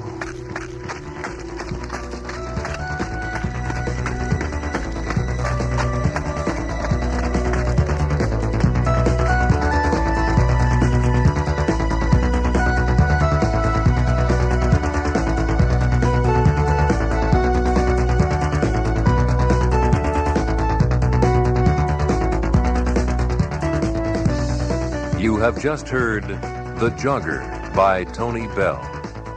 Featured in tonight's cast were Neil Daynard as Joe Brady and Linda Sorensen as Marion, with Alan Fawcett as Miles, John Granick as Benedict, and John Stalker as Dr. Sims. John Stalker also played the radio announcer and the bartender, and you heard Melanie Brown as Susan. The recording engineer was John Jessup, with sound effects by Bill Robinson. The production assistant was Nancy McElveen. The Jogger was produced and directed in Toronto by the executive producer of Nightfall, Bill Howell.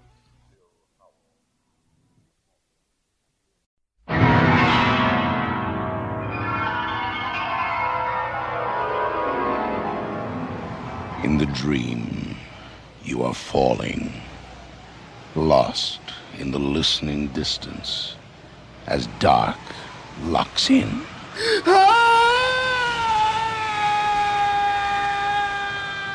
Nightfall.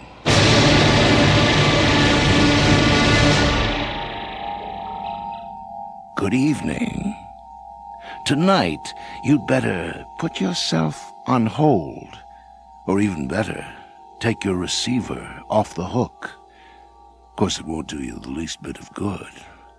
The play, by Janet Bonelli, knows all along who isn't on the other end of the line. Mr. Agostino.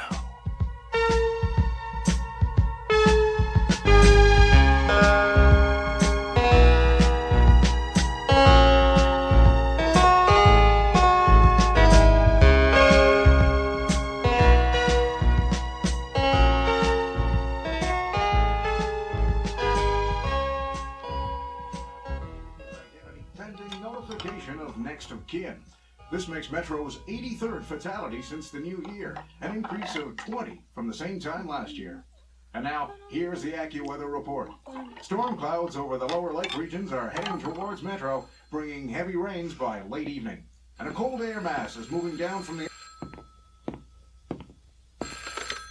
Hello? Hello? I'm sorry, I can't hear you. Who's speaking, please? Oh, I want to speak to Mr. Agostino. Oh, I'm sorry, there's no Mr. Agostino at this number. But I'm sure that's the number where I can reach him. I'm sorry, I've told you you have the wrong number.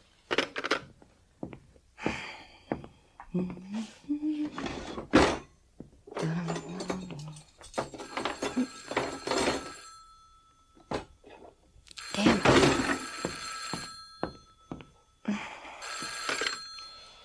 Hello? Please, let me speak to Mr. Agostino. I've already told you there's no one here by that name. Wait, don't hang up.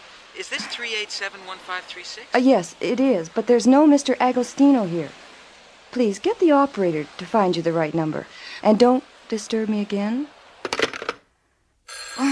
Look, I've already told you twice. What? Wait, hold on a minute, it's me. Oh, my God, Betty? Yeah. Sorry. Some nut's been bugging me with the wrong number. Oh my. Well, what'd he say?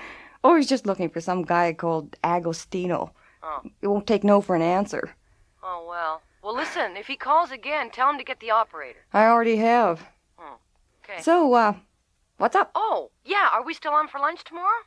Yeah, sure. At 1:30? I can't get away from the office any earlier. Oh, sure, that's fine. Okay, great. So, I'll see you at the lunchbox at 1:30. Sure, I'll see you then. Yeah, good. Bye. Bye.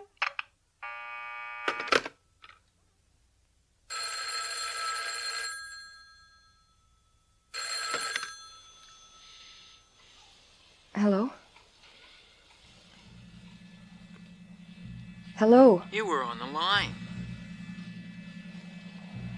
What? Please, I really apologize for bothering you again, but I'm at a payphone, and I've only got 1 quarter left. Please don't hang up. But I told you already. Get the operator.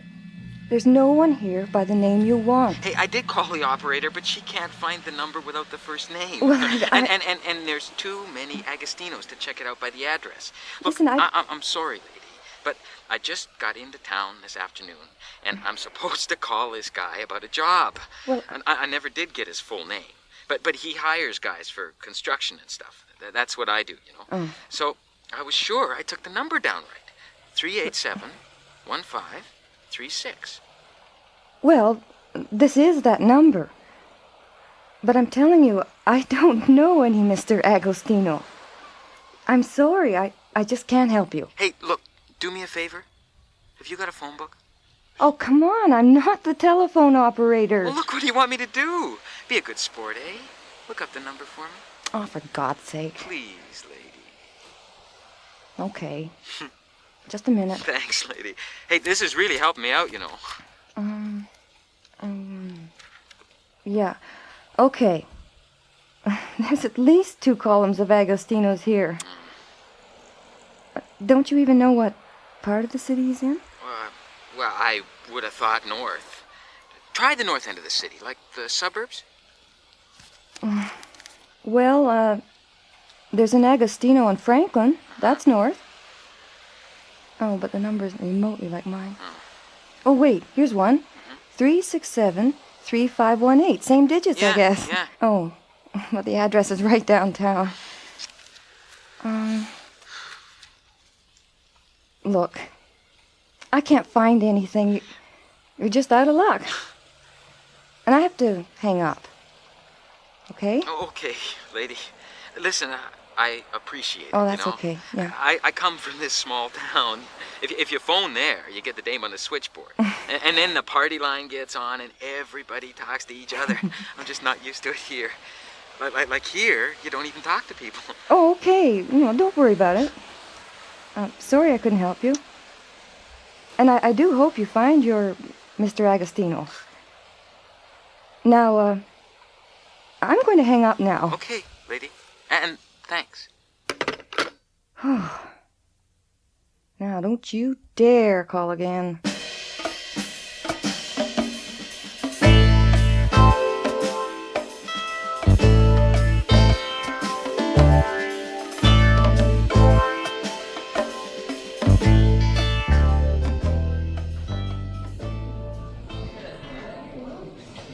And then, of course, he refused to talk about it, so I'm stuck.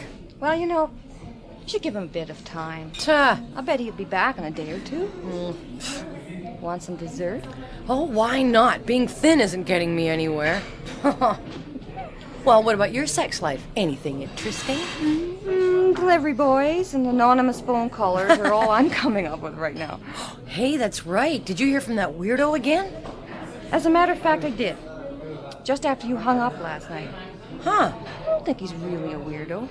Just some farmer who's lost his contact for a job. Oh, God, are you naive? Don't you ever read the papers? So, have anonymous phone callers made the headlines or what? Carol, every night there's something rotten happening. Like some kid was attacked the other day coming home from school. Right on Main Street with traffic and everything. Betty, I know these things happen, so I And some old guy was found in that parking lot at the end of the subway, beaten to death. It was so awful they couldn't even identify him. Yeah, I heard about that. You don't have to go into all the grisly details. Well, the other night, this girl at the movies... Betty, get off it! Now, can we get back to more important things? Like food? Whatever you like. It's your funeral.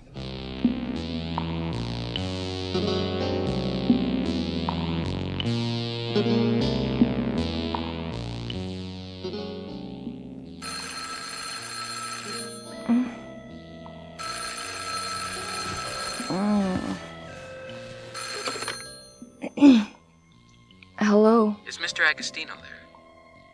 What? What did you say? Mr. Agostino. I heard you. Why are you calling again? Oh, my God. I'm sorry, lady. Have I got you again? Yes. I had another couple of numbers I could call, and I didn't see that I was dialing you again. I'm sorry, okay? Yeah, okay? I'm really sorry. It's all right. Anyway, I've got a confession to make, about Mr. Agostino. I made it up. You what? Listen, what are you playing at? Well, I didn't make it up about there being a Mr. Agostino. Just about the job part. I made that up. Look, this has nothing to do with me. Look, I want to be honest with you. It's important to me. Now, this guy, Agostino, you see, he lived next door to us when I was a kid. He was good to us. A really good man, And, well, my folks were real mean. And Agostino, he kind of made up for it. So, one day he moves here, and when I know I'm coming to get work, I decide to look him up. To say thanks. To maybe pay him back. Yeah, okay, you don't need to explain. But look, I don't want to be rude, but please, don't call again. Whatever you say, lady, I'm sorry. I just wanted to be honest with you, Yeah, okay. Good night. I said, good night. Yeah. Good night. Oh, God.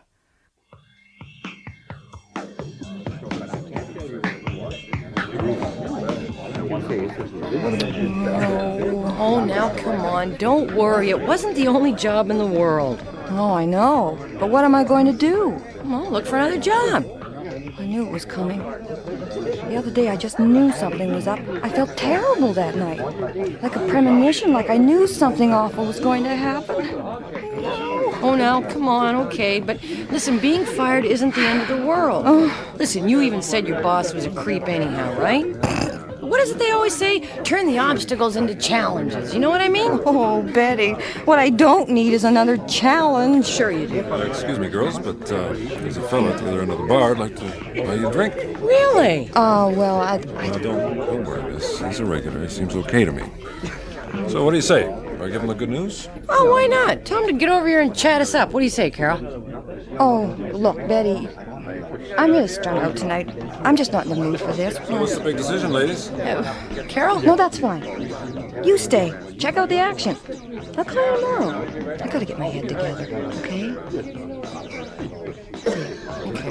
And don't worry. Why?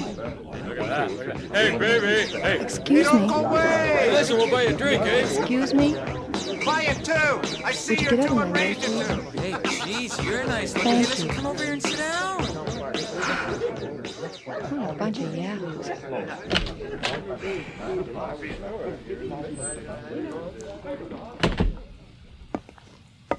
Oh, great. Now it's raining, right? So I'll get soaked, right? What else?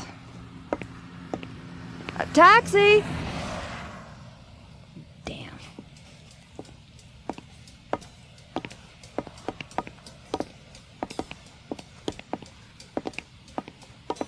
Oh my God. A taxi! Please, taxi!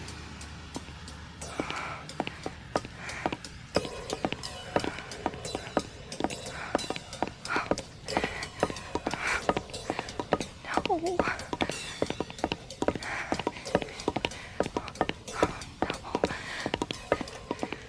Oh my God. Oh. Please, God. No.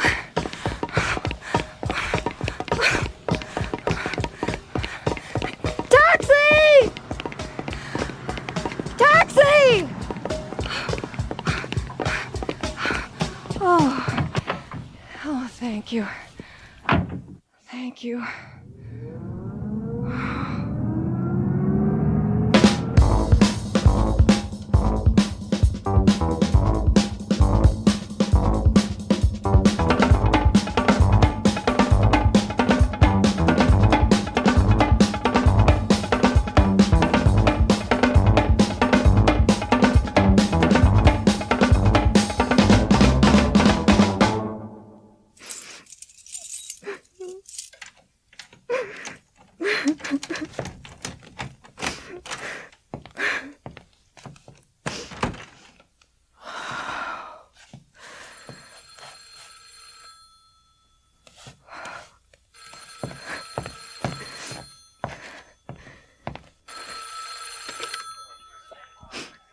Hello? Mr. Agostino isn't there, is he? What? Just checking. Hey, what's wrong? Are you crying? Yes, I'm crying. But I'm in no mood for your kidding around tonight. Leave me alone. Look, lady, I'm sorry. Believe me, I don't want you to be upset. Hey, I can't take a lady crying. Honest, I can't take it. Now, what's wrong? Well, I only lost my job this afternoon. And I have God knows how many bills to pay. I went out to tie one on with a girlfriend tonight, and I got bugged by all the creeps in the bar. And then some joker followed me down the street. Is that enough already? You're kidding. Some guy followed you? Right on the street? Yes. It happens in the big city, you know? That's awful. Did you see him? No, I didn't look. You mean you didn't even get a quick glance? What did you want me to do? Introduce myself? Hey, come on. To identify him so you could report it to the cops. Oh, take my word for it. The last thing the cops care about is some jerk following a girl. You're kidding. You mean they don't even care? Look. Why are you calling here again? Hey, come on. Don't get uptight. What? I'm calling for a good reason, really. Oh? I've got something important to say.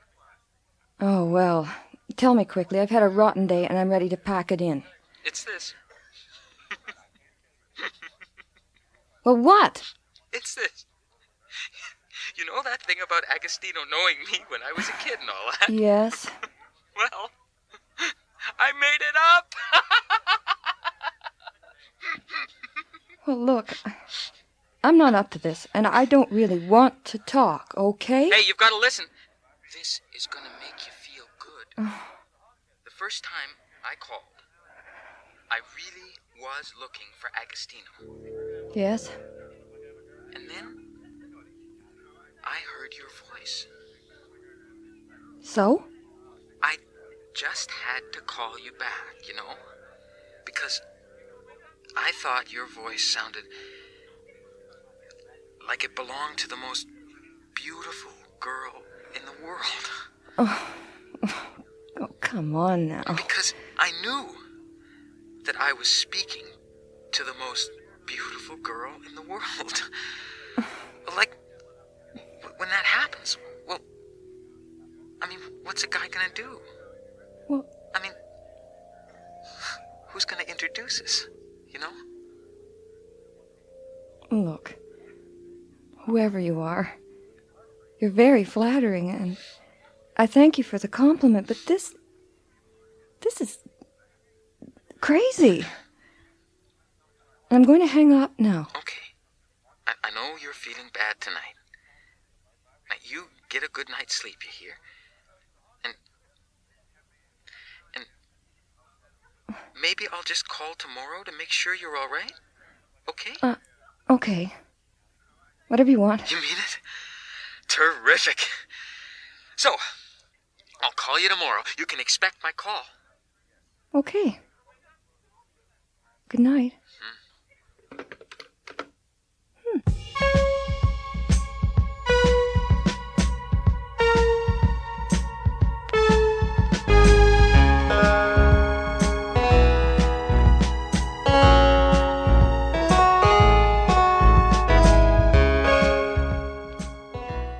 5 years experience, yes. That's fine. However, there is some concern about your typing. Oh, but I could easily pick up speed at home. Yes, well, we have you on file, Miss Bentley. We'll be in touch. Okay. Then thanks for your time. Darn. Hello? Hey, how are we today, beautiful?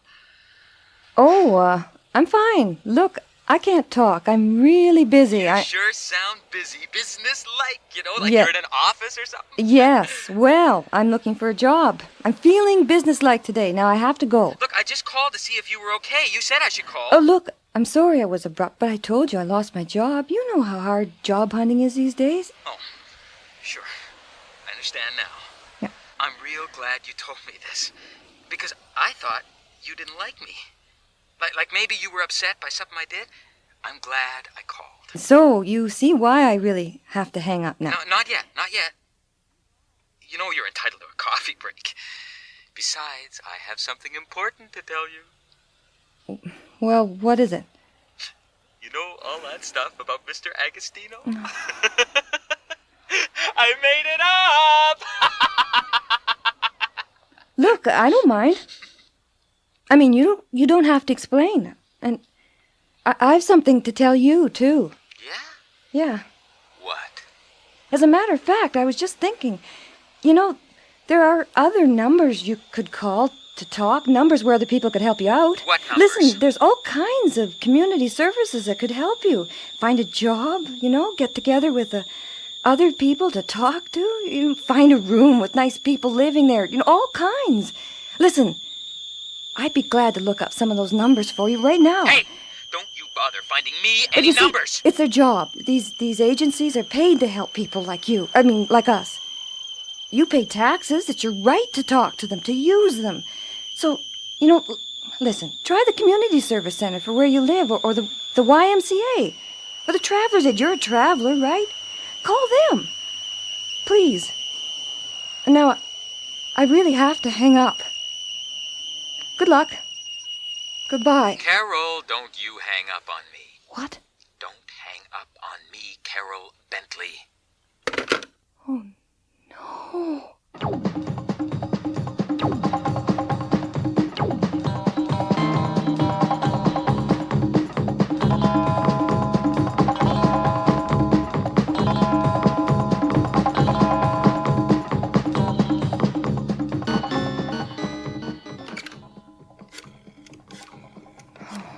Please be there. Please. Come on, Betty. Be there. Be there. Come on, Betty. Answer the damn phone. Brook and Armstrong, good morning. Betty, it's me. Listen, I'm going out of my mind. That weirdo called again. God knows how he found out, but he's got my name, and I'm terrified. Betty... Oh, God. Well, look, now listen, I'm coming right over. Don't open the door unless it's me, okay? I'm leaving right now. I'll be there in 15 minutes, okay? Carol, are you there? Yes, I'm here. Thanks a lot, Betty. You know, they say these phone freaks don't really want to do anything with you. That's what they say in all the magazine articles. But come anyway, okay? I'm coming. Okay, now listen, don't panic, but just to be safe, call the police. Do it. Call and tell them. And get the phone company to change your number. Now call them too, right now, okay? Yeah, okay. And by the time you're finished, I'll be there. Now just stay calm. Just stay... Oh, geez, there's another call on the line. I'll see you in 15 minutes, okay? Yeah,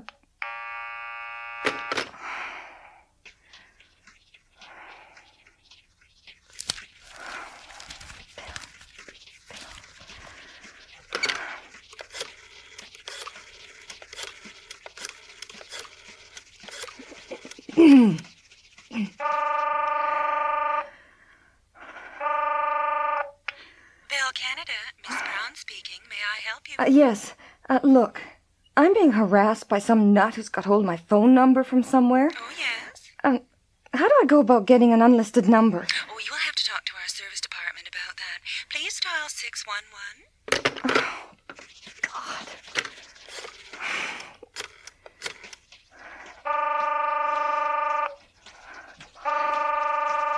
This is your telephone service department. All our operators are busy now. When an operator is free, your call will be connected. This is your telephone... Damn it.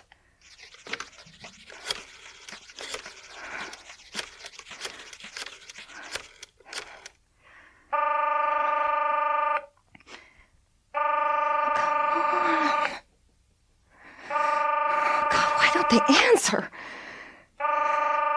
Come on. Police emergency. Oh, have I got the right number? This isn't an accident or fire or anything, but I'm could having... you check the front of your phone book, ma'am? Call your local district. But...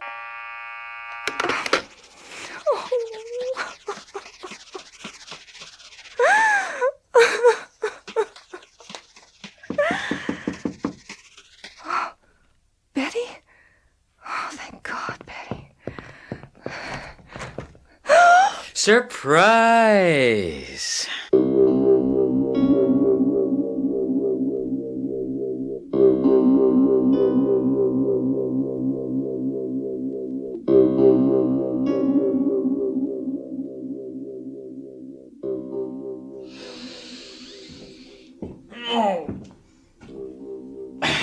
We're gonna get some rain. Good thing we're not going out. What's that? Do you have something to say to me, Carol? Speak up. Hey, how do you expect me to talk to you if you don't speak up? Oh, you've got something stuck in your mouth. There.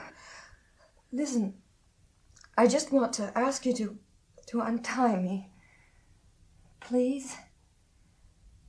You know, if you untie me, it'd be so much easier for us to talk. Talk? We've already talked. Over and over and over. I don't want to talk anymore. Carol, do you have any chunky peanut butter? Yes. Oh, yes, I do. The other night I was feeling depressed, and it's just like security food, you know? And I bought a jar on my way home. I have it. It's in the fridge. You know, if you untie me, I could make you a really nice peanut butter. I hate chunky peanut butter. And I hate women crying. Look, I told you that already. I can't. Oh, no, please, no. I just can't take it.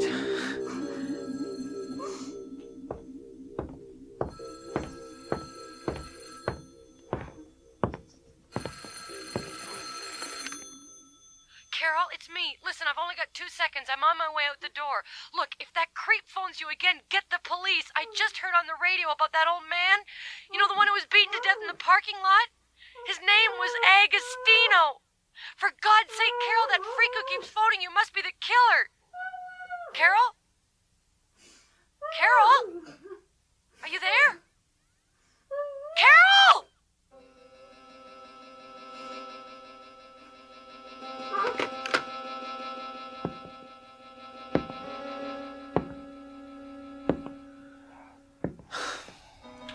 Why did you have to tell her? I thought you were different. Carol. Carol?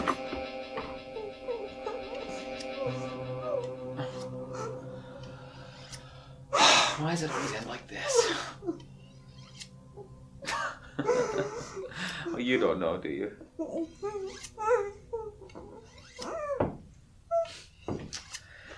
It's too bad. Too bad.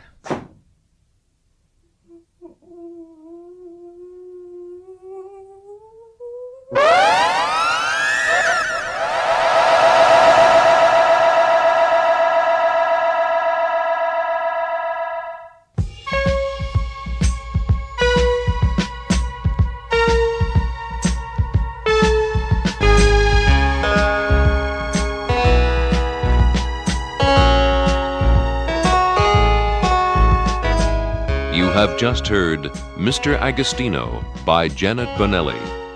Featured in tonight's cast were Nancy Beatty as Carol and Tom Hoff as the Color, with Jane Eastwood as Betty.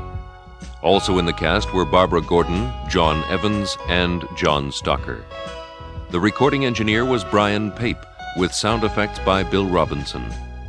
The production assistant was Nancy McElveen.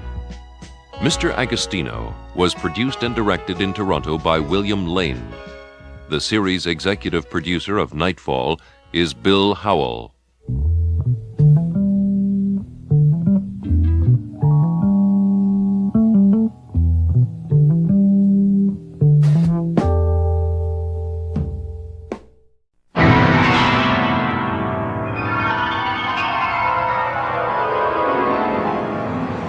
In the dream, you are falling, lost in the listening distance, as dark locks in.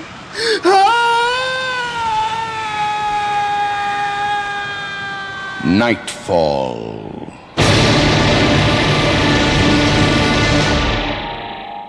Good evening. Tonight, we take you back in time to a small mansion on the banks of the Hudson River at the turn of the century. As the story opens, we become immediately aware that we are not joining it at its ultimate beginning, but rather its latest resumption. It is a play based on a short story by Edith Wharton and dramatized by John Douglas.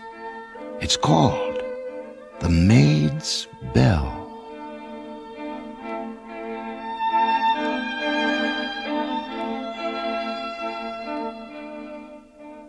Way through here. Let's see, it's Hartley, isn't it? Yes, it's Hartley. Do you mind not going quite so fast? Oh, good heavens, I'm sorry. Cook did say you'd been ill. I wasn't thinking. At least I can take one of your bags. Here. Thank you. That's very good of you. Agnes. Housemaid, parlor maid, maid of all work, and general dog's body. For all that, you seem pretty cheerful to me. Oh, it's a good house to work in. Most of the time. Most? I suppose you might as well find out now as later. The last 3 or 4 ladies' maids before you, well, they just picked up and left pretty quick. 2 of them barely had time to unpack. But, why would they, Well, they were silly girls, that's all. Here, up these stairs. Oh. Can you see your way? Yes, it is getting dim. Stupid of me not to bring a light.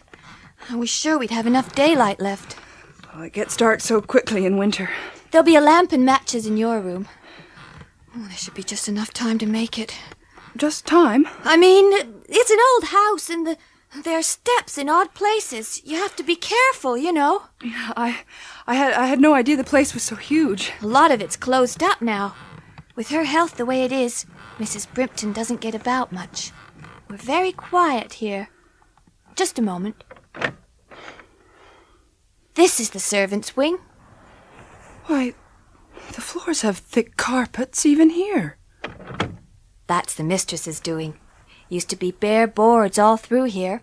But no, they need their peace and quiet just as much as we do, she says. So it's carpets everywhere. That's the kind of lady Mrs. Brimpton is. Oh, it's hard to believe. Maybe I'm in luck at last. Agnes? Yes? What is it, Hartley? Hartley? I thought... Oh, never mind. It's silly of me. Of course old houses make noises. Sure they do. And you know they sound louder in the dark. We better get a move on if we want any light at all. Of course. Through here. Thank you. Ooh, it is dark. Go ahead of me. That's it. Take my hand. If we go slowly, we should be all right. Your room's at the end of this hall. It's right away from the other servants, so you'll have lots of peace and quiet. Well, that's good.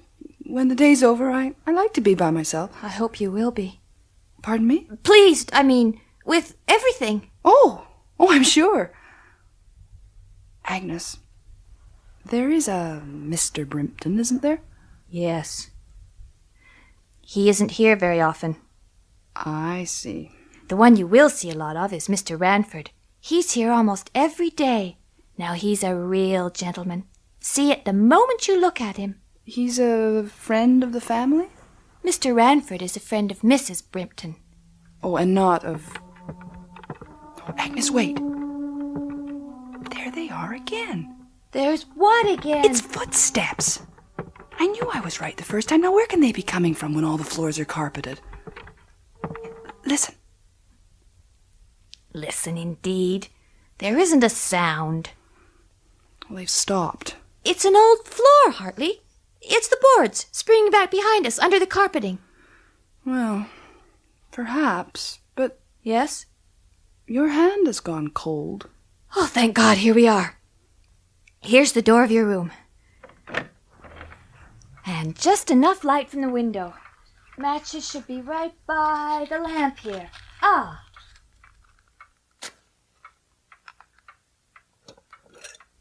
There. That's better.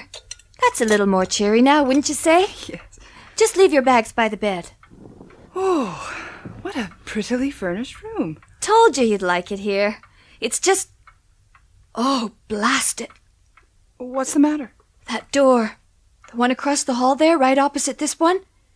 It's open again. Does it really matter? We have strict orders to keep it shut. Always.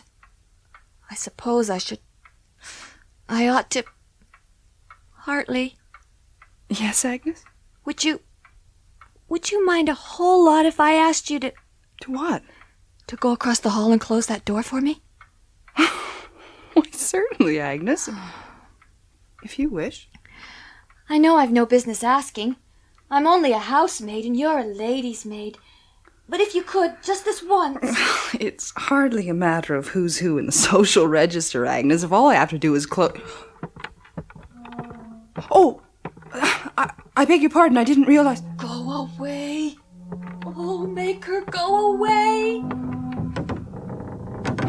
It must be the lamp dazzling my eyes after all that dimness. Agnes, I could have sworn for a moment I saw someone standing inside that room. You saw yourself in the mirror is what you did. If I had $1 for every time I've done that... No, it wasn't a mirror. I thought I saw a black dress and an apron... Hartley, we must be going back down now. They're waiting supper in the servants' hall. Of course. Oh, by the way, that bell on the wall there, Mrs. Brimpton rings it to call me? No! Never. I don't understand. That bell is never used. ever. Well, they don't use bells in this house? Well, yes, but not that one. There are no bells for you. We really have to go now, Hartley. Oh, I better take the lamp, hadn't I? Oh, yes, Hartley. Yes, please.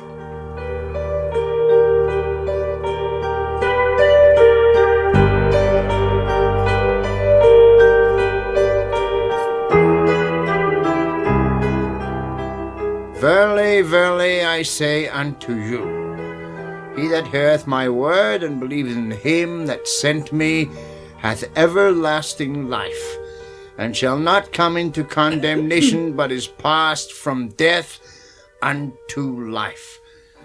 The Gospel according to St. John 5:24. Well, now that we have heard the word of the Lord for this evening, Hartley, I bid you welcome to Brimpton Place. Thank you, sir. You may call me Mr. Wace, Hartley. As I am butler here and there's no housekeeper, I am finally responsible for you to Mrs. Brimpton, and of course to Mr. Brimpton. But as lady's maid, you serve the mistress directly, and if she's pleased with you, you'll never hear a sharp word from me. Do you follow? Oh, yes, Mr. Wace. Ah.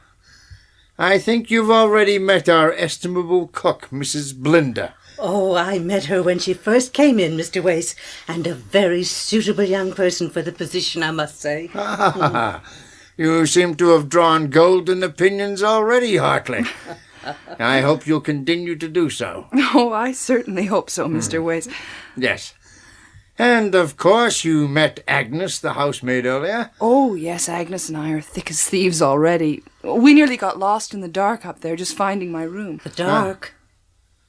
Yes, well, I hope she won't let that happen again, Hartley. The light can be deceptive up there in winter. You must have a lamp by you at all times. Well, of course. Well, that's all for that, then. I think, Mrs. Blinder, we might roll on the feast. You'll find we're very quiet company. Except, of course, when Mrs. Blinder hears too much to drink and goes around smashing things. Shame on you for a terrible fibber, Mr. Wace. The mistress is asking for you, Hartley. Mr. Ranford is just leaving. Oh, we'll keep your supper hot for you, my dear. Agnes, I'm sorry to put you to all this trouble for me. Mr. Wace, if you could tell me which of those bells there is for me, well, we could save Agnes the trip next. None of them. None of those bells is for you. You'd better go along now. You shouldn't keep Mrs. Brimpton waiting.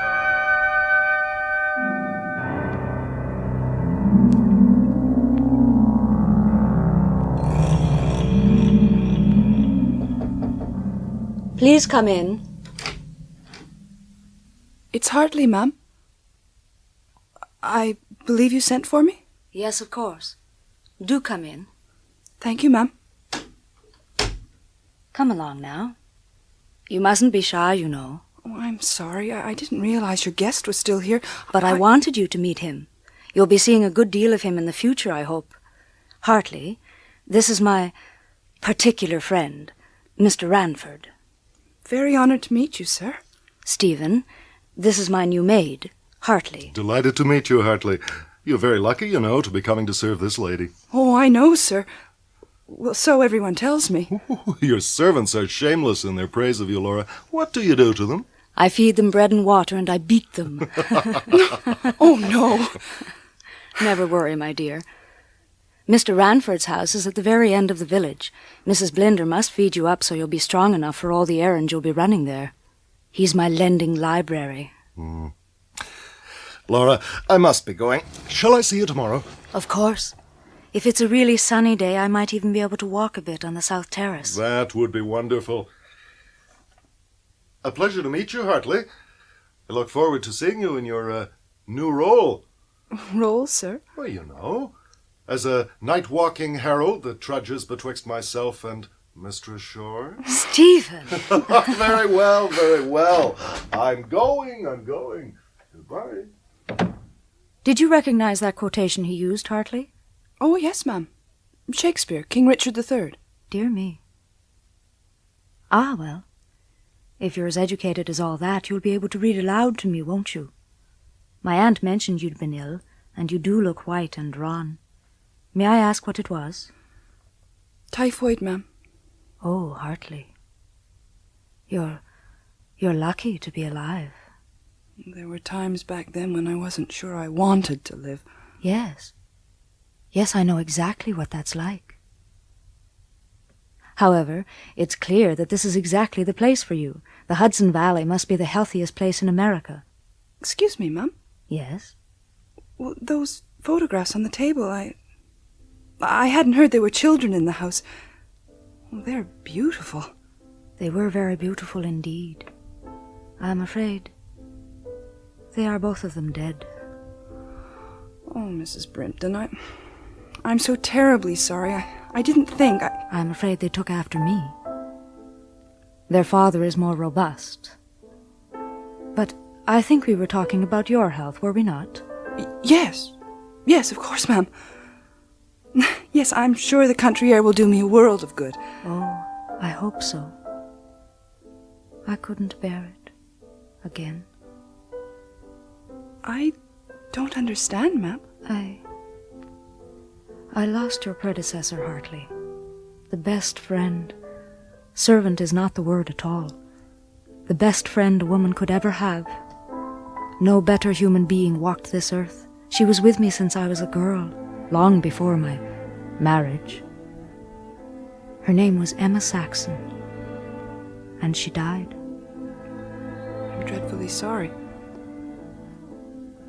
May I ask, ma'am, the room I'm in now, was it hers? I beg your pardon? Oh, no. No. I told them to put you in her old sewing room. Her room is across the hall. It is kept exactly as she left it. It will never be touched while I live. If I may ask, ma'am. Go ahead. Well, I had to close the door of her room tonight, ma'am, and I noticed the door of her room was open? Yes. Was it? Was it indeed? Yes, and I noticed there was an old sewing machine just inside the door, and, well, it would help me such a lot with my mending if maybe... Oh, nonsense, Hartley. That old one must be rusted and useless by now. We'll get you a new one. The old machine must stay right where it is. Oh, very, very well, ma'am. Do you have everything you want? You're sure you don't feel lonely in the country? Oh, not with you, I wouldn't be, ma'am. You sound just like Emma herself. Hartley. Dear Hartley, you mustn't be afraid of her memory. Where there has been much love, surely something is bound to remain behind, thin and frail like a shadow on the water. When it comes from love, can it be bad? I don't know. Very well, Hartley. I'm tired tonight and shall dine upstairs. Agnes will bring me my tray, and later you may come and undress me. Very well, ma'am. You'll ring, I suppose? No, Agnes will fetch you. Whenever I want you, I'll send Agnes. But with respect, ma'am, that seems... That is the way I wish it done. Yes, of course, Mrs. Brimpton. I didn't mean to be short with you, Hartley. You must just promise me one thing. For your own sake. If the bell in your room ever should happen to ring, mind you, I'm not saying it ever would, but if it should ring... What then? Whatever you do, don't answer it.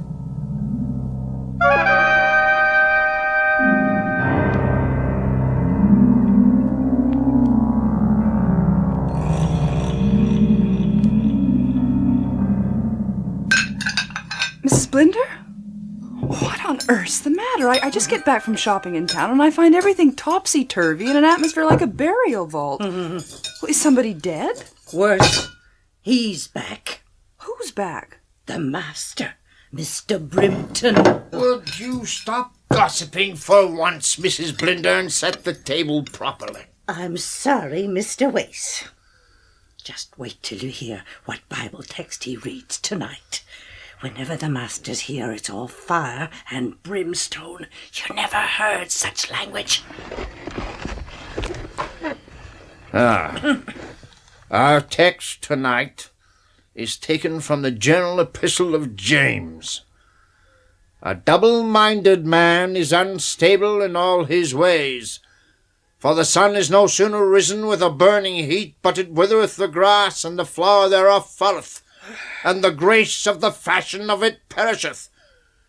So also shall the rich man fade away in his ways. James 1:8 and 11. Amen. Agnes. Mind your tongue, girl. It's Hartley had better mind hers. What? I'm sent to tell her to go upstairs right away. Oh, Lord. He wants to give her a look over. Agnes, I won't tell you again. Hartley. Yes? When you're in a room with the master, you'd best keep your eyes lowered and your attention strictly on your duties. Yes, Mr. Wace. Well, excuse me, please. I better go.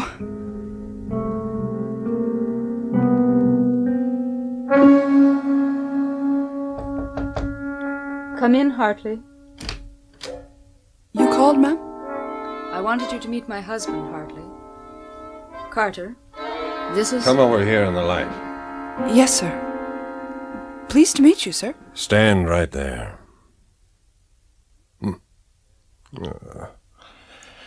All right. You may see to your mistress. Thank you, sir. Never consider me when you're hiring your maid, do you, Laura? Ah, well. We all have our friends, don't we? Which reminds me, how's Ranford? Pretty boy, but delicate, like you. He'd break pretty easily, I guess. I think that will be all for tonight. Thank you, Hartley. Thank you, ma'am. Good night. Good night, sir. She looks like a damn foreigner to me. She's as American as you or I. I won't have any wops in my house, do you hear? Do you hear? Good Lord, that poor woman. Oh, I hope she and Mr. Ranford... Oh, Lord, who will help her?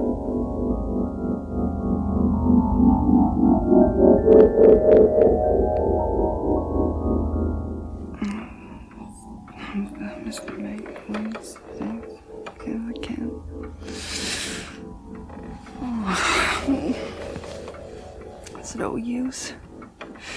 What time must be the middle of the night when... I'll never get to sleep. You can't stop thinking of him, can you, Hartley? With her? Oh, he was so drunk he almost crawled up the stairs to her room. It turns me sick to think what some ladies have to endure and hold their tongues about. What? What's that? It's the sewing machine. The one across the hall in her room. But Mrs. Brinton said it was all rusted and broken. Oh, I can't stay here. I can't. It's no wonder the other maids just picked up and ran. Oh, Mrs. Brimpton. Poor Mrs. Brimpton. Forgive me, I can't endure this. But I can't leave you alone with him. With her. I love you. But she loves you more. Oh, God. It's the bell. It's her bell. But I can't go. I can't. I promised Mrs. Brimpton I wouldn't answer it. That's her door. That's Emma's door. She's out in the hall. Oh, God. Don't let her come in, please. God, don't let her come in. Oh, no, oh, no, oh, no, oh, no. Go yourself, damn you! Go yourself, Emma Saxon! It's you she's ringing for, not me!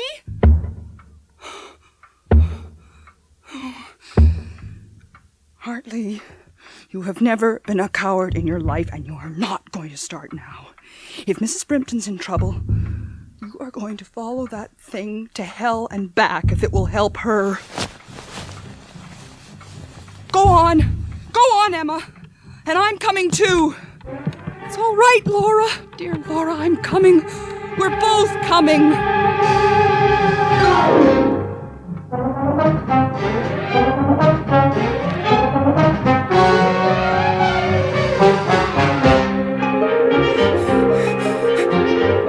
Where is she? For a moment, I saw her ahead of me, but... Mrs. Brimpton? Mrs. Brimpton, it's Hartley. Oh, please, Mrs. Brimpton. What the... Sir. You! How many of you are there, for God's sake? I'm alone, sir. The hell you are! Oh, please, sir, may I go in? Mrs. Brimpton has rung for me. You can all go in for what I care. All the ladies' maids there are! Laura. Emma. Dear Emma. Is he gone? It's Hartley, ma'am. Yes, he's gone through the dressing room into his own bedroom. Are you all right, ma'am? Ma'am, please. Hold up your head. Don't look like that. Dearest Emma, faithful to the last. To the last.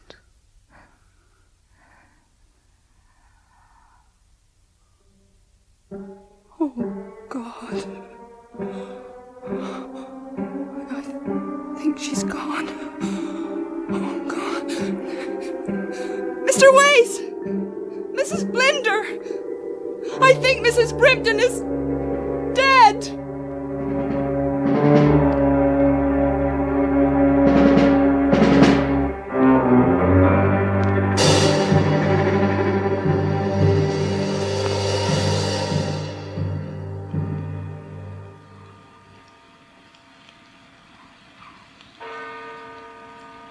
What a bleak day to bury her.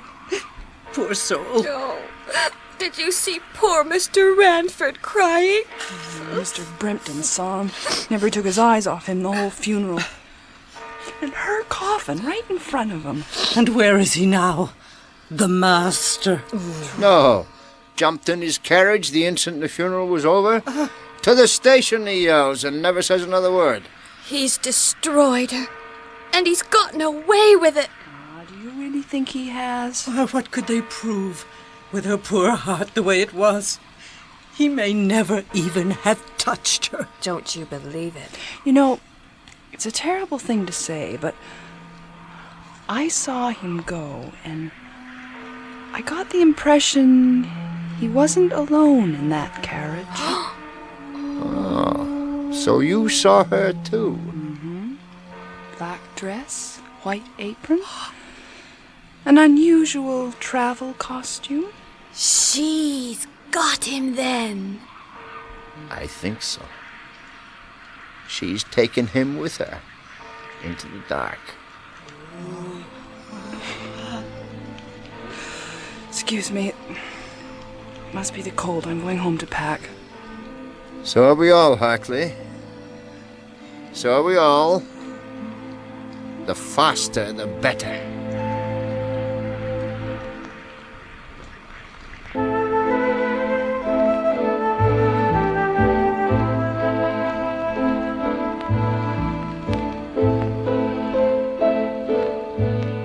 You have just heard The Maid's Bell, adapted for Nightfall by John Douglas, from the original story by Edith Wharton. Featured in tonight's cast were Dixie Seatle as the maid, Hartley, and Chappelle Jaffe as Mrs. Laura Brimpton.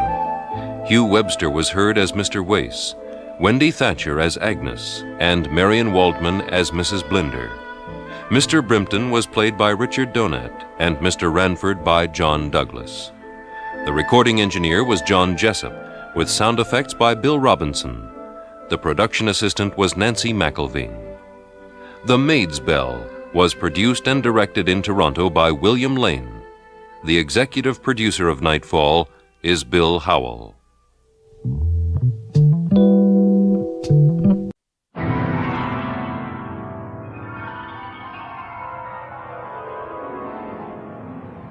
in the dream, you are falling, lost in the listening distance, as dark locks in.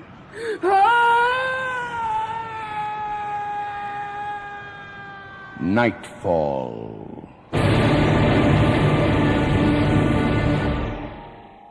Good evening. Tonight's program is something of a diversion. It's a venture into the realm of melodramatic crime. But rest assured, it still contains a good, healthy sense of dread. The play by Steve Petch of Vancouver is called Beyond the Law.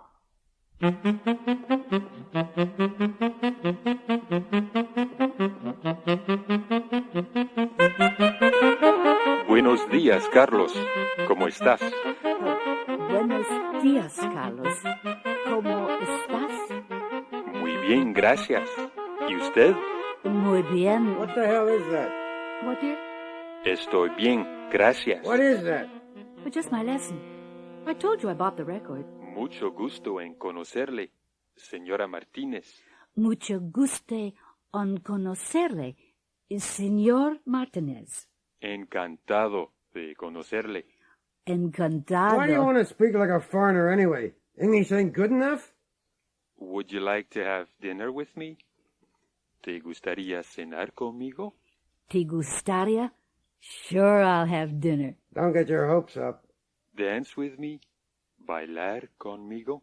Bailar? Bailar contigo? You bet. Da da da dee da da da da. Oh dear. Will you get that, honey? Honey? What? Will you answer the phone? I'm doing my lesson. Oh, for God's sake. Thank you, honey. Gracias, querida. Querida, my... Hello? Mr. Smith? This is him. Who are you, sweetie? My name is Susan Gilmore, Mr. Smith. I'm a reporter for the... Oh, Christ. How did you get this number? I don't see that that's really... I got nothing to say to you. You just want to write some stupid article and make me out to be a villain. No. Well, go ahead. It's my property, and I'll do what I like. It's not to do with your business, Mr. Smith. Then what is it? It's about your partner, Mr. Bryant. Call him, then. I'd like to, but I can't. He's dead. What? Murdered. About an hour ago. Someone planted a bomb in his house. How do you know this? I've just been there with the police. Mr. Smith, do you have any enemies? John? He was a friendly guy. But there have been death threats, haven't there, in connection with... Now, just listen, Miss... What's your name? Gilmore. I know what you're doing. Trying to set me up for some twisted No, I'm story. not, really. Well, I'm not buying. No, that's not... Damn. Where are you going? George? Out. Has something happened? Tell me, George? George?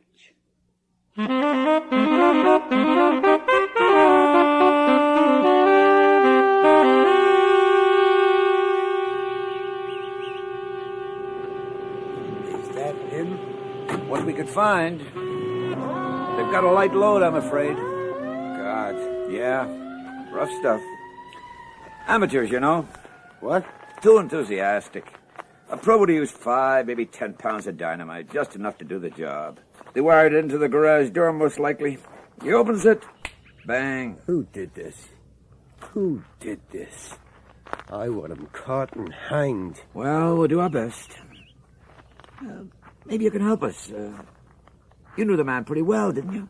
We were partners. Right. Besides yourself, anyone who would gain from his death? Besides me? The business is yours now, isn't it? It's mine and 2 other guys. What about his marriage? Any trouble there? I don't know. They seemed okay to me. Mm-hmm. You use dynamite in your work, Mr. Smith? Dynamite? I'm in real estate. But in the construction and demolition, you'd have some of the Eaton Street site, wouldn't you? You got me. It's a controlled substance, you know. Not too easy to acquire without a legitimate reason. What are you saying? That I'm responsible for this? No. Oh, but that's what you're thinking. Forget it. I didn't kill him and I don't know who did. Gangsters? Terrorists? Find out. That's your job. Yeah, that it is. They sure wanted your friend dead. Whoever they were. You back again? That's right. May I look inside now? Yeah, I guess so. Careful now, I don't want you breaking a leg or something. I'm a big girl, Inspector. Are you Mr. Smith? Yeah. I spoke to you on the phone earlier. I'm sorry about this. Great, so am I. Well, come on, lady. I'll give you the tour. Right. We don't need you any longer, Mr. Smith, if you'd like to go. Yeah. I'll be in touch. Terrific.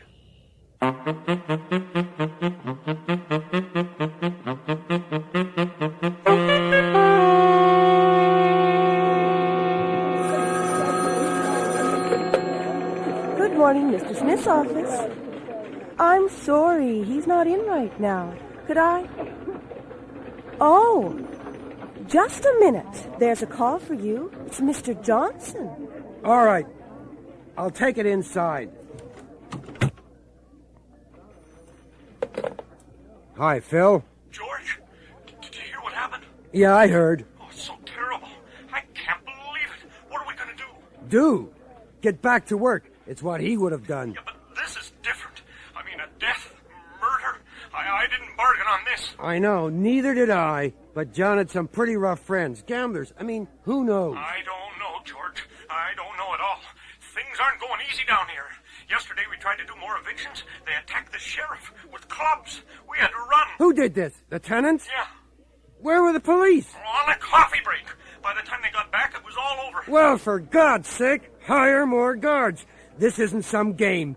If they want to play rough, we'll give it right back. Yeah, I know, George. But if this means danger, I mean, if this means our lives... Phil, give me a break. Well, what do you make of it? I mean, John's murdered. Now Ted's disappeared. He hasn't disappeared. Well, nobody's seen him.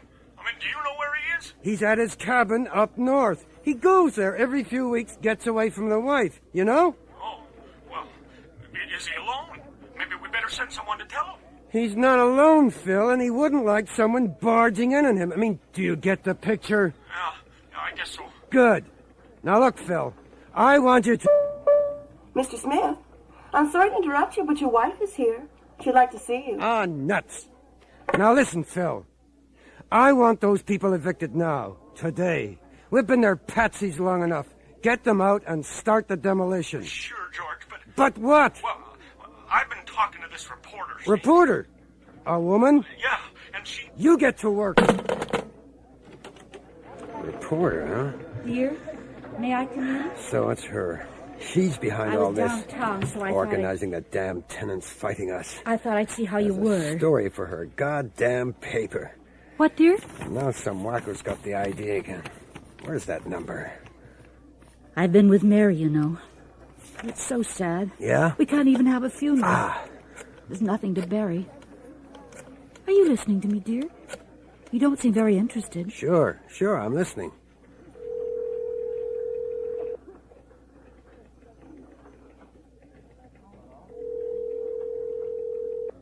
Gilmore speaking. Can I help you? Yeah, this is George Smith speaking. Mr. Smith, hello. I want to talk to you. Sure, talk away. In person. Oh, all right. This afternoon? Yeah, 5 o'clock? Shall I come to your office? No, I'll meet you in the bar at the Four Seasons. You know where that is? I can find it. Good. Mr. Smith. Who is that, dear? What are you doing here anyway? I'm worried, George, about us. You're so wrapped up in your business, I don't see you. We never have any contact. Do you think that's pleasant for me as your wife? Oh, Christ. Well, what should I do? Live my life all alone? Leave you? This is important. It's a lot of money. I can't just leave it whenever I want a holiday, you know. Would you like to take time off, dear, and spend it with me? Sure. Well, why don't you? We could take a trip to Mexico or South America. Maybe a cruise? I told you I can't. If you don't want me anymore, I can understand. Oh, no, Betty. That was a woman on the phone, wasn't it? Now you're going to see her. Isn't that true? For God's sake, leave me alone. All right, George. I will. Mr.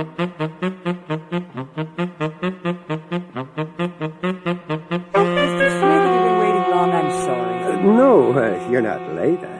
I just like it here. The martinis especially. You want one? No, I have to go back to work. That's too bad. Hey, you're wearing a dress. Yes? I didn't think young women did that anymore. Well, off duty, you know. Yeah? What does that mean? You wanted to see me. Yeah, I did. What about? Look, you're a reporter. You want a story? I can accept that. And if making me out to be a villain sells papers, why not? But you've been talking to people and giving them ideas, and I don't think it's doing anyone any good. Wait a minute. My partner, for instance. Now, I know Phil's an excitable guy. You tell him something simple, and he imagines all kinds of things. But right now, he's thinking our tenants are responsible for John Bryant's murder. I think it's possible, too. Well, then you're just as foolish as he is. Perhaps? Oh, come on. I know we all get real serious, but it's not that big an issue. 20 or 30 old houses? They'll fall down by themselves in another 5 years. Some of your tenants have lived there most of their lives. They feel very attached to their homes. Is it such a hardship to move? A new neighborhood? A new life? Do you know what I'd the enjoy apartment it. vacancy rate is in this city? Sure, but what can I do about it? Let your tenants stay. The place is a dump. The houses aren't fit to be lived in. Make repairs. Oh, it's gone beyond that. It really has. You mean you stand to make more money by rebuilding? Oh, give me a break, girl. Is it immoral for me to make a good living? Well, I may not be a saint, but at least I don't throw rocks at the sheriff or slash car tires, which is what your friends have been doing, and I think you encourage them. Mr. Smith. They think if they get their picture in the goddamn paper enough times, some god is going to come out of the heavens and let them stay. Well, it's not going to happen. You bribed the Public Works Department to okay your plan. Hey, you can't say that. I can't prove it. It's not true. You did the same thing with the municipal board to advance the date of your hearing. I asked them to change the day. What difference does it make? And when your thugs began to demolish the building before the legal eviction date... We apologized for that and made good the damage. It was a stupid thing to do, I admit it. Brian had some ideas and he gets carried away. And the property itself. It isn't in your name or your company's. Took 6 months to find out who the real owners are. Your wife and the wives of So your what's partners. wrong with that? You know what death taxes are like? Sure. Well, I don't like the tone of your voice, Miss Girl Reporter. I'm an honest, hard-working guy, and if I did anything illegal, they'd put me in jail. If you were caught. Yeah, so? Your partner's murderer hasn't been caught either. What the hell do you mean by that? Just stating a fact. You've caused a great deal of bad feeling in this city. People have been beaten up, arrested, thrown in jail. I wouldn't be surprised if someone tried to stop you. By killing Brian? Don't give me that. They haven't got the guts. Don't bet on it. Now, I want you to tell them... I'm not your messenger, Mr. Smith. No, I know that. Sorry. But I want you I to... have to go. Hey! Don't take it personally. I like you. What are you doing now, anyway? Back to work. Stay a while. Have a drink. Goodbye, Mr. Smith. Hey. Goodbye. Oh, hell. George! Oh, thank God. What the hell are you doing here? I've been looking for you. It's Ted, George. They found him. Found him? Was he lost? Floating in the lake, George. Dead.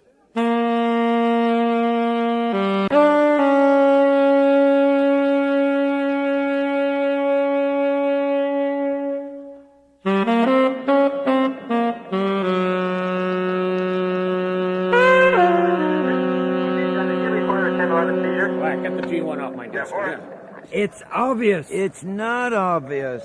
The two killings are quite different. One man was blown up, the other knocked on the head and drowned. Murderers have their preferences, Mr. Smith. They don't try out different methods. Now, my guess is that... Inspector, What? need you in the lab. No, not now, not now. Jeez. What was I saying? My guess is... Oh, yeah. My guess is there's two different killers. Oh, sure. And I'm not convinced this tenant business has anything to do with it. Both your partners are wealthy men. People don't murder for politics. They do it because they want something. Listen, Inspector, you don't know the situation. These people are crazy. They've beaten up our guards, put rocks through my car windows. They'll kill. I know it. Protecting their homes, huh? Yeah. Huh. Maybe I would, too. What? It's a natural reaction. I don't give a damn for natural reactions. I want you to arrest those people now.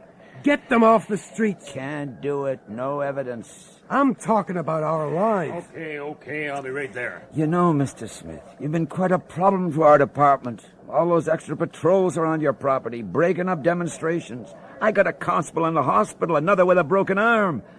I wouldn't be sad if you and your friends just went away. Well, we're not going away anywhere.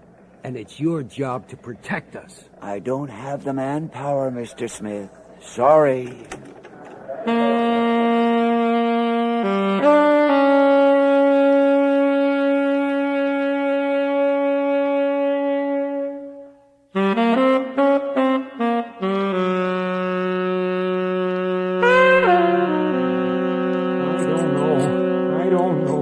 Will you stop saying, I don't know, George? Jeez. Look, we can find out who the ringleaders are. We've got their names in those damn manifestos, so we fight back. I'm not saying kill them all, but we break some heads, start a few fires. Yeah, but the police... Look, Phil, it's all right to be meek and mild at the breakfast table. That's your choice. But this is the real world. You have to do what's necessary. I hate this. I hate it. I haven't been able to sleep since it all started. The doctor's given me pills for my stomach and my nerves are... Well, Harriet says I should give it all up. Maybe we could retire to the South Seas. I don't know. Maybe I should do it. What are you, Phil? Not a man? When the going gets tough, you dirty your pants? Yeah, I'm a coward, I admit it. You like fighting, I don't. Each to his own. But life is all a fight. You can't escape it by moving to the South Seas. At least I won't be murdered. Well, don't bet on it. What's your life like at home, George? I mean, you get on with Betty, talk and everything? Sure, we talk. What about? What do you mean, what about? Well, I don't know. I sometimes feel like I'm a Martian in my own home. I don't really know Harriet. I don't know what she thinks or wants. I don't even know what I want. It's like I missed the boat somewhere. Yeah, I know the feeling. But it'll pass. Everyone feels that way sometimes. What you've got to remember is that you made a decision to do what you're doing, and you can't go back now. It wouldn't be fair to anyone. Yeah, maybe. Hey, you just took one of those. No, these are for headaches. What are they, 222s or something? Yeah, I guess so. I haven't tried them before. No, they sure don't go down easy. I don't know, George. I just sort of like to let it all go. Phil? Oh. Hey, what's the matter? Stomach. It's a cramp. Are you okay? Hey, waiter! It's poison. Wilfie, get the waiter over here! They've killed me. It's poison. Phil! Phil! Oh, they've killed me. Keep breathing. Mr. Phil! Is he Keep okay? breathing! Phil! Oh, my God. Phil! Jesus Christ. Jesus Christ! Jesus Christ!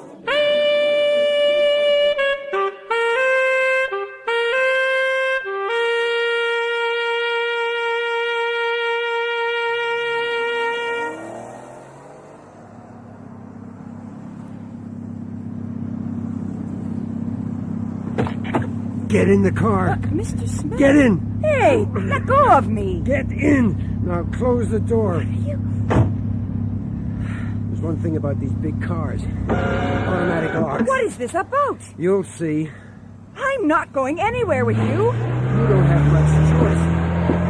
Hey, cool it, girl. Let me out! I've got a gun in my pocket. I'll use it if I have to. What? You think I won't?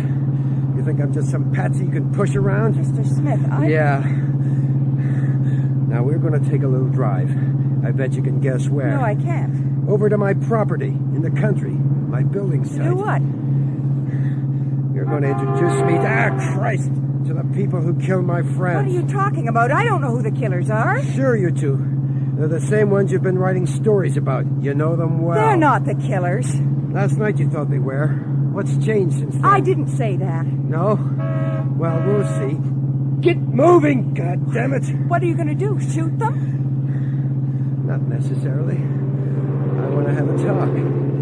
If they're innocent like you say, fine. If not... Hey, what's the matter? You're looking scared. I am scared. Well, you don't need to be. I'm the one who's in danger. Relax. Christ, what's he doing? You're speeding. Oh, yeah. Yeah, you're right. Nervous, you know. We're getting close. There's a tenants meeting on now. Everyone will be at that. I can wait. The night is long, as they say. Hey, no barricades today. What a treat. Where is this meeting? No, in one of the houses. Which one? Which one? Number 36. Okay. 36. Yeah. There they are. Okay. Well, what's the matter? I'm frightened. Hell, you think I'm not? It's my ass that's on the line. You ever been threatened with death, sweetie? Yes. Oh, sure. Some quack letter or phone call that never came to anything, right? Well, this is the real thing. Actually, I kind of enjoy it. The tension keeps you awake. Hey, someone's coming out. They all are. Is the meeting over? Maybe. All right. You tell me who they are. I don't know most of them. But the leaders, you know them. Pick them out for me. Why? Just do it. That guy on the steps. I've seen him before. He's the chairman of the tenants group. Right. And the girl with him? She's on the board. Good. What are you doing? Just act natural. Don't worry. Come on, kids. Out onto the street. What? No! Stop! Stop! Oh! Oh my God! No!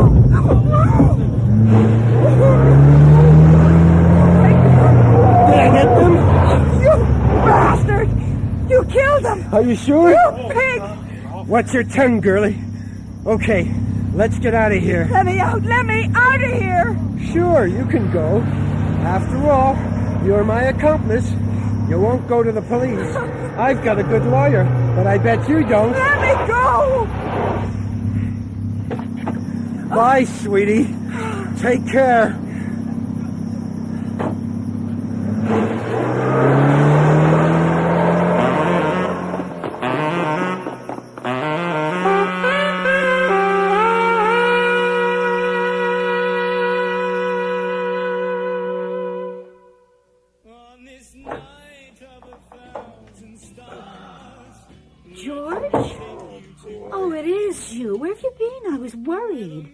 Never mind. It's late, you know. I tried to call your office, but... Are you all right, George? I'm okay. Good. Oh, you must have had a bad day. Let me take your coat. What are these bags? You going somewhere? Oh, yes. Oh, I thought I might visit Mother next week, if you don't mind. Oh? Would you like a drink, dear? Yeah, scotch. A lot. Yeah. Is he in? What? Oh, seeing a client, eh? Well, look, this is George Smith calling. I got a big job for him. Lots of work, lots of money. It involves a death. Tell him to come by my house tonight. I don't care what time it is. Thanks. Here you are, dear. Yeah.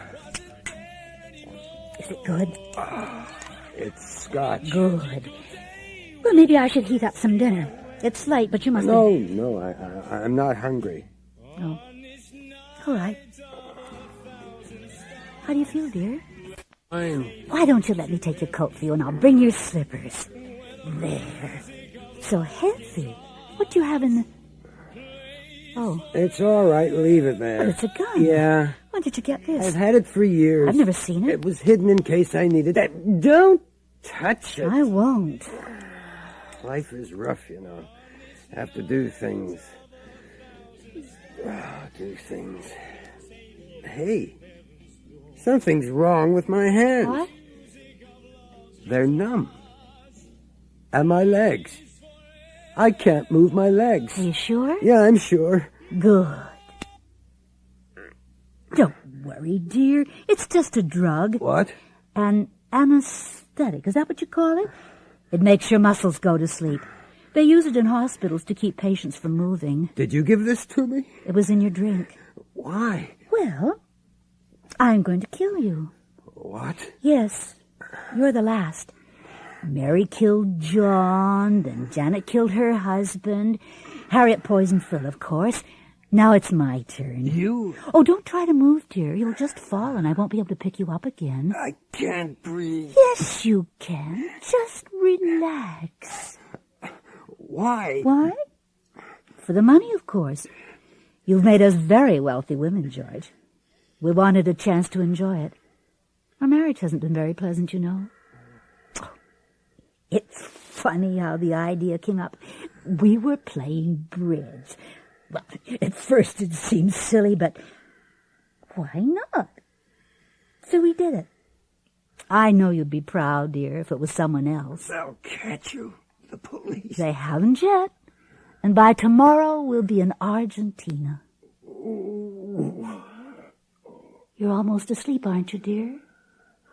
It's time, then.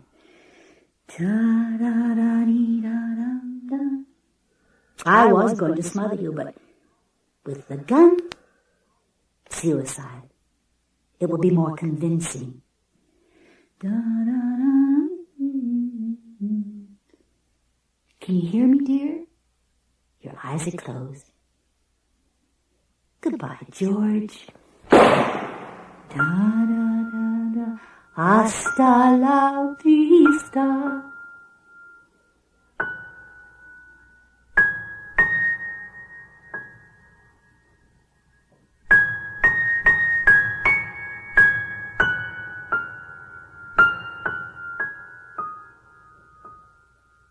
You have just heard Beyond the Law by Steve Petch.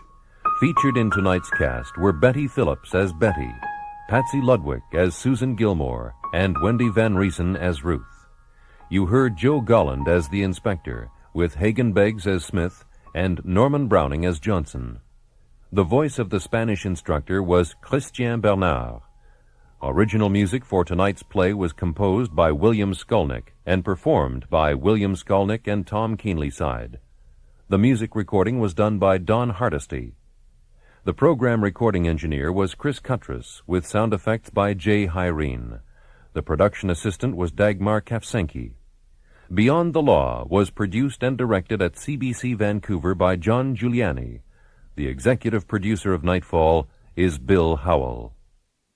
Thank you for choosing a DH Audio production. Look for other DH Audio programs at your local retailer, call toll-free at 1-800-962-5200, or visit our website at www.dhaudio.com. Have you ever felt just a bit strange about starting a new job, wondered if maybe you didn't quite fit in? This evening's story is about someone who learns that finding out the truth may be more unnerving than staying in the dark. It's called The Dentist.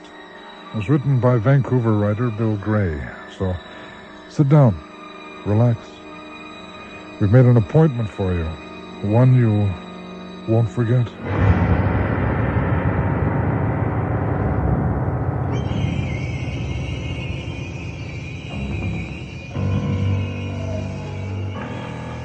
All right, there you are, Mr. Rogers.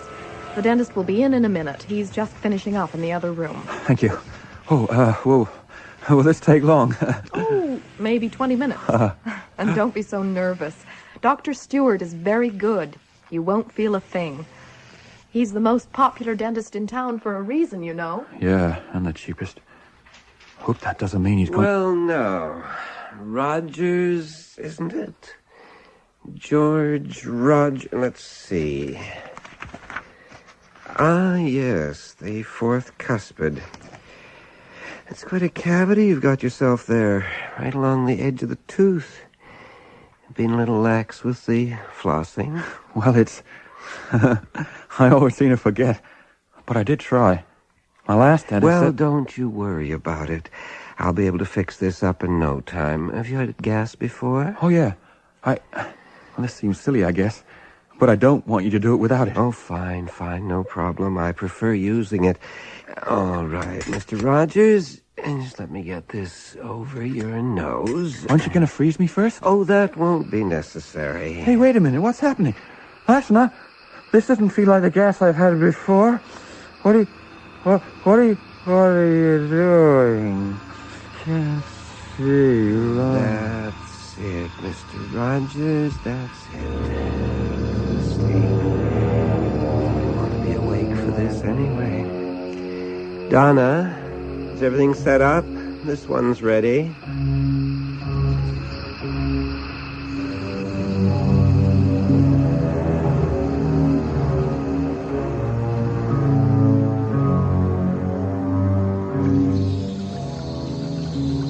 pass me the toothpaste, hon? Yeah. When I finish school, we'll live in a house with 4 bathrooms, all big. Mark of a successful lawyer is how many bathrooms you have. I think a mansion is still a few years away. Oh, I'll climb the corporate ladder like a greased cat with a Malamute on its tail. Fine.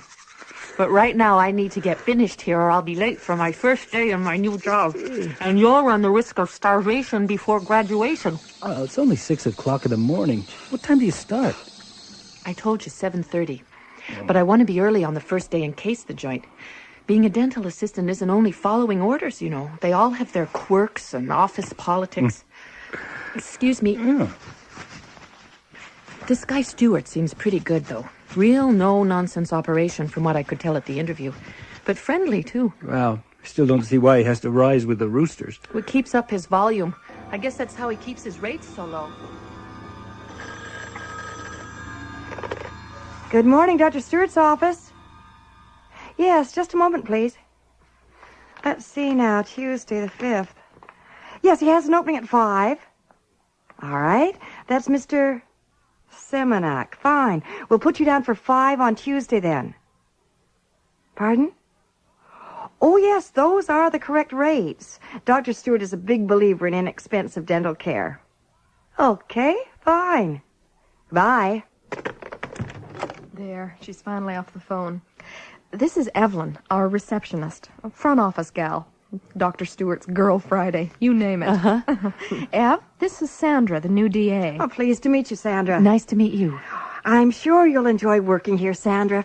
Alan, Dr. Stewart, he runs a close unit, like a family. I'm sure you'll fit in just fine.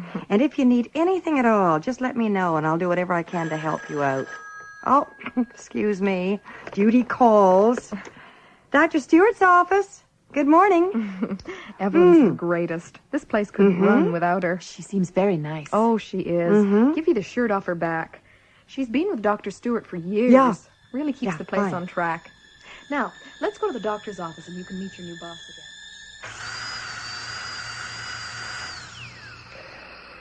again. There. That takes care of the tooth. As far as this little lady will know, she's had a filling, and that's the end of it. The rest is virtually untraceable. As usual. You're very talented, Alan, in more ways than one. You're very flattering, my dear.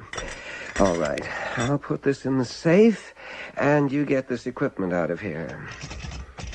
Can't have our new girl seeing any of this. Not yet, anyway. Do you think she'll work out? Promising. From the interview, she seemed clever enough and ambitious. That's what we need. And quite pretty. Don't worry, my love. Your position is secure. I hope she's more understanding than the last one. Yes, so do I. That was unfortunate.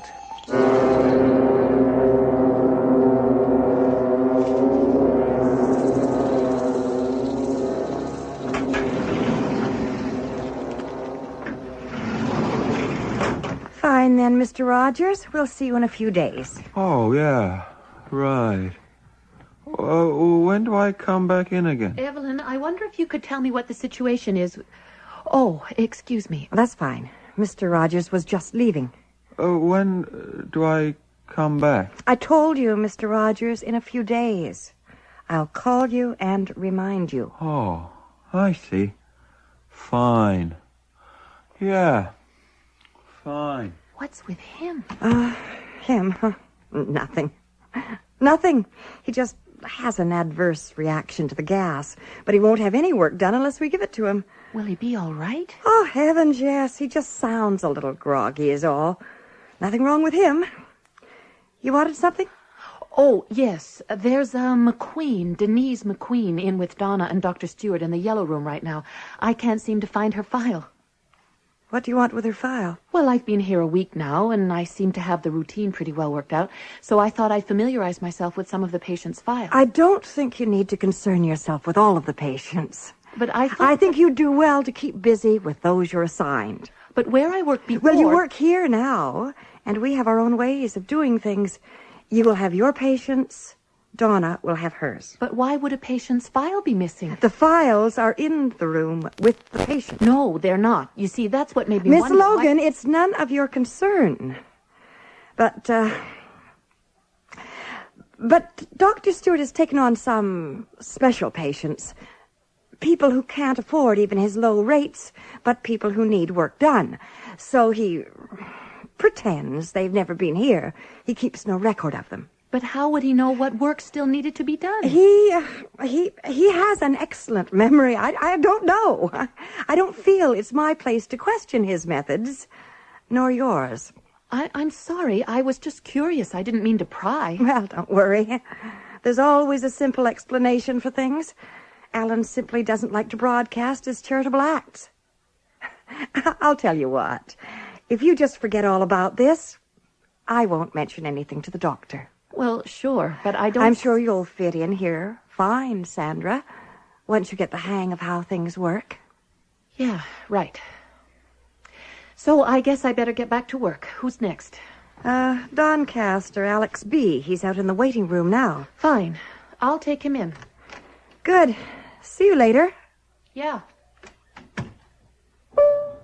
Dr. Stewart? Yes, Ed? Are you? I'm alone. The patient has gone. Alan, you're going to have to watch out for that new girl. She's already asking some tricky questions. What do you mean? She's been snooping around the files. Alan, you're going to have to do something about her. One way or another. And soon. Yeah, more wine? No, thanks, Jeremy.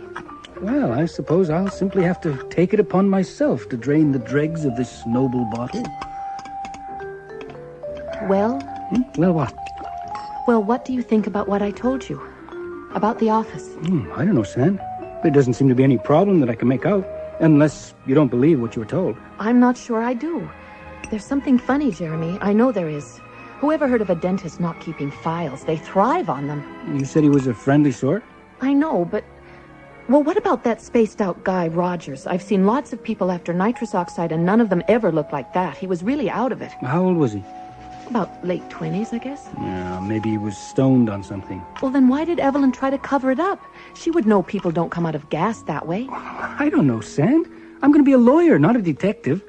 Maybe your Stewart uses a different kind of gas. Something you're not familiar with. Maybe the guy was sick. What are you getting at? I think something's going on over there. I don't know what exactly, but something isn't right. The second day I was there, last Tuesday, I overheard something that didn't seem to make any sense at the time, but now I wonder. Sandra Slade, dental detective. Send us your enamel scrapings. Jeremy, and we'll... will you lay off? I'm serious. All right. Well, what new evidence does your eavesdropping bring to light? Jeremy, that was accidental. Anyway, Stewart had been with this patient for quite a while that morning. I remember because we got really backed up. I was in the waiting room talking with one of the other patients when I saw the woman leaving. So I went to reception to see if it was okay to bring in the next patient. The door was open a bit, and before I could walk in, I heard Stewart and Donna talking with Evelyn. Stewart was saying that they could use that one only one more time. Something about how they'd better not go any further with her. She'd never last. And then Donna said she wanted to remind them both not to let Sandra, me, see her when she came in the next week. What do you mean about using her? I don't know. At the time, I thought it was something I hadn't heard properly, but now I'm not so sure. You see, when I saw that woman leave, she looked really strange. I didn't think anything of it at the time. There are lots of strange people in the world, right? But now... Well, now I think she sure looked a lot like Mr. Rogers did today. Sometimes things can fall into place when you want them to. No, there's something going on. Well, why don't you confront them with all this? Match clues and see who comes up with the strangest story. Jeremy, I do have a plan. I get the feeling a lot of files aren't where they should be. More welfare cases, I guess. So, remember that filling you're supposed to have redone and should have had taken care of a year ago? Oh, no, my little Poirette. Solve your own mysteries. Jeremy, if you don't have it done soon, you'll lose the tooth. Well, it'll cuten up my boyish features. Sand, I hate dentists. All I can handle is one dental assistant. Speaking of which, why don't we forget all this nonsense and retire to the boudoir? We have other mysteries we can work on. This is not nonsense. I want to get to the bottom of this, and you're going to help me. Innocent people might be getting hurt. I don't see what I could do anyway. I know beans about dentistry. It doesn't matter. All we have to do is get you in there and looking around. They don't know I'm married. Oh, I embarrass you? Oh, hardly. I just didn't think my marital status was any employer's business. They think I'm single and unattached. Maybe the good dentist is putting the rush on you and in your own sweet, naive way. For God's sake. We could drum up a story and get you in as one of the charity cases. Seriously, Sandra drills and clamps and things at the best of times. I'll make sure I assist. That way you'll be safe. And what if we don't find out anything? Well, you'll save your tooth, and I'll have to come up with a new plan. And if I don't agree? That'll be 2 mysteries we don't work on.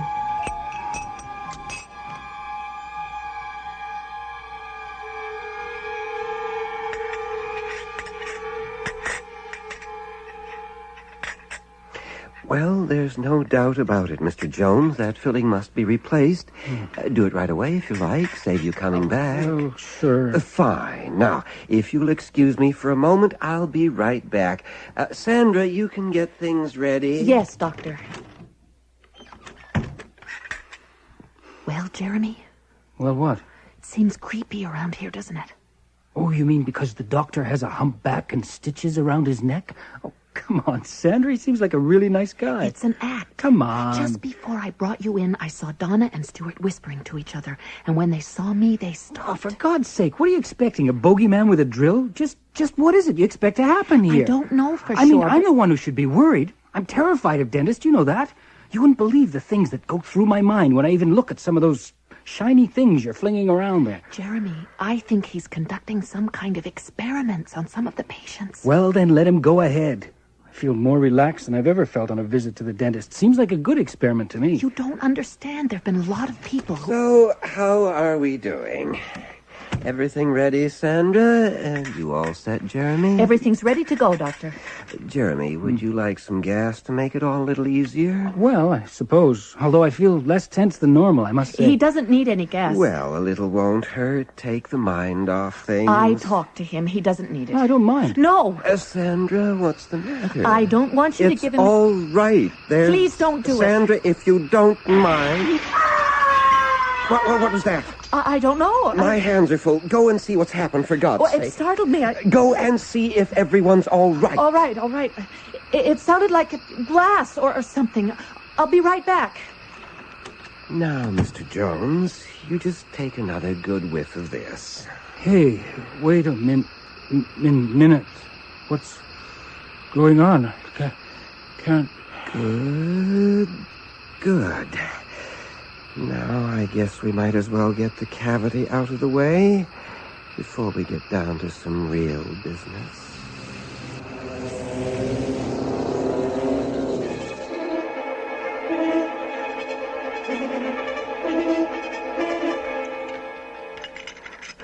Oh, my goodness. My goodness. Evelyn, what happened? Are you all right? Yes, I'm all right. It half scared me to death. I was working on the books there, and I guess I was lost in what I was doing, and I don't know. Somehow managed to knock that vase onto the floor. Scared me half to death. Lord, Dr. Stewart will be just everything furious. All right here? What happened? Some broken glass. Oh, dear. You go ahead and finish helping Ev, Sandra. I'm free. I'll take over with the Jones man. No, wait, don't. I'll do that. I must... help. Now, you just give me a hand here. Can't have broken glass all over for people to step on, can we? Mr. Jones shouldn't have gas. I am sorry I frightened everyone like that. I've always been like that, you know. Completely go to pieces when I'm startled. Seems silly, but when I get concentrating... Here, you take these pieces out to the garbage chute, and I'll make sure we don't have any little chips.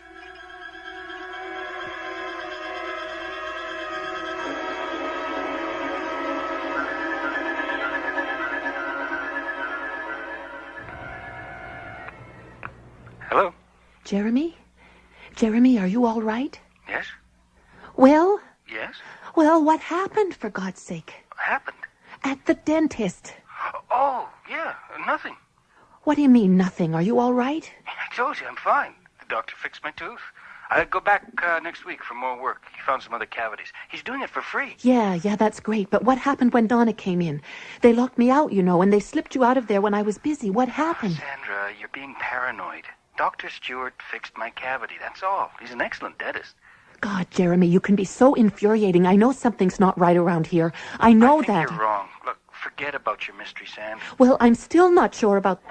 Oh, I've got to go. Evelyn's just coming back from lunch and I'm using the office phone. See you tonight. Bye. Goodbye. Oh, hello, Sandra. Have a nice lunch? Oh, excellent, of course. Dr. Stewart always picks a nice spot when he takes me for lunch. The guardrail down on West 4th. Do you know it? No, I don't think so. Very good, if a little expensive. I had a lovely shrimp and artichoke salad. Sounds nice. Well, I guess I'd better get back to it. Oh, Sandra, the doctor would like to see you for a moment in his office. Yes? Come in. Evelyn said you wanted to see me? Yes, come in. Have you spoken with your acquaintance, Mr. Jones? No. I barely know him, really. He's someone I just ran into at a party. Well, he'll be back. Needed a little more work done. Oh, good. You seem to be taking quite an interest in our little operation, Sandra. Evelyn and Donna tell me you're quite the busy one, no detail too small and all that. As I said in my interview, I don't like to waste time. Well, you certainly haven't been.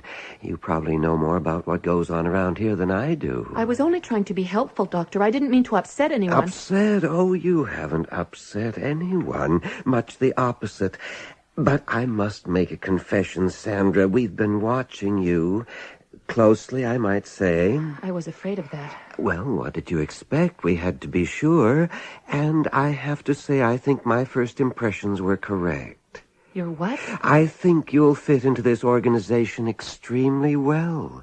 And as a vote of confidence from us all, I'd like to increase your salary by 30%, if you have no objections. 30%? Well, no, of course, that's fine. But I thought... No, it won't all be gravy. You'll have to work for it. I'd like you to take on more of the business around here. Learn all the nooks and crannies. Evelyn's going to need a bit of help, and Donna takes her holidays soon. And I'd like you to take on her patients for a while as well. Think you can handle it? Yes, of course. I've asked Evelyn to leave me some time Monday morning. She and you and I can go through all the files, fill in any gaps you may have in the daily operation, all right? Yes, fine. Dr. Stewart? Yes? Dr. Stewart, I'm grateful for the opportunity. And I'm sorry if I've seemed a little too curious. Oh, not at all. You've shown an encouraging ambition. I like that. You'll be a valuable member of the team. Thank you. Oh, and Sandra, everyone here gets free dental care, of course. I've asked Evelyn to schedule you for a check before our meeting on Monday. We must present a good impression to our patients, mustn't we? Yes, of course. Monday, then. Right. Monday.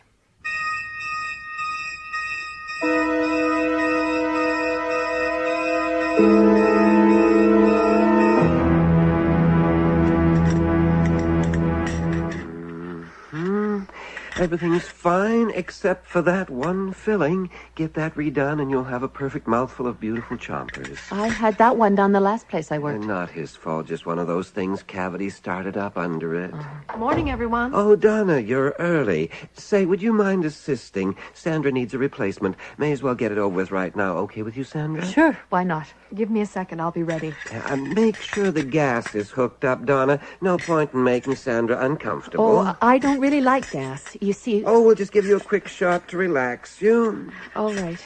Before we start, though, Sandra, I have a question, a curiosity you might be able to help me with. Yes? That Mr. Jones you brought in on Friday, the student who couldn't afford to pay? Yes. How well do you know him? Not well at all. We met at a party. Well, you know, that's very interesting, Sandra. You see, you called him Mr. Jones, but he told me his name was Logan, Jeremy Logan. He did? Now, why do you suppose he said that? I don't know. He said he was a law student and that he was married. Well, as I said, I don't really know him. I never met his wife. That's interesting, too, Ms. Logan. You see, he said you were his wife. Well, I'm sorry, Doctor. You see, I thought something was funny around here. I was trying to find out To find out what? Jeremy said you thought we were experimenting. Well, sometimes I have this crazy imagination. I'm sorry, I really am. Oh, no need to apologize, Mrs. Logan. No need. You see, you were quite right. I was? Indeed, we are carrying on experiments, and I think you'll be valuable in assisting us with them. Ready when you are, Alan. Now, wait a minute. You can bring the machine in now, Donna. Mm-hmm. I didn't mean any harm, you know. I was just no trying... harm done, Sandra. We'll carry right along, and now we'll have you to help us up our productivity. Oh, no. You'll be a big help. Look, I don't know what you're up to, and I don't want to know, okay? You'll need a little practice, of course. You see, what we're up to is quite simple, really. This machine here looks quite complicated and is extremely so, I'm told. But running it is rather easy, just a matter of practice. What is that? It doesn't have a name as far as I know. It's made available to me from some colleagues out west. It's one of only 3 in existence, apparently. Anyway, they supply the machine. I provide the service. I don't want to know about any of this. You know a lot already. Nothing about that thing. Well, let me tell you. It operates on some sort of laser principle. Drills a hole up through the roof of the mouth into the brain. Oh, my God. Then this little mechanism here drains off some fluids from various parts of the brain. Oh, my God, what do you do? The result goes into these vials and is sent off to my colleagues, and that's where the experimenting comes in. Refined, these fluids create a serum which can extend life and increase intelligence. In return, we get a lot of money and go for regular treatments in Honolulu. You're crazy. Oh, not at all. The whole system works quite well, except for the patients, of course. The process tends to destroy brain cells, leaves them lacking in emotion, and, shall we say, somewhat simpler than when they started. Someone will find out. We're always careful to pick people who are loners, where personality changes won't be too readily noticed. And with the aid of a very powerful hypnotic drug, none of them ever recall they've ever been here. Jeremy. He was your mistake, unfortunate. You would have been better as a willing assistant. What do you mean? This machine is quite versatile once you get the hang of it. It can pinpoint a number of parts of the brain. It can make you help us. Sit down. No, you won't. I'm getting out of here. Where you the are. gas, Donna. Don't move. You're not going anywhere. No. What are you... All right, Donna, I got her. Don't. You let Put go this of over me. your nose and breathe. Oh my God. I can feel it.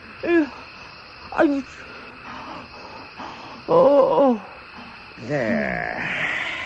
Good. Now, Donna, let's see what we can do about getting our little lady here to be nice and helpful to us.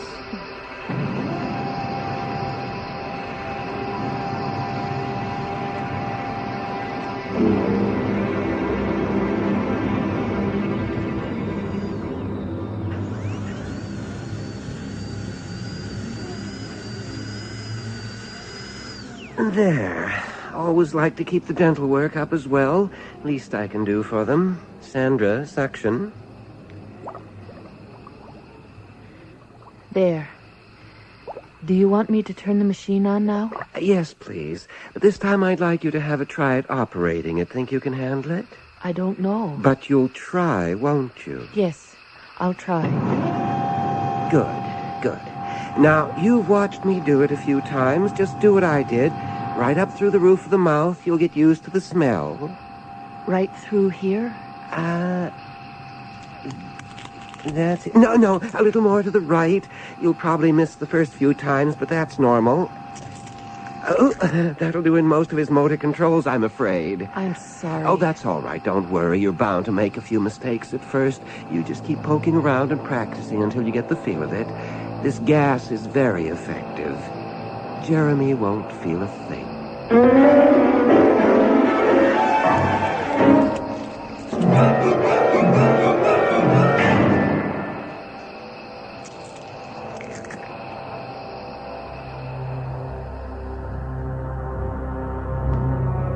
If you have a little bridge work you'd like looked at, write to us. We'll pass along a referral. The Dentist was written by Bill Gray and directed in Vancouver by Don Kowalczyk. It starred Beth Kaplan as Sandra, Lee Taylor as Dr. Stewart. Terry Kelly played Sandra's husband Jeremy, and Doris Chilcott was Evan. The old dental assistant was played by Nicola Cavendish, and in the role of Mr. Rogers, we heard William Samples. Sound engineers were Jerry Stanley and Chris Cuttress, with sound effects by Jay Hyrene. Production assistant, Dagmar Kafanke.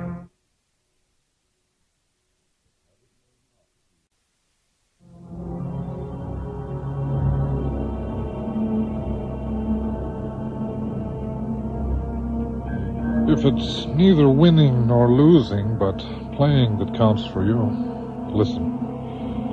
This is Nightfall.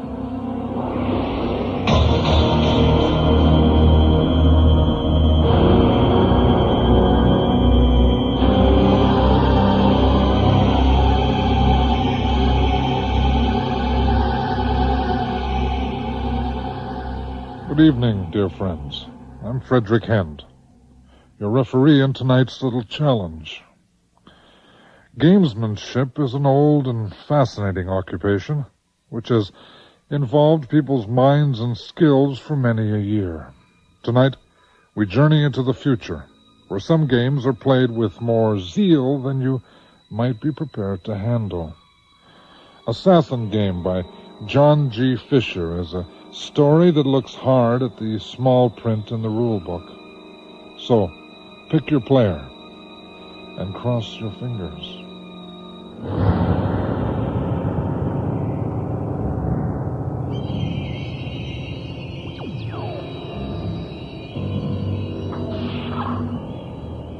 Excuse me, is this seat taken? No, go right ahead. Thanks. Hey, you're Joel Unson, aren't you? Cannot tell a lie. Yes, I am. Yeah, I seen your picture in the university paper. You're a student at National. That where you're going now? That's right, first day of classes, you know. All right, your final year, huh? Computer science. Hey, you know an awful lot about me, sir. Oh, well, hey, you're famous, kid. I mean, you made it into the finals last year. That's when I seen your picture. All right. What about the game this year? Are you going to be in it? I don't have much choice, you know. It's required by the university, sir. Oh, don't be so modest, Joel. It's only required if your marks are in the top 5%. Hey, you don't mind if I call you Joel, do you? Whatever you want. Well, Joel, tell me, how many people did you blow away last year? To get into the finals, I mean. Nobody really gets killed, you know. Yeah, sure, but how many?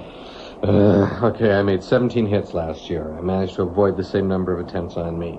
Satisfied? That's the name of the game, hit or be hit, sir. Yeah, that's really something. Yeah. Oh, this is my staff coming up. Oh, wait a minute. Good luck to you this year. Just a second. What's your name? What do you do? Oh, me? Oh, nothing much. I'm a maintenance worker at the university power plant.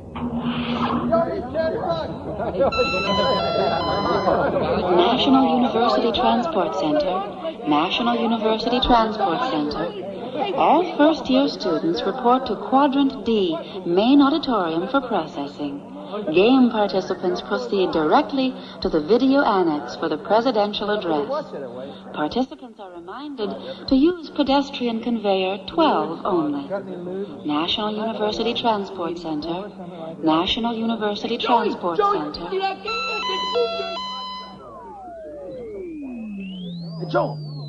Hey, Joel, over here. Hey, Martin, how the hell are you? Hey, did you have a good summer? Yeah, not bad. Welcome back to Video Land. I know, really. I've never seen so many TVs except for last year. Same time, same place. Another year, another game. Yeah, that's it. So, how's the Star Assassin on National U? Forgetting I lost. Yeah, I remember you're the only third-year student to place in the finals. Come on, you made it to the semis, Marty. Yeah. Between you and me, I'm glad I took that job offer from Venezuela. I hear the competition might get too rough this year. Rough? What are you talking about? No, nothing. It's just that I won't have to play so hard this year. I got job security. Don't take it so seriously. It's just a game. Listen, I'm going to find myself a consul Presidente's addresses in a couple of minutes. You can share mine. Come on, sit down. Okay. I heard some of the third-year students did some pretty rough training all summer.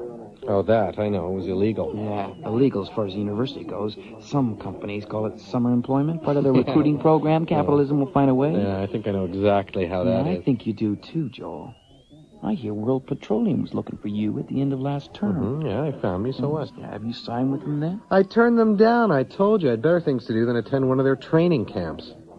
You think that was wise? I mean, I didn't think those guys took no for an answer. I don't want anything to do with those guys, that's all. Yeah, screen's on. I wonder what the president's going to come up with this year. Yeah.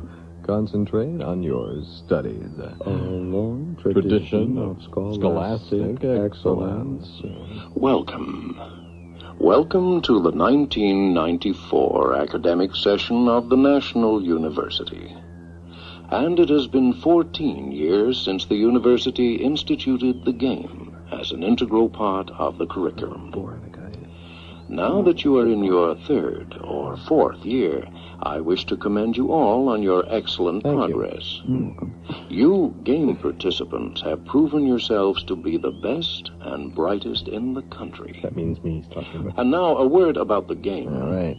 Section 118 of the Criminal Code has been revoked for all bona fide game participants. What? Is he serious? Certain practices previously forbidden are now allowed. These include persistently following a participant from place to place, watching a house or place of business where a participant may be, and intimidation of a fellow participant. I don't believe it.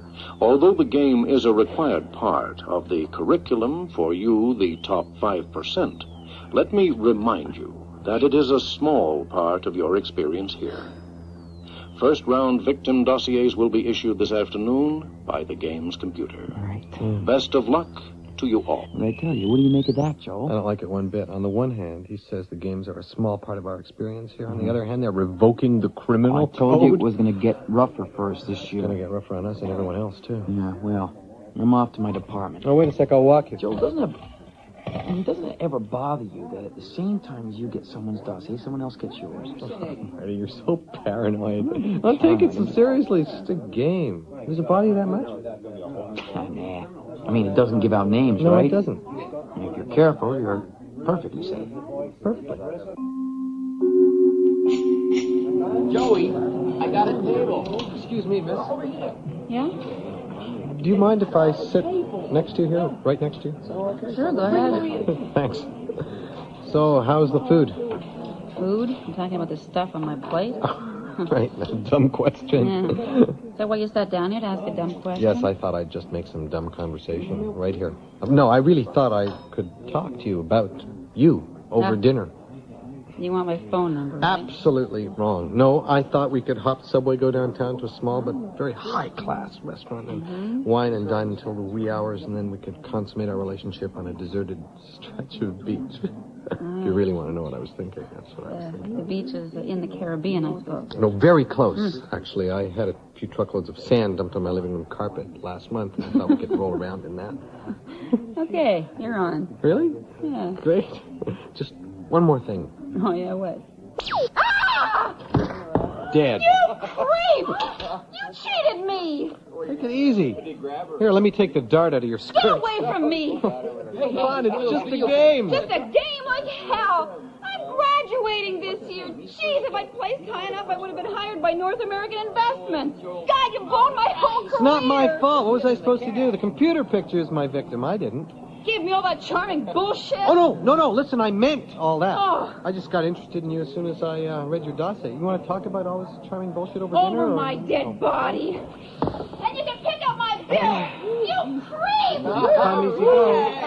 Nice going, Casanova. I caught your whole act. Who the hell are you? An innocent bystander. Mm-hmm. Pleased to meet you. Sure. You're Joel Ensign, aren't you? How do you know that? I make a point of knowing who the favorites are. Uh-huh. You have a competitive interest here, miss, or you just a fan? I play. Oh, you do? Yes. Put your dart gun away. Relax. I'm not on my card. What'd you say your name was? I didn't. But seeing as you ask, it's Wendy. Wendy Hirsch. Mm-hmm. I was beginning to feel a bit slighted until I realized why you were so interested in that girl. Oh, really? She didn't seem to be very interested in me. Well, not too likely when you blow her away in the last 10 minutes of the round. Mm-hmm. You cut it pretty close, don't you? Oh, well, you have to be sure before you make a hit. You hit the wrong person, you're disqualified. How did you know she was going to be here? Oh, habit.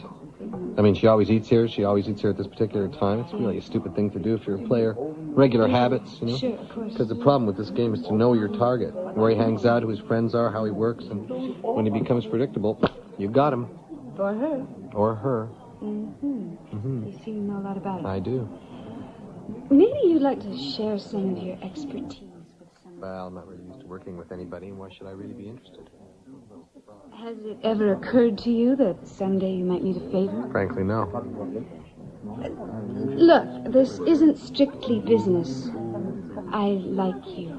Really? Really. Oh. Well, that's nice. Well, I don't usually give tutorials, you see. I don't usually take them. Oh, well. Look, I'm sorry. I'm just so suspicious at the beginning of the games. I get really paranoid. I didn't mean to give you such a hard time, honestly. I'm a nice guy. Here's my number. Just ask for Casanova. It was a nice meeting you, what? Wendy Hirsch. Oh, nice meeting you, Wendy Hirsch. So, see you around. I hope so. No, but don't you...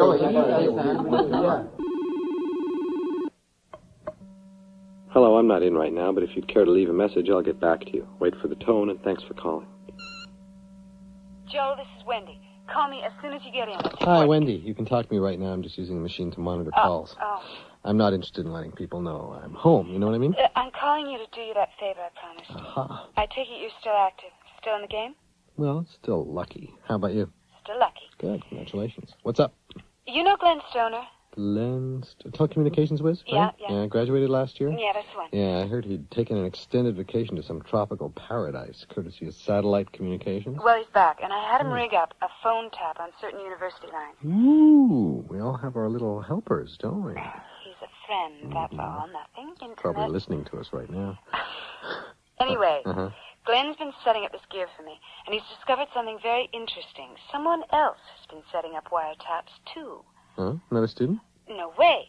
No student could have rigged this up, according to Stoner. He couldn't figure out exactly what the guy had done, but he thinks whatever it was has some kind of destructive capability. Destructive capability? What's that supposed to mean? Joel, I'll put it to you this way, and this is the favor. Don't answer your phone, okay? Don't even let your answering machine answer your phone. Well, thanks for calling.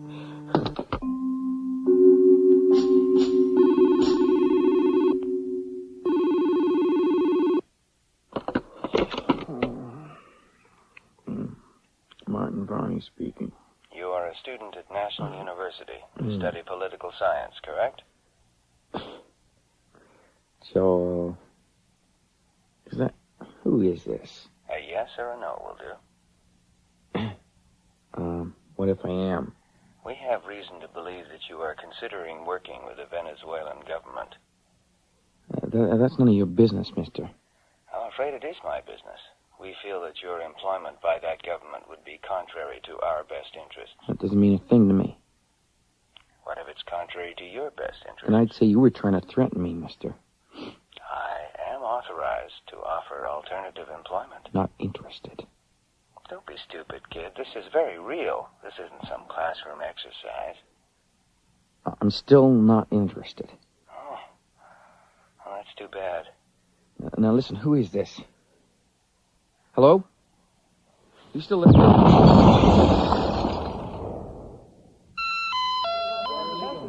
Attention students. Game participants are requested to report to the Central Games computer for victim dossiers. Participants are reminded to use pedestrian conveyor. Hey! Only. Joel! Hey, watch it! Excuse me, let a girl get by. Joel! Are you still playing, Wendy? Well, if I wasn't, I wouldn't be on this conveyor. Well, do you see that bank of bright lights up ahead? Yeah. That's why you're on this conveyor. When you pass through that light, they know who you are, what you are, whatever you've done during your illustrious academic career. Well, actually, we're on this conveyor, so they know whether or not you're playing the game for security. Well, here we go. That's what I need photocopies. You never know. Did you hear the news? What news? Player from political science got his head blown to pieces. Well, you spare me the details, okay? Well, you remember what I was telling you about phone taps and about destructive capabilities? Well, I think you're reading a lot into this, Wendy. I mean, I read in the papers his death was listed as accidental. Yeah, well, it could have been your head all over the wall instead of that guy. That guy's name was Martin. He was my best friend, so... Thanks anyway, okay? Joe, I'm sorry. Really, I'm sorry I didn't know. Yeah, I'd just like to forget about the whole thing if you don't mind, okay? Here we are, time to get off. There's my line. I'll see you around. Okay, look, you want to have a beer? When? Tonight I'll meet you at the inner circuit around 8:30.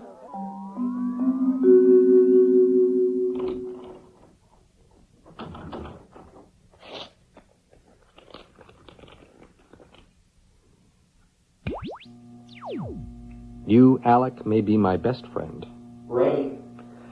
Okay, Alec, I'm going to voice feed you the data on my next victim. I want you to run the usual analysis. You ready? I've already stated that. So you have. Okay, here we go. Female, age 24, brown eyes, brown hair, height 1.82 meters, weight 49K. The information is incomplete. Oh, right, sorry. Department Telecommunications, third year. Working. Oh, Alec, I want you to tap into the central games computer and extract everything you can about her track record. Working. One more thing, Alec. Yes, Joel? See if you can find out if this person has any industrial or political sponsor. Sponsors are forbidden under Section 5 of game regulations. So are you, Alec. Be careful, I wouldn't like it if you were traced back to me. Working. And don't print any of the information. I'll ask for it when I get back. I have a date. With whom? I didn't program you to pry into my personal life. I'll see you later. Joel? Yes, Alec? Be careful. Don't worry about it. Working. Good evening, Wendy. Oh, if it isn't my knight in shining armor. I hope this isn't your idea of a nice place. Well, I never said anything about it being nice. But listen, you come here often. I mean, Funland? Well, it's out of the way, for one thing, and I used to work here in the summer, you know. This makes you a natural for National University. Scholarships, most promising student. I'm not sure I get the connection. What was in your envelope? Huh? Oh, my next victim. I haven't thought about it. I'm on holidays tonight. You're not trying to tell me you didn't even look at the dossier. Of course I looked at it. It's nobody special. It's a piece of cake. How about you? I'm working on it. Let's just forget about it for tonight, okay? I need a rest, and so do you. Ah! Wendy! Wendy! I'm fine, let's go! This way! Come on! You all right? Your hair stinks. It got burned. You? My arms got scorched. Ow. Leave me alone, okay? I'm okay. What do you think, you or me? Who was supposed to get fried? You. It was you they wanted. But who? Some student with my dossier who decided to play for keeps? I saw him. It was someone from school. It was a goddamn laser pistol. A laser pistol. Joel, I'd like you to stay at my place tonight. I'll fix your arm. Yeah, okay. Joel? Mm-hmm. Are you awake? Yeah. What time is it? I don't know, 5:40 something. It's just starting to get light out. Kiss. What are you thinking about? I don't know, I can't sleep. I keep thinking about Martin getting killed that way. Maybe you're right, maybe it wasn't an accident. Look, I'm gonna head out to the school. The trains will be empty now. Good morning. You're Joel Unson, aren't you? No. Oh, it's you. You're the guy who works at the power plant, right? What's with the suit? May I sit down? Sure. I'm employed by World Petroleum. Here are my credentials. So, you work for World Petroleum, so what? We heard you were attacked last night with a real weapon. A weapon very much like this one. I didn't really get a very close look. I assume that's a laser pistol? Correct. Here, take it. We'd like you to keep it, Joel. We're interested in you, and we like to protect our interests. Wait a minute. This would almost kill me. How do I know you're not just giving these out like candy? You don't. Joel, look at your arm. The game is a little more serious this year, wouldn't you say so? Yeah, I'd say so. And World Petroleum is not the only corporation taking an active interest in the outcome, is it? What do you mean? You were friends with Martin Varney, weren't you? We think satellite communications had something to do with his accident. So take the weapon. Or if you'd rather, just leave it there on the seat. Someone else might use it. It's up to you. I look forward to seeing you graduate, Joel. Well, if I graduate. Oh, we're counting on you. Goodbye. National University Transport Center. National University Transport Center. Sorry I'm late, Joe. That's okay. Sit down. What's in your mind? Listen, I've been thinking that you should quit the game. Forget Or at it. least consider it. Look, it's not me who's getting shot at. You should quit. My point is that the game is being used by some very powerful people from outside the university. I think they're trying to protect their interests somehow. They're eliminating potential competition. I think they have access to the game's computer and they used it to set me up. I don't think that degree of manipulation is possible. You think Martin's name was picked out of a hat or something? But who would want Martin's head? And who would want yours? When the university needs funding, where does it go? Industry. Right. Question 2. Who administers that game? There's your president and the board of governors. The same people that go hat in hand to ask for money. So what do we do? So what do we do? We see the president. Okay. And if he doesn't know what's going on, then we'll tell him. And if he knows? If he knows, then we both quit. We tell everyone we know to do the same thing, and we go to the newspapers. If he'll let us. Right. But how do we find out if he's involved without letting him know we know? I know. I guess we have to check out his office after hours. There must be something in there that'll tell us one way or the other. I finish classes at 5. Not too early. If we wait until 9:30, maybe there won't be anybody around, okay? Okay. Good. I'll see you later.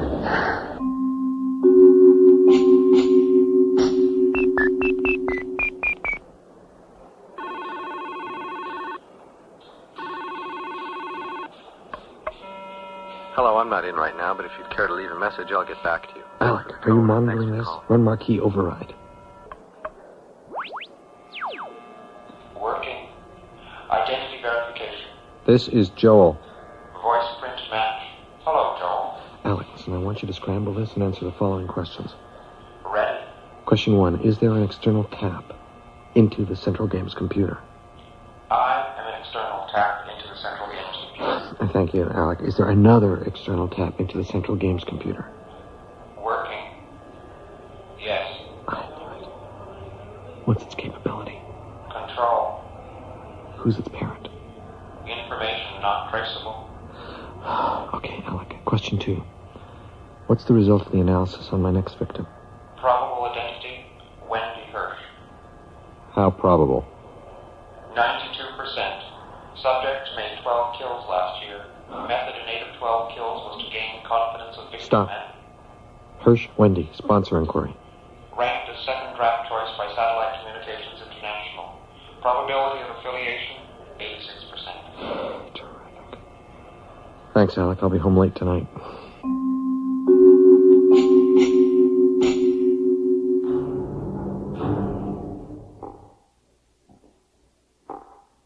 Joel? Joel? I'm behind you, Wendy. There you are. What's with the surprise? You're my next victim. You got me. I'm dead, okay? I'll register it tomorrow. I want to ask you something about satellite communications. I thought we were going to the president's office. This is not a dart gun. Joel, what's happened? What are you doing? What are you doing? You're ranked number 2 by Satellite Communications. They must think a lot of you. Did they put you up to it? Satellite has been paying my way for the past 2 years. I'm a scholarship student, but I don't work for them. Oh, I see. I don't suppose you had anything to do with my getting shot at. No, I did not. Let me ask you a question. Who gave you that laser pistol? Someone from World Petroleum. They thought I might need it. Oh, you're playing right into their hands. Who do you think arranged for me to be your next victim? You know who mine is? It's you, Joel. That's a nice coincidence, isn't it? Yeah, well, I don't believe in coincidence. Then why are you holding that pistol on me? You knew about the phones and you work for Satellite. I don't. You say you don't. Satellite killed Martin, probably with a little help.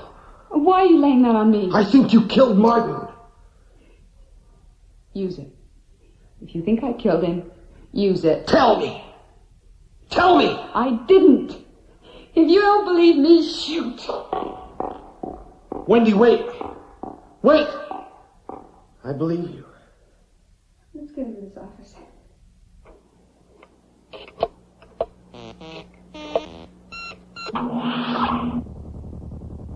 So this is what this place actually looks like. Presidential desk. And a television camera. Well, I guess he makes his broadcasts from here. What are all these mirrors for? No idea. Just check that desk out over The there. light's so dim I can hardly see. I found a switch here. What's that red light? I'm not sure. Wait a minute. It's getting brighter. Get back. Oh, my God, look. I think we're about to meet the president in person. Welcome.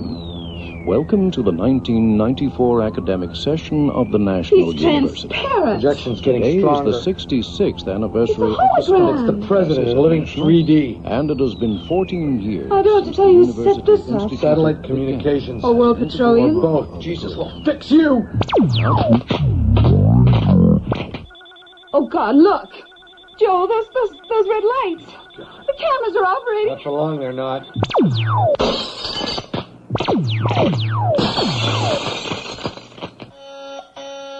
Listen to the alarms. Let's get out of here. Hurry! I'm coming.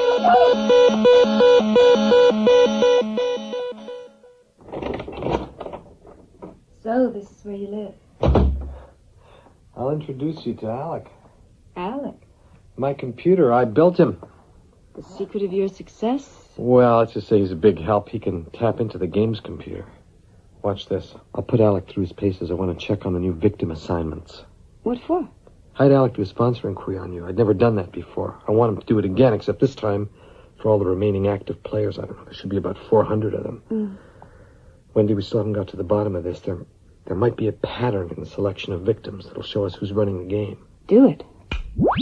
Alec. Ready? Alec, I want you to cut into the game's computer and examine the 9th round victim assignments. And then a sponsor inquiry on remaining players. Working. Pretty impressive. Yeah, but this should take him a while. He's still impressive. Listen, Wendy, I'm worried. Those 2 cameras in the hall, I didn't knock them out. They know who we are, right? I don't know. If they don't know already, they will tomorrow. What should we do? You tell me. Right now, we'll just have to wait for Alec. Joe, look, Alec is blinking at you. The program has reason to be altered at source. What does that mean? Alec has come up with an anomaly. He's never seen this before. Alec, report. The 9th round victim disbursement is repetitive. Well? The number discrepancy. Assassin assignment for 9th round, 387 players. A victim assignment for 9th round consists of 2 names only.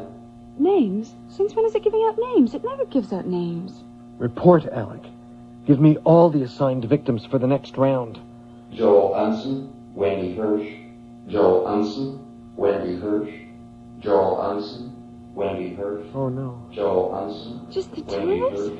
And Joel they Unson. all have our names. Joel Unson, Wendy Hirsch. Joel Unson, Wendy Hirsch. Joel. There are times when reaching the top can be very lonely indeed. Here's Mr. Hunt.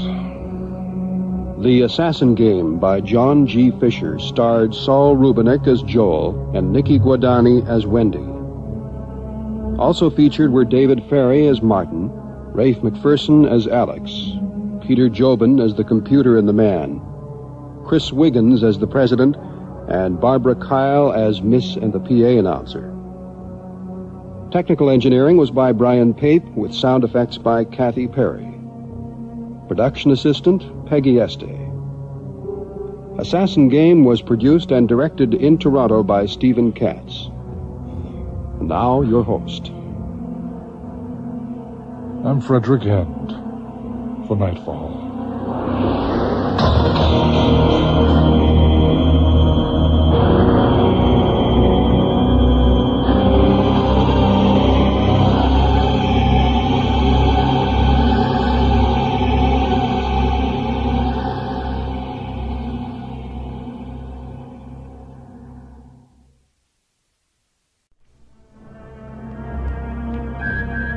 If you've ever really wanted to get back at someone desperately, listen.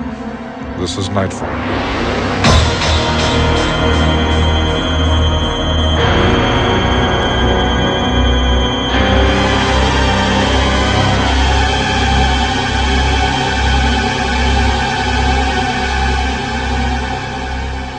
Good evening, dear friends.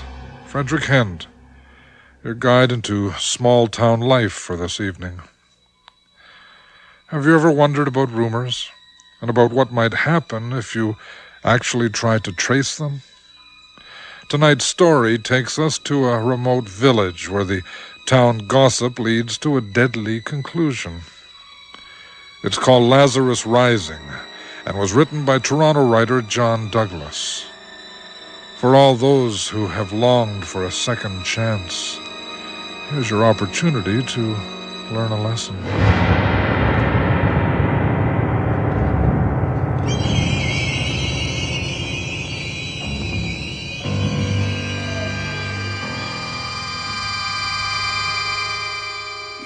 Walk right in. Just walk right in, like he owned the place.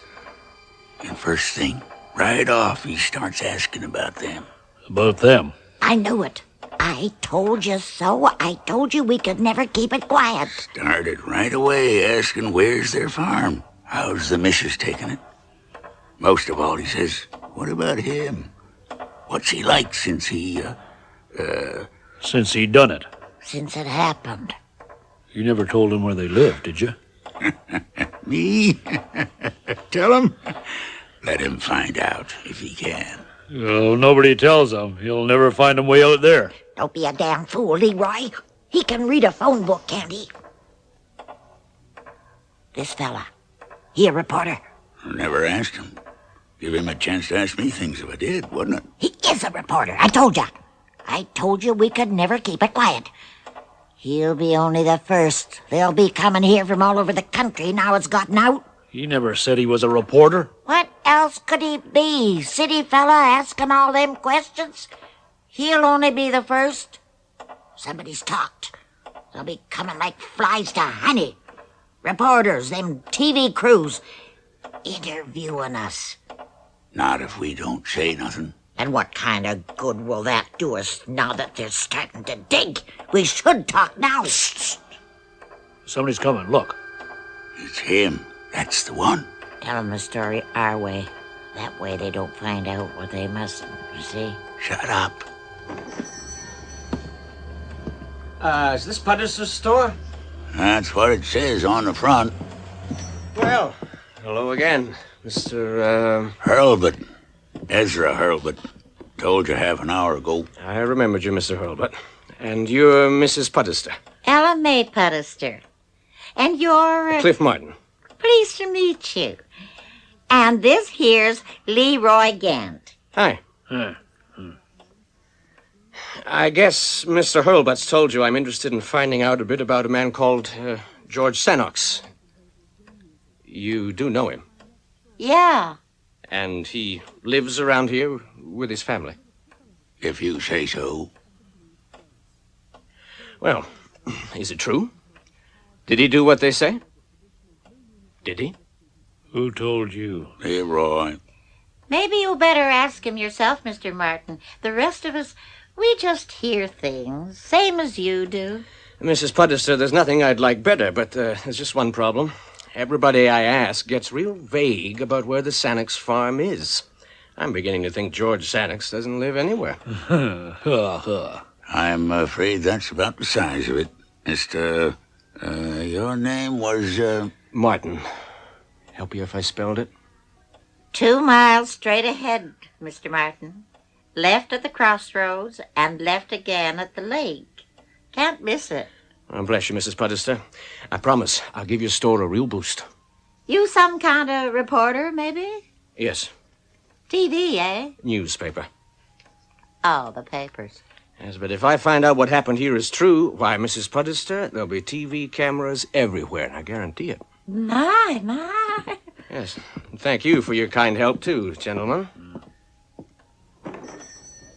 Oh, while I think of it, does anybody know a room for rent in the neighborhood? I might need to be here for a few days. Nearest motel is in Dungarth. 70 miles back the way you came. Oh, yeah, look, tell you what, Mrs. Puttister, if you hear of anything, will you let me know? I surely will. Bye now. Bye-bye. Ella May, you told him where the Sannoxes was. she's likely right, Leroy. Once they start poking around like this, there's no way we can just run them out of town. Maybe we can arrange a few problems for them. Leroy Gant, don't you dare. Suppose you just leave the ideas to us, Leroy. When the time comes for action, we'll tell you, okay? Oh, okay. Anyway, bet you anything that guy gets one look at George Sanix and runs off screaming. Don't bet on it. What we all gotta do now is build a fence around Martin, like he was an animal. Watch everything he does. Head him off if he starts digging too deep. How are we gonna watch him then? You and me and Leroy here, we got the same party line on our telephone. So? And so does Brunner. And Mark Brunner's house looks right down on the Sanix farm. I see. The four of us can cover Martin wherever he goes. 5. Huh? Old Theta, the operator. Good for you, Leroy. Theta'll be part of it, too. Hears everything, knows everybody. Perfect. Ezra, you got yourself a deal. This town's got itself a deal. Martin's surrounded. What's he gonna do? Get blood from a stone? Ugh. What the hell's the matter with you? Blood from a stone. George Sanix knows how.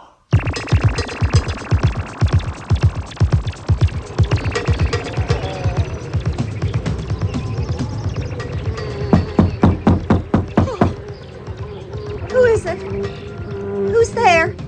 Hello, Mrs. Sannox. My name is Cliff Martin. I'm here on business to see George Sannox. My husband can't see anyone. He's been very ill. Yes, I understand, Mrs. Sannox, but you see... Sanix. You're from away. Yes, but I'm here as a friend. I guess you probably realize why I've come. You're prying. What you've heard, it's a mistake. It's a lie, so you go away. Mrs. Sannox, believe me, I'm not here to make trouble for anyone. Of course it's a mistake.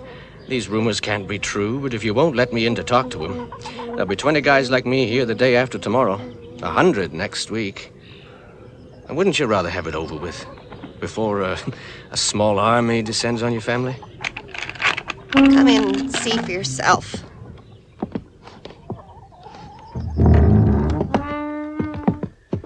Mrs. Sannox, how I'd like to go... go... This is the door. Knock on it. Beg your pardon? Knock. Louder. You're not paralyzed, you know. Sari, you come out this minute, you hear? Now, there's a Mr. Martin to see your dad on important business. You come out right now. Why, Mother dear, I'm so sorry. How do you do, Mr. Martin? Well, hi, Sari. Now, I hope you're not going to add you're from away like everybody else. That depends. Are you a reporter? Yes, I am. Good. That will make things much more interesting. We're all going to be famous, aren't we, Mother? Go outside. Go on, get... Is the door unlocked? Why, so it is.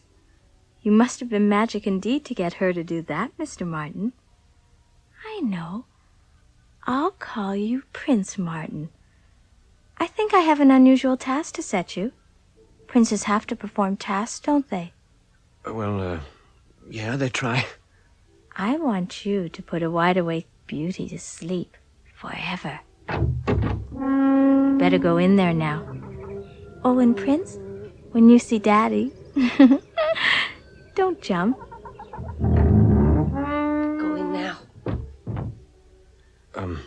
Well, after you, ma'am. No, I don't go in there. Sari takes in his food, what he eats of it. Go on. Mr. Sannox, I'm sorry my eyes aren't used to the dark. Close the door. What? Close it. Oh, yes, of course. Forgive me, Mr. Sannox. Oh, my God. Please don't be frightened, Mr. Martin. Almost everybody is, you know. I Come sit down here by me. Sorry it's so dim, but the light hurts my eyes, you know. I'm sorry you've been so ill, sir. Haven't been.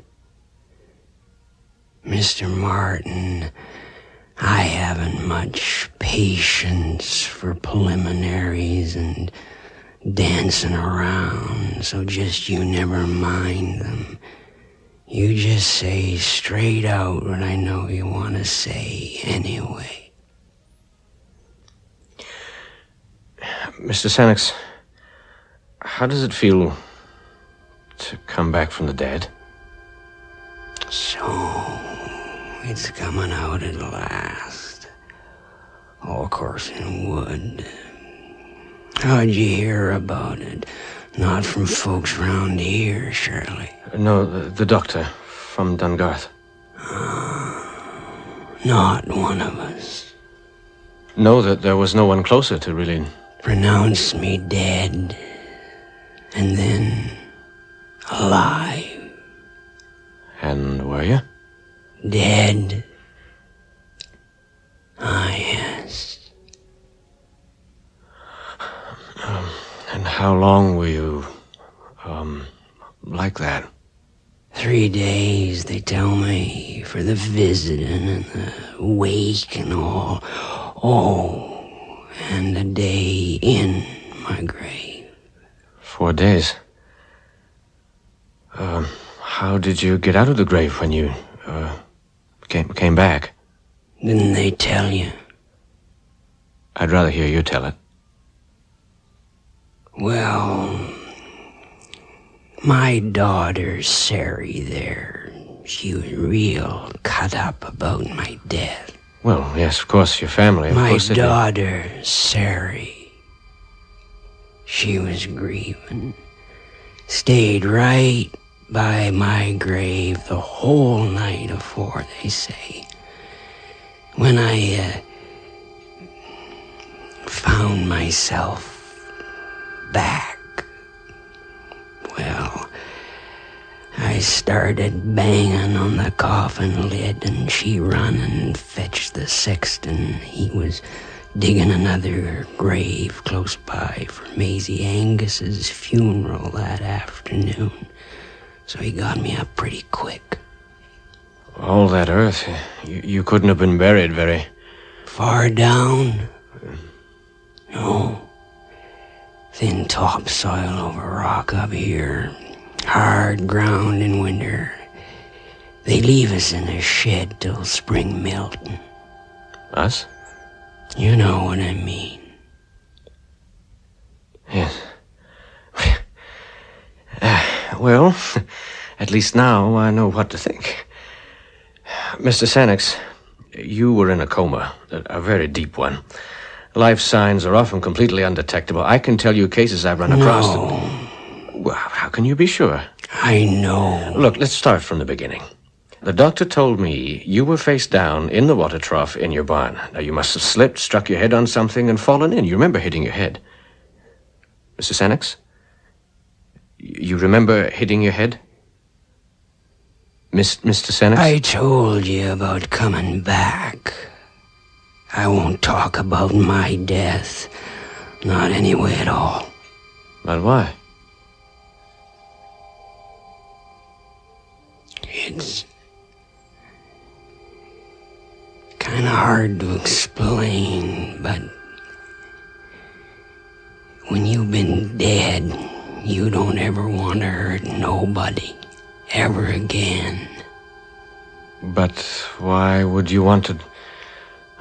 I'm sorry, I don't understand. Ah, Mr. Martin, sir. You gotta wait till you've been dead yourself, and you'll understand.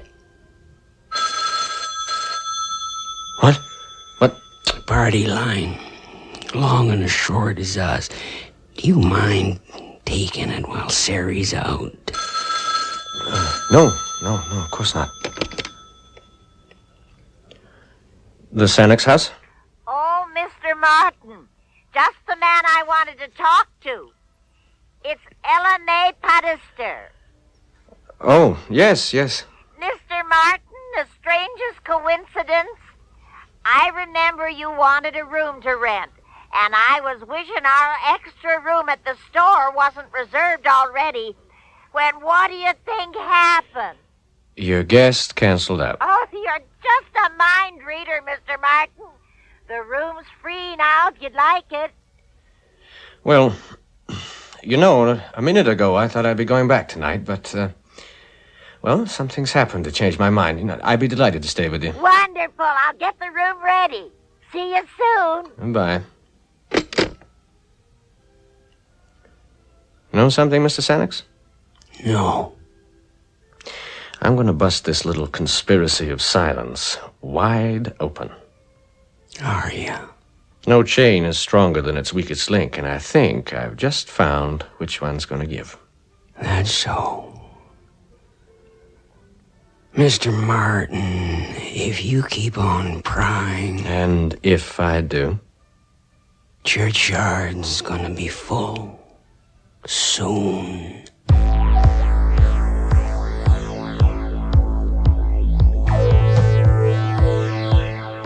Leroy, are you there? Right here. Mark? I'm on the line. Zeta, you sure LMA can't hear us? Ezra Hurlbut, are you suggesting I've been operating this exchange for 40 years and can't hear the sneaky click when somebody's eavesdropping on the line, are you? Sorry, Zeta. Well, I should just hope so. Of course LMA can't hear us. Why, you're so keen she shouldn't. She's in on this. I don't trust her. She's sucking up to that reporter. Did you know she's rented him a room up at the store? She what? Leroy, just you calm down. Of course she has, Ezra. I listened in when she called Martin at the Sanixes. Can you think of a better way to keep him under her eye all the time? No, but... And whenever he's out, she can search his room, intercept messages, everything. I still don't like it. Me neither. You men are so stupid. Mart, you watching the farm? Like a hawk. Martin talk with Sari? Maybe inside a bit. Don't know.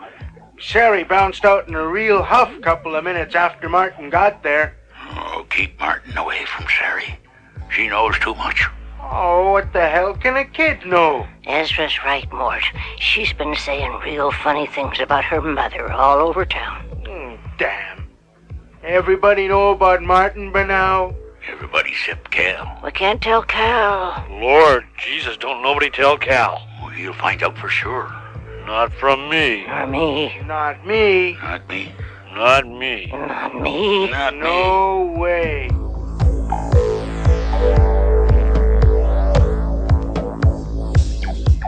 Here's an extra blanket, Mr. Martin. Nights get pretty nippy up here, even in summer. Thanks, Mrs. Puddester. Mr. Martin, if this Sanix thing gets really big, will I be on TV? Well, in your case, Mrs. Puddester, I can guarantee it. Only nobody must know I was the first to say. No word of honor. Yes. Well... Why don't people want it talked about? Isn't a miracle something to be proud of?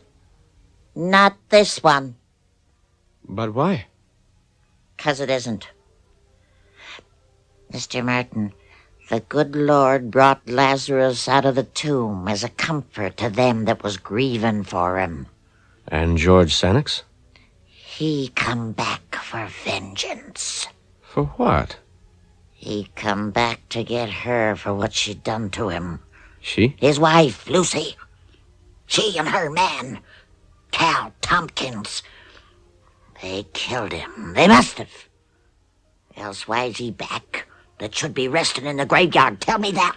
Oh, for heaven's sake, Mrs. Puddester. I ain't done yet. When they pulled George Sanix out of that water trough, there was a cut on his head, round the back. Way round the back. He hit on the ledge when he fell. Forwards into the water.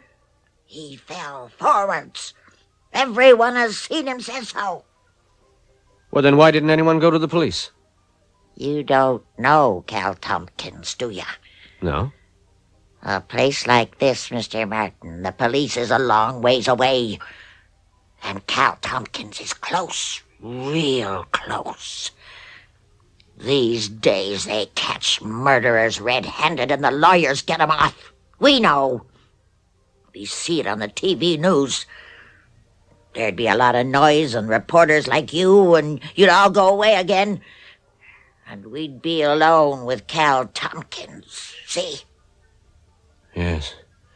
Yes, I do. Now I begin to see why the rest of you keep quiet. Until it got out. I told them it would. Now, whatever happens, will happen to you too.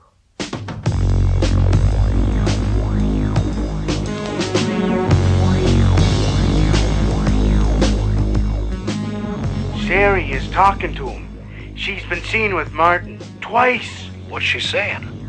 Can't tell. What does she know? Who knows? What if George tells him about how we... Cal! They. What if George tells him how Cal and them killed him at the water trough? George isn't talking. I don't know why, but he won't tell. What do we do about Sari? Get Cal. Cal was afraid of Sari. Even Cal? Even Cal.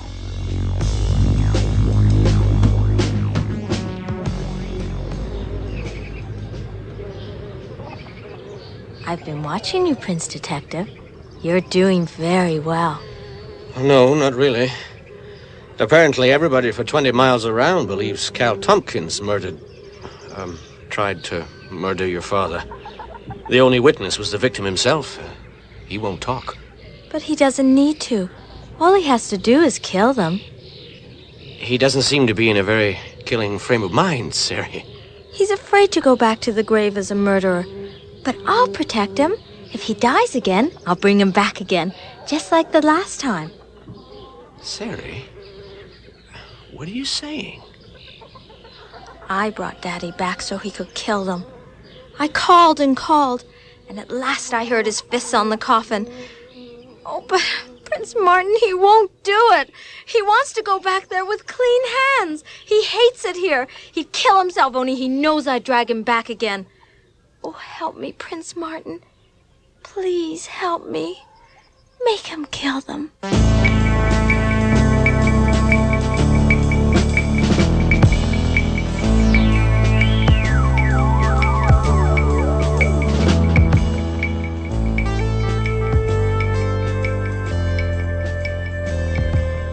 Mr. Martin? Yeah. I'm going out for a bit.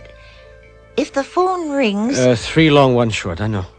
Don't answer it. Why not? Don't you want messages taken? Just don't answer. Okay? See ya. Now it's phone secrets. This place is not only criminal, it's crazy enough to cop a mass murder plea. Maybe it'll need to. I don't know why I shouldn't eavesdrop. Every curtain and every window twitches when I walk down the street. Cliff, baby, let's two play I Spy. Softly now. By fire, I said. Why by fire? What else will get rid of him? They kill him any other way, she'll bring him back. Fire's clean. Wait a minute. What is it? Thought I heard something. Nothing. When does it happen? In about an hour. Better be no blunders this time. There won't. 4 walls soaked all around. He'll go like a torch. Zeta, there's someone else on the line. Cut the... Oh, God. Oh, God. No. Get in here, fool. Mrs. Puddester, they're gonna try... I know. That's why I told you not to answer. Just to make sure you would. Just like I warned you. Now you're involved in it, too. The hell I am. I can go up there and stop them. Can, but won't. Why won't I? 'Cause there's more of them? Nah, 'cause you know he wants to go and stay when he gets there. You really do hate him. You all hate him. Nah. First time he was just in Cal's way. Then when he came back, he was gonna bring the whole country down around our ears. You any idea what 100 nosy reporters find in a place like this once they start looking? I do now. Well, there you are. You look through that window there. You'll see the red light over them trees. He was the only good man here. Well, why do you think we're burning him?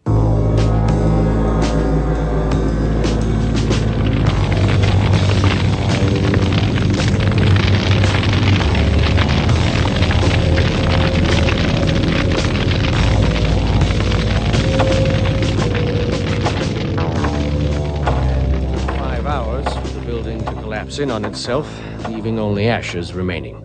Full stop, new paragraph. Grieving neighbors were still combing ruins for the remains of Sannox and rallying round to comfort his widow, Lucy Sannox, as only communities like this know how. Full stop. Regional police, meanwhile, have issued an APB, all points bulletin, in their search for the Sannox missing daughter, Sari. Yeah. Sarey. A spokesman for police said they did not believe the 15-year-old girl was implicated in the suspected arson, but may be wandering somewhere in the area in a state of shock. Full stop, and that's the end. You think you got it, Grace? Yeah. Tomorrow afternoon if I drive most of the night. See ya. You leaving us then, Mr. Martin? Afraid so, Mrs. Puddester. Will you be doing more stories like this, then? I don't think so. I've applied for the transfer to the foreign desk. Well, ain't that something? Where'll you be going? Well, if I get it, now that I know Canada a little better... Yeah? Maybe I'll be asking for the Middle East.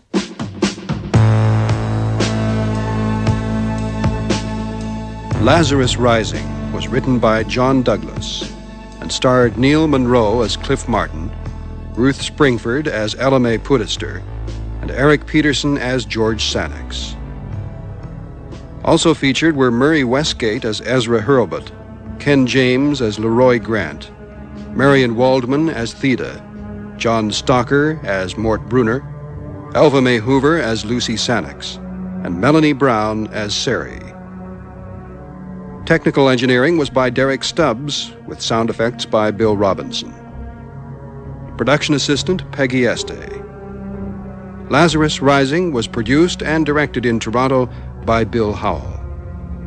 And now your host. For those who believe what they see but mistrust what they know, this is Nightfall.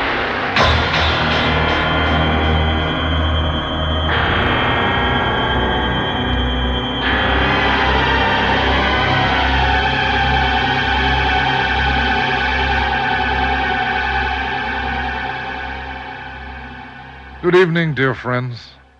Frederick Hend, your scout on tonight's backwoods stroll. Righteousness is a pillar of fundamental Christianity, and it was no more so than in the year 1690 in the town of Salem, Massachusetts. Tonight, we team up with a young man whose self-righteousness is questioned by a new friend who has a large stake in the young man's views. It's called Young Goodman Brown and was adapted by John Douglas from a story by Nathaniel Hawthorne. So, come for a walk with us, but watch carefully the scenery that you pass.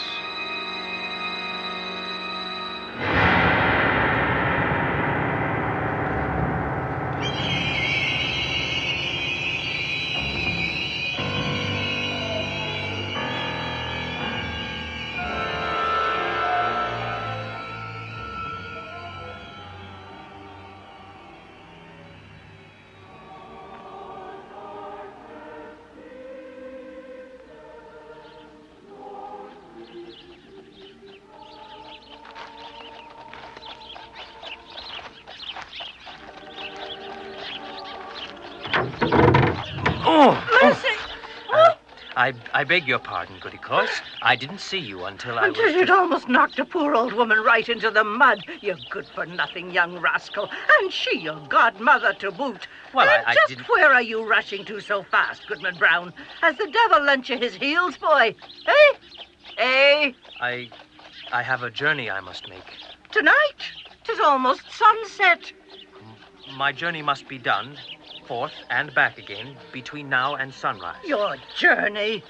Goody Cloyce, I beg you, let me pass. Goodman Brown, not a step do you move beyond your own door here until you tell me why you are going out into the wild forest tonight of all nights. There are wolves and devil Indians enough there at the best of times, the good Lord knows. But tonight, when the powers of evil are exalted... 'Tis a private business. Private indeed. Do you not hear the good people of Salem in the meeting house lifting up their voices to the Lord that his own elect may sleep in safety this night? Well, yes. What ails your wife? What says good woman Brown of such madness? Oh, she would stop me if she could. Then she's more sense than you have. Goodman! Husband! Pray you do not go. Take it. Goodman, did I hear you blaspheme? I but said she will hate it, good woman Cloyce. She does not understand. Husband, I beg you. Oh, the blessings of God upon you, Goody Cloyce. And upon you, Goody Brown, but none for your man. He leaves you all alone this night, is not so? I must. A loving husband, truly. Well, a wife must obey her husband in all things, Goody Cloyce. You taught us so in catechism. Ha! And now you turn it against me. Aye, he's too big now to thrash with a hazel switch, as I used to do many a time when he forgot the Psalms or the prophets. So, you'll not hinder him, then? Not if it is his will. Then there's no more to be said. I came to bring you to meeting, Goody Brown, that we might rejoice in the Lord together. Say goodbye to your foolish husband there, and mind you follow me prompt. For myself, I'll not miss a syllable of the word of God. And for you, Goodman Brown, when you're alone in the darkness of the forest, remember your scripture. For the devil is a rampaging lion, seeking whom he may devour. Goody Cloyce is a holy woman, but somewhat harsh in the tongue. Oh, dearest heart, why not put off your journey till sunrise and sleep in your own bed tonight? A lone woman is troubled with such dreams and such thoughts that she's afraid of herself sometimes. Dear Faith, my darling wife, this one night in all the year I must tarry away from thee. Does my pretty wife doubt me already? And we but 3 months married. No, no. Then go in now. Fetch your shawl and follow Goody Cloyce to holy service yonder. Faith, I'll kiss thee farewell. Oh, you must not kiss me in the public street. Well, then I'll kiss the pink ribbons on your cap, Faith. Oh. There. Now say your prayers and go to bed at nightfall, and no harm will come to thee. Husband. Go now. Then God bless you. And may you find all is well when you come back.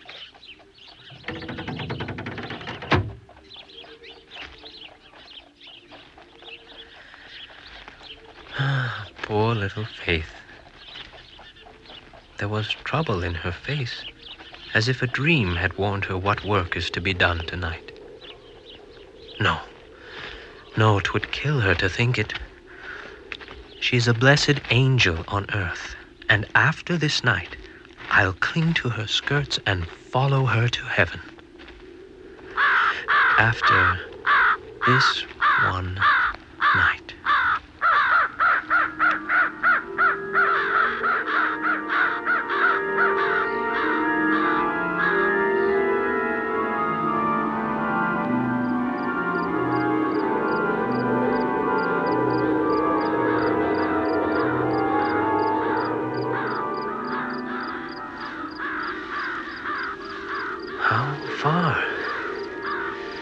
How far now in the forest, Goodman Brown? Too far.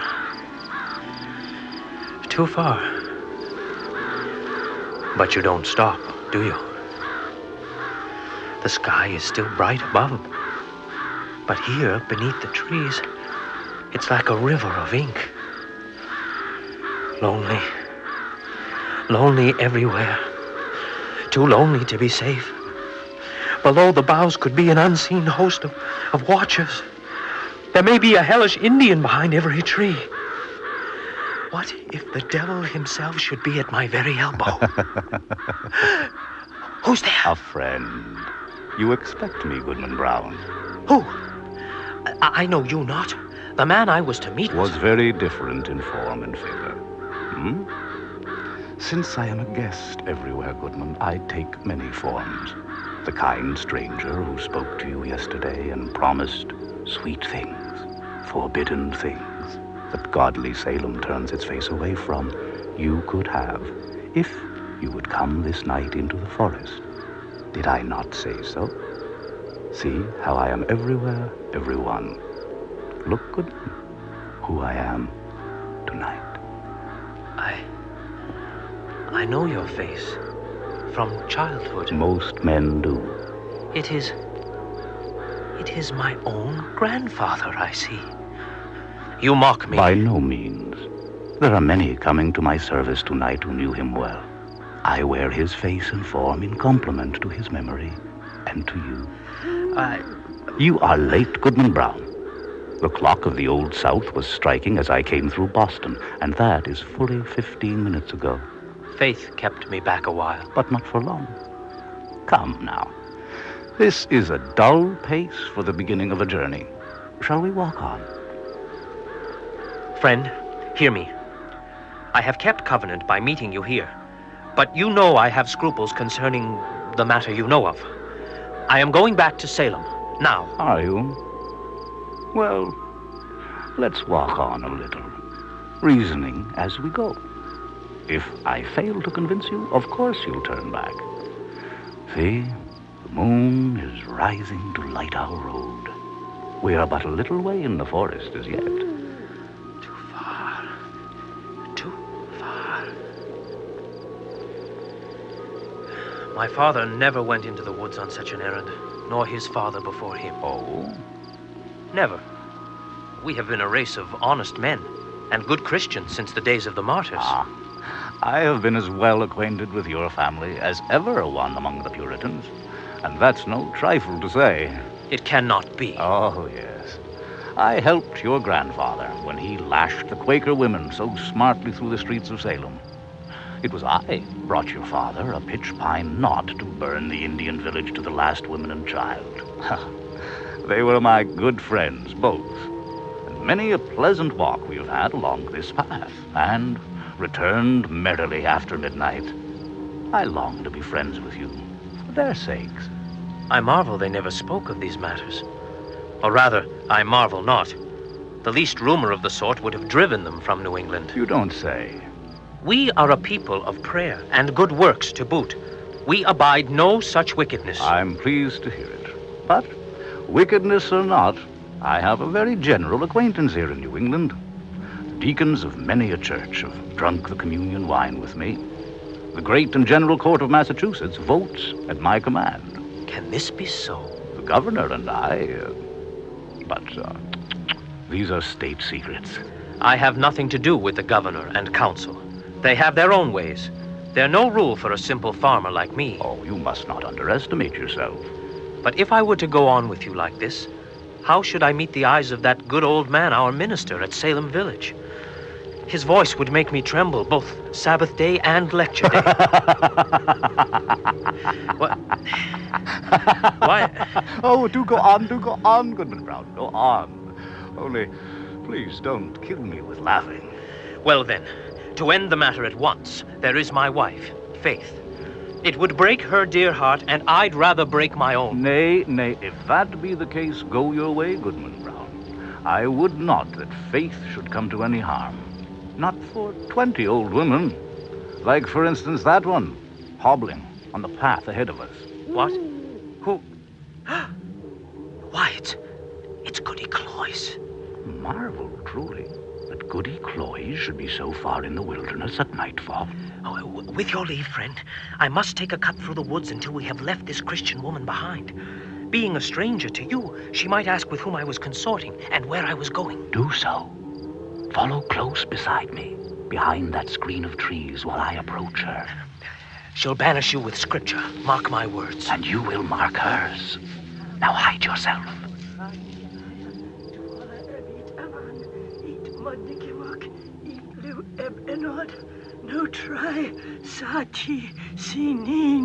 evening, Goody Cloys. The devil! Then Goody Cloys knows her old friend. Forsooth. And is it your worship indeed? Your servant, ma'am. Yea, truly it is. And in the very image of my dead gossip, old Goodman Brown, the grandfather of the silly fellow that now is. But would your worship believe it? My broomstick has strangely disappeared. Disappeared? Aye, stolen no doubt by that unhanged witch Goody Corey. And that, too, when I was all anointed with the juice of smallage and sankfoil and wolfsbane. Mingled with fine wheat and the fat of a newborn babe? Your worship knows the recipe. So as I was saying, being all ready for the meeting and no horse to ride on, I made up my mind to foot it. For they say there is a juicy young man to be taken into communion tonight, and we may all have a round with him in the revels afterwards. Business first, pleasure afterwards, Goody Cloys. Will your worship lend me your arm, then, and we shall be there in a twinkling? Nay, I may not. But here is my staff, if you will. You know how to make a horse of it. Trust me? Stop wriggling and twisting in my hands, you stalk of wood, till I bestride you. Now, horse and haddock, away!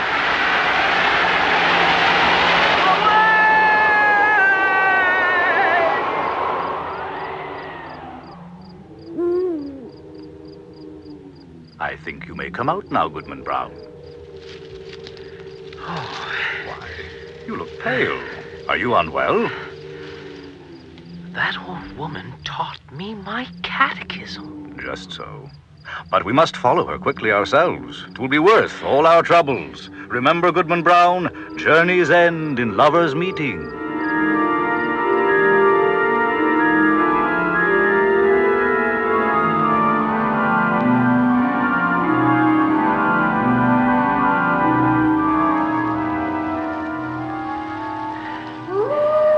No farther.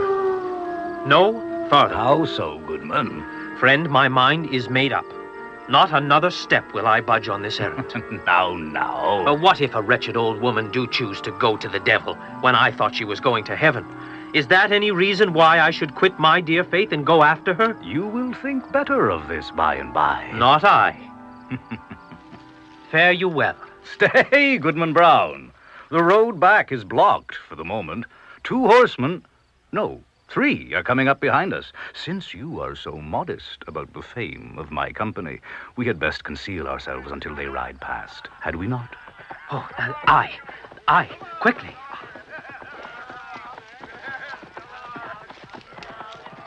Why, 'tis our Reverend Minister of Salem Village, and the Venerable Deacon Goodman. And with them is a woman, shawled and veiled like one sick. A grave and decent company. But who is the woman? Be still and listen. Oh, pull up a moment till I pluck a switch. My horse is lazy and needs a cut or two about the flanks. We must spur faster. Oh, indeed, Reverend Sir. Of the 2, I'd rather miss an ordination dinner than tonight's meeting. They tell me that some of our community will be there from Connecticut and Rhode Island and beyond, and some of the Indian powwows and medicine wizards. Painted savages. I hate 'em. Hush, Deacon. They are our brothers in the oath. After their fashion, they know almost as much devilry as the best of us. And they have a pretty skill to pull a man's soul out of his tortured body. 'Tis true, 'tis true. Moreover, there are goodly young women to be led up to the altar. Oh, companions for our dear sister here. Will you not like that, sweet one, when we all dance together? Oh, she sweats for it. Oh, hear her. She sweats for it. Mighty well, Deacon Gookin. Now, spur up. All three know we should be late. Nothing can be done, without me and my holy office.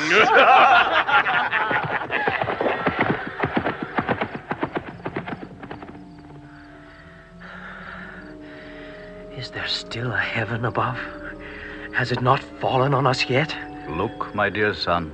The sky is still there, with the moon and stars brightening in it. Look up? I look up. With heaven above and faith below, I will yet stand firm against the devil. Something caught on a branch as they rode by. Here. What is it, Goodman Brown? It is a ribbon. Can you see its color? It is a pink ribbon. Oh, they must have their little vanities, the sweet sex, must they not? It was not she. Oh, Goodman Brown. No. It was. Faith. Why do you lament her so? You will see her soon in the dancer's ring. Your reverend deacon has promised it. She is gone. My faith is gone. There is no good on earth, and sin is but a name. Now begins your wisdom. Come, devil, for to thee this world is given. Follow me with your slow feet, and I will run to your altar before you.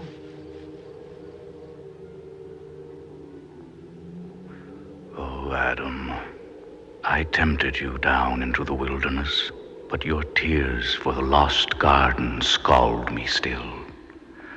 Come, meet me where there is no darkness, dear my son. Hurry to meet me in the red clarity of hell.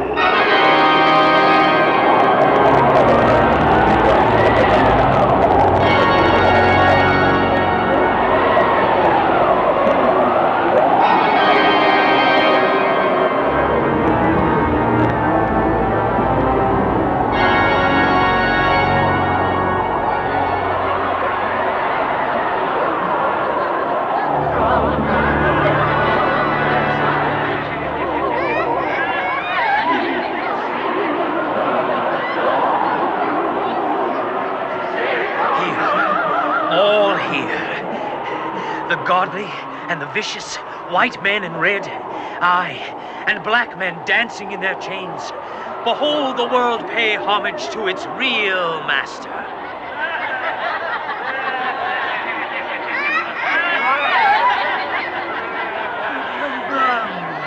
Young Goodman Brown, I say. Why, it's my sainted godmother. How do you do, Goody Cloyce? Better for seeing your handsome thighs, my child. You were always a fool, Goodman Brown. Yes. But you had a sweet turn of butter, even when you were a little boy. Here's a stallion will dance to the mare. Keep your hands to yourself, Bud. Where's my wife? She waits with her sponsor, who will lead her to the flaming altar there. 'Tis Martha Carrier will take her to the communion. A rampant hag. She has the devil's promise to be queen of hell. And where is your master? His worship is behind the altar, conferring with the great ones of New England. Some say the governor himself is there. The house of communion is almost come. Prepare yourself. 'Tis time. 'Tis time. Here come your sponsors, the minister and Deacon Gookin, to lead you to the altar. 'Tis time. Be quick, Goodman Brown. Come with us to the fiery altar. Nay, even now is there no hope. Hurry, the master comes.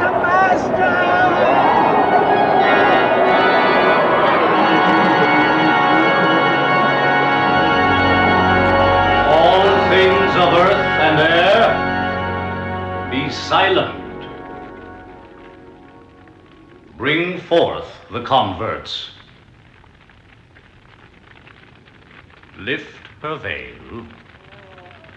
Goodman Brown. Faith. Welcome, my children, to the communion of your race.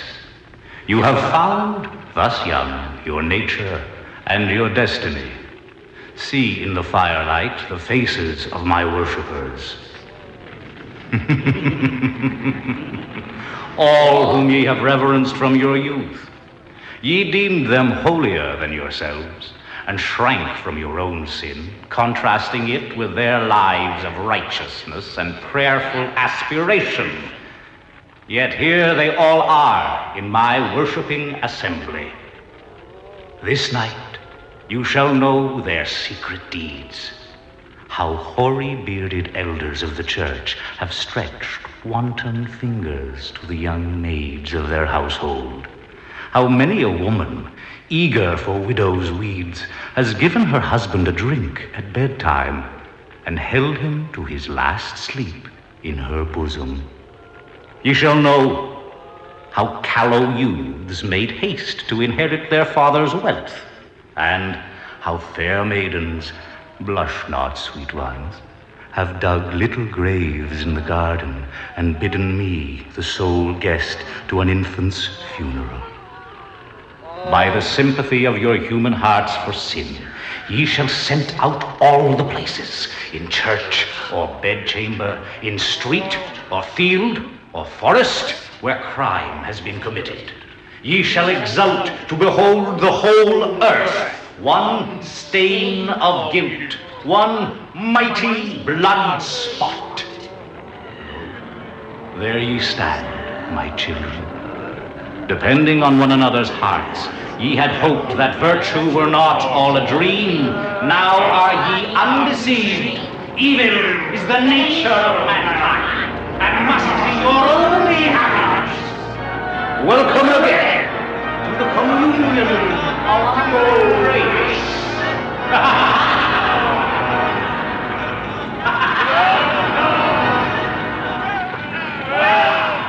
Faith, look up to heaven and resist the wicked one.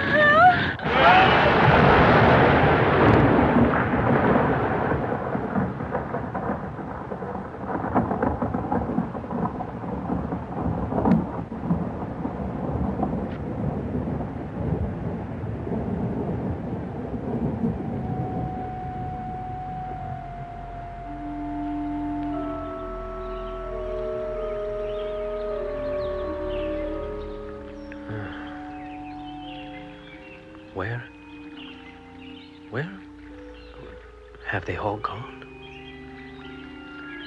Faith, where are you? Morning.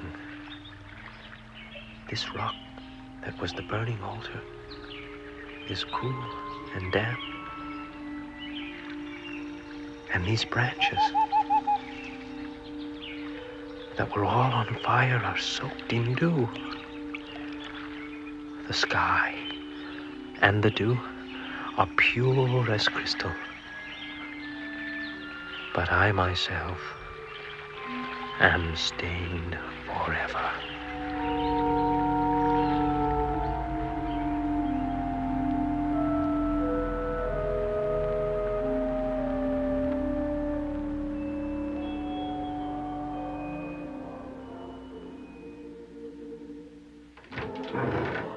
Goodman Brown, God be thanked that you've returned safely. How did you spend the night? Hold your tongue. But what ails you, Woman, husband?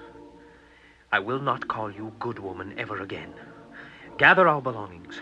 We are leaving Salem today forever. Goodman Brown, I don't understand Nor ever why... call me Goodman again either. But why are you acting Does your tongue not burn to say it?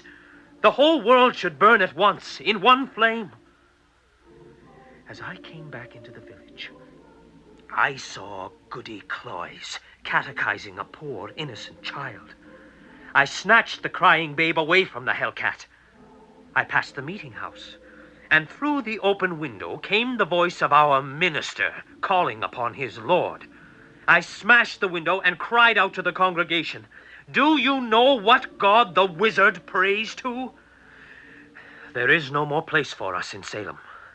If I stay, I shall be whipped through the streets or stoned, and you with me, Jezebel, Rahab." Even the fiend showed some compassion, Goodman. He is a spirit. Spirits may indulge themselves as they will. I am a man. Mercy I have none. Now gather our belongings and follow me to the wilderness.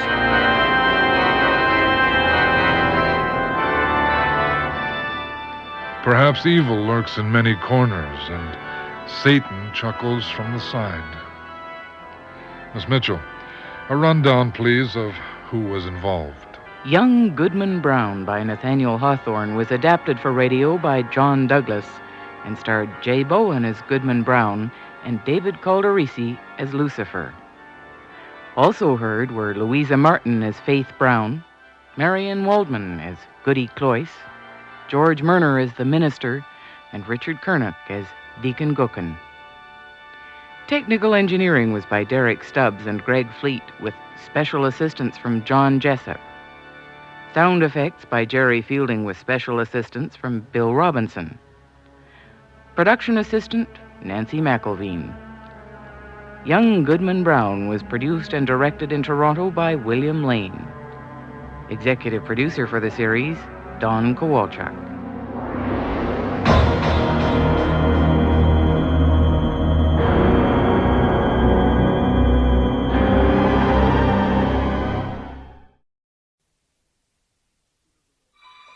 You never know who your true friends really are, do you? Or when you might finally meet them. In tonight's shadowy tale, The Brides of Olivera by Larry Gaynor, we meet a young woman who has good reason to be a touch nervous about her newfound acquaintance. And yet, there's something about him, isn't there? Listen.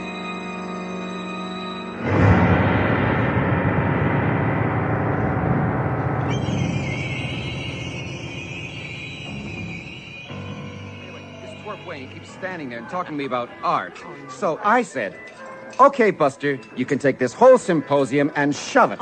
I don't read for middle-aged housewives anyway." Well, good for you. You're a better poet than they deserve. I'm a better anything than they deserve, for God's sake. I only wish I didn't need their money so damn much. Oh, never mind. I love that new series you're doing about Chinatown. Oh, yeah? Well, as usual, opinion doesn't count. Today's news, the Canada Council just turned me down. Oh. Again. I needed that cash. Look, I don't know why you worry about money so much, Ralph. Oh. Look, you know you're welcome to as much as you need. Look, there you go again. Do you realize how much money you've shoved on me in the 2 years you've known me? Look, do you? It doesn't matter. It's your work that's important. Oh, you know exactly how much it is, Janie Pooh. That little computer brain of yours never forgets a thing. Come on, how much? Ralph, we've been to this at How least much? Well, somewhere around 9,000. I knew it. Well, let's start shooting for the Big Ten. Oh. Hey, waiter! Hey, amigo, another bottle over here. This one's half empty.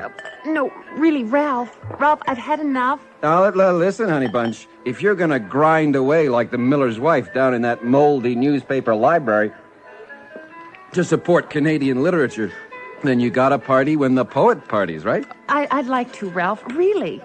But I'm so tired lately. I haven't been sleeping very well. You're telling me? When I slept over there last week, you kept me awake all night, crying, yelling, rolling about. Hey, are you sure you're not pregnant or something? No, I'm not. Well, it's this terrible dream I keep having. There's this man laughing, and these women all in red. Oh, that's easy. You're just having the middle-age horrors. The man is the husband you haven't got, and the women are all the housewives in the world laughing at you. Oh, come on. Here's to the old maids of the world and Jane Holden, the fading rose. Stop it.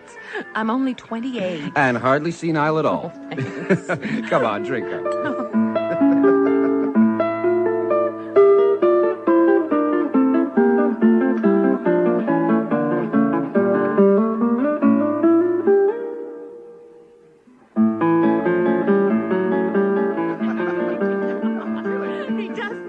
I'm telling you the truth. That little busboy with the fake mustache wants to marry you and take you back to the Costa Brava with him. Oh. Now, you'll both live in a white mud hut and smell of garlic forever. I think it's very beautiful.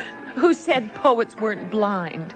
It's the waiter who wants me desperately. Oh, boy. You really have to get out more, Jane.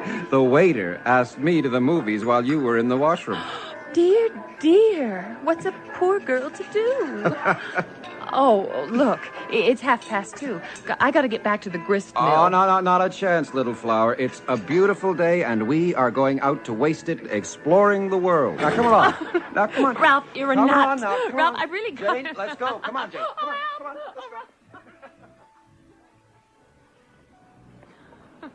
You're completely insane. You know that, don't you? What in the world am I going to do with 2 peacock feathers? We're going to weave them into your hair and fly you to the moon. Don't knock a present. That was my last $5. Oh, they're lovely. It's all lovely. I didn't know there was a street like this left in this city. How did you ever find it? I don't know. Does it matter? Oh, wait a second. Oh, look at that Victorian jewelry. Oh, it's exquisite. Oh, come on in here. No. Come up here. There's something else. Anything you say. This is also marvelous. Oh, look at that table. Up here, around the corner. And I could have been sitting in that boring old library. Oh. This is it. Oliveira's Psychic Parlor. Your past illuminated, your future revealed. Private readings by the world's foremost seer. You want to go in there? Yes. And so do you. Is this a joke, Ralph? Is this you laughing at me because of those visions I started having last winter? Well, I don't want anything to do with it. I'm leaving. No. Ralph, let go of me. Stop this now. Come on, Jane. I hate this. Why are you doing this to me? Oh, my head. Oh, it hurts. It's only the wine. It'll go away soon. No, there's something wrong here. It's too strong. Good afternoon, Ralph. I came back like you asked. This is Jane. I know. Oh, my God, Ralph, that's him. That's the man I keep seeing in my dream. I've got to get out of here. Come through and sit in the parlor. Oh, please, Ralph, if you love me, don't make me stay here. It's because I love you that I've brought you. We'll go in together. Ralph, please. Where shall we sit? Here, by me. Hey, look, it's okay, Janie. Come on, sit down. This guy is the greatest thing I've ever seen. I came here yesterday just by accident, and he told me more about my life than I could remember. We got talking after, and I told him about you and those goofy visions of yours, and he said he wanted to see you. I'm glad to meet you, Jane. You're very beautiful. No, I'm not. Why do you want to see me? Because I can see great beauty where others cannot. Why? What do you want? Hey, Jane, just a minute. Listen, we got my past all taped up yesterday. Do you think you could let me know about my future today? Of course. He's a contact reader, Jane, see? You hold on to something with him, and he gets the whole readout. Look, here's my pencil. That'll do, won't it? Ah, yes. The poetry. It whirls like sparks through the smoke of your life. Very soon you will become an anthem to the people who reject you now. I knew it. I'm going to be great, right? I knew it. Very shortly you will engrave your name indelibly on the cornerstone of literature. You will live forever. Well, how's it going to happen? When? Can you tell me? It will happen within a day. The publisher's name is Grant. Grant? They've turned me down 10 times. Are you sure? Within a day you will know. After all this time. Oh, that's great. Please take me home now, Ralph. Please. Come on, Jane. I bring you all the way here and you just sit there moaning with a hangover? Here, give him the handle of your purse.